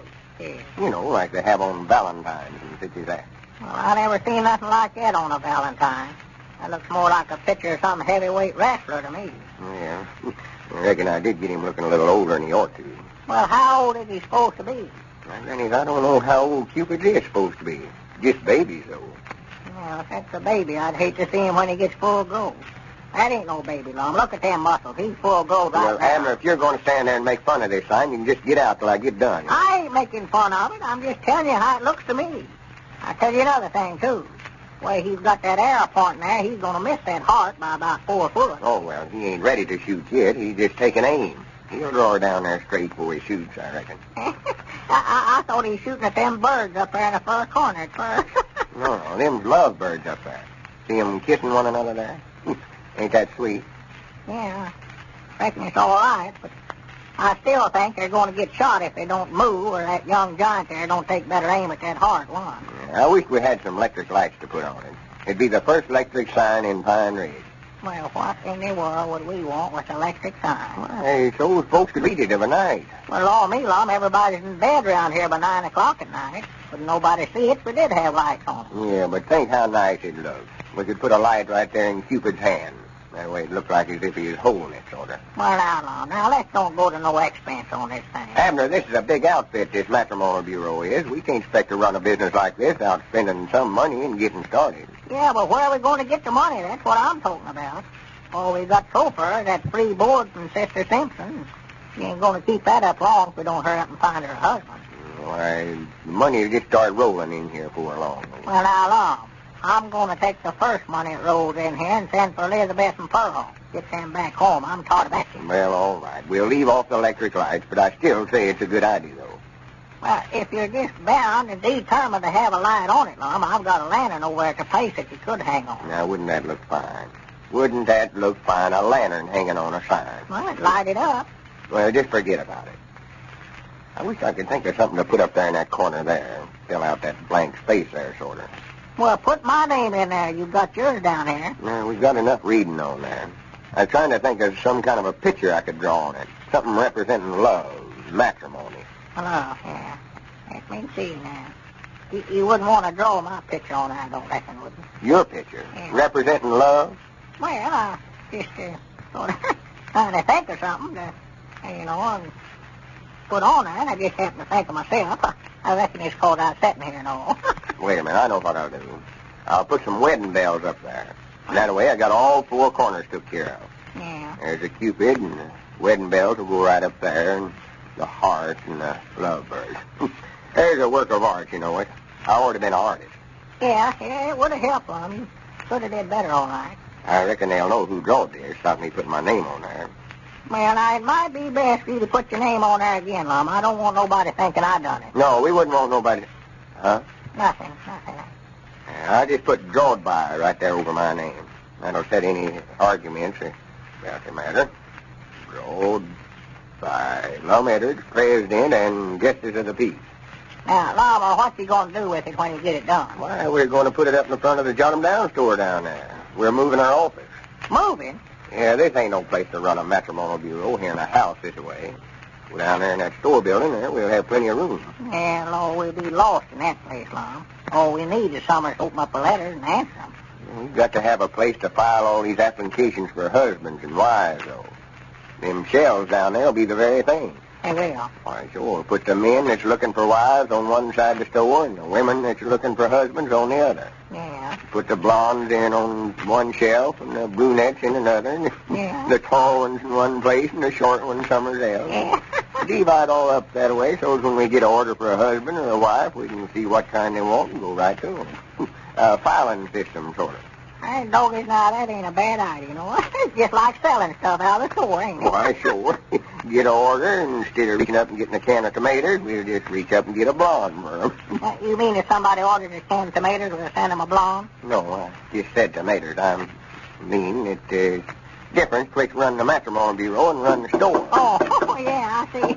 I thought you wait a minute. Somebody there at the door. Come in. Well, howdy, Dick. Well, Dick Huddleston, come in. Howdy. How you fellas today? Oh, just only tolerably, Dick. How's yourself? Yeah, I smell turpentine in here. Yeah, I've been doing a little painting here. See how you like our new sign, Dick? Yeah. Pine Ridge Matrimonial Bureau. Drawn by Lum Edwards, President and Justice of the Peace. Yeah, that's all right, huh? What's this supposed to be here, Cupid? Yeah. See there, Abner? Dick guessed it the first time. Yeah, I told Lum it looked more like a heavyweight wrestler. Well, he is pretty husky, all right. Well, that's not bad, though, Lum, not bad. I figured him shooting so many arrows that way, he sort of developed his muscles. Well, here's some more mail for you fellas. Come down there to the store a while ago. Most of it's addressed to the Pine Ridge Matrimonial Bureau. Yeah, well, much obliged, Dick. Thank you. These letters here are for you, Abner. For me? Wait a minute, you mean all them for Abner? Yeah, they're addressed to Abner Peabody, care of the Pine Ridge Matrimonial Bureau. Wait a minute here. Abner, you ain't been going around telling folks you're the president of the Matrimonial Bureau or nothing like that, have you? Why, no. Well, open them up. Let's see who'd be writing you. Them can't all be from Elizabeth. Oh, no, this ain't her handwriting at all, no. Well, go ahead and read it. Says, Dear Mr. Peabody, I received your picture and the description the Pine Ridge Matrimonial Bureau sent of you. I am very much interested in you and would like to correspond with you. Will you tell me more about yourself? You remind me so much of my grandfather. Yours truly, Maxine Norton, Holdingville, Oklahoma. I do. Reminder of her grandfather. Well, what does she mean there? She received Abner's picture and description. Well, I tell you, Dick, we kept getting these letters from women folks wanting us to find them a husband, and we never had no pictures of men to send out, so we sent out a bunch of pictures of Abner that he had here at the house. Well, now, listen, Lum. Now, you're liable to get Abner in some serious trouble if his wife's gone and everything. Oh, I don't think anything ever come of it. My goodness. Now we did it, Lum. I told you. What's the matter with you? Read that. Just read Well, let me have it. Turn it loose. My dearest darling Abner. Oh, my. I received your picture and fell in love with you at first sight. You are the man of my dreams. Oh. Wait for me, darling. I will be in Pine Ridge within the next few days. Oodles of love, Hortense Oh, Kelly. my goodness, my goodness, my goodness, my goodness. Well, if Hortense Kelly is coming to Pine Ridge to see Abner, it's a mighty good thing that Elizabeth is out of town. Ladies and gentlemen, Jim Tarpey is rummaging around in the kitchen of his home. I wonder what he's doing out there. Let's look in on the scene for just a minute. I wonder where Martha keeps that package of Horlicks. It used to be right on this shelf. Oh, this isn't it. Oh, hey, Martha. Martha, come here a minute, will you please? What are you bellowing about? About this. Now, what's this? It's a package of malted milk. One look at the label ought to tell you that. Well, what about it? Didn't we go over this about 6 months ago? Why, I don't know what you're talking about. Oh, I remember. You mean about Horlicks and imitations of it. Well, I'll tell you, dear, I was in Smith's drugstore yesterday. No, it was the day before yesterday. I went downtown with Jane Wilson yesterday. She was asking about you, Jim. Said that she... Yeah, let's skip all that just now. What was the idea of bringing this and not Horlicks? Well, I saw a chance to save a few pennies. You're always talking to me about economy. Well, only last night, for instance, you said that... Why do you always have to economize on things you buy from me? Besides, you missed the whole point of that economy lecture of mine. You will remember that I said to you that... let's not go all over that again. No, well, all right. Now, look, Martha. You know that I don't like anything but Horlicks. I never have. Horlicks cost a bit more than cheap substitutes, yes. But that's because it's worth more, a good deal more. Why do you want to throw money away on a thing like this? Won't you please remember to always get Horlicks? Of course I will, dear. I'm awfully sorry I forgot this time. Honestly, I'll never do it again. I'll take that package back to Smith and exchange it for Horlicks. I'll go right now. Maybe you'd like to walk along with me. Yes, I'll go with you. Oh, Smith, huh? I got to have a talk with old man Smith, too. Leave him instructions never to sell you anything but Horlicks. Then I'll be protected in case you ever have another lapse of memory. Well, it looks like that cheap imitation of Horlicks caused plenty of trouble in the Tarpey family. You'll have to give Jim credit, though, for knowing what he wants. He knows that you just can't find a substitute for Horlicks. Knows that only Horlicks, the original malted milk, gives you full return for your money. Not only in its unexcelled flavor, but also in its food value. You can get Horlicks, you know, either natural or chocolate flavor, at your druggist. This is Carlton Prickert, speaking for Lum and Abner and Horlicks, who bid you all good night and good health.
Howdy, everybody. Here we are all ready to take you down to Pine Ridge for another visit with Lum and Abner, brought to you by the makers of Horlicks, the original malted milk. In just a minute, we're going to see what the old fellows are doing tonight, but on our way down to Pine Ridge, I want to advise you to be sure and send in for one of those handsome aluminum flashlights that Lum and Abner are sending out to all Horlicks malted milk users. Send in your request right away. This powerful, really useful little flashlight will come in mighty handy every day of the year. It would cost you 75 cents if you bought it at the store. But here's how you can get it with the compliments of Lum and Abner. Send in the wrapper from a package of Horlicks malted milk powder. You may use the wrapper from any size package, but it must be from a package of Horlicks malted milk powder. Wrappers from Horlicks tablets are not eligible. Well, write your name and your address on the back of this wrapper and enclose 10 cents, which is only to cover the cost of mailing and packing your flashlight. Then, mail your wrapper and dime to Lum and Abner, care of the station to which you are listening. Now, that's simple enough, isn't it? And that's all you have to do to get one of these handsome aluminum pocket-sized flashlights, complete with bulb and battery. Send in your request tonight, folks. Lum and Abner want to hear from every single one of their many friends. And I'm sure that those friends will gladly take advantage of this chance to express appreciation of Lum and Abner and their sponsor, the makers of Horlicks. And now, let's see what's happening down in Pine Ridge.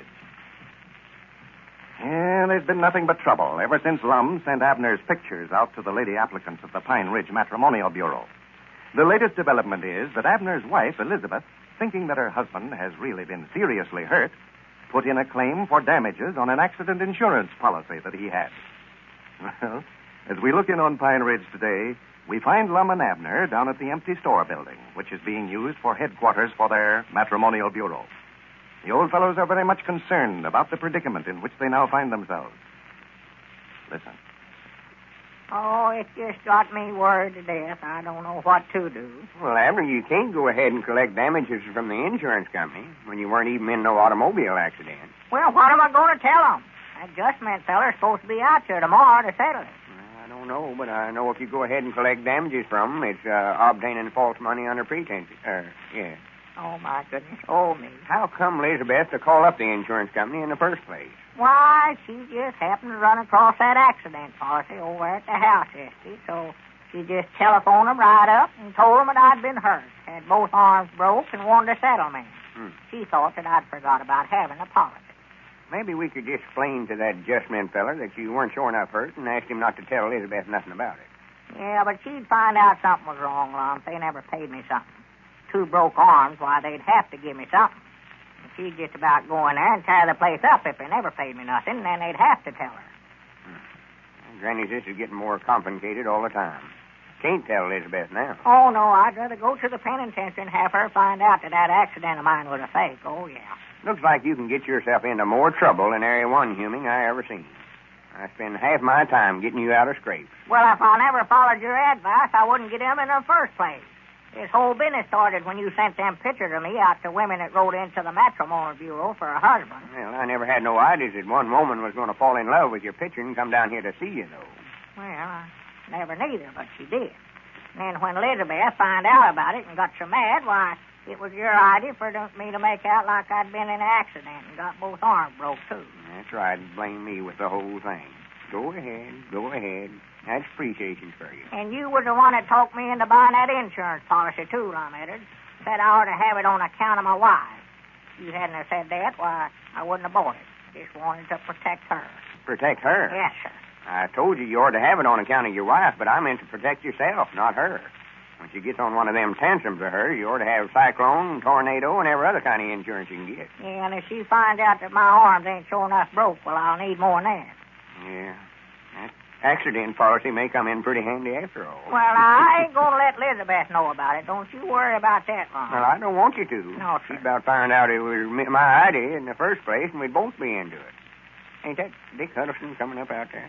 Oh, yeah, he's turning in here, too. Well, I don't know what to tell you to do about this, Abner, just offhand, but we got to study up something before that adjustment feller comes out here. I know that. Oh, yeah. Don't let on now. Don't talk about it none while Dick's in here. Well, howdy, Dick. Yeah, come in, Dick. Howdy. I got some more mail for you here. Well, good. Folks writing in for the flashlight, I reckon. I'm anxious to see who they're voting for president. Yeah. Anxious to see what? Who they're voting for president, me or Long? You must not have heard our announcement on the party line yesterday, Dick. No, I reckon not, Long. Well, see, me and Abner got in a sort of argument here yesterday about which one of us is going to be president of our Jot 'em Down store when we get it opened up again, so we just decided to let the folks out on the party line do the electing. Yeah, we told them that when they sent in for these flashlights that we're giving away, that they could just write on the back of the wrapper which one of us that they wanted to have office. Yeah. Well, won't that sort of complicate matters? Oh, no. They have to write their name and address on the back of the wrapper anyhow. Won't be no trouble to write mine or Abner's name on there, too. What if they don't want either one of you to hold the office? Well, they don't have to vote on it. Oh, no. It don't make no difference to them. They don't have to say one way or the other. No. It ain't got nothing to do with us giving away the flashlight. Just a sort of a contest. Me and Abner's running on the side twixt ourselves. Yeah. Well, that's a fair way to decide on which one of you is to be the president, all right. You fellas usually have a little argument about it. Yeah, well, we figured this would illuminate all that. Yeah, this will be the first time that I've ever been president as long as we've been in business. Well, wait a minute. Don't start that. You ain't elected yet. Yeah. See, I'm just doing this to prove to Abner that it ain't only me that thinks I'm the best qualified for the office. Well, now, I don't want to get mixed up in this at all, fellas. I'm anxious to see, though, which one of you gets the most votes. Well, I figure I'll be elected about 3-1. Conservative. Maybe a few folks that'll vote for Abner. Don't know no better. Yeah, well, now, let's just look at a little of this mail that come in today and see how it's run. Yeah, Granny, I'll just show you. Well, I better get on back store, fellas. I just run over with this mail. I figured you fellas wanted it as soon as you get it. Yeah, well, that's mighty thoughtful of you, Dick. We appreciate it. Yeah, much obliged, Dick. Yeah, so long. So long. Now, before we look at these, Abner, I want to warn you not to be disappointed when you open them up and they're all voting for me. Don't want you to have no hard feelings over me. Yeah. Yeah, look at that in there. Abner, first one. Huh? Oh, but listen here, says Abner, too. Yeah. Must be some of your relations writing in. Well, I do know. Well, here's 2 more from Elon. Look at that. Well, that's bland. Don't reckon they got our names mixed up. Here's another one for you. Uh-oh. Here's one for you, Lum. Well, good. There's somebody that knows a president when they see one. I reckon all yours just happen to be on top there. I know. Well, no wonder. Look there. Look who sent it in. Who was it? Lum Abner, Pine Ridge. Oh, did I vote for myself on that? Yeah, you wrote Lum Abner for president across there. Well, I'll swan do good. Just force a habit, I reckon. That is, writing my name. I don't mean voting for myself. I aim to vote for you, Abner, just to be sure that you got one vote in. Yeah. Well, good. Here, you can just change it, Lum. Just rub your name out there and then write mine in. Well, I don't think you're allowed to do that, though, Abner. Huh? I don't think you're allowed to change the votes after they've been sent in that way. Hey. Oh, we get to doing that, no telling where we'd wind up at. I dog it. Here's 2 more for me, Lum. Look there. Let me see. For the land's sake. Granny, something's wrong here somewhere. Can't figure this out. Let me read that. Dear Abner. Yeah. Oh, I put a note on there to you. Yeah. I am voting for you for president because you have both arms broken, and I feel sorry for you. Well, bless her heart. Bless her little heart. Listen here, said this might lie the same thing, too, Lum. Well, and looky there. There's another one voting for you, just on account of your arms being broken. Well. Yeah, I see now. Yeah, that's the reason. Just on account of them feeling sorry for you. You done that yesterday when you told them out on the party line that you had both your arms broke. Yeah? Yeah, that was a good idea. I'm glad I put that in there. Well, it ain't fair. It's cheating. Your arms ain't broke, and you know it. Uh-huh. You're just peeling to their sympathy. And, Grannies, I'll put a stop to that right now. Yeah, what are you fixing to do now, Lum? Wait a minute there. Never mind. Well, recollect now, you said that we weren't going to have no mudslinging now, I ain't Lum. going to sling no mud. I'm just going to straighten out a misunderstanding here. The very idea you telling everybody yesterday that you was pitiful. I order just took her. Wait a minute. Folks are listening. Be careful what you say now. Howdy, everybody. This is Lum Edwards talking. I've got a little announcement to make about me and Abner running for president. I sure got his goat that time. A lot of you folks voted for Abner because you felt sorry for him. Well, I just want to tell you that there ain't a thing in the world to that story about his arms being broke. Well, that blame you. His arms ain't no more broke than mine is. We just made that story up to fool his wife. I've always been president of the Jot 'em Down store, and I'm about the only one in the company that knows anything about running it. And I just want to remind you that when you're making up your mind which one of us to vote for, just figure out which one of us is the best qualified for the office and vote for me. I thank you. Granny, that ought to hold you. I'd be shamed to death if I was you, Lum. Claiming your arms was broke just to get votes.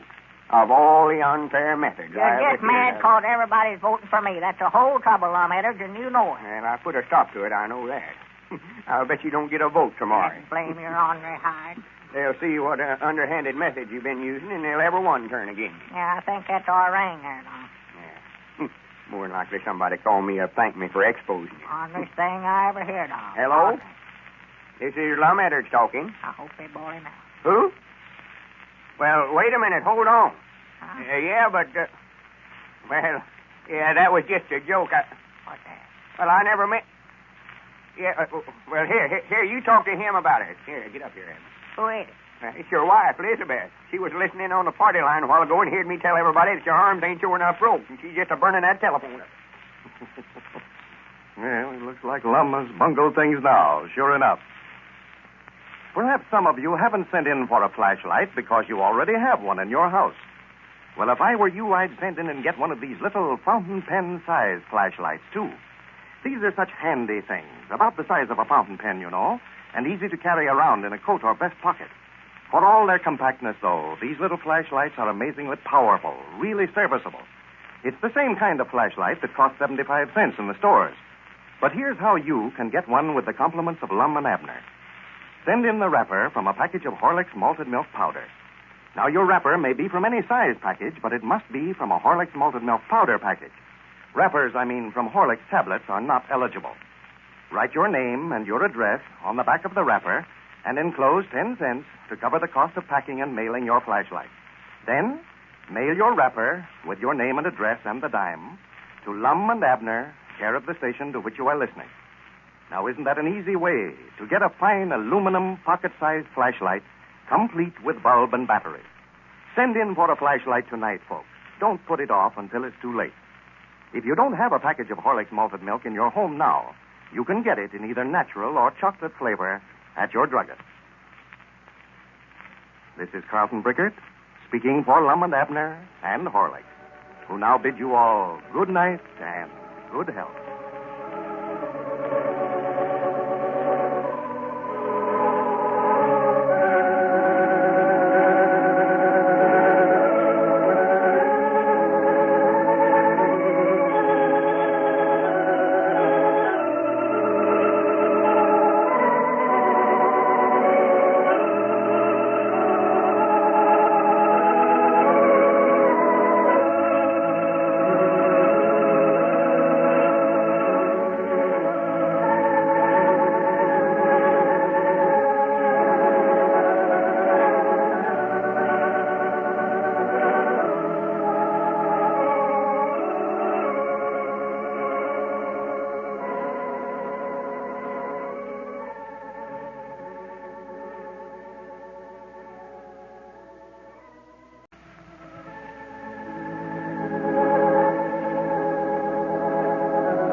Here we are, all ready to take you down to Pine Ridge for another visit with Lum and Abner, brought to you by the makers of Horlicks, the original malted milk.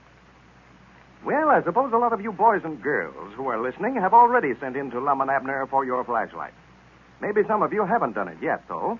I'd do that right away if I were you. Just think what a lot of fun you could have with this dandy little flashlight. It's the same size as a fountain pen, you know. You could carry it around with you wherever you go. And powerful. Say, it throws out a great big beam of light. Now, here's how to get a flashlight. Take the outside wrapper, not the label from the bottle, but the outside wrapper from a package of Horlicks malted milk powder. Must be from a package of Horlicks malted milk powder. You can't use wrappers from Horlicks tablets. Well, write your name and address on the back of that wrapper and enclose 10 cents. That's to cover the cost of packing and mailing your flashlight. Then mail your wrapper and dime to Lum and Abner, care of the station that you are listening to right now. Isn't that easy? You bet it is, and that's all you have to do to get this dandy little flashlight, complete with bulb and battery. Now send in for your flashlight right away, boys and girls. Do it tonight. If Mother hasn't a package of Horlicks malted milk powder in the house now, she'll get you one from the drugstore, I know. She knows that Horlicks will help you to grow up big and strong. Well, don't forget now, boys and girls. Send in to Lum and Abner for your flashlight right away. And now, let's see what's happening down in Pine Ridge. Well, when we left our old friends yesterday, Lum had been arrested and placed in jail, charged with robbing Abner's house. The whole town had turned against him, so that he was unable to make bond for his release. In fact, late yesterday evening, a committee called on him at the jail and asked for his resignation as president of the school board. Well, things are looking a little brighter today. Evidently, somebody has come to Lum's rescue. For as we look in on Pine Ridge now, we find him just entering Dick Huddleston's store. Listen. Well, howdy, Lum. Howdy. Glad to see you out. Yeah, glad to see myself out, too, Granny. Come in, come in. Just wanted to come over and tell you how I appreciate you going my bail, Dick. Oh, well, now, that's all right, Lum. I was glad to do it. Just sorry that I didn't do it sooner, but I didn't know the straight of it till a while ago. Abner was over here and told me the truth about it. Told you that... He told you how come he to slip in his house the other night? Well, no, but he told me that you never broke in, though. Said that he left the kitchen door open himself so that you could get in. Well, now, I told him not to tell nobody about that. If Elizabeth finds out he was mixed up in that, no telling what she will do. Oh, well, I promised him that I wouldn't say anything about it, Lum. I still can't understand, though, why he wanted you to get that check that the insurance company paid him without his wife finding it out. Well, we was feared she'd take it into the county seat and cash it, and they could get Abner for obtaining false money under pretenses. What are you talking about? Well, I reckon I may as well tell you the whole story now. You know this much, you may as well know it all. But don't never breathe it to a soul, Dick, for it just wouldn't do for Elizabeth to find out. Oh, no, I won't say anything about it, sure. Well, the whole thing started when we opened up our matrimonial bureau. We never had no pictures of men folks to send out, and these women folks was writing in wanting us to find them a husband, so just to sort of pacify them till we could do better, we sent out a batch of pictures of Abner. Yeah, I knew about that one. Yeah, well, this one woman, Hortense Kelly, fell in love with Abner's picture and decided to come down here to see him. Yeah, I know. She came in on the same train that Abner's wife and daughter did. Yeah, and right there's when the trouble started, right there. It is. Elizabeth seen Hortense run up and kiss Abner down at the depot, and she figured Abner was having an affair and refused to let him come home. Yeah, but she got in a good humor again, though, after he had that automobile accident. I guess you felt sorry for him. Well, now, I'll tell you the truth, Dick. That accident was a fake. A fake? Abner's arms ain't no more broke than mine is right now. Him and me just made out like he was hurt to get Elizabeth back in a good humor. Well, it worked all right. Yeah, it was working fine up to the time Elizabeth found that accident policy and put in a claim for damages unbeknownst to Abner and then got that check for $200. Oh, I see now why you were so anxious to get that check back. Why, sure, if they'd have cashed that check, they could have got Abner for collecting damages on an accident that he never even had. That's right. That's a penitentiary offense. Yeah. It's a good thing you got that check back all right, Mom. Well, I've got it now, but I don't know what in the world to do with it. I aim to carry it back into the county seat and give it back to the insurance company, but, below me, I can't do that without explaining to them why Abner don't want it. No, they'd more like to tell Abner's wife then. Why, sure they would. That's the reason I had to go ahead and let them lock me up. I couldn't tell nobody the truth about it. No. I didn't want Abner to get in no trouble at home. You know how high-strung Elizabeth is. Yeah, no, it wouldn't do to tell her now, though. Of course, if we can send out enough of them flashlights to where we can make enough to restock our Jot 'em Down store and get that opened up again, we can tell Elizabeth the truth about the whole thing. Yeah, well, of course, that's the first thing you've got to do. And say, the way this mail's coming in here today, well, you fellas won't have any trouble doing that neither, Lum. Sure enough. This is the biggest day you've had yet. Well, fine, good. Just look at that pile of mail over there, thousands of them. Well, for the land, them flashlights are making a big hit, all right. Yeah, they are. Say, I got the one that you sent me, Lum. Oh, you got it, huh? Yeah, I recollect mailing it to you. Handiest thing as I ever had, too. You know, I used to have to carry a lantern home with me every night after I closed up here, but, this flashlight works a heap better. Oh, my, yeah, handy. You know, that thing will throw out about twice as much light as you'd think it would. Oh, yeah, them's powerful little gadgets. And, of course, the nice part about them is that you can just carry them in your pocket like you would a fountain pen, no bother at all. Yeah, well, I bound you folks that's already got theirs has been showing them around to their friends, and that's more than likely the reason we're getting so many more requests for them now than we did when we first started making the offer. Yeah. Folks is beginning to find out what a nice gift it really is. Yeah. And then I think that there's a lot of people out on the party line that are interested in this contest, too, Lum. See which one of you is going to be elected president of your new store over there. Yeah, well, that was a mistake, me ever agreeing to such a thing as that. So far, I ain't got but 2 votes out of the thousands of letters we got. And one of them votes I sent in myself. Well, Abner started running away with it, all right. Yeah, me getting in that trouble and getting locked up in jail ain't going to help me none. I know that. No, it isn't. You know, them things gets talked around. Of course, they don't know the straight of it. No, yeah, it'll hurt you all right. No doubt about that, Lum. That's what I hate about it. The whole thing, Dick, more than anything else. Some of my best friends has turned against me. Yeah. I reckon you heard about them asking me to resign as president of the school board yesterday. Yeah, I did. I hate to hear that, too, Lum. I sure did. Well, I didn't know what to do. I couldn't explain things to them without getting Abner into a batch of trouble, so I just went ahead and resigned. Well, I think so, Lum, when this whole thing is straightened out and everybody knows the truth about it, well, it's more likely they'll come to you and want you to take the office back. Well, I hope so. If I could just get to be president of the Jot 'em Down store, I wouldn't mind it so bad, but I hate to lose every office I've got. Well, Lum, you're not working for it like Abner is. Here, while you've been locked up in jail over there, why, he's been out making a house-to-house canvass listing votes around here. He has? Yeah, goes around with his arms wrapped up in splints in a sling that way. Naturally, they'll vote for him. Feel sorry, you know. I see now, yeah.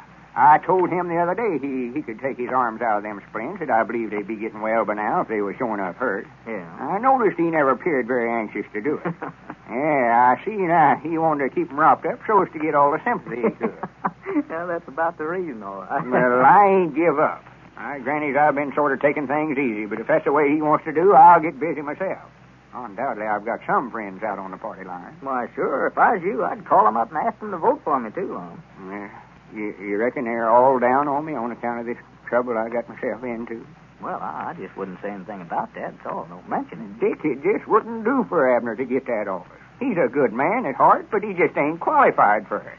He's all right if he's got somebody to tell him what to do, but he don't know how to figure things out for himself. And give him a little authority, and there ain't no living with him. Yeah, well, I'm staying out of it, Lum. You're both friends of mine. I don't want to take sides. Well, Dick, if you don't mind me using your telephone, I would love to call up the folks on the party line and remind them that I'm still in the race. Oh, sure. Go ahead. Help yourself. Let them know that I'd appreciate it if they'd vote for me. Sure. Let's see. Yeah, I believe I just rang Doc Miller's ring for a change. That gets them all to the telephone. It appears they're getting suspicious of that fire alarm ring. We've used that so much here lately.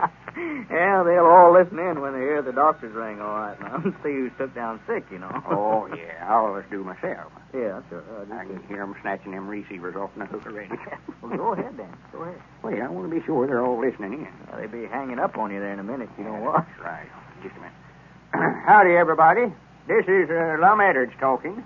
I just want to take this opportunity to thank all you folks that sent in for the flashlights we're giving away. It's mighty nice to know that we've got so many friends out on the party line, and we want every last one of you to have one of these gifts, for it's something we know you'll all appreciate. So if you ain't sent in yet for a flashlight, be sure and do it tomorrow. It'll be a big help to me and Abner, and we'll appreciate it, too.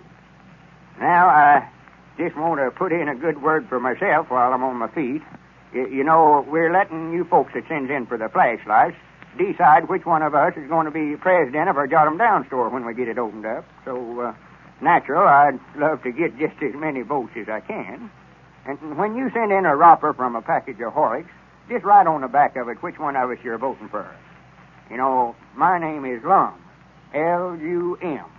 L as in Lum, and U as in Lum, and M as in Lum. Well, howdy, Abner. Come in. Wait just a minute. Hi, Doggy Dick. I've been all over town today getting votes. Abner, I'm trying to make an announcement on the party line here. Be I quiet. never seen you. Excuse me. Go ahead, Lum. I never seen him. Well, I reckon that's about all, except that I want you to know I appreciate you voting for me, and we'll be looking for your letter. Thank you. Oh, that's what you're up to, huh? Trying to get votes behind my back. Yeah. Well, what you been doing? Going around here making a house-to-house canvass. Of course I was asking for votes. Grannies, I'm going to keep on asking for them, too. I ain't had much to say in this contest so far, but from here out, Abner, I'm after every vote I can get. I'll show you that I ain't through yet. Well, it looks as though this race for president might develop into some real competition. Come on, folks, cast a vote for either Lum or Abner in this race for president of the Jot 'em Down General Store. And get a fine flashlight at the same time. Haven't you often wished when you were hunting for something in a dark closet, or maybe it was when you were out in your automobile, that you had a flashlight with you? Well, here's a fine chance to get a handsome little flashlight. A flashlight about the size of a fountain pen, and which has a fountain pen clip, so that you can carry it around in a coat or vest pocket if you want to. A compact but powerful, really useful little flashlight. Just send in the outside wrapper from a package of Horlicks malted milk powder. May be from any size, either natural or chocolate flavor, but it must be from a package of Horlicks malted milk powder. Wrappers from Horlicks tablets, are not eligible. Write your name and address on the back of this wrapper and enclose 10 cents to cover packing and mailing costs. Then mail your wrapper and dime to Lum and Abner, care of the station to which you are listening. Send in for one of these handy little flashlights tonight you'll be showing Lum and Abner that you are one of their loyal listeners. This is Carlton Brickert speaking for Lum and Abner and Horlicks, who now bid you all good night and good health.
Howdy, everybody. Here we are, all ready to take you down to Pine Ridge for another visit with Lum and Abner, brought to you by the makers of Horlicks, the original malted milk.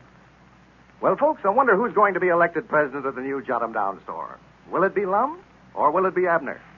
Abner was out in front last night, but there's still a lot of precincts to be heard from yet. Now, you can cast a vote for your favorite, you know, and at the same time get a handy little aluminum flashlight with the compliments of Lum and Abner. A powerful, useful, little pocket-sized flashlight. The same kind that you'd have to pay 75 cents for if you bought it in a store. But all you have to do to get this fine little flashlight is send in the outside wrapper from a package of Horlicks malted milk powder.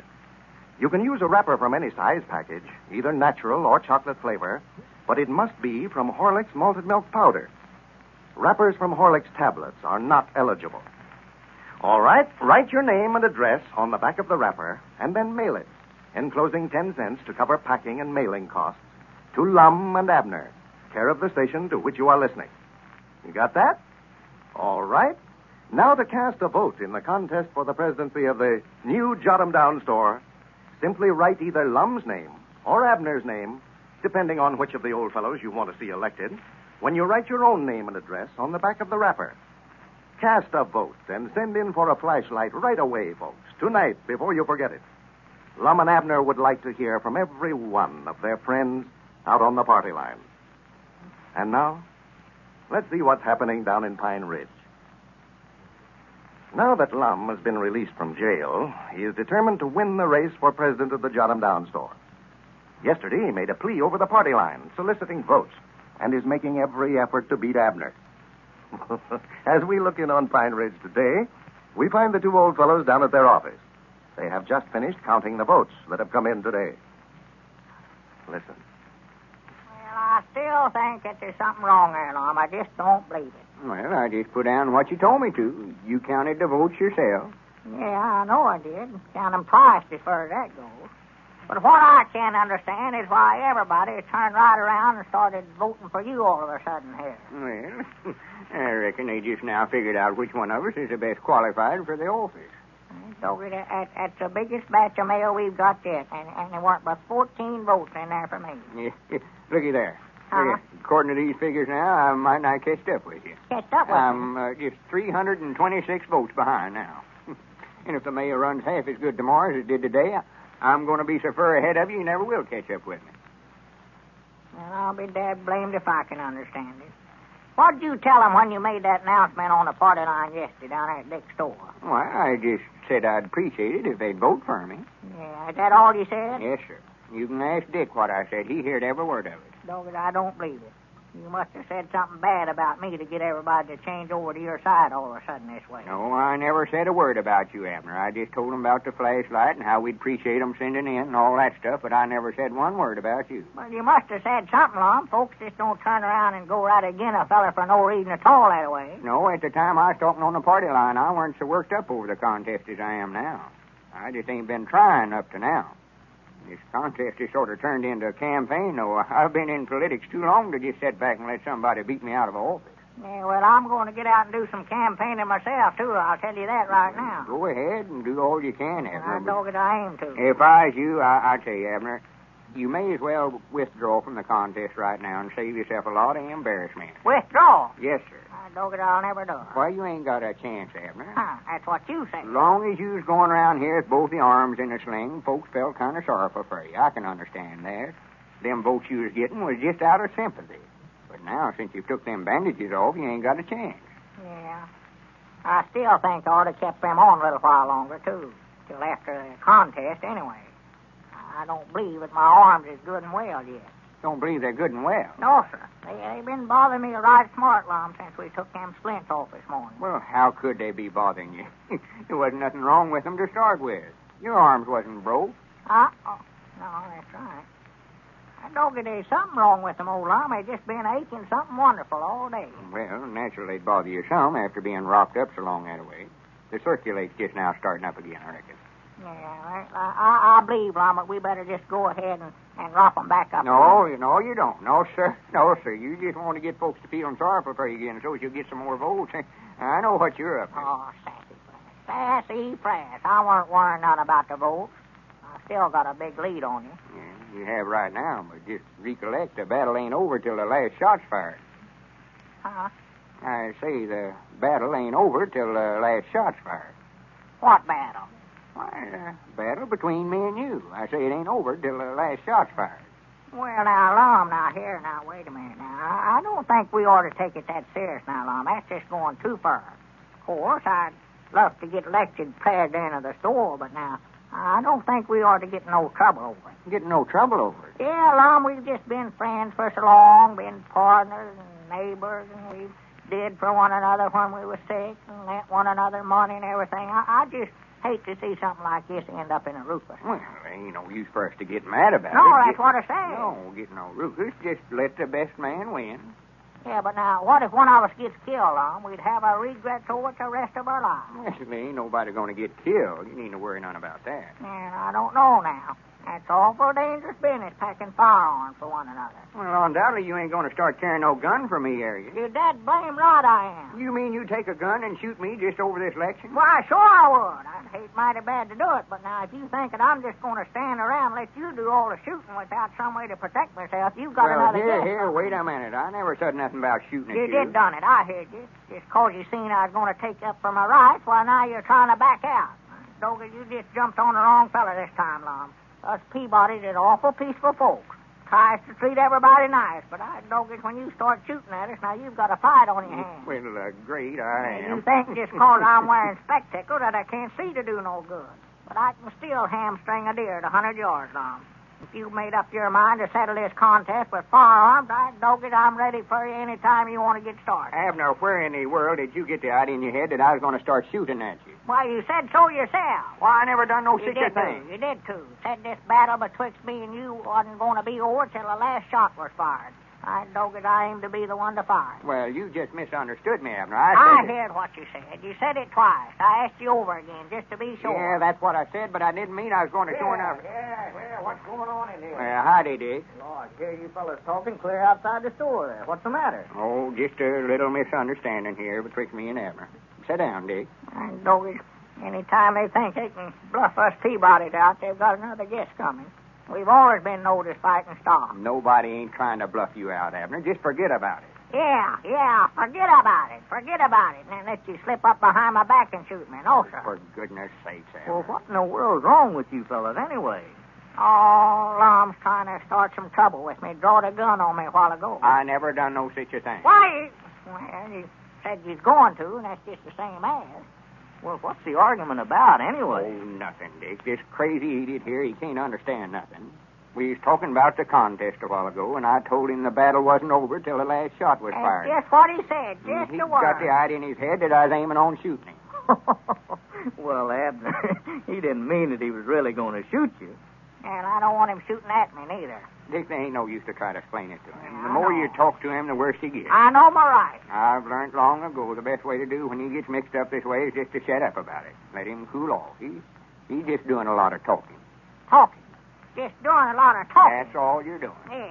Well, that shows right there that you don't know us Peabody, Tom. We're dangerous people to meddle with. How many more than 8 people had anybody by the name of Edwards ever shot? Huh? I say, how many more than 8 people had anybody by the name of Edwards ever shot? Well, I don't know. Hardly none, I hope. Well, Uncle Zeke Peabody did. Back when Peabody and Jenkinses was a feuding, why, he shot 8 of them in one season. Well, that ain't nothing to be bragging about. Well, it ain't nothing to be ashamed of. You never used but 9 cartridges. Well, just forget about shooting, Abner. Shooting who? Well, just forget about shooting. We're not going to have no trouble now. Just calm down. You'll be all right directly, and then you'll be ashamed the way you've been talking. Why, sure, Abner. You just got things all mixed up here. Lum didn't mean that at all. You just misunderstood him. Well, look there. I hadn't noticed that you got the bandages off your arms. Yeah, and I'm glad I done it now, too. I'd hate to get in a gunfight with both my arms wrapped up in splint that way. Yeah, look there. I dog it out in the door just this fast it is. Here, Abner, put that gun up. Yeah, put that up, Abner. Swan, ever since he's got to be constable where he can carry that gun without being arrested, he packs it every place he goes. Somebody's going to make him eat it one of these days. Yeah, you better be careful about that, Abner, sure enough. Well, how's the contest coming, Lum? I noticed you got an awful lot of mail today. Oh, yeah, I aim to tell you, Dick. You know, out of all them letters you and Cedric brung over here, Abner never got but 14 votes. Yeah, all the rest of them was for me. Well, say, you kind of staged a comeback, didn't you, Oh, Lum? yeah, I think that talk I give them on the party line yesterday sort of woke some of them up. Yeah, well, I knew if you just made up your mind to get in there and fight, that you could make good contest. Oh, yeah, I aim to put on a campaign now like you never heard of before. Make that old campaign speech here, was you? Yeah, recollect when I ran for Justice of the Peace here, a few years back, when Squire Skimp was running again? Yeah, that was a hot contest. Well, I'm going to adopt some of them same tactics on this. Going to put signs around town and everything. Stump speak the county if necessary. Well, that's the thing to do. You and Abner both just work your best. I'm going over to Cherry Hill tonight to make a little talk. Oh, are you? It's a good roads meeting over there. I think I'll get up there and tell them about the contest while I'm over there, on my feet and all. Yeah, well, I was aiming on going over there to that meeting, too. I heard about today. Granny, if you're going, I'd love to ride over with you. Why, sure. I'd be glad to have you. There's plenty of room, Lum. Just get in and go with us. I'm getting enthusiastic over this contest now. Only ain't but 326 votes behind, you know. Well, say, now, this is developing into a pretty close contest now. Yeah. What are you doing there, Abner? I doggone it can't be did. What are you talking about? You can't get that gun in your mouth there. I know I can't. That's what I say. Nobody could make me eat this gun if they wanted to. I didn't figure you know what you was talking Well, about. put that gun up. I'll there. put it up when I get good and ready. Well, you're going to hurt somebody. I ain't gonna You put it up right now. Here, give me that. Oh, thing. yeah, don't. Turn loose now, Lum. Turn Give loose. it Get here, away. give it Turn here. loose. Get away from here, Lum. Oh, my Well, we imagine that this argument seems to have ended rather seriously after all. But we also imagine that neither of the old fellows will be hurt badly enough, but what they'll appreciate your votes. Now, I'm sure that every one of you will want to cast a vote for either Lum or Abner in this big race for the presidency of the new Jot 'em Down store. You can cast a vote, you know, when you send in for one of those fine pocket-sized flashlights that Lum and Abner are offering to all Horlicks malted milk powder users. So send in for a flashlight. Do it right away, tonight. Here's how you send in your request. Write your name and address on the back of the outside wrapper, not the label on the bottle, but the outside wrapper, from a package of Horlicks malted milk powder. Now, you may use a wrapper from any size package, but it must be a Horlicks malted milk powder wrapper. Don't send in wrappers from Horlicks tablets, for they are not eligible. Well, mail your wrapper with your name and address, and with 10 cents to cover packing and mailing costs, to Lum and Abner, care of the station to which you are listening. And here's how to cast a vote in the contest between Lum and Abner for the presidency of the new Jot 'em Down store. Simply write either Lum's name or Abner's name, whichever one you want to see get the office, when you write your own name and address on the back of the wrapper. Send in your request and vote tonight, all of you. This is not only a chance to get a fine flashlight, not only a chance to elect your favorite to the presidency of the new Jot 'em Down store, it's more than that. It's a chance to express your appreciation of Lum and Abner and of their sponsor, the makers of Horlicks. This is Carlton Brickert speaking for Lum and Abner and Horlicks, who now bid you all good night and good health.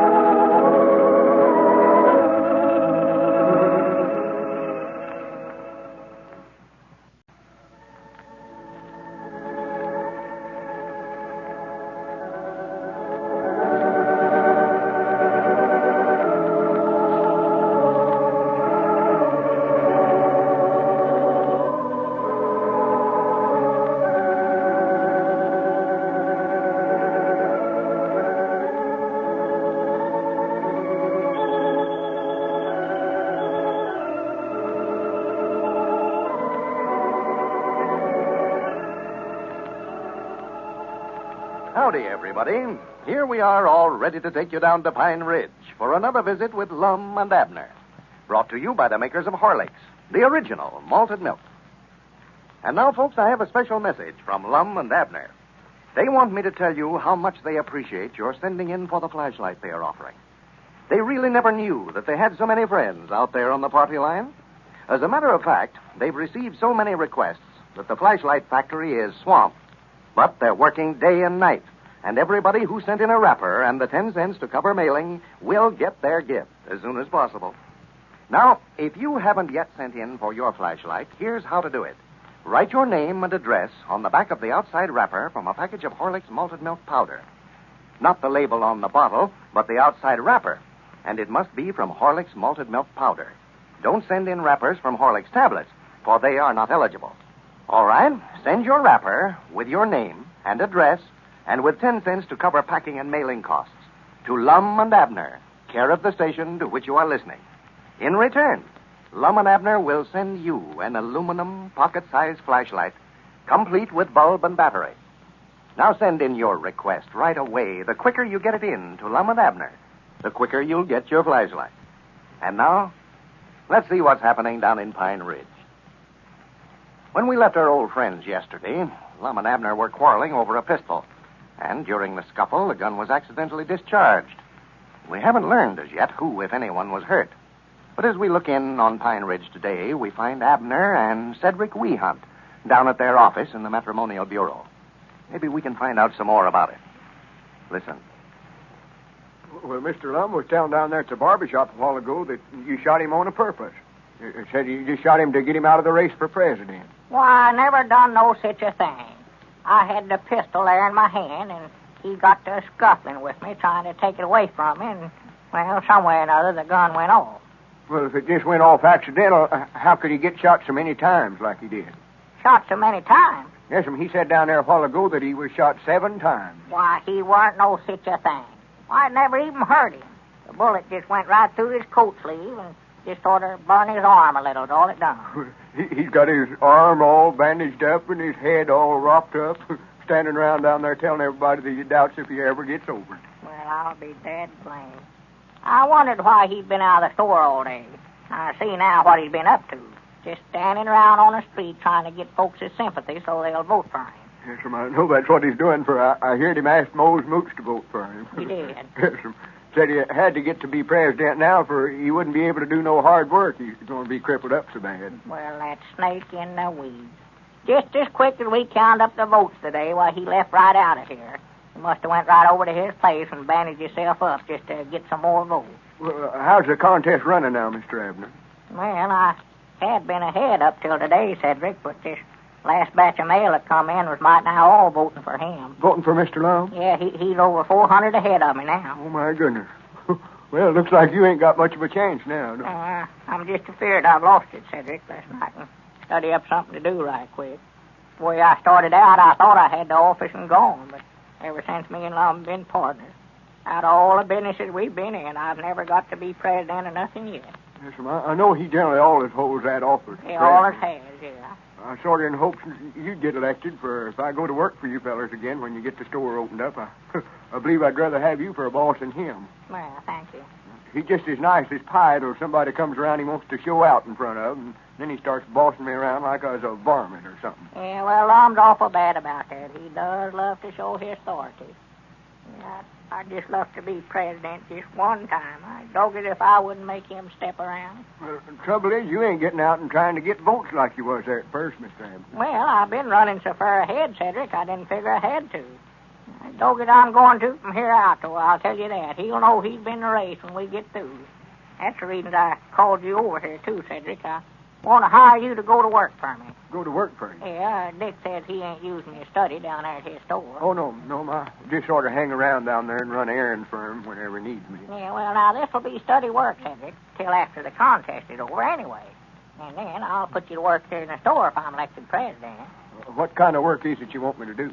Well, I've got a sign I painted this morning, Cedric. Here it is, leaning against the counter over here, right there. Oh, that sign there? You painted that yourself? Yeah, I done it myself. Vote for Abner Peabody for president. Yeah, now, all you have to do, Cedric, is just carry that sign up and down the street. Tomorrow's Saturday, and there'll be a lot of folks in town, and I want you to just stay on the street all day with this sign.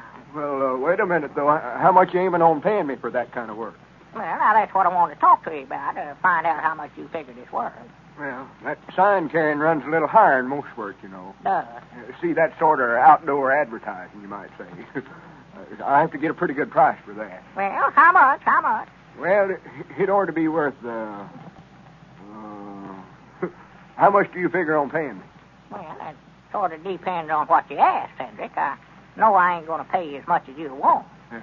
Well, I know I ain't going to work for what you offer me, neither. I know that. Well, now, Cedric, we ain't going to get no place now to one of us named a price here. Well, I ain't going to do that, for I'm afraid my price won't be lower than you'd give me.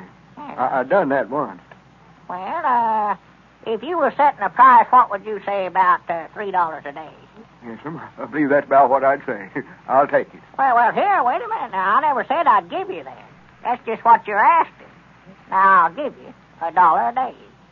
No, I don't believe I could carry the sign for that much. Good. $2 would be the least I could do it for. I wouldn't carry it for myself for less than that. Yeah, well, there ain't no use for us to talk in, Cedric. For $1.50 the most I'd be willing to pay. Well, that still leaves us 25 cents apart then. Yeah. If it ain't worth $1.06, it ain't worth nothing. Well, I'll tell you what I'll do, Cedric. I'll just split the difference. Make it $1.50. All right, sir. All right. When do we start? Well, you can start right out in the morning. Of course, now you could take it out on the streets this afternoon and sort of practice carrying it so you'll know how good when you start to work tomorrow if you want to. All I got to do is just walk along with it. Here comes Dick Hutterson. Yes, don't tell him I started to work for you, Mr. Abner. No. I owe him a little more than I've got coming to me down there at his store. I don't believe he'd want me to quit much. No. Looks like every time I pass that candy case down there, I get further in debt. Yeah, you always was bad about eating stuff up, Cedric. Worse than mice is. Howdy, Dick. Come in. How do, Mr. Hutterson? Well, howdy. Say, Abner, have you seen Lum? No, not in the last 3 or 4 hours. Well, he's down the store a while ago. I didn't hardly know him. He's got himself all bandaged up. Looked like he'd been run over by a freight train. Yeah, Cedric was telling me that a while ago. Yes, sir, I seen him a while ago. He's just using that to get votes with. I know what he's up to. Why, sure. He wasn't hurt in here yesterday. Doc Miller was telling me he tried to get him to bandage him up yesterday evening, but the doc told him that there wasn't nothing wrong with him. Just a little powder burnt there on his arm. Why, Lord me. He stood around here for 10 minutes yesterday after the shot was fired before he knowed he'd been hit at all. Wouldn't have known it then if he hadn't looked down and seen a hole in his coat sleeve. Well, he's claiming now that you shot him on purpose to get him out of the race. Yeah, he knows better than that. Better mind out what y'all are saying yonder. He comes up the road there now. Yeah. And look at that. Just look at him. Got bandages all over him. The way he's wrapped up there, you'd think I shot him with a shotgun instead of a pistol. Well, look, he's limping now. That's something new he's found since I saw him a while ago. Yeah, well, he'll be going around here in a wheelchair tomorrow if he can find one anyplace. Well, he's sure getting the votes, Abner. Tickled me over at Cherry Hill last night at the Good Roads meeting. They called on him for a talk, and he spent the whole time telling them about this flashlight and asking them to send in for one of them to be sure and vote for him. Yeah, well, I noticed we got a lot of votes from Cherry Hill today, and he got all of them. Oh, yeah. Well, he just might not have him in tears telling him about you shooting him over there last night. Howdy, Mr. Lum. Yeah, hello, Lum. Gentlemen. How you feeling? Why, just fine. No, I ain't either. What's the matter with me?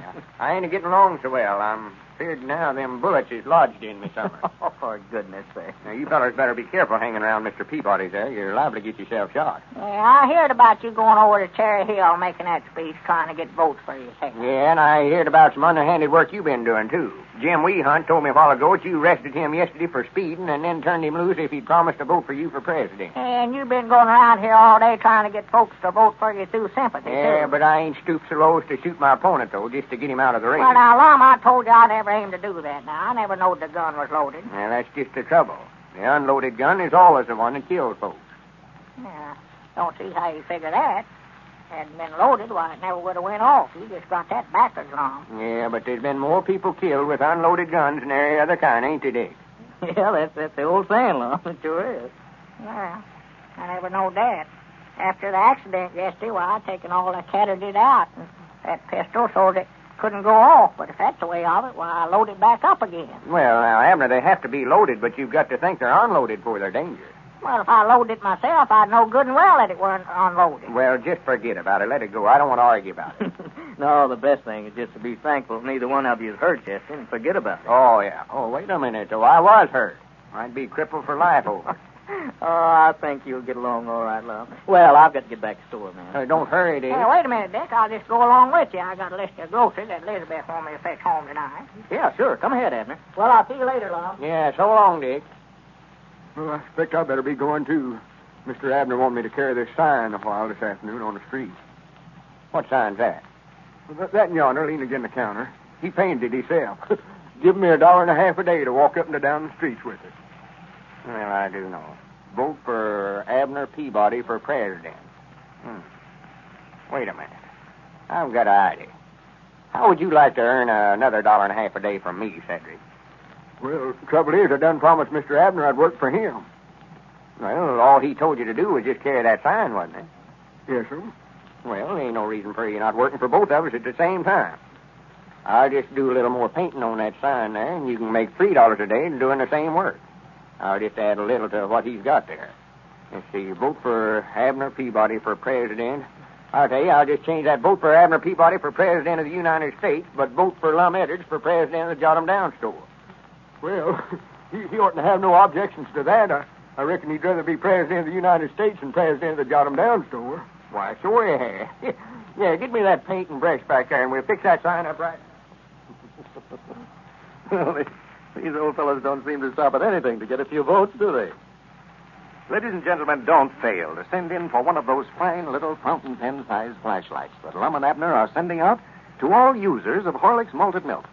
Every one of you, I'm sure, will want one of these handy, useful flashlights. So send in your request right away and avoid delay.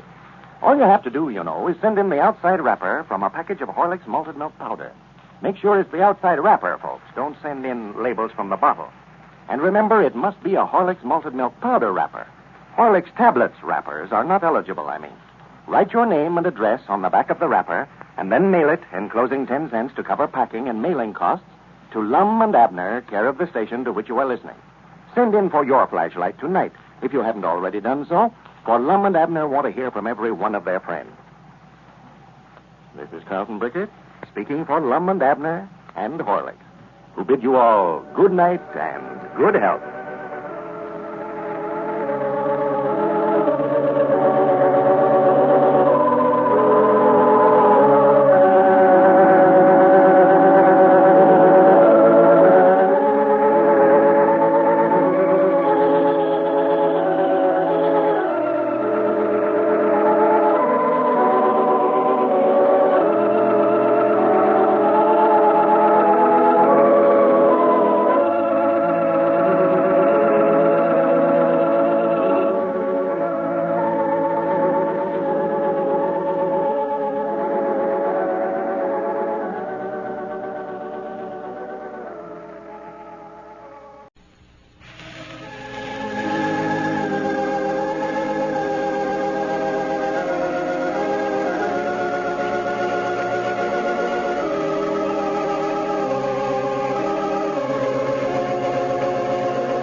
ready to take you down to Pine Ridge for another visit with Lum and Abner, brought to you by the makers of Horlicks, the original malted milk. Attention, everybody. Hundreds of our friends have written in requesting a photograph of Lum and Abner. We're glad to announce that we now have a limited quantity of 8 by 10 pictures autographed by Lum and Abner themselves. These pictures show the old fellows both in character, just as you've always pictured them to yourself over the radio, and also as they appear in real life. If you want one, and I know you will, just send in your name and address on the back of a wrapper from a half-pound or large package of Horlicks malted milk, and we'll send you one right away. Mail your wrapper to Lum and Abner, care of the station to which you are now listening. Got that? But remember this, folks. We have only a limited number of these pictures, and this offer will be withdrawn soon. So to make sure of getting one of these grand souvenirs, I suggest you send your wrapper in right away. And now, let's see what's happening down in Pine Ridge. Well, Lum and Abner learned the other day that it was unlawful to start a chain letter, but only after the hog chain letter that they had started had spread like wildfire. Well, now the old fellows are trying their best to get the thing stopped. However, they're finding it much easier to start than it is to stop. As we look in on Pine Ridge today, we find Lum and Abner down at the Jot 'em Down store. Lum is talking over the telephone. Listen. Luther? This here's Lum Abner. Why, tolerably well. How's yourself? Well, I'm sorry to hear that. Yeah, must be ailing. Why, Luther, what I called you up about, you got one of them hog chain letters that me and Abner started, didn't you? Yeah, you was one of them that give us a hog, wasn't you? I know he was. I recollect him. Yeah, well, Abner thought he recollected seeing you bring one over there. Yeah, I brought a little folding china over. Well, I wish you'd go over there at his place and pick it out and take it back home. That's out about 100 pounds. Yeah, we're giving them all back. Yeah, we found out that it's against the law to start them chain letters that way. Why, using the mail for defraud or something like that. Dick Huddleston was telling us. Yes, sir. Huh? You have? Well, for the land's sake. He says he's got over 400 hogs just in today himself. His name must be up at the top of the list on this time. How's that, Luther? Well, we just figured if everybody'd take their hog back, he'd stop this chain letter we started and get us out of trouble. Yeah. Yeah. Well, all right, Luther. I don't know to blame you much. No, I don't reckon they could get you. You never started it. All right. Goodbye. What'd you say, Lum? That's what I thought he'd say. Huh? Just like all the rest of them said he didn't want his hog back. Looks like we've started something here we can't stop. Well, I don't know what to do. Got to get them hog back somewhere or other. That penitentiary is staring us right smack in the face. Trouble is, everybody around here knows that me and you's the only ones that can get in any trouble over it, and they ain't trying to help us. Why, no, they don't care where we go to the penitentiary or not.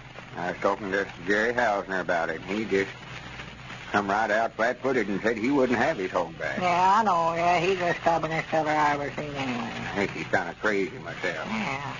About the best thing for us to do is just get a truck summers and load them hogs up and drive over to their places of a night and unload them where they belong into their feller or not. Yeah, but the trouble is, Lum, we don't know where they come from. There were so many folks bringing hogs over there for a day or two that I couldn't keep up with. I don't know who brung them and who didn't. That's right. We ought to made out a list if everybody had brung us one, then we'd have knowed who to take them back to. Yeah, but we never know then that we'd want to give them back. Yeah. They never knowed what they were doing, did they? Huh? Oh, nothing. Granny, I wish them hogs could talk and tell us where they live at. Might talk pig Latin to them, Lum. Do what? Talk pig Latin, you know, egg pay Latin lay. Oh, for goodness sake. Here I'm trying to study up some way to keep us out of the penitentiary, and you sit around and think up a bunch of foolishness. Well, I was just joshing off. I know better. I know that they couldn't understand that kind of talk. I can't hardly understand it myself. I know I've got more sense than pigs, I wish I'd never heard of a chain letter. They say some feller out in Colorado started them things. Yeah. That is for money. Of course, it was our idea changing it to a hog chain letter.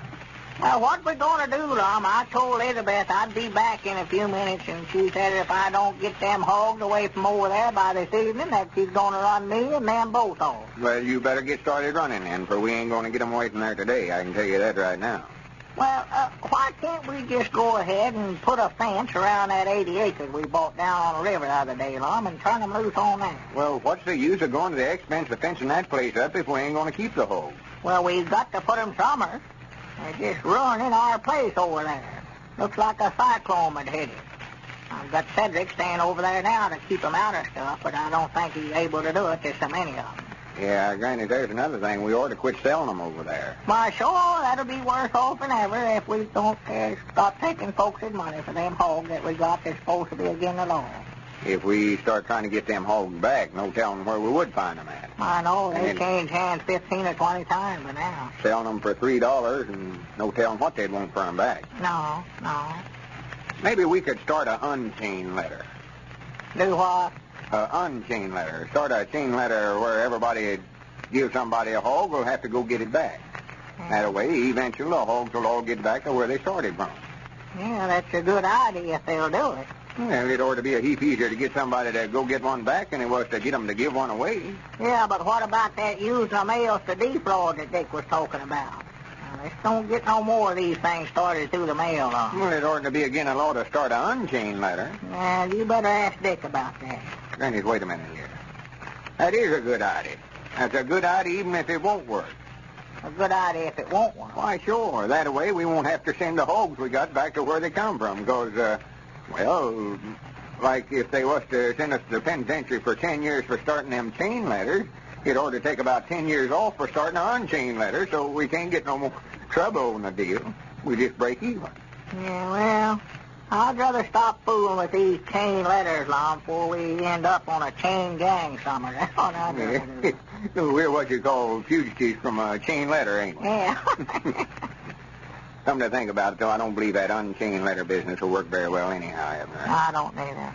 See, we never got all the 15,625 hogs we're supposed to get. We might have to go out here and buy up to a 3,000. That is, if we start an unchained letter and run it backwards that way. Oh, my goodness, I know we don't want to do that, Lum. Have to buy up a that. No, if we can just get them hogs over there back to whoever give them to us, I hope I never see another one as long as I live. Yeah, but that ain't as easy done as it sounds, old Lum, giving them back. Reckon them hogs would know their way home if we was to just turn them loose. You mean just turn them loose and let them go home by themselves? Yeah. Dogs and cows and stuff like that will. They will. Cows will always come in at milking time, you know. Yeah. Well, I don't know about hogs, though. I reckon they would. Well, we'd get shut of them anyway. Yeah. If the post office department comes down here to investigate who started these chain letters, they couldn't prove nothing on us if we never had no hogs over there. Well, if we don't do something about it pretty quick now, Lum, we won't have a chance to turn them loose, for Elizabeth's going to do it first. Yeah. I believe that's the best thing for us to do, Abner. Just open them gates and let them go. Yeah, I better answer the phone. I think that's our ring that's just wrong now. It was. I never paid no attention Yeah, to it. I believe it was. If that ain't none of the post office authorities here now. Hello? Well, tell me who you want first. Yeah, that's who it is. That's who it was. Give him Well, his who is this talking? Well, like maybe a president himself. You're sure about that? Well, all right. Yeah, this is half of us. This is Lum Edwards talking. Oh, you know what he meant. You've got what? Oh, my goodness alive. Abner, that's the express company in there at the county seat. Says we've got 36 hogs in there at the express hall. You mean that they broke out and went clean in there? No. These are some that's been shipped to us. Oh. Wait a minute. Hold the receiver a minute. Me and Mr. Peabody's will have to have a little meeting over this to decide what to do. What do you mean? What do you want to have a meeting for, Lum? Well, if these hogs they start coming in from out of town, we're into it now, sure enough. Well, just tell him that we don't want them. Tell him he'll have to ship them right back to whoever they come from. Tell him we've got more hogs now and we know what to do with it. Trouble is, we'll have to pay the express back on them. Well, I'd a heap rather do that than go to the penitentiary. Yeah, I don't know. Wait a minute.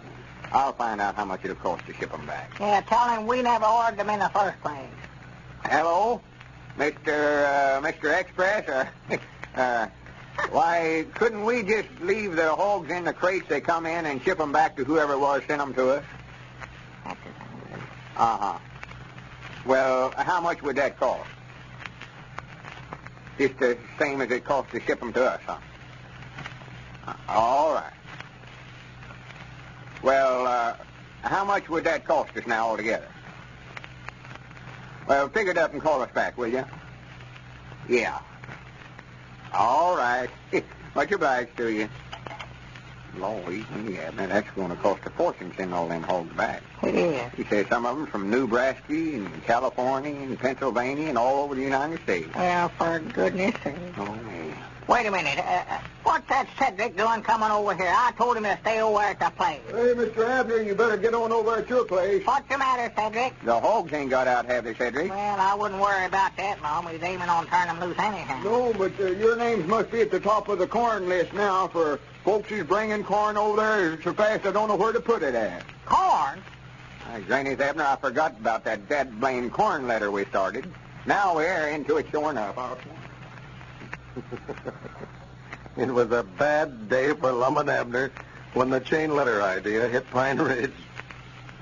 Ladies and gentlemen, I want you all to hear what Mrs. Fred Carlson of Chicago, Illinois, says about Horlick's malted milk in a recent letter. She writes, When my baby was born, she weighed 7 1/4 pounds and seemed to be a perfectly healthy baby. She stayed this way for 6 weeks. Then she started to fail.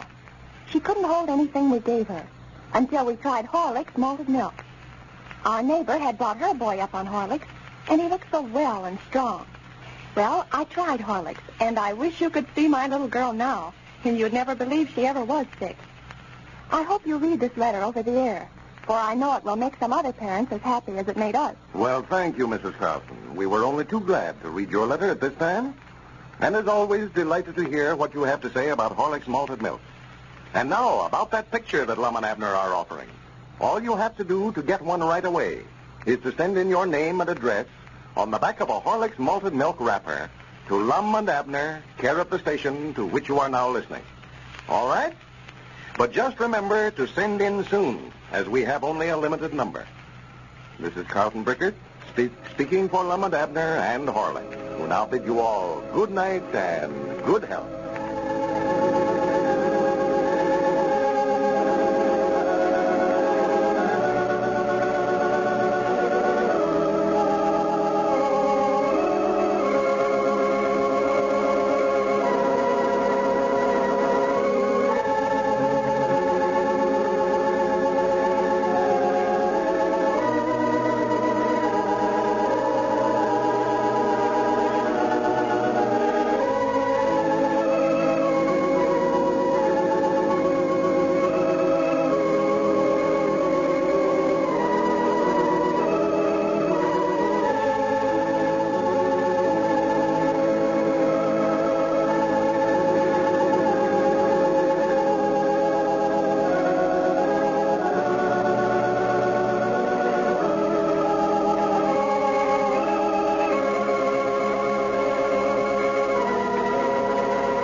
Howdy, everybody. Here we are, all ready to take you down to Pine Ridge for another visit with Lum and Abner, brought to you by the makers of Horlick's, the original malted milk.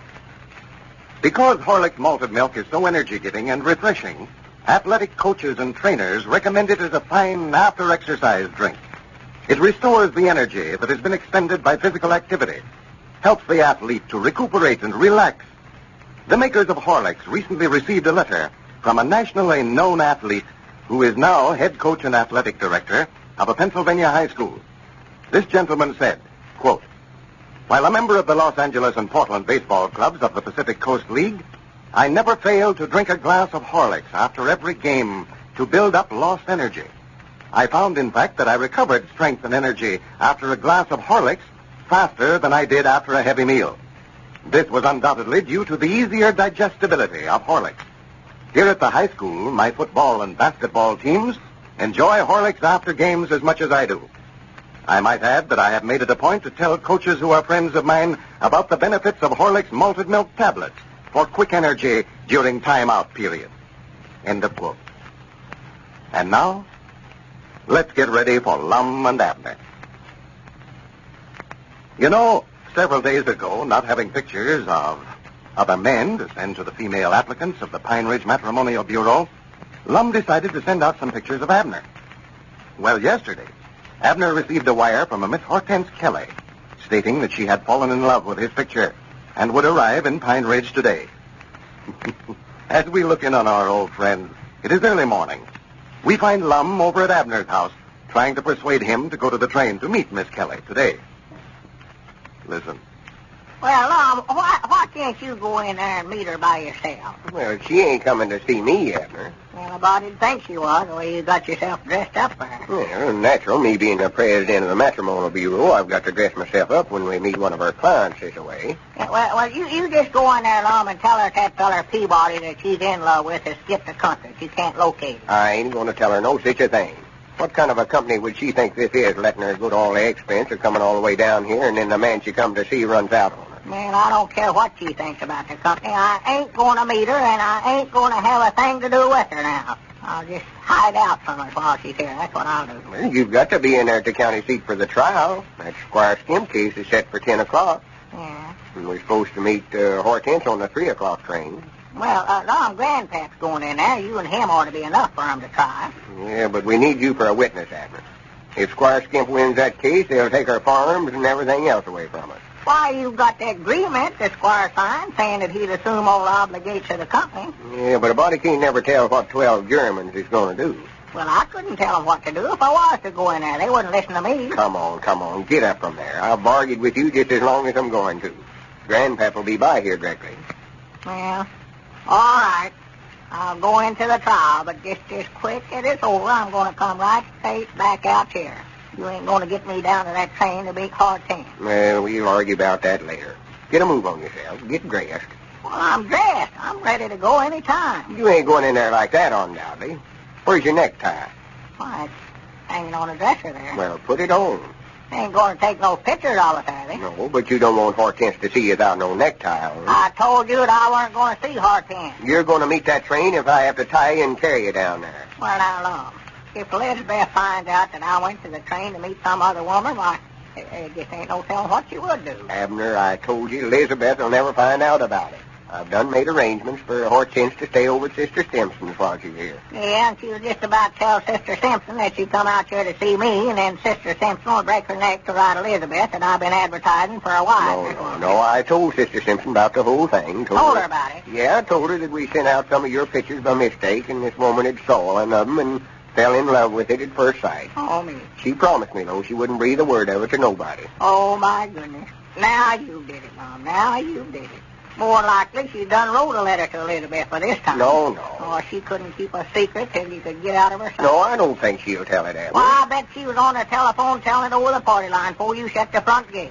Well, if you get in any trouble over it, I'll straighten things out for you. I'll promise you that. Yeah. I'll write Elizabeth a letter and explain the whole thing to her. Think you got a better-looking coat than that you can put on? No. Except my Sunday coat. Well, put it on. This is an important occasion, Abner. Well, now, Lum, I ain't said that I'd meet that train yet. No, you ain't, but I have. Well, what am I going to tell her after I meet her, Lum? I can't marry the woman. Well, Abner, I'm just trying to help you. You don't have sense enough to see it. I'll sworn I get so disgusted with you, I don't know what to do. Yeah, you ain't trying to help me neither. Well, you see, if you do what I tell you, if she comes in on that train and you ain't there to meet her, she'll more likely come out here looking for you and then asking everybody around town. Everybody in town will know about it. Oh, my goodness, now that won't do. I know, it's what I say. I'm trying to tell you. The thing to do is to meet her at the train, and I'll introduce you to her, and I believe when she sees you, she'll change her mind about wanting to marry you. Yeah, but what if she don't change her mind, though? Yeah, you can get out of it some way. Tell her you got her letter too late, that you've already married somebody else. Tell her anything. Then I'll take her down to our office when we get out here and show her all the pictures of other men that's come in since we wrote her and try to find somebody else that she'll want to marry. Well, I wish to goodness knew he'd never thought of the matrimonial business. That's what I wish. Well, I don't know if I'd go so first to Well, say I that. do. I wish I'd never heard the name. Well, the only mistake we made when we sent out them pictures of you. I don't much believe we ought to did that. Yeah, I know Dad blame well that we oughtn't to. Well, just leave everything to me. I'll have this all straightened out to where it'll all come out all right. I hope so. Trouble with you always worry about something ain't no reason to. Oh, wait a minute, Mom. Wait a minute, that's my ring there. Yeah, more like the grandpap telling us he'll be here directly. Hello? Peabody's place. Who? Oh, well. Yes. Yeah, sure. Why, natural. Yes, Mom. Yes, Mom. Yes, Well, yes, Mom. Granny, can't you say no once in a while? Why, sure. Oh, yeah. Uh-huh. I wish I could get him to agree with me like that. Well, that's all right. Not at all. Yes, Mom. Uh-huh. Oh, yeah. Well, I know they'd be yes. Sure. Yeah. Yes, Mom. All right. Goodbye. Well. Who was that? I don't know. She never did say. Well, what was she wanting? I don't know. I never asked her. You mean you talked all that time, never found out who it was or what she wanted? Well, I never talked all that time. She done the talking. Well, what was she talking about all that time then? Why, nothing. She just said it was the wrong number and she was calling Sea Strump's place. Oh, for goodness. Yonder comes Grandpap now, Lum. I expect I better comb my hair and get ready. Yeah. There's Dick Huddleston with him. He ain't going easy. I know, not that I know of. Well, hurry up. I'll go on out there and keep them while you're... Yeah, well, I'll be out there just as quick as I can find my coat and hat and get them on.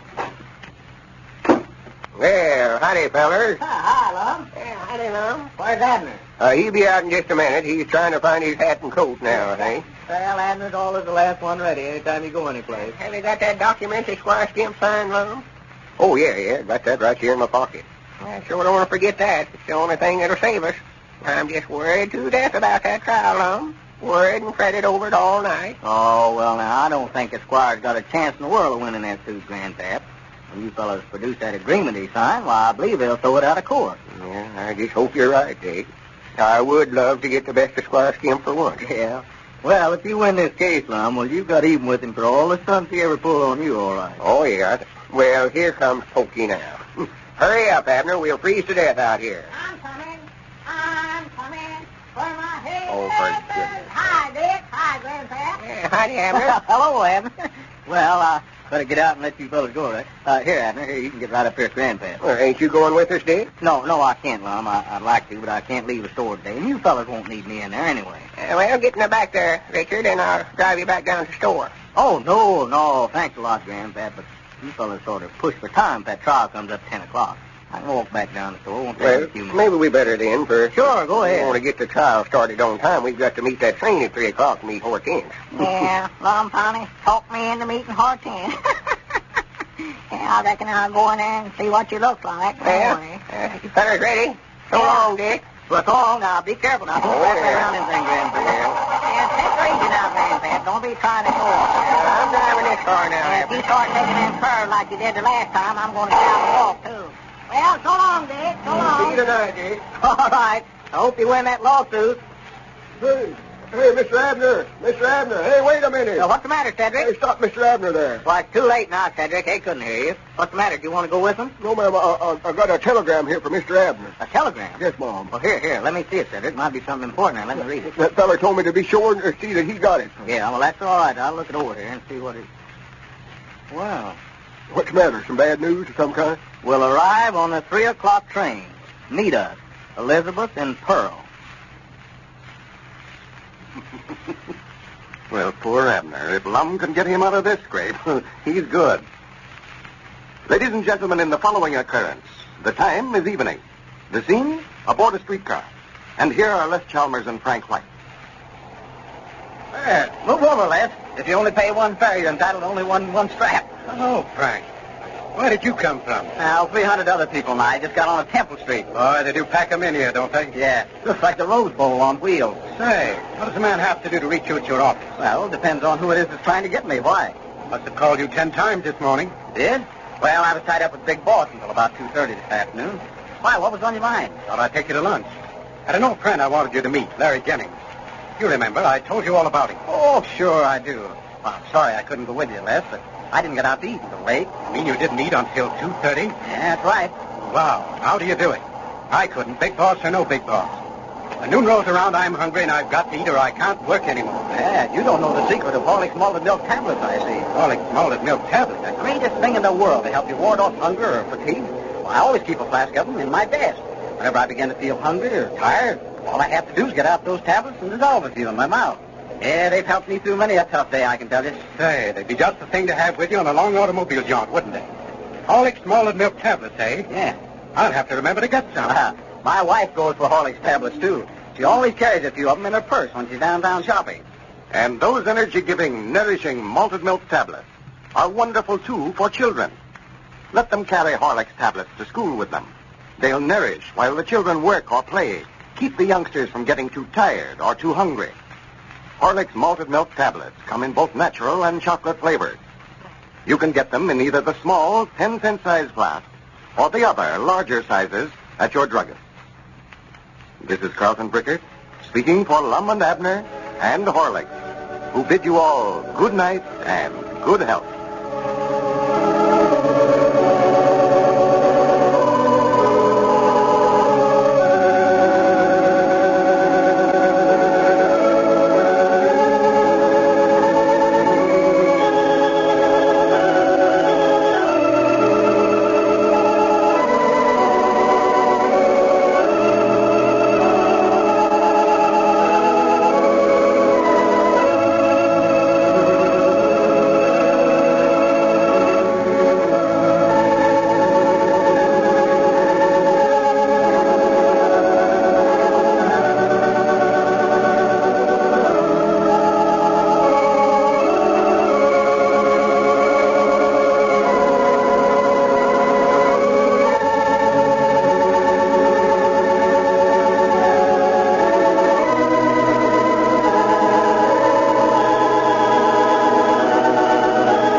Here we are all ready to take you down to Pine Ridge for another visit with Lum and Abner, brought to you by the makers of Horlicks, the original malted milk. Now, a lot of people, when they're at work or busy around the house, find themselves becoming fatigued in the middle of the morning or in the middle of the afternoon. The energy that they had just a few hours before seems to have left them. They are unable to give their best to their work. Well, that's just when Horlick's malted milk tablets come in mighty handy. A few tablets dissolved in the mouth will renew the energy supply quickly, giving you new vitality. If it's hunger that has been making you uncomfortable, Horlick's tablets will give you nourishment, satisfy that empty feeling. There's nothing like those delicious Horlick's malted milk tablets to help ward off fatigue or hunger. It's so easy, too, to carry Horlick's tablets with you, no matter where you are, shopping, motoring, at the office or the factory, or out in the open. Your druggist has Horlick's malted milk tablets in either the natural or the chocolate flavor. They come in a small 10-cent size flask, and in other larger sizes as well. And now, let's see what's happening down in Pine Ridge. Well, little did Lum and Abner realize the trouble they would cause when they sent out some pictures of Abner a few days ago to some of the female applicants to their matrimonial bureau. Abner's wife, Elizabeth, still thinks that he has been having an affair with another woman and refuses to listen to his explanation. Yesterday, Lum made an effort to straighten out the misunderstanding for his old friend, but was promptly ushered off the place with a broom. As we look in on Pine Ridge today, we find Lum and Abner down at the office of their matrimonial bureau. Lum is trying to answer some of their many letters, while Abner still seems to be brooding over his domestic troubles. Listen. Let's see. Here's an order for a red-headed husband, 6 foot tall, about 40-year-old. Well, I believe we've got one just about fit that description. Lum, I reckon you could stand out there at the fence and sort of holler. Huh? I say, reckon you could stand out there at the fence and sort of holler at Elizabeth and explain things to her? Abner, I wish you'd hush up about that. I'm trying to answer some of these letters. This matrimonial bureau mail has been stacking up here for days. I don't care. Here's a letter from Roseville, Ohio. Feller says he's a young man, 66-year-old, looking for a life companion and helpmate. Oh, man. You don't say here what kind he wants. Ain't particular. That makes it easier. Mom, Dad, blame it all. I wish you'd put them letters down and listen to me. What is it you want, Abner? If you're still trying to argue me into going back over to your place and talking to Elizabeth, you can just forget it. That woman's unsafe to be around. Well, what all did you say to her yesterday? Nothing. She never gave me a chance. Followed me clean out there in the road, chunking rocks at me. Yeah, I know. We was looking out the window over here and seen her do that. And the best thing for you to do is to stay over at my house till she sort of cools off some more. Well, I don't want to wear out my welcome over at your place, Mom. Granny, she'll wear out something worse than that for you if you go home. You never did tell her that there weren't nothing to that story about me going into the county seat the other night, huh? No, I told you I never got a chance to tell her nothing. She done all the talking. Yeah, she's generally all there does.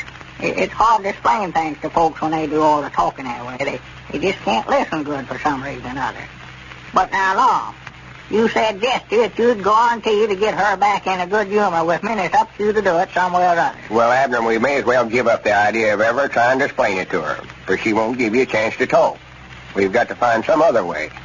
Now, what other ways are they? Why, there ought to be lots of ways. There ought to be. If we could get her sympathy roused some way or other, get her to feeling sorrowful for you. Yeah. If you could get serious sick or something like that.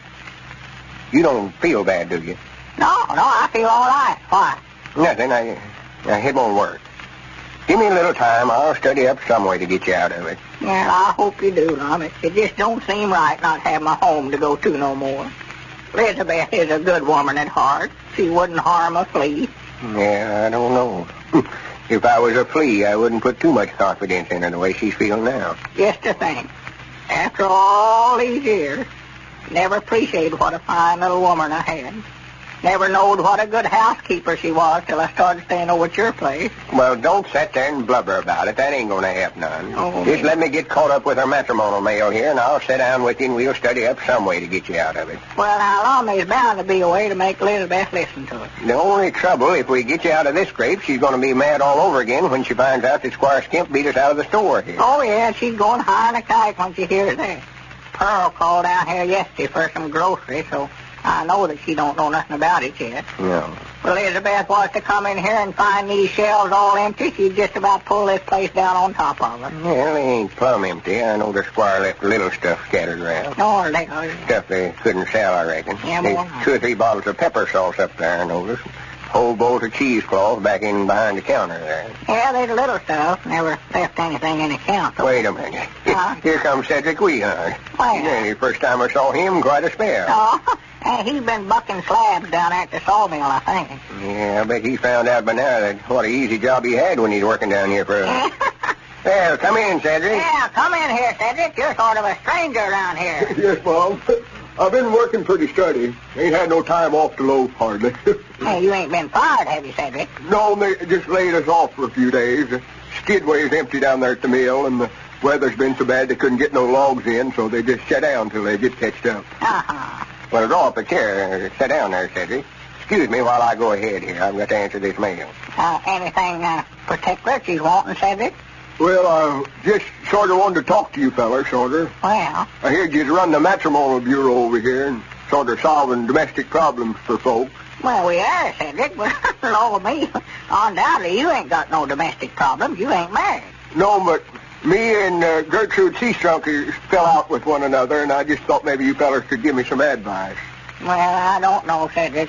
We'll help you if we can, I'll say that. Well, what would you do, Mr. Abner, if you and Mrs. Peabody was having trouble? I don't know. It's just what I've been sitting here thinking about for a week, Cedric. Are you and Mrs. Peabody having family troubles with one another? Well, don't make no mention of it, Cedric, but we ain't getting along as well as we could. You ain't even on separating her, are you? Giving her a quitting? Oh, no, nothing as bad as that. It's just a misunderstanding. She just won't give me a chance to explain to her. Won't let me come on the place. You mean she won't even let you come home? No, she's acting awful mean about it. I bet if you was to have an automobile accident and got yourself all crippled up, she'd have her regrets over treating you this way. Yeah. Be ashamed the way she treated you. Yeah, she might, Cedric. I don't know. What did you say, Cedric? Say that again. Well, I never meant no harm by it, Mr. Lum. I just said if Mr. Abner here was to have an automobile wreck and get himself hurt, Miss Peabody would feel sorrowful about the way she done him, I bet you. Hey, Granny, that's a idea. That's a idea. That's just what I've been looking for. Abner, you're going to have an automobile wreck. Huh? You're going to have an automobile wreck. Oh, my goodness. How can you tell that? And you're going to have an arm broke. Are you telling my fortune? No, well, that's what's going to happen to you anyway. You're going to have a bad accident this afternoon. Oh, my goodness. Right on top of all my other troubles, something like this has got to happen. Where's it going to take place, Mom? Right here, now. Well, I can't have no automobile wreck sitting here in the store. Well, you are going to anyway. You've got to. It's the only way to get Elizabeth in a good humor with you, Abner.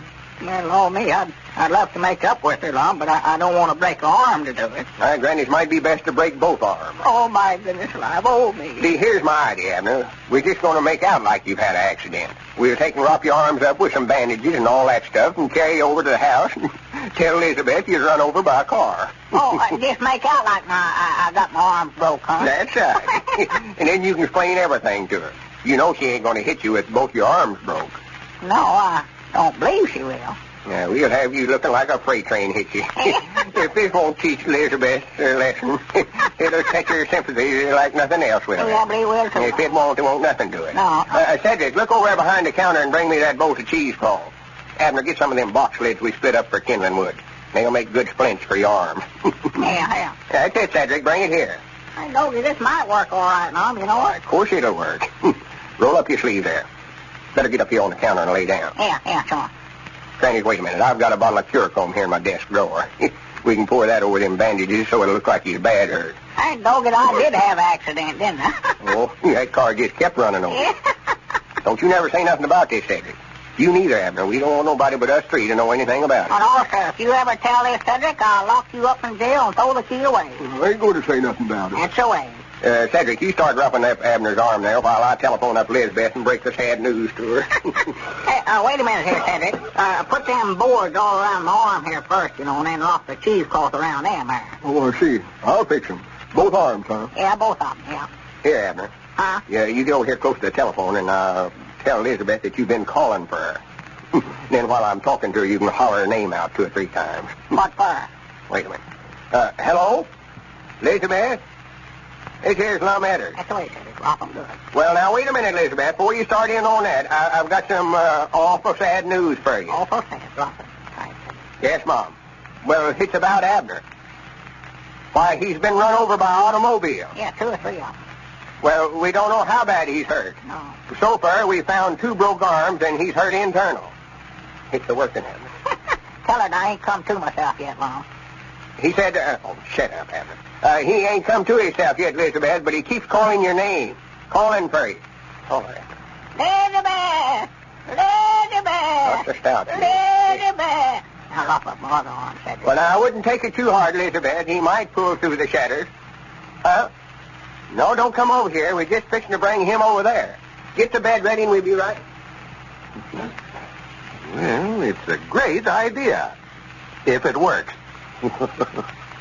And now, let's listen just a minute to Jane Taylor and her friend Ruth Nichols. Here they are. Ruth, I've just discovered the best reducing plan. I know. You told me all about it. Well, I couldn't have. I just found out about it week before last. I haven't seen you for a month. Well, you were telling me all about that day that we had lunch with Helen Powers. Oh, you mean that one. Oh, that was a farce. A farce? Yes, I wore myself out in 2 days with all that crazy exercising. Just as I told you would. Why don't you be sensible, Jane? I much prefer carrying a few extra pounds to killing myself trying to act like a chimpanzee. Oh, you don't have to act like a chimpanzee. Not with this new reducing plan. You don't have to exercise as tall and fast. Jane, you haven't taken anything that might hurt you, have you? I've seen my doctor before I tried any of those things. Don't be silly. I'm not being silly, but some of those things are harmful. Oh, let me tell you what I've done. Today and every day last week, I drank a glass of Horlicks malted milk at noon. Will that kill me, do you think? Horlicks? Well, of course it won't, but I don't see how. I drink a glass of Horlicks instead of eating a heavy luncheon. Horlicks is nourishing and sustaining, but it doesn't have an excess of calories like a heavy meal. That's how Horlicks at noon helps reduce you. It's really effective, Ruth. I lost 2 pounds last week, the very first week I tried it. Well, say, that's the most sensible reducing plan I've ever heard of. That glass of Horlicks for lunch sounds awfully good to me. I guess I'll try the Horlick reducing plan, too. Oh, good. My figure could stand a little trimming. Oh. And a glass of Horlicks instead of a heavy meal at noon is a mighty fine reducing plan. One that will help you overweight people regain a youthful waistline. Now you can make a glass of Horlicks quickly and easily, either at home or at work. Horlicks, you know, is a delicious, full-flavored drink when mixed with water alone. It isn't necessary to add any flavoring or even milk. You can get Horlicks malted milk in either natural or chocolate flavor at your druggist. This is Carlton Brickert speaking for Lum and Abner and Horlicks, who now bid you all good night and good health.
Howdy, everybody.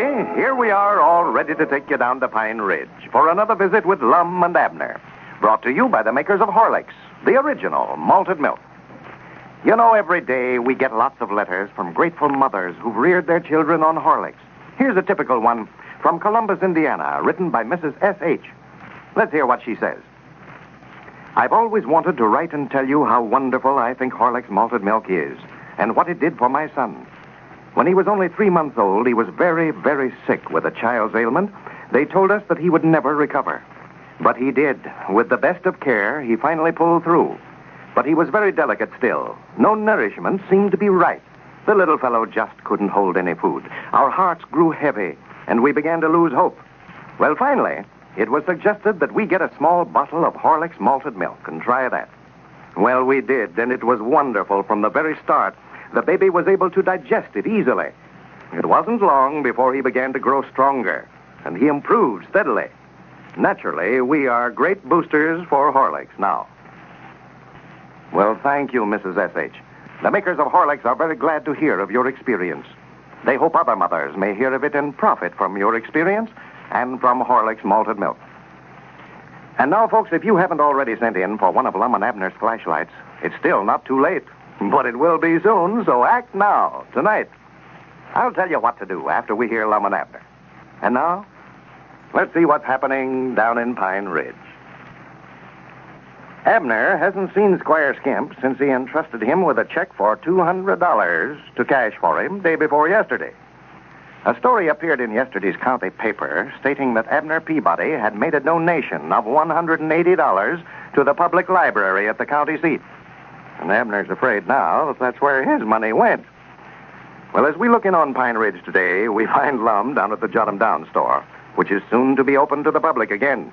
Abner is just entering the front door. Listen.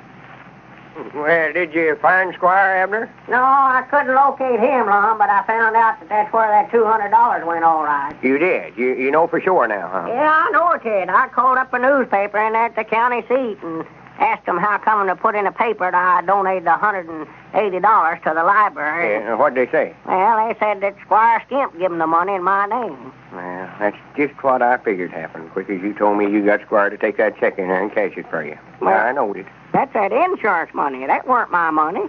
I was aiming on giving it back to the insurance company. You've got to get it back to the insurance company some way or other. If they find out that you accepted $200 from them on that claim that when you weren't even hurt, they can send you the penitentiary just as sure as you're standing there. Yeah, I know it, but I ain't got no $200 to give them. I couldn't raise that much money. My life depended on it. You are into it now, sure enough. I was feared something like this would happen if you got Squire Skimp to run your campaign for you. I told you he'd about get you in a batch of trouble if you got tied up with him. Yeah, Dad blame his soul. If I can find him, I'll jail him for spending my money. I'll make him dig that up if I have to lawsuit him to the high court. Well, now, I don't know, Abner. Squire ain't done nothing against the law the way I see it. Well, I'd like to know why he ain't. Taking my money and giving it away for something that I never even knowed nothing about. Yeah, but the only thing you could get him for would be embezzlement, and he ain't embezzled nothing. He give him the money in your name, you know. Well, now, there ought to be some law against somebody spending another feller's money that way, unbeknownst to him. Well, he's your campaign manager, and he can claim he's doing it to help you get votes. He can't do that, though. He did do it. Yeah, that's right, he did, didn't he? Yeah, he's got that contract you signed making him your campaign manager. There's where you made the biggest mistake. When you signed that agreement to pay him any such amount as that to help you. Well, I never minded that. Law me, it ought to be worth 10 cents for him to get me elected. And if I ain't elected, why, I don't owe him nothing. Well, Abner, you're all mixed up on that contract. I can tell you that right now. No, I ain't neither. If I ain't elected, I don't owe him a cent. I ain't talking about that, though. I mean that 10 cents business. That contract says you've got to pay him 10% of all your earnings if you're elected. Yeah? Well, 10% and 10 cents is a heap different. 10% don't mean 10 cents. It means 10 cents on every dollar you make. Yeah, but he never said 10% on every dollar. He said 10% on the whole business. That's what he said. Well, that's the same thing. Why, no.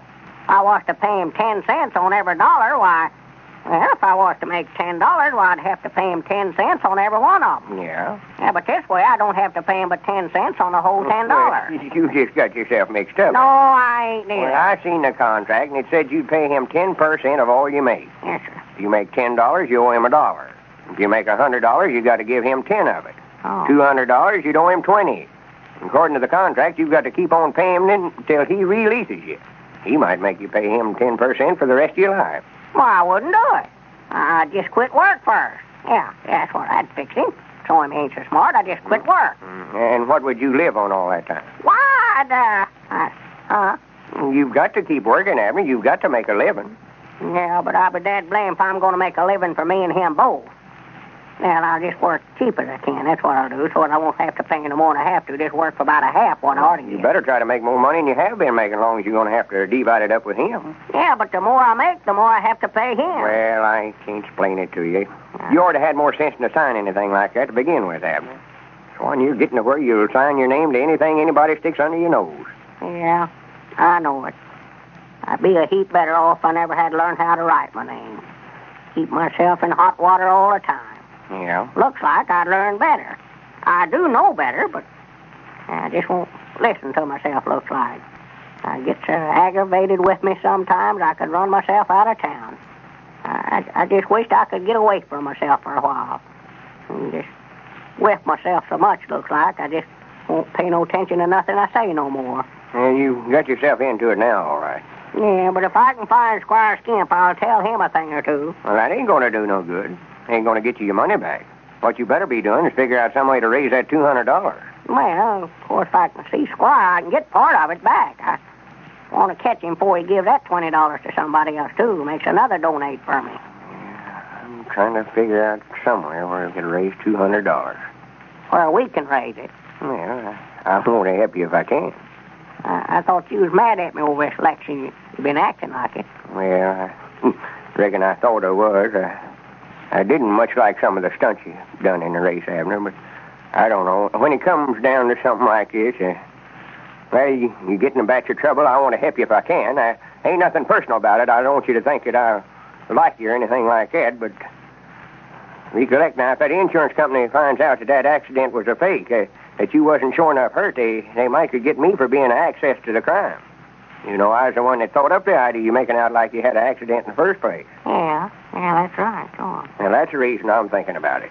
Well, I'd hate to get you in any trouble over it, Lum. Reckon if I'd write to that public library or whatever it was that Squire gave her money to and told him that he give it unbeknownst to me and I want it back, reckon they'd send it to me? Well, I don't know. They might. I don't think that'd be the thing to do, though, Abner. Make them a donate and then make them give it back. Well, I don't see why I never give it to him in the first place. Yeah, but they think you did. Wrote that story about you. More likely come out with another story in the paper telling that you took the money back then. Well, I don't care what they put in the paper about me, as long as I get the money back and pay it back to the insurance company. Well, I'd ruin you in there in this election, though. The whole town would turn against you. Well, I don't care about that neither. I'm trying to figure out a way to get that money back to the insurance company, and I ain't going to rest till I do. That might be the best way out of it, all right. Just write the library a nice letter and explain the whole thing to them. I reckon they'd send it back to you. But I'm telling you now, it'll ruin you in there at the county seat. You wouldn't get a vote in there. Well, you ought to be glad of that, then. Well, I'd love to win the election, all right. I'd love to be president the worst way, but I want to feel like I win it fair and square. Wait a minute. Huh? Look yonder. Where? Coming up out front there. There's your campaign manager for you. Yeah. I dog it if I don't tell him a thing or Now, two. don't say nothing about that 10% business, that contract. I'm going to study up some way to get you out of that if I can. So don't let on like it's a worrying, you know. Yeah, what I'm after that $20 if he still got it. Yeah, get that if you can. Well, howdy, Squire. Well, good evening, gentlemen. Good evening. Come on back. Yeah, I want to talk to you, Squire. I've been looking for you ever since yesterday. Yeah, where you been? Well, yes, the little wife told me that you'd been over to the place, Abner. You see, I've been out campaigning for you. I tell you, Abner, we're going to have a landslide. We'll win this election by... excuse me, Lum. I forgot the opponent was sitting right here with me. Oh, that's all right. Don't mind me. Just go right ahead on. Well, what I want to know is where's that $200 for that check that I gave you to cash for me the other day? Yeah. Well, I'll tell you, Abner, now, that's just what I come over for. I seen an opportunity the other day to do a lot of good and get you a lot of votes at the same time. So, as your campaign manager, I donated the $200 to the public library in there at the county seat. $200? The newspaper just said $180. Yes. Now, I believe that's what it come to. You see, according to the contract, I get 10% of all your earnings, Abner, and that 10% of $200 would be $20. Yes, the newspaper's right about it. That's what it was left, $180, yes. Well, according to that contract, Squire, you don't get 10% unless Abner's elected president of the store here. He's good as elected right now. Well, I'll tell you what I'm going to do. I'm writing that library in their letter right this afternoon and telling them that you give them that money unbeknownst to me and I want it back. Oh, well, here now, Abner, now, for goodness sakes, now, don't do that. That ruiners just shows the world. Why, the whole county'd turn against us here. Well, I don't care if they do. I know what's right and what's wrong. That money belongs to the insurance company, not to me. I dog it, I'm going to take it back to them, even if I lose the race. Now then, give me that $20 right now. Yeah. Well, now, here now, Abner, now, wait a minute now. We better talk this whole thing over, you know, us being such old friends. Old friends, nothing. I'm tired of hearing that. Granny, you give Abner that $20 right now, or we'll take it away from you. Here, Abner, grab that arm over there. Granny, we'll either get that $20 or we'll take it out of your hide. Well, this looks like one deal that the squire won't be able to put over on the old fellows. Folks, if you haven't already sent in for one of Lum and Abner's flashlights, there isn't a second to lose. The offer closes Sunday at midnight, and all requests must be mailed by then. So don't delay. Act tonight. It takes only 2 minutes of your time to send for one of these grand little fountain pen-sized flashlights. Now, here's what you do. Write your name and address on the back of the outside wrapper from a package of Horlick's malted milk powder and send it, enclosing 10 cents to cover mailing and packing costs, to Lum and Abner, care of the station to which you are now listening. But don't forget, it must be the outside wrapper from a package of Horlicks malted milk powder. The wrappers from Horlicks tablets are not eligible. All right. Now, isn't that all very simple? Yeah, and by the way, if you don't happen to have a wrapper handy, get a package of Horlicks malted milk powder from your druggist tonight. But remember, folks, your request must be in the mail before midnight Sunday. Lum and Abner want every one of their friends to send in for one of these useful little flashlights before then. So act at once. Send in that wrapper and dime now, before it's too late. This is Carlton Brickert, speaking for Lum and Abner and Horlicks, who now bid you all good night and good health.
Here we are, all ready to take you down to Pine Ridge for another visit with Lum and Abner, brought to you by the makers of Horlicks, the original malted milk. Before we hear Lum and Abner tonight, here's a message of interest to mothers of growing children. You can't do these youngsters of yours a better turn than to let them drink plenty of Horlicks malted milk.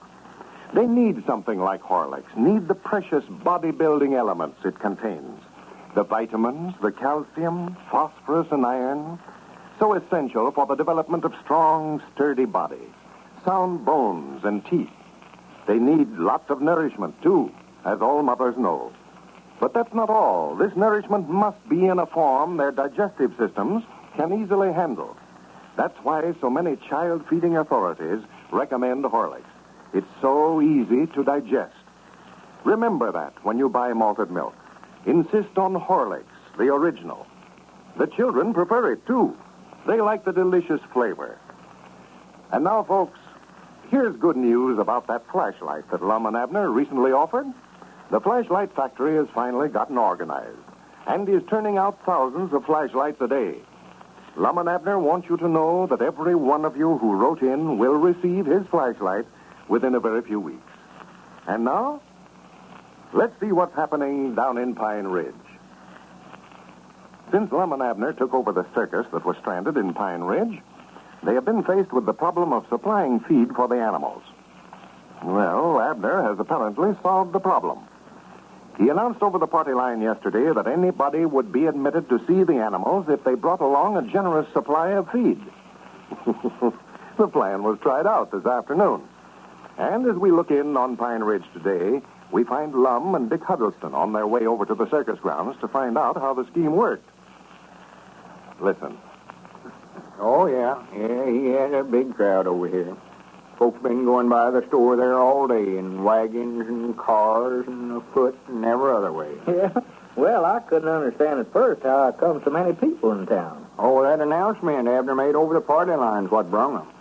Everybody wanted to see the circus, but they just never had no cash money. Why, now anybody can find a little feed around the place.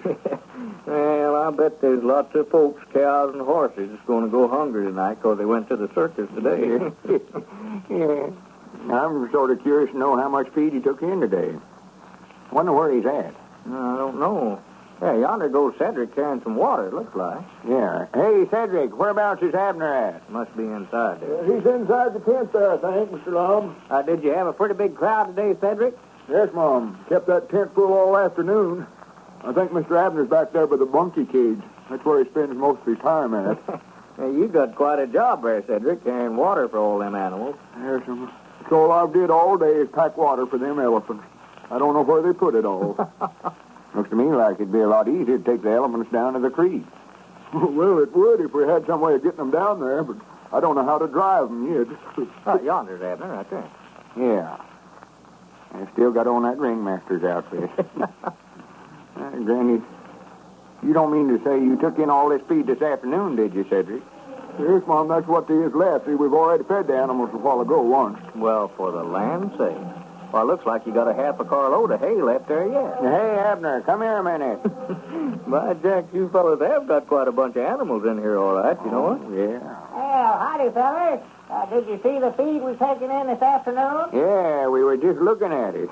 Looks like you done uncommonly well with your scheme. Yeah. There's enough feed there to last us 3 or 4 days. Yeah, that was a good idea, letting them pay the way in for feed. Yeah? Well, everybody just tickled to death over it. Most of them said they're coming back again, too. Well, oh, you gonna keep on running it like this, Abner? Why, sure, yeah. Going to put on another show tonight. I believe we're letting them in too cheap, old Lum. Too cheap? Yeah, I believe we ought to charge them 2 bushel of corn or 2 bale of hay to get in. That is, to let a whole family in that way. I never knowed there was such big families in this community. Oscar Fields come in here with that tribe I heard in the day, and they went by me there at the door for a half hour, it seemed like. I counted 21 of them. 21? Yes. Maybe you run in some ringers on them. No, you could tell them they all looked as much alike as peas in a pod. And the boys' shirts and the girls' dresses were all made off the same bowl of goods, so I know they're all hidden. Yeah. What if a fella don't bring his family, though, Abner? Just comes by himself. What do you charge him? Well, one person that way, why, they can get in for a bucket of chops or a bucket of bran. Wait a minute. That'll be enough water for them elephants there, Cedric. The young'uns have fed them so many peanuts today, I'm feared to give them too much to drink. You better take that zebra down there some hay, too. We missed him a while ago when we was feeding them. Yes, Mom. Mr. I believe that zebra's a fake, man. I believe it's just a white mule that they got someplace and then painted black stripes on it. I can tell where they're sort of fading off there. You can? Yeah, I'm going to have to get some paint and sort of touch him up a little tomorrow. Keeps you pretty busy around here, don't it, Abner? Oh, me, I've just been in a dead run all day, collecting admissions and then watching to see that the young'uns don't get too close to the animals.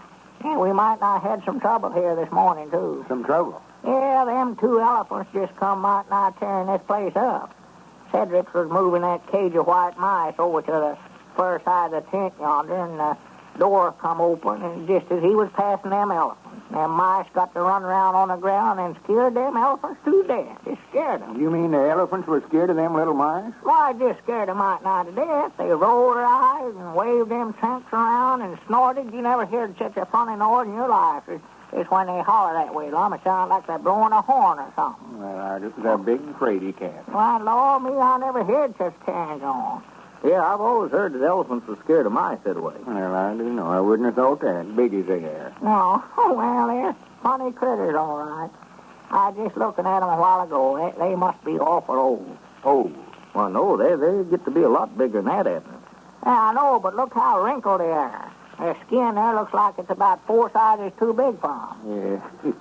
I was just noticing the way they pick up that hay. Look at that. They sort of feels around with that snout and gets a handful of it and rolls it right up there in his mouth. Yeah, Lord. Then he makes a fella hungry to watch him, don't he? Well, I love to watch them monkeys back here. They're the beatin'est things I ever seen. Just might not like humans. Well, fact is, there's one of them back there that looks enough like Cedric to be his own brother. Like Cedric? Yeah, come back here. I want to show you fellas. Better not let Cedric in the cage with him. You might turn the wrong one loose when you go to let him out. Which one is it looks like Cedric, Abner? Let's see. I believe that's... Yeah, that's him sitting right back there in the corner. Yeah? Look at him. If Cedric ain't a dead ringer for him. Granny, there is sort of a family resemblance there. Why, sure there is. And then that little one there, he looks a little like Grandpapa Spears, only. Don't tell Grandpapa I said so. Yes, sir, Granny. He does look like Grandpa. Well, what are you doing with this cow over here, Abner? Why, nothing. I just had her and brung her down here. Doggy, though, there'd been as big a crowd standing around her today as anything else.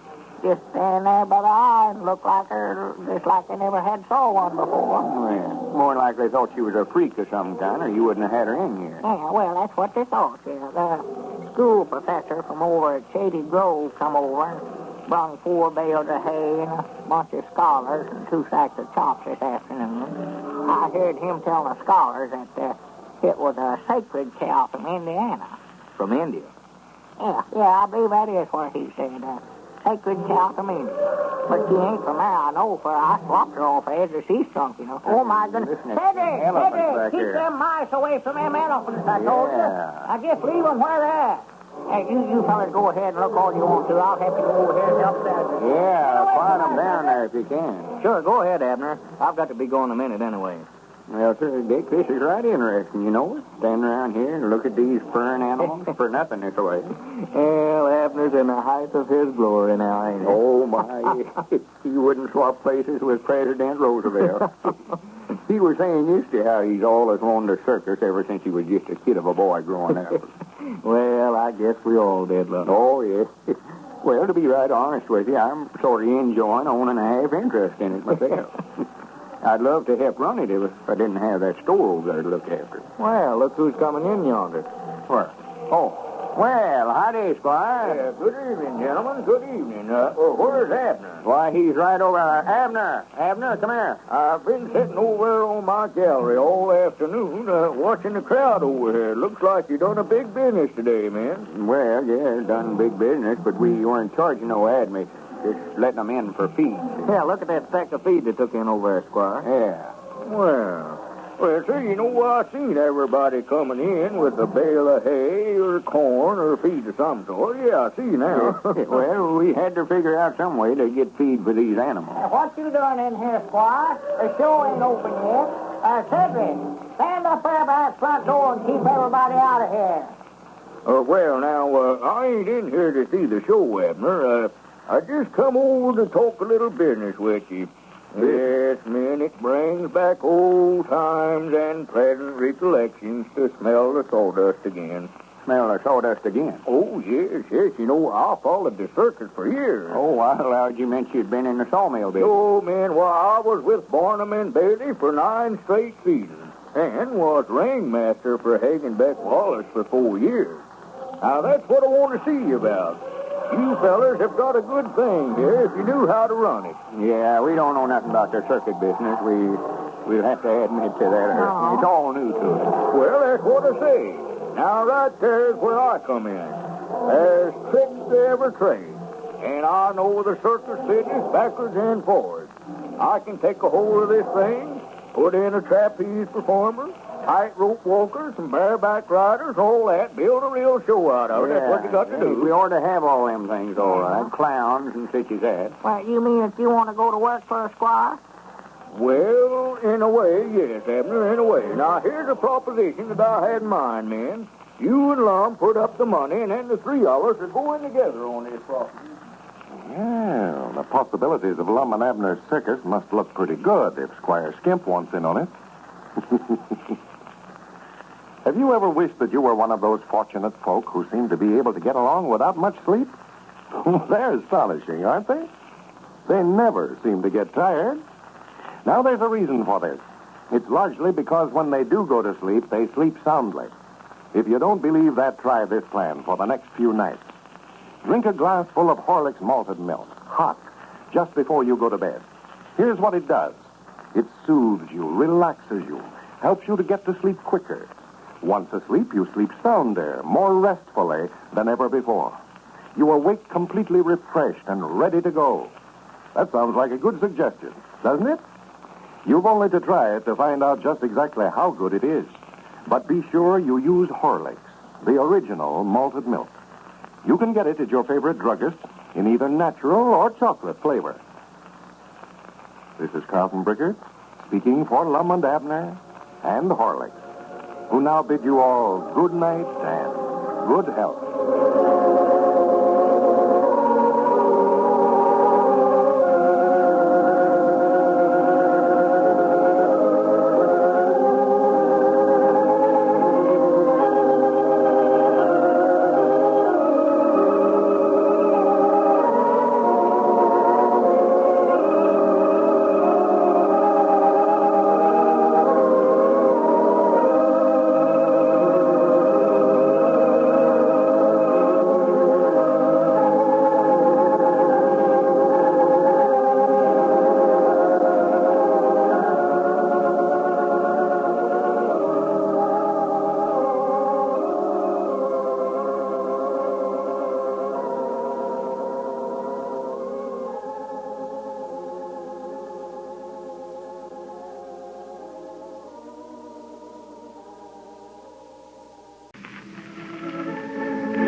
everybody. Here we are, all ready to take you down to Pine Ridge for another visit with Lum and Abner, brought to you by the makers of Horlicks, the original malted milk. Before we hear the old fellows tonight, I'm going to read a letter of special interest to light sleepers. It's from Mr. C.A.R. of Connellsville, Pennsylvania, and is quite typical of many we receive every week. He writes as follows: "Thanks for the wonderful malted milk that you put on the market. It certainly does wonders for me in helping me sleep soundly. I've been in the habit of drinking coffee last thing at night and have been unable to get my proper sleep for several years. I was restless and dreamed all night. So after hearing Lum and Abner and about Horlicks malted milk, I thought I'd try some myself. Now, every night on retiring, I take a cup of Horlicks hot. And believe me, when I get up in the morning, I feel like a new man. I can't recommend Horlicks malted milk too highly to anyone who does not sleep properly at night." Well, thank you, Mr. C.A.R. We're glad you found Horlicks malted milk so useful in helping you sleep better.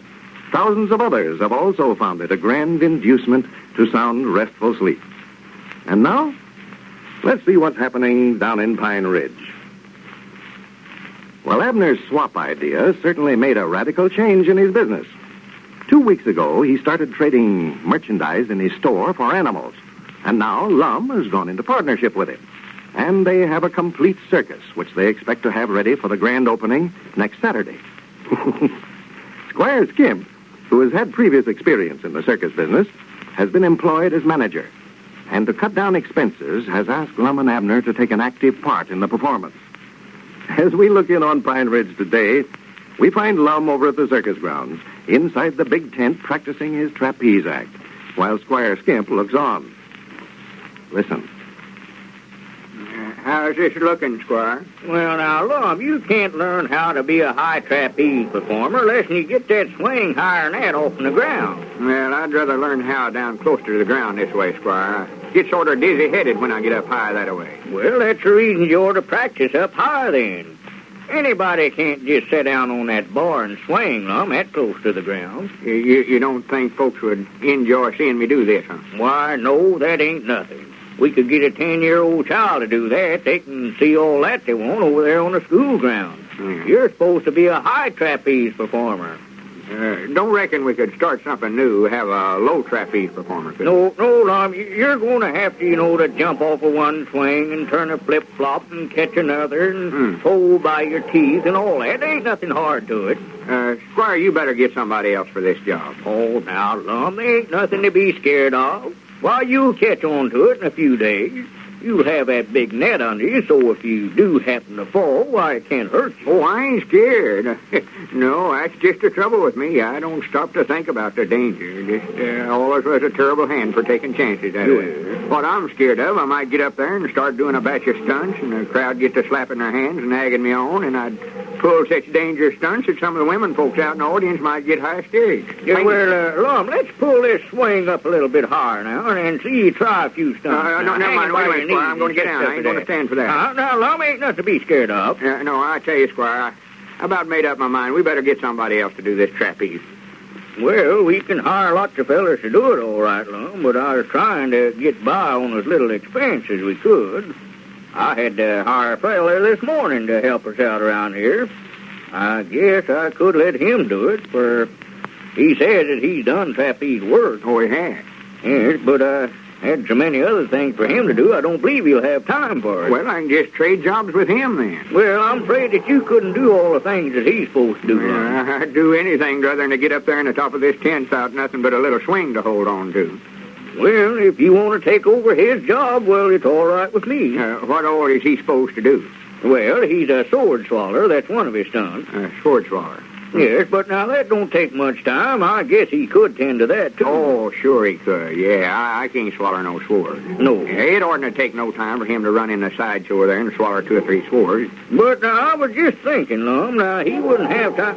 Lum, you would just have to do his tricks with the elephant. With the elephant? Yes, he wouldn't have time for that if he's going to be the trapeze performer. Them elephants ain't bad about biting a feller, are they? Oh, no. Elephants won't bite. Why, as long as I was in circus business, Lum, I never did hear of anybody being bit by an elephant. Well, I don't know as I ever heard of it either. No. Well, I believe you're talking about something there I can do, Squire. I've always wanted to ride an elephant. Yeah. They don't buck like a horse does. Oh, no, Lum. Why, it's quite an honor to ride the elephant. You see, you have to lead the parade, Lum. You sit up there on the elephant with a big crown on your head and a fancy uniform with gold braid all around on you. Sort of a king, huh? Well, yes, that's what you're supposed to represent, Lum, a king. Well, why in the world didn't you make mention of this job sooner? Granny, I can tell you already, I'll take it, Squire. You going to have one of them sort of house-looking things setting up on top of the elephant for me to ride in? Oh, yes. You'll be propped up in there, Lum, with big satin pillows, and have a couple of fellas walking along beside you, supposed to represent slaves. They'll be carrying big fans made out of peacock feathers to fan you with while you march along, Yeah, that's a time. I'm liable to get hot setting up in there. Yes. Yeah. I always felt I was cut out for the circus, all right, but I never knowed till now just what department I ought to get into. Well, now, if you want that job, Lum, I'll tell this fella then that you'll take over the elephant act and he can do the trapeze performance. Well, now, if he tries to argue with you about it, just tell him one of the circus owners is going to look after the elephants himself. Just tell him that. Oh, well, I don't think I'll have no trouble with him, Lum, for he asked me for that trapeze job this morning, and I told him that I'd already promised it to you. I know he'll be glad to make a change. Well, crazy idiot. How could anybody in their right mind rather have a job swinging on them trapezes up there in the top of the tent than to ride an elephant in the parade and have himself all dressed up like a king? King Eddard. How does that sound? Well, now, there's more to this elephant act now, Lum, than just riding in the parade, You see, you put on some tricks here in the tent during the main performance. Oh, they do? Yes, that'll be the feature of the show, We'll have trumpets blow and a big fanfare, and you'll come riding out on one of the elephants with the other and following along behind you, Yeah, that's And then I'll get up and make a speech about you, and see, we'll have to get a good name for you, too, Lum. Yeah. Lum wouldn't do. What about King Eddard? That ought to be Yes, that's it, the thing. King Eddard and his elephant. Yeah. And then you put them through their tricks, Yeah, Granny, I can't hardly wait. Don't you reckon I better be riding that elephant around a little bit to sort of get used to him? Well, I reckon it wouldn't hurt nothing, Lum. Yeah, if I could get them slaves to go with me and them fans and all, I'd love to sort of drop by the schoolhouse during recess tomorrow. Let Evelina see me. Yeah, she'd be proud to death of me. Well, now, I don't believe I'd be riding him around town none, Lum. It'll spoil the show, but you'll have to be practicing on them tricks anyway, Yeah, what about them tricks? Well, now, when you get in the ring out there in the middle, Lum, wait a minute. Here comes Abner. Yeah. Oh, Bounty, he'll throw a jealous fit whenever he finds out I'm going to be king of the circus and ride the elephants with them slaves walking along fanning me and all that. Well, I'm so glad he come over. Maybe you could help me, Lum. I'm having a little trouble getting Abner to be the lion trainer. Well, I'll help you talk him into it, Squire, but recollect now, you've done promised me that I could do the elephant act. Oh, yes, that's yours, Lum, that's yours. If he wants it, you just tell him you think I'll do a heap better at it than he. Howdy, man. Well, howdy, Abner. Hello, Abner. Whereabouts you been all day? I come by the store looking for you, Lum, and Grandpappy Spears said that you'd over here. Yeah, I had to hire Grandpap to run the store for me. I'm going to spend all my time with the circus now. Abner, what have you decided to do about training the cat? Well, now, to tell you the truth, Squire, I sort of lost interest in them when I found out that the cats were them lions and tigers. I thought you was talking about them two house cats at first. Well, Abner, it ain't going to be no trick to train them lions. Why, no. Well, in fact, Abner, they're already trained. All we need is somebody to go in the cage there with them and put them through their tricks, Why, sure, there ain't nothing to it. Yeah, that's just the part I don't like about it, too, that going in the cage with them there. Squire was down there yesterday talking and wanting me to put my head in one of them tigers' mouths. In their mouth? Well, now, that won't be hard to do. It ain't no trouble to get your head in a tiger's mouth, Abner. No, I reckon not. That's just what I'm scared of. I ain't worried about getting it in there. Getting it out's what I'm thinking about. Oh, well, it ain't going to bite you, Abner. That don't happen once in a lifetime. No, that's just it. Once is all that can happen. Well, what you got to do is go in there and look them in the eye and just let them know that you ain't afeard of them. Yeah, but, Lum, I couldn't look no lion or tiger in the eye and ever make them believe any such thing as that now. They'd know it wasn't so the minute I walked in that cage. Well, you fellers talk this over me, and, Lum, I'll go see that feller about the trapeze performance, and you talk to Abner here and see if you can persuade him to change his mind about training the cat. Yeah, all right, Squire. Cat.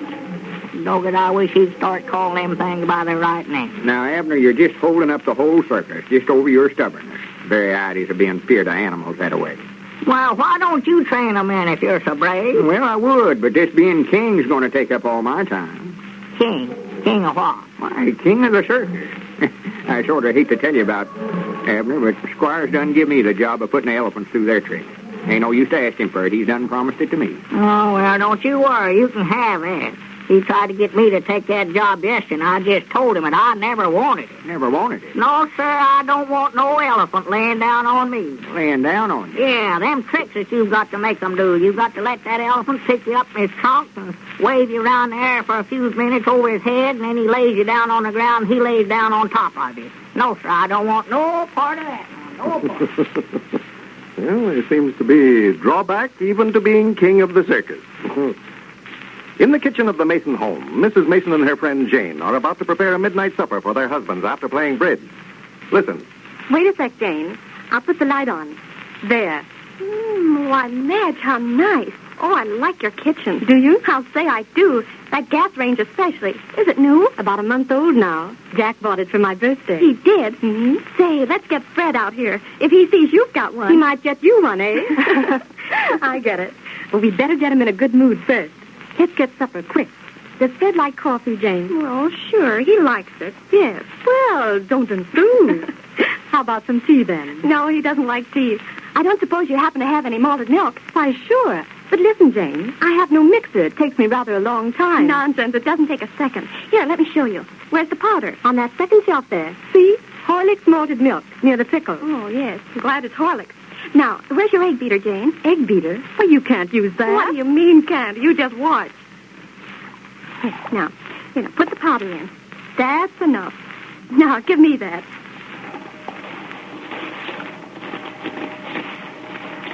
Why, Jane, that's marvelous. I never saw it. Simple, isn't it? And twice as nice this way. Oh, boy, those men will go for this.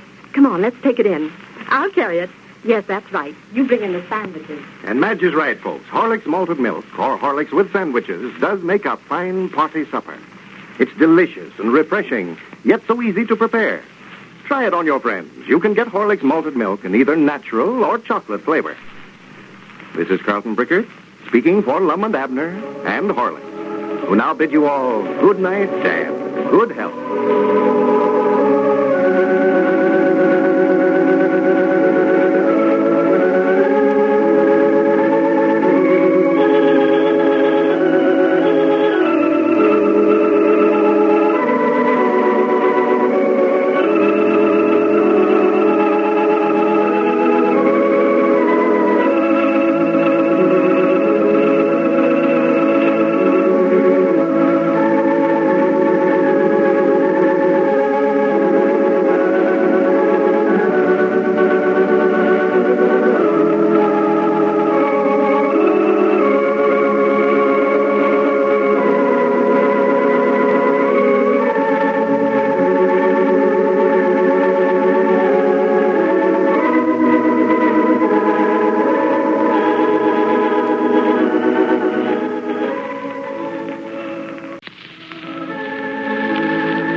Here we are, all ready to take you down to Pine Ridge for another visit with Lum and Abner, brought to you by the makers of Horlicks, the original malted milk.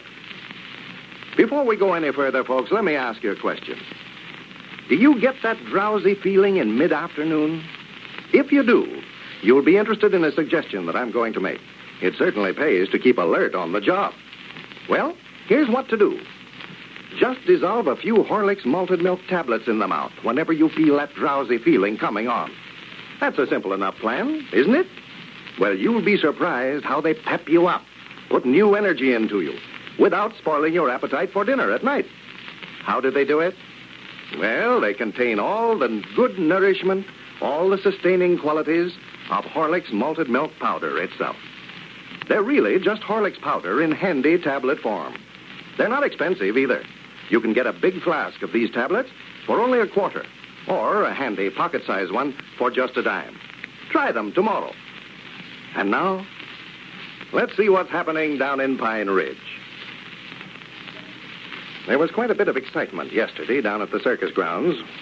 Squire Skimp had insisted on Abner acting as lion trainer, and Abner conceived the idea of putting a glass partition in the cage, which could not be seen from the audience, and yet would permit him to go in the cage without danger. Well, the plan worked fine until the lion crashed through the glass partition right on top of Abner. So as we look in on the old fellows today, we find Lum down at the Jot 'em Down store. Abner has just entered. Listen.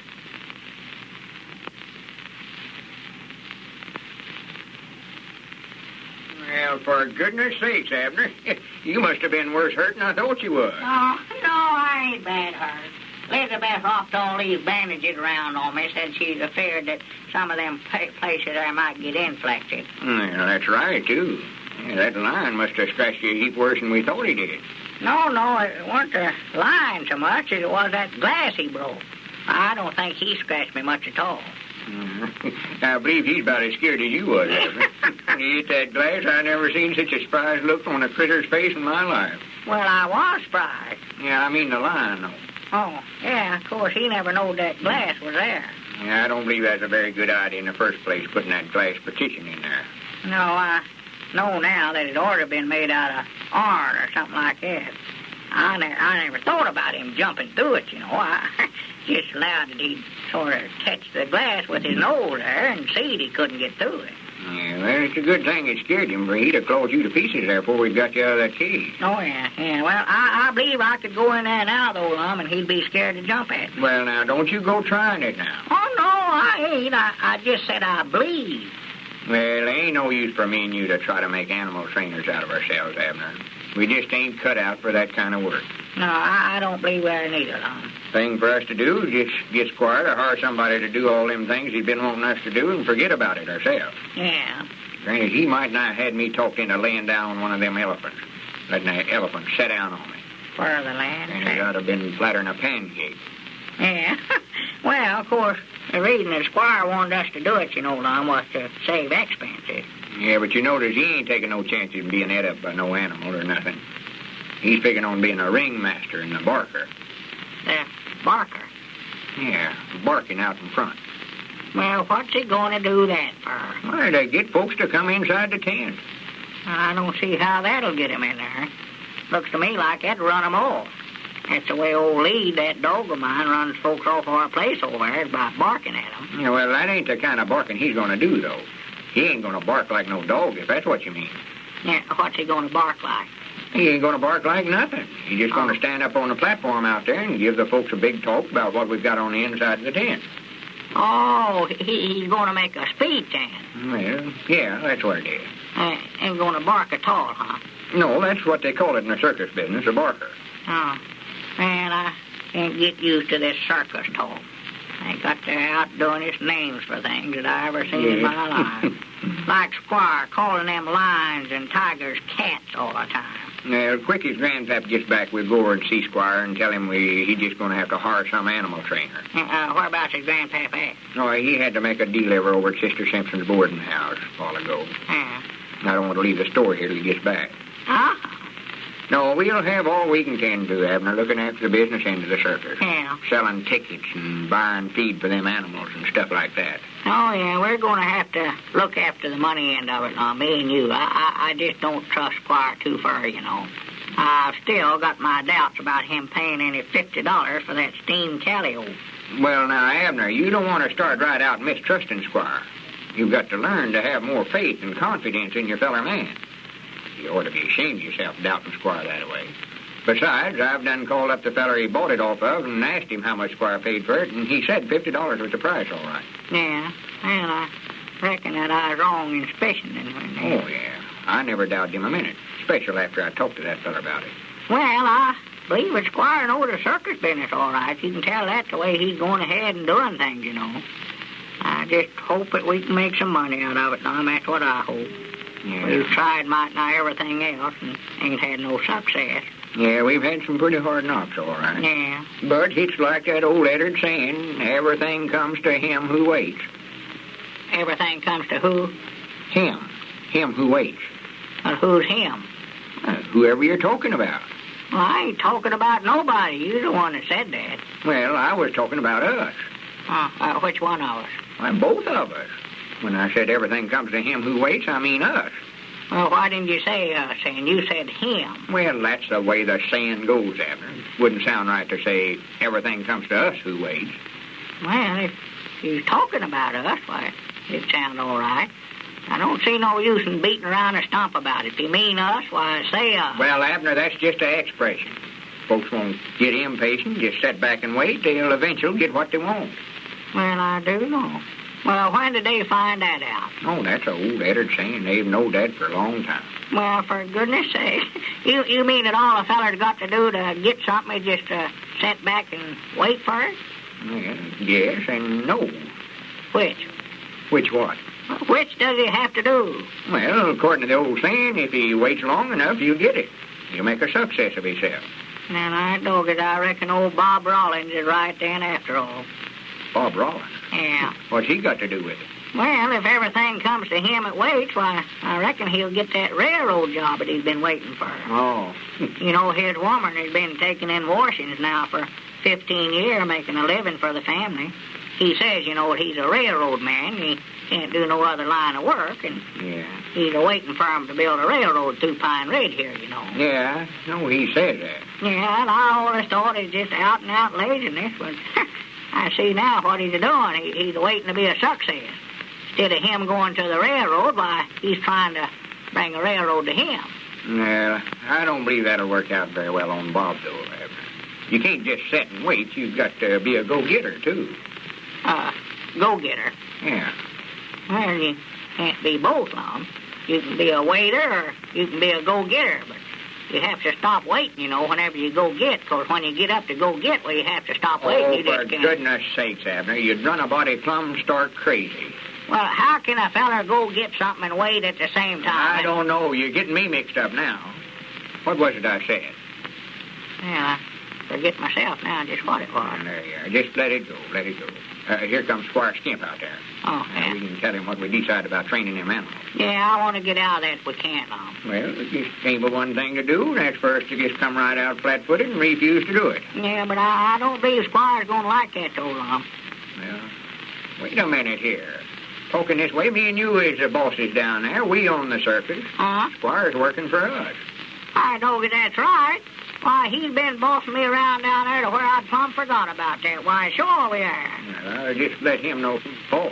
Wait a minute, Lum. Better find out what you're saying there. No. Howdy, Squire. Come in, Squire. Come in. Well, howdy, man. I've been looking all over for you. Been waiting for you to show up over at the circus ground. Been waiting for it. Well, if you'd just waited long enough, Squire, why, we'd have been there. You know, everybody comes to him that waits.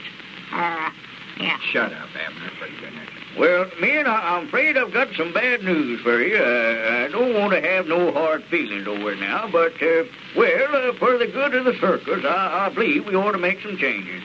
Make some changes? Yes, you know, I want to have the grand opening tomorrow afternoon, and time is short, man. I've got to work fast. Now what's happened, Squire? Well, I sort of hate to tell you, fellers. I know you're going to be disappointed. What is it? What are you driving at? Well, I promised you men that you could be the animal trainers, but in order to have to get the circus ready by tomorrow afternoon, why, I had to hire 2 other fellers this morning to look after that part of the show. And, I'll have to ask you gentlemen to just step down and out and let these fellers have your place. well, sir, that was just what, of course, we both was terrible anxious to have the job, but if you think it's for the betterment of the show, personal, I'm willing to forget myself and just put the circus first. Yeah, me too. Yeah. Well, fine. All right, then, it's all set.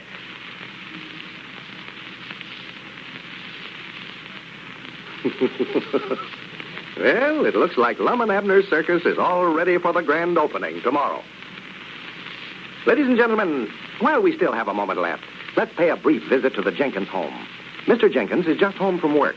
Listen, his wife is greeting him now. Oh, hello, Tom. I hoped you'd be late. Sorry, I couldn't oblige. What's the trouble? Well, dinner's not quite ready. Tom, I've had the busiest day I've been marketing. Yeah?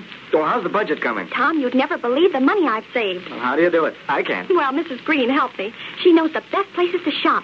Remember what we used to pay for eggs? No, what? Well, of course, you wouldn't know. But anyway, I saved 4 cents a dozen. Go on. What else? Well, I saved 18 cents on a ham. And it's just the same kind that we always get. Sounds pretty good. So how about my malted milk, by the way? Did you get that? Oh, yes, and I got the biggest bargain you ever saw. What, in Horlicks?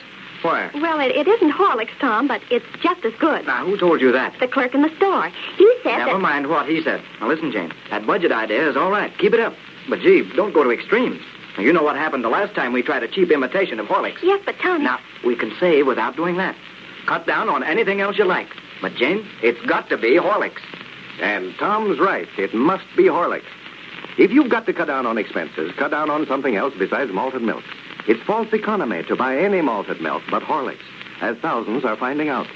Remember, Horlicks is the original malted milk that gives you full value in nutrition and flavor, that brings results. This is Carlton Brickert speaking for Lum and Abner and Horlicks, who now bid you all good night and good health.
Here we are, all ready to take you down to Pine Ridge for another visit with Lum and Abner. Brought to you by the makers of Horlicks, the original malted milk. Anybody listening in tonight who doesn't get the sleep he needs? All right, here's a suggestion. Just before you go to bed, drink a glass full of Horlicks malted milk, hot. Here's what it does. It soothes you and relaxes you despite yourself. You just can't help falling off to sleep easily and naturally. Once asleep, Horlicks helps you sleep soundly. You wake up in the morning feeling rested and refreshed, fit as a fiddle. Try it tonight, folks. You'll never regret it. Don't forget a glass full of Horlicks malted milk hot just before going to bed. Tonight, you can get Horlicks at your druggist in either natural or chocolate flavor. And now, let's see what's happening down in Pine Ridge. When we left Lum and Abner last week, the old fellows were getting their circus ready for the grand opening, which was to have been held Saturday. Well, Squire Skimp, who has been employed as manager because of his previous circus experience, predicted a record-breaking crowd for their opening. As we look in on Pine Ridge today, we find Lum down at the Jot 'em Down store talking to Grandpappy Spears. Listen.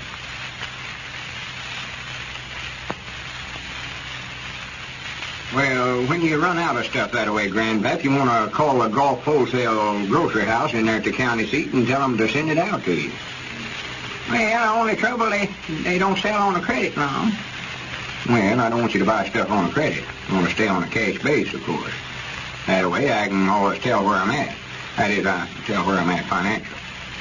Well, how do you expect me to pay cash for stuff when you keep taking all the money out of the cash drawer there as fast as we get it in? You come over here Friday and cleaned it out, and Saturday you done the same thing. Well, I had to take that money them days, Grandpap, to buy some stuff for the circus. Had to pay for that steam calliope Squire Skimp bought first, and some handbills and one thing and another. Well, of course, it ain't none of my business, Lum. This is your store. I'm just running it for you, but I can tell you right now, you can't expect this store to keep itself up in the circus, too. Yeah, I know it.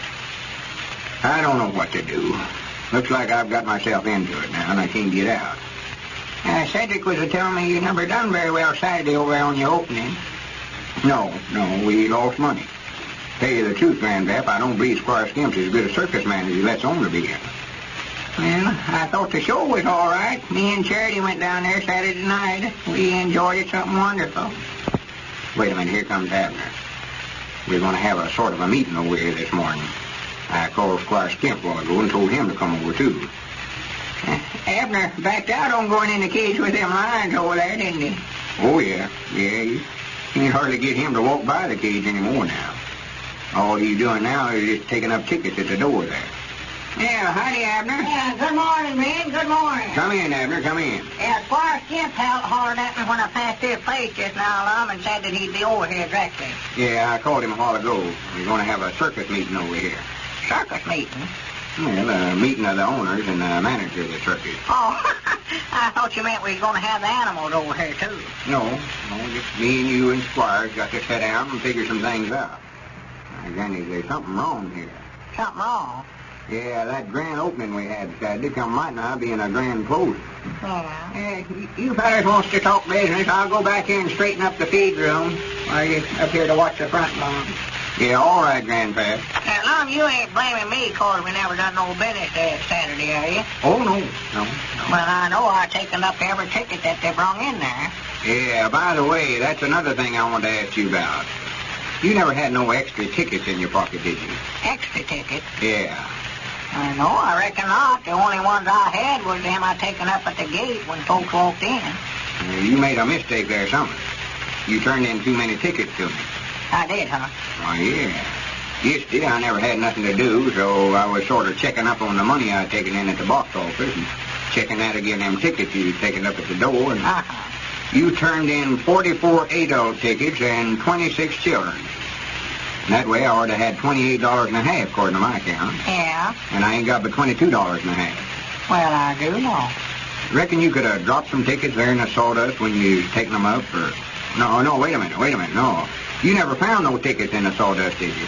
Why, no, I never even know there was any there. Well, I don't know whether there's any there or not. You're long on your tickets, though, I know that. You turned in too many of them to me. Well, I'll be dead blamed. Just looks like I can't do nothing right no more. I get so disgusted with myself sometimes I just can't hardly stand me. Did anybody hand you 2 tickets when they walked in the door there? 2 tickets? Yeah, I figured maybe that's how come you'd be long. Let me see. Yes, sir, they sure did. Old Uncle Henry Lunsford. Well, I'll be dead blame. I never would have thought of him. Uncle Henry Lunsford? Yeah, I dog it there, the fellow we're looking for, right there, Lum. And him a deacon in the church, too.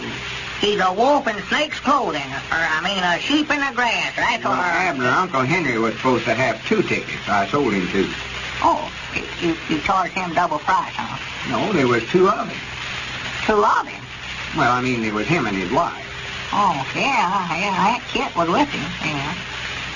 That's what I say. He had to have 2 tickets. One of them was for him and one of them was for her. Yeah, that's right. Well, I thought if that old skinflint put anything over on me, I'd swim that river to go over and give him a licking. Well, I don't believe it was Uncle Henry. Now that we've got to talking about it, the mistake might have been in the box office. You mean that you might have made a mistake? No, of course not. I just happen to think, though, I've heard all my life that circuses is awful bad about shortchanging folks. Yeah? I'd forgot about that. That's just about what happened. Some fella come up there to buy some tickets and hand me a big bill, and then when he went to hand me the change back... No, wait a minute. Granny, that's really weird. Now, it must have been in your tickets, Abner. Well, I'm just as sorry as I can be, Lum. I'll watch it from here out. And try not to take up no more than you sell out there. Yeah. Well, that just accounts for $6. So we lost $40 Saturday. Lost $40? Yes, sir. I figured it up yesterday. $40 is what we lost on the day. We lost? Now, wait a minute now, Lum. You was the one that had all the cash money. You can't lay that off on me now. I ain't blaming you with it. Squire's the one to blame, if anybody. Why, did you let him carry the money? Why, no. Didn't nobody carry it. We didn't have it. Well, how in the world are we going to lose $40 if we never had it? Abner, when I say we lost $40, I don't mean anybody in particular lost it. I mean that me and you, as owners of the circus, lost $40 Saturday. $20 apiece. Yeah. I don't know what you done, of course, Lum, but I know dead blame good and well that I never lost nothing. You did, whether you know it or not. Well, all right, I don't want to argue about it, but I never had but $9 in my pocket Saturday, and I don't see how I could have did it. Well, I don't mean that you lost the cash, Abner. I mean we lost $40 on paper. On paper? Well, we went in the whole $40. Our expenses run $62 and a half a day, and we never taken in but $22 and a half. So we lost $40. Oh, yeah, I believe I'm catching on now, Lum. Come back here a minute. I want to ask you about something. Yeah, Grandpap's calling back there, Lum. Yeah, all right, Grandpap. What is it you want? $40. Well, I never even knowed we had that much. Well, howdy, Cedric. Good morning, Mr. Abner. Whereabouts is Mr. Lum at? Why, he just stepped back there in the feed room. What is you wanting to see him about? I want to see if he'd let me have a quarter. I want to have my picture took. Your picture took? Yes, Mom. There's a feller joined up with the circus down there that takes your picture for a quarter. Me and Clarabelle Seastump's going to have a picture took together. And I don't believe I'd speak to Lum about it now, Cedric. He ain't in a very good humor with himself. We lost $40 Saturday in the circus. I never know that. Well, I never neither, but according to Lum's tale of it, we did. He figured them things out some way with figures. I lost $20 myself, he claimed. I'll look around over there. Maybe I can find it for you. Might have got down in that sawdust. No, I don't know just how it is, Cedric. Lum explained it to me, but we lost it, and then again we didn't lose it somewhere or other. I don't know. Well, maybe he lost it and then found it again. No, he said we never had it to lose. If you never had it, I don't see how you could have lost it, hardly. Yeah, well, that's just what I said, too, Cedric. I believe Lum just mixed up on his figure there somewhere. I don't see how fellas could lose. Wait a minute. There comes Squire Skinson. I don't say nothing to him about it. He'll be trying to find it himself. Lum said it was his fault for us losing it, too. Hey, Lum, here comes Squire. Howdy, Mr. Squire. Well, hello, Cedric. Good morning, Abner. Morning, Squire. Well, howdy, Squire. Oh, hello, Lum. You say you want to have a meeting this morning? Yeah, we've got to figure something out here, Squire. We're losing money on this circus. Yes, well, now that ain't hard to explain, Lum. We never done no business Saturday, but I know the reason for that. You see, that circus was in town here for a week before you fellas took it over. And then we let folks in there for feed, for the animals a couple of days. Where everybody in Pine Ridge here done seen the circus. Yeah, that's right. Now, what we've got to do, men, is to move to another location. Start out on the road with it. I'd like to open up the county seat for the middle of the week, and I believe we can do a big business in there. Yeah, someplace where they ain't saw it yet. Yeah, it ought to do good in there at the county seat. Now, the only thing, men, before we can move a circus off of that lot over there, we've got to have something to move it with. And that's going to take money. Money? Yes, we can't move a foot till we get some money. And it's just a dead expense while it's there. Them animals, is eating right along, and all the performers there has to be paid. More money. Who got us into this circus business in the first place? Huh?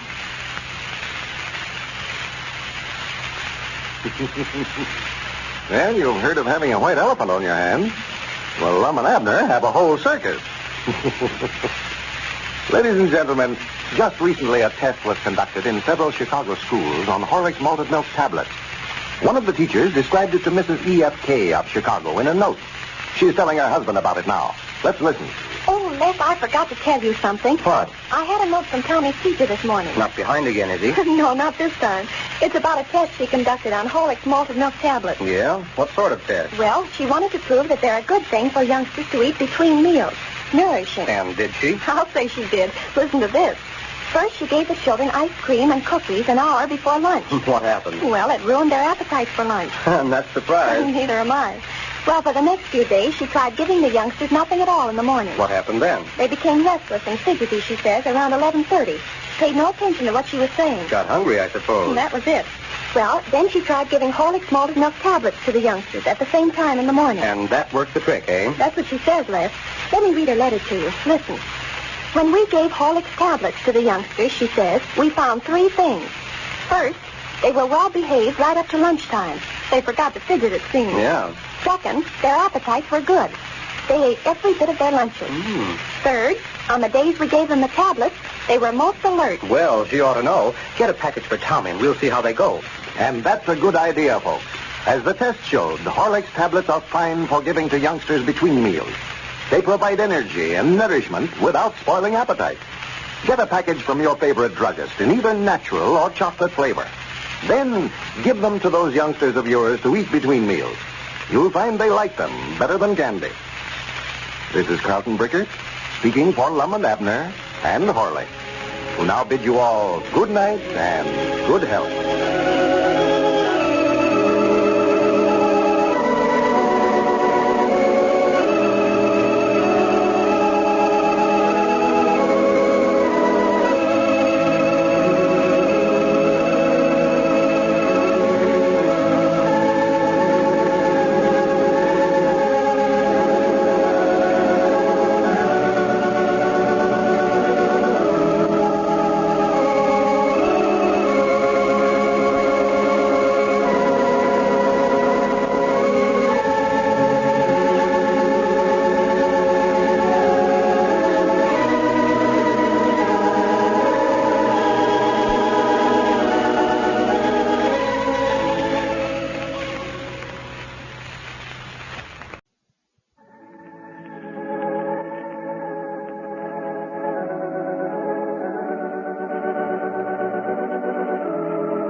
Howdy, everybody. Here we are, all ready to take you down to Pine Ridge for another visit with Lum and Abner, brought to you by the makers of Horlicks, the original malted milk.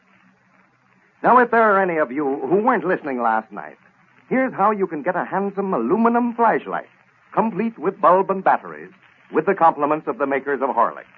A powerful little flashlight, scarcely larger than a fountain pen, which can be easily carried in a pocket. There are dozens of uses for this handy little flashlight.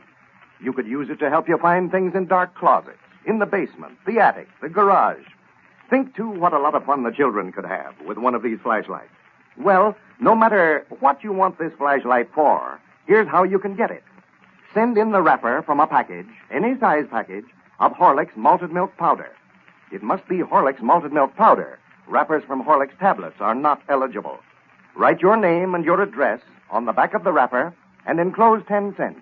That's to cover the cost of packing and mailing your flashlight. Mail your wrapper and dime to Lum and Abner, care of the station to which you are listening.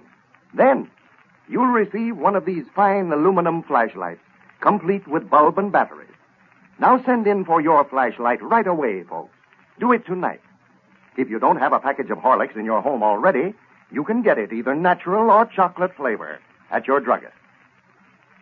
And now, let's see what's happening down in Pine Ridge. Lum and Abner received a letter yesterday from Mr. Horlick authorizing them to send one of their pocket flashlights as a gift to all their friends who will mail in a wrapper from a bottle of Horlick's malted milk. The old fellows are very enthused over the proposition and expect to raise enough funds in this way to restock their Jot 'em Down store. As we look in on Pine Ridge today, we find Lum and Abner down at their empty store building, discussing their new enterprise. Listen. Yeah, I know, but I don't believe I'd ordered so many of them flashlights, Lum. I don't believe we'll need half that many. Don't you worry about that. We'll have that many requests in for 'em within the next day or two. I hope so. Why, everybody will want one of these.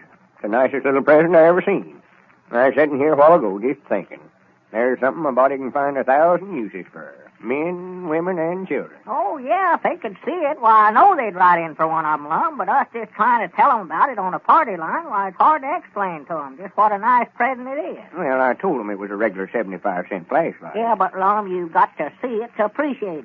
They've made so many improvements on them here late. When you just say pocket flashlight, well, a lot of folks has in mind them old style kind that a body might not be ashamed to carry. Next time I make an announcement over the party line, I'll tell them about how it looks like a fountain pen and how it's made out of polished aluminum so it'll be nice and light, and tell them all about it. Yeah. Well, now that you went ahead and ordered all these, well, we've got to get in some letters here some way. Well, look how many of our friends wrote in for Pine Ridge News we gave away a while back. This is a way yonder nice present that was. Oh, yeah, sure. I'd love to see all our friends get one, because I know how pleased they're going to be with it, yeah. Everybody I've showed it to has been tickled to death with it. Uh-huh. Said they's going to send in for one of them. I was down at Moe's Moots Barber Shop this morning. They's all trying to swap me out of this, and I got it. Yonder comes Cedric Weasel up out there front now. Yeah. He's been trying to get me to patch up some troubles twixt him and his sweetheart. They've had a sort of a falling out with one another. Well, I hope you don't try to talk him into having an automobile accident to get her back in a good humor with him like you did me. Don't you worry. I'll never try to talk nobody else into that thing again. After having to sit down here and wait on you hand and foot like I've been doing. Well, Lum, I can't wait on myself. Somebody's got to do it. That blame if I don't believe you're enjoying getting waited on this way. Well, I wouldn't say I was enjoying it, but I'm getting a good rest out of it anyhow. That's what I thought. Come in, Cedric. Howdy, Cedric. Good morning. Good morning. Mr. Dick wanted me to bring this mail over to you fellers. Said you's in a hurry for it. Oh, yeah. Much obliged, Cedric. There must be orders for them flashlights now. Hi, Granny, is this all the mail it was, Cedric? Yes, sir, I reckon so. That's all Mr. Dick handed me. Well, this ain't nice. Many as I was looking for. Oh, I figured you'd have to bring the mail up here in a wheelbarrow this morning. Well, I could have brung it over in a wheelbarrow, I reckon, but I never seen no use in it as long as I could carry it in one hand this way. Well, I'm sure counting on restocking the store here out of these orders for flashlights. Why, the way we're starting out here, it'll take us all spring to fill up the candy case, much less the rest of the store. Yeah. Well, I better be getting back, I reckon. I've got some delivers to make. I'm working down there for Mr. Dick now, you know. Well, fine, Cedric. I'm glad to hear it. That's a good job for you. I wanted to tell you, Mr. Lum, that advice you give me worked out fine. Me and Gertrude Seastrump's made up again now. Well, fine, Cedric. I'm glad to hear it. Yeah, Gertrude is a fine little girl. Fine little girl, Cedric. We're going to get married before long, I think. Well, I'm glad to see my advice has helped somebody anyway. Recollect, Cedric, I'm justice of the peace whenever you get ready to have the knot tied. Drumming up business. Yes, I will. Well, expect I might as well get on back to the store. Well, much obliged for bringing the mail over, Cedric. Yeah, and if any more comes in down there, fetch it over for us, Cedric. Yeah, bring it right over. Yes, I will. How many we got there, Lon? There's 6 letters here. Well, I do know just 6. Here's a letter from the city of Muncie, Indiana. Well, maybe the whole town's wanting flashlights, Lon. Yeah, it says, gentlemen. Well. We have learned of your recently organized Pine Ridge Matrimonial Bureau and understand that you will solve domestic problems. Oh, this must be to our Matrimonial Bureau. Must be, yeah. I confide in you a very serious problem which is of much concern to our citizens. Uh-huh. Granny's Abner, we are getting the importance when they get to writing us and wanting us to tell them how to run a whole city this way. Well, go ahead. You never did find out what he wanted there. Yeah, it says, Susan and Mickey, 2 of the bears in McCullough Park, have lived together for over 2 years in domestic bliss. Well. But recently, Suzanne seems to be losing interest in Mickey. Same old story, same old story. The question is, what can Mickey do to make his wife less irritable and restore harmony in his household? Yours very truly, William M. Hallman, Secretary. Doggy, they must be important people there, Lum, for the city to be writing about them. People? These is bears he's talking about. Bears? He says Susan and Mickey, 2 of the bears in McCullough Park. Yeah, but he's talking there like they was humans, Lum. Well, the way I understand this is there's 2 of the bears in the park there in Muncie that ain't getting along as well as they ought to, and they want us to try to figure out some way for them to make up. Yeah, well, I know about how Mickey feels. I saw Elizabeth when she was mighty nice cross as a bear. I thought bears went to sleep all during the wintertime, sort of hibernated themselves. Went to sleep during the winter? Why, sure. Sleep all winter and stay up all summer. See, their nights is 6 months long. You mean they sleep for 6 months all at one time? They're supposed to. I dog it if one of them bears has a nightmare. I bound you he knows it the next day, won't you? I thought it was Eskimos that had nights 6 months long, old Lum. Well, they do. I reckon bears come from up in that sort of that country original, though. They've got fur all over them like Eskimos has, too, sort of. Yeah. Well, now, maybe that's the trouble with Susan. Mickey's been prowling around at night. You get to prowling around for 6 months at a time, well, now, that's carrying things too far. Well, now, there's reason. Yeah, it'd be sort of funny, Mickey go out to lodge or something about October, along in the fall, and come sneaking in along about January, wouldn't it? Who ever heard of a bear going out to lodge? Well, I just said it'd be funny if he did. Mickey a night owl. Well, maybe he walks in his sleep, Lum. You know, that'd be reason enough for him not going to bed. That'd get awful tiresome walking for 6 months at a time. Well, this letter don't say nothing about him not sleeping good, Abner. No. Maybe he sleeps too good. Snores to where he keeps Susan awake. I don't blame her for getting mad. Can you imagine anything worse than laying there and listening to somebody snore for 6 months at a time? Oh, now that would get awful tiresome, yeah. Yeah, if that's the trouble, I don't blame her for getting mad, not a bit. Well, they want us to make some kind of a suggestion. Yeah, that's a serious problem. Get them to make up with one another. Oh, yeah. I ought to figure out something he can do to get her back in a good humor. I've got 2 couples straightened out, you and Elizabeth, and Cedric and his sweetheart. I oughtn't to have no trouble with these bears. Well, now, don't go and try to get Mickey to make out like both his arms is broke. That's all right for the first day or so, but carrying your arms around in a sling till they're supposed to get well gets sort of old. Yeah, well, that wouldn't work out for him no way. No, I don't believe it would. I'll study up something. Let's see the rest of these letters here. 6 months. I dog it, that'd be a long time to have to lay and listen to your wife argue about something. I'm just glad we don't sleep for 6 months at a time. Well, sworn to goodness. Huh? These letters is all for the matrimonial bureau. There ain't a one here writing in for a flashlight. Well, I do know. Well, you must not have explained that to him very good over the party line yesterday, Long. I thought that's an uncommonly good speech I Say, gave. Long, how about me call him up on the party line and tell him about it? You?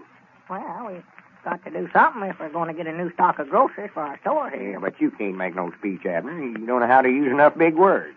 I'll call him up myself after a little. Yeah, I bet you I could get more letters than you did, Long. I couldn't do no worse than we've done today. I know that. Well, you about get everybody on the party line and then forget what you're going to say. No, I'm just going to tell them that if they don't send in for these flashlights that we're ruined, that's all. Now, you better leave all the speech-making up to me, Abner.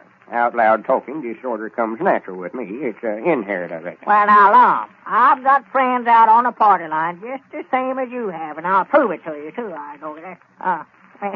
I forgot, Lum. You'll have to do the ringing for me. Oh, for goodness. Give the fire alarm ring. That'll get them to the phone. And I'll ring them, but you're just wasting your time. Nobody won't listen to your jabbering. Yeah, you'll have to take the receiver off the hook, too, Lum. Hold it up to my ear here. I may as well give the speech for you if I'm going to have to do everything else. Hey, dog it, I can hear them picking up a receiver. Well, go ahead and start your speech. Hello? Hello? They ain't going to answer. You start talking. Oh, yeah. Hello? Tell them who you are. This is, who? You ain't forgot your name, have you? No, but it ain't the Pine Ridge Matrimonial Bureau, and it ain't the Jot 'em Down store. Now, who is it? Well, just tell them you're Abner Peabody. I'm Abner Peabody. Go ahead with the speech. I just want to tell all my friends that me and Lum is sending a dandy little pocket flashlight to all our friends that sends us their name wrote on the back of a wrapper from a bottle of Horlicks malted milk powder. Goodbye. That's a great speech. That's got appeals to it. I'll eat every letter you get in here on an offer like that. All right. Just recollect that. Every letter I get in offering that speech, you're going to eat it. Well, Lum will know tomorrow how many friends Abner really has out on the party line. So send in for one of those handsome aluminum flashlights tonight, folks. Lum and Abner are going to send out a flashlight complete with bulb and batteries to every Horlicks malted milk user, you know. A handy little flashlight that's about the size of a fountain pen and can be easily carried in a pocket, but which is powerful and really useful. Now, every home can use a good flashlight. It would come in handy every day of the year. And here's all you have to do to get one. Send in the wrapper from a package, any size, of Horlicks malted milk powder. Must be Horlicks malted milk powder. Wrappers from Horlicks tablets are not eligible. Write your name and your address on the back of the wrapper and send it with 10 cents to cover mailing and packing charges to Lum and Abner, care of the station to which you are listening. You got that? Then they will send you one of these fine pocket-sized flashlights, complete with bulb and batteries. Now, you'll all want one of these flashlights, folks. Send in for yours right away. You will not only be getting a useful article, you will be expressing your appreciation of Lum and Abner as well. And all of you, will want to do that, I'm sure. If you don't happen to have a package of Horlicks in your home, you can get it in either natural or chocolate flavor at your druggist. This is Carlton Brickert, speaking for Lum and Abner and Horlicks, who now bid you all good night and good health.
Howdy, everybody. Here we are, all ready to take you down to Pine Ridge for another visit with Lum and Abner, brought to you by the makers of Horlicks, the original malted milk. Well, folks, you'll have to hurry if you want to get one of these handsome pocket-sized flashlights from Lum and Abner. So send in your request right away if you haven't already done so. This fountain pen-sized aluminum flashlight is a really useful article, something that would come in handy every day of the year. Now, this same flashlight would cost you 75 cents if you bought it at a store. But here's how to get one with the compliments of Lum and Abner. Send in the wrapper from a package of Horlicks malted milk powder. It may be from any size package and from either the natural or chocolate flavor. But it must be from Horlicks malted milk powder. Wrappers from Horlicks tablets are not eligible. Well, write your name and address on the back of this wrapper and send it, enclosing 10 cents to cover the cost of packing and mailing your flashlight, to Lum and Abner, care of the station to which you are listening. Now send in your wrapper and dime tonight. Don't put it off until it's too late. This is a fine opportunity to get a powerful, useful little fountain pen-sized flashlight, complete with bulb and battery. It's a fine opportunity, too, for all you loyal Lum and Abner fans to express your appreciation of the old fellows and of their sponsor, the makers of Horlicks. And now, let's see what's happening down in Pine Ridge. Well, last week, Lum and Abner planned that Lum should slip into Abner's house and get the check the insurance company paid Abner for the claim on his recent accident. As the accident was a fake, the old fellows had to get that check back to keep Abner's wife from cashing it. Well, the plan evidently didn't work out very well. For as we look in on Pine Ridge today, we find Lum and Abner down at the office, apparently in more trouble than ever. Listen. Well, Elizabeth Spishinger, the one that done it all right, Lum. Tried her best to get me to arrest you first. You never told her it was me, did you? No, but them tracks that you made out there in the backyard was a dead giveaway. Everybody in the community knows you're the only one around here that's got a foot on them that big. Well, she can't prove nothing on me from them footprints. That's the reason I'm wearing these little bitty shoes today. So if she comes down here wanting to measure my feet, she can see why I ain't the one. Yeah. She'll think I wasn't anyway. Yeah, but, Lum, she can tell them shoes don't fit you neither. Looks like your foot is doubled up in there. Where'd you get them shoes at, anyway? I bought them down Dick Huddleston's store. What the land take a look at there. Dick tried his best to get me to buy a bigger pair. Said these would just ruin my feet. Yeah, he will. never knowed what I wanted from them. Well, you are going to ruin your feet, too, Lum. I noticed you a while ago hobbling around here like your feet was just killing you. Yeah, I do. But I'm going to have to stand it till this thing sort of blows over. Yeah, well, ain't no use to wear 'em while we're just sitting around the office here, Lum. Why don't you take 'em off and rest your foot for a while? Fair do. Feared I never would get 'em back on. Granny, my feet are swole up there to where I couldn't even get my old shoes on now. Well, the whole thing would have worked out all right, Lum, if you hadn't made so much noise. It sounded like you was tearing the whole house down. I never heard so much noise in my life. That's how come Elizabeth had to go back in the kitchen to see what was causing all the ruckus. Yeah, why didn't you come back there? You're the man of the house. You'd have come back there like you're supposed to when you heard all that noise. You could have told her it was a cat making that noise or something. Yeah, well, I would have, but I wasn't for sure that it was you, Lum. I figured it was, but it'd be just about my luck for it to have been a sure enough robber, so I just thought I'd let the woman go back there and tend to it. I never stopped to think that I'd be robbing your house if I slipped in there and got that check for you. No, I never thought about that part of it, neither. That's all I've heard ever since. Folks asked me if I knowed Peabody's house was robbed the other night. Well, it's your own fault, Lum. You couldn't have made no more noise if you'd took a stick of stove wood and beat on a cook stove back there. Well, the trouble was I had to stand up on a chair to reach that sugar bowl. She had it clean up on the top shelf of the cupboard. Yeah, well, that's where she always keeps it. I run my hand down the sugar bowl to get the check out of it and got my hand stuck in it and couldn't get it out. Well... That's how come it'll fall. Got to pulling on that sugar bowl, trying to get it off my hand, and tipped the chair over, and when I hit the floor, I must have busted the sugar bowl. Yeah, that money that Elizabeth had in there was just scattered all over the kitchen. Yeah, I forgot about you telling me Elizabeth had the Missionary Society money in there, too. Yeah, well, she's the treasurer, you know. That money was for the heathens, all them nickels and dimes. Well, I hung on to the check all right. Jumped up and run just fast as I could and got out of there. Well, I heard Lee barking at you. I knowed you must have been running. Yeah, why didn't you tie that dog up? You knowed I was coming over there. Well, Lord me, I figured old Lee knowed you so well, and he wouldn't bother you now. Oh, he was all right when I went in. I stopped and petted him a little, but I reckon when I come out of there, I went by him so fast he never knowed who it was. I know he sure put me over that barbed wire fence in a hurry. Tore a whole piece out of my pants. He did? Yeah, looky there. For the land sake. That ain't a very good job of patching, but it's the best I could do. Yeah, well, I reckon that cloth there'd be hard to match up she got there, yeah. Yeah. Well, you just ought to be glad of one thing, Lum, that's that Elizabeth never catch you. Lord me, she grabbed a shotgun as she went back there, and she'd have sure plugged you. She'd have saw you. Yeah, has she come down any today? Well, yes, but she says she's going to find out who done it if it takes her the rest of her life. Well, I aim to take the check back to the insurance company the next day, but, Lord me, there's such a to-do about it, I'm feared to move. Yeah, no, it wouldn't do to take it in there now. I wished I could get shut of it. I'm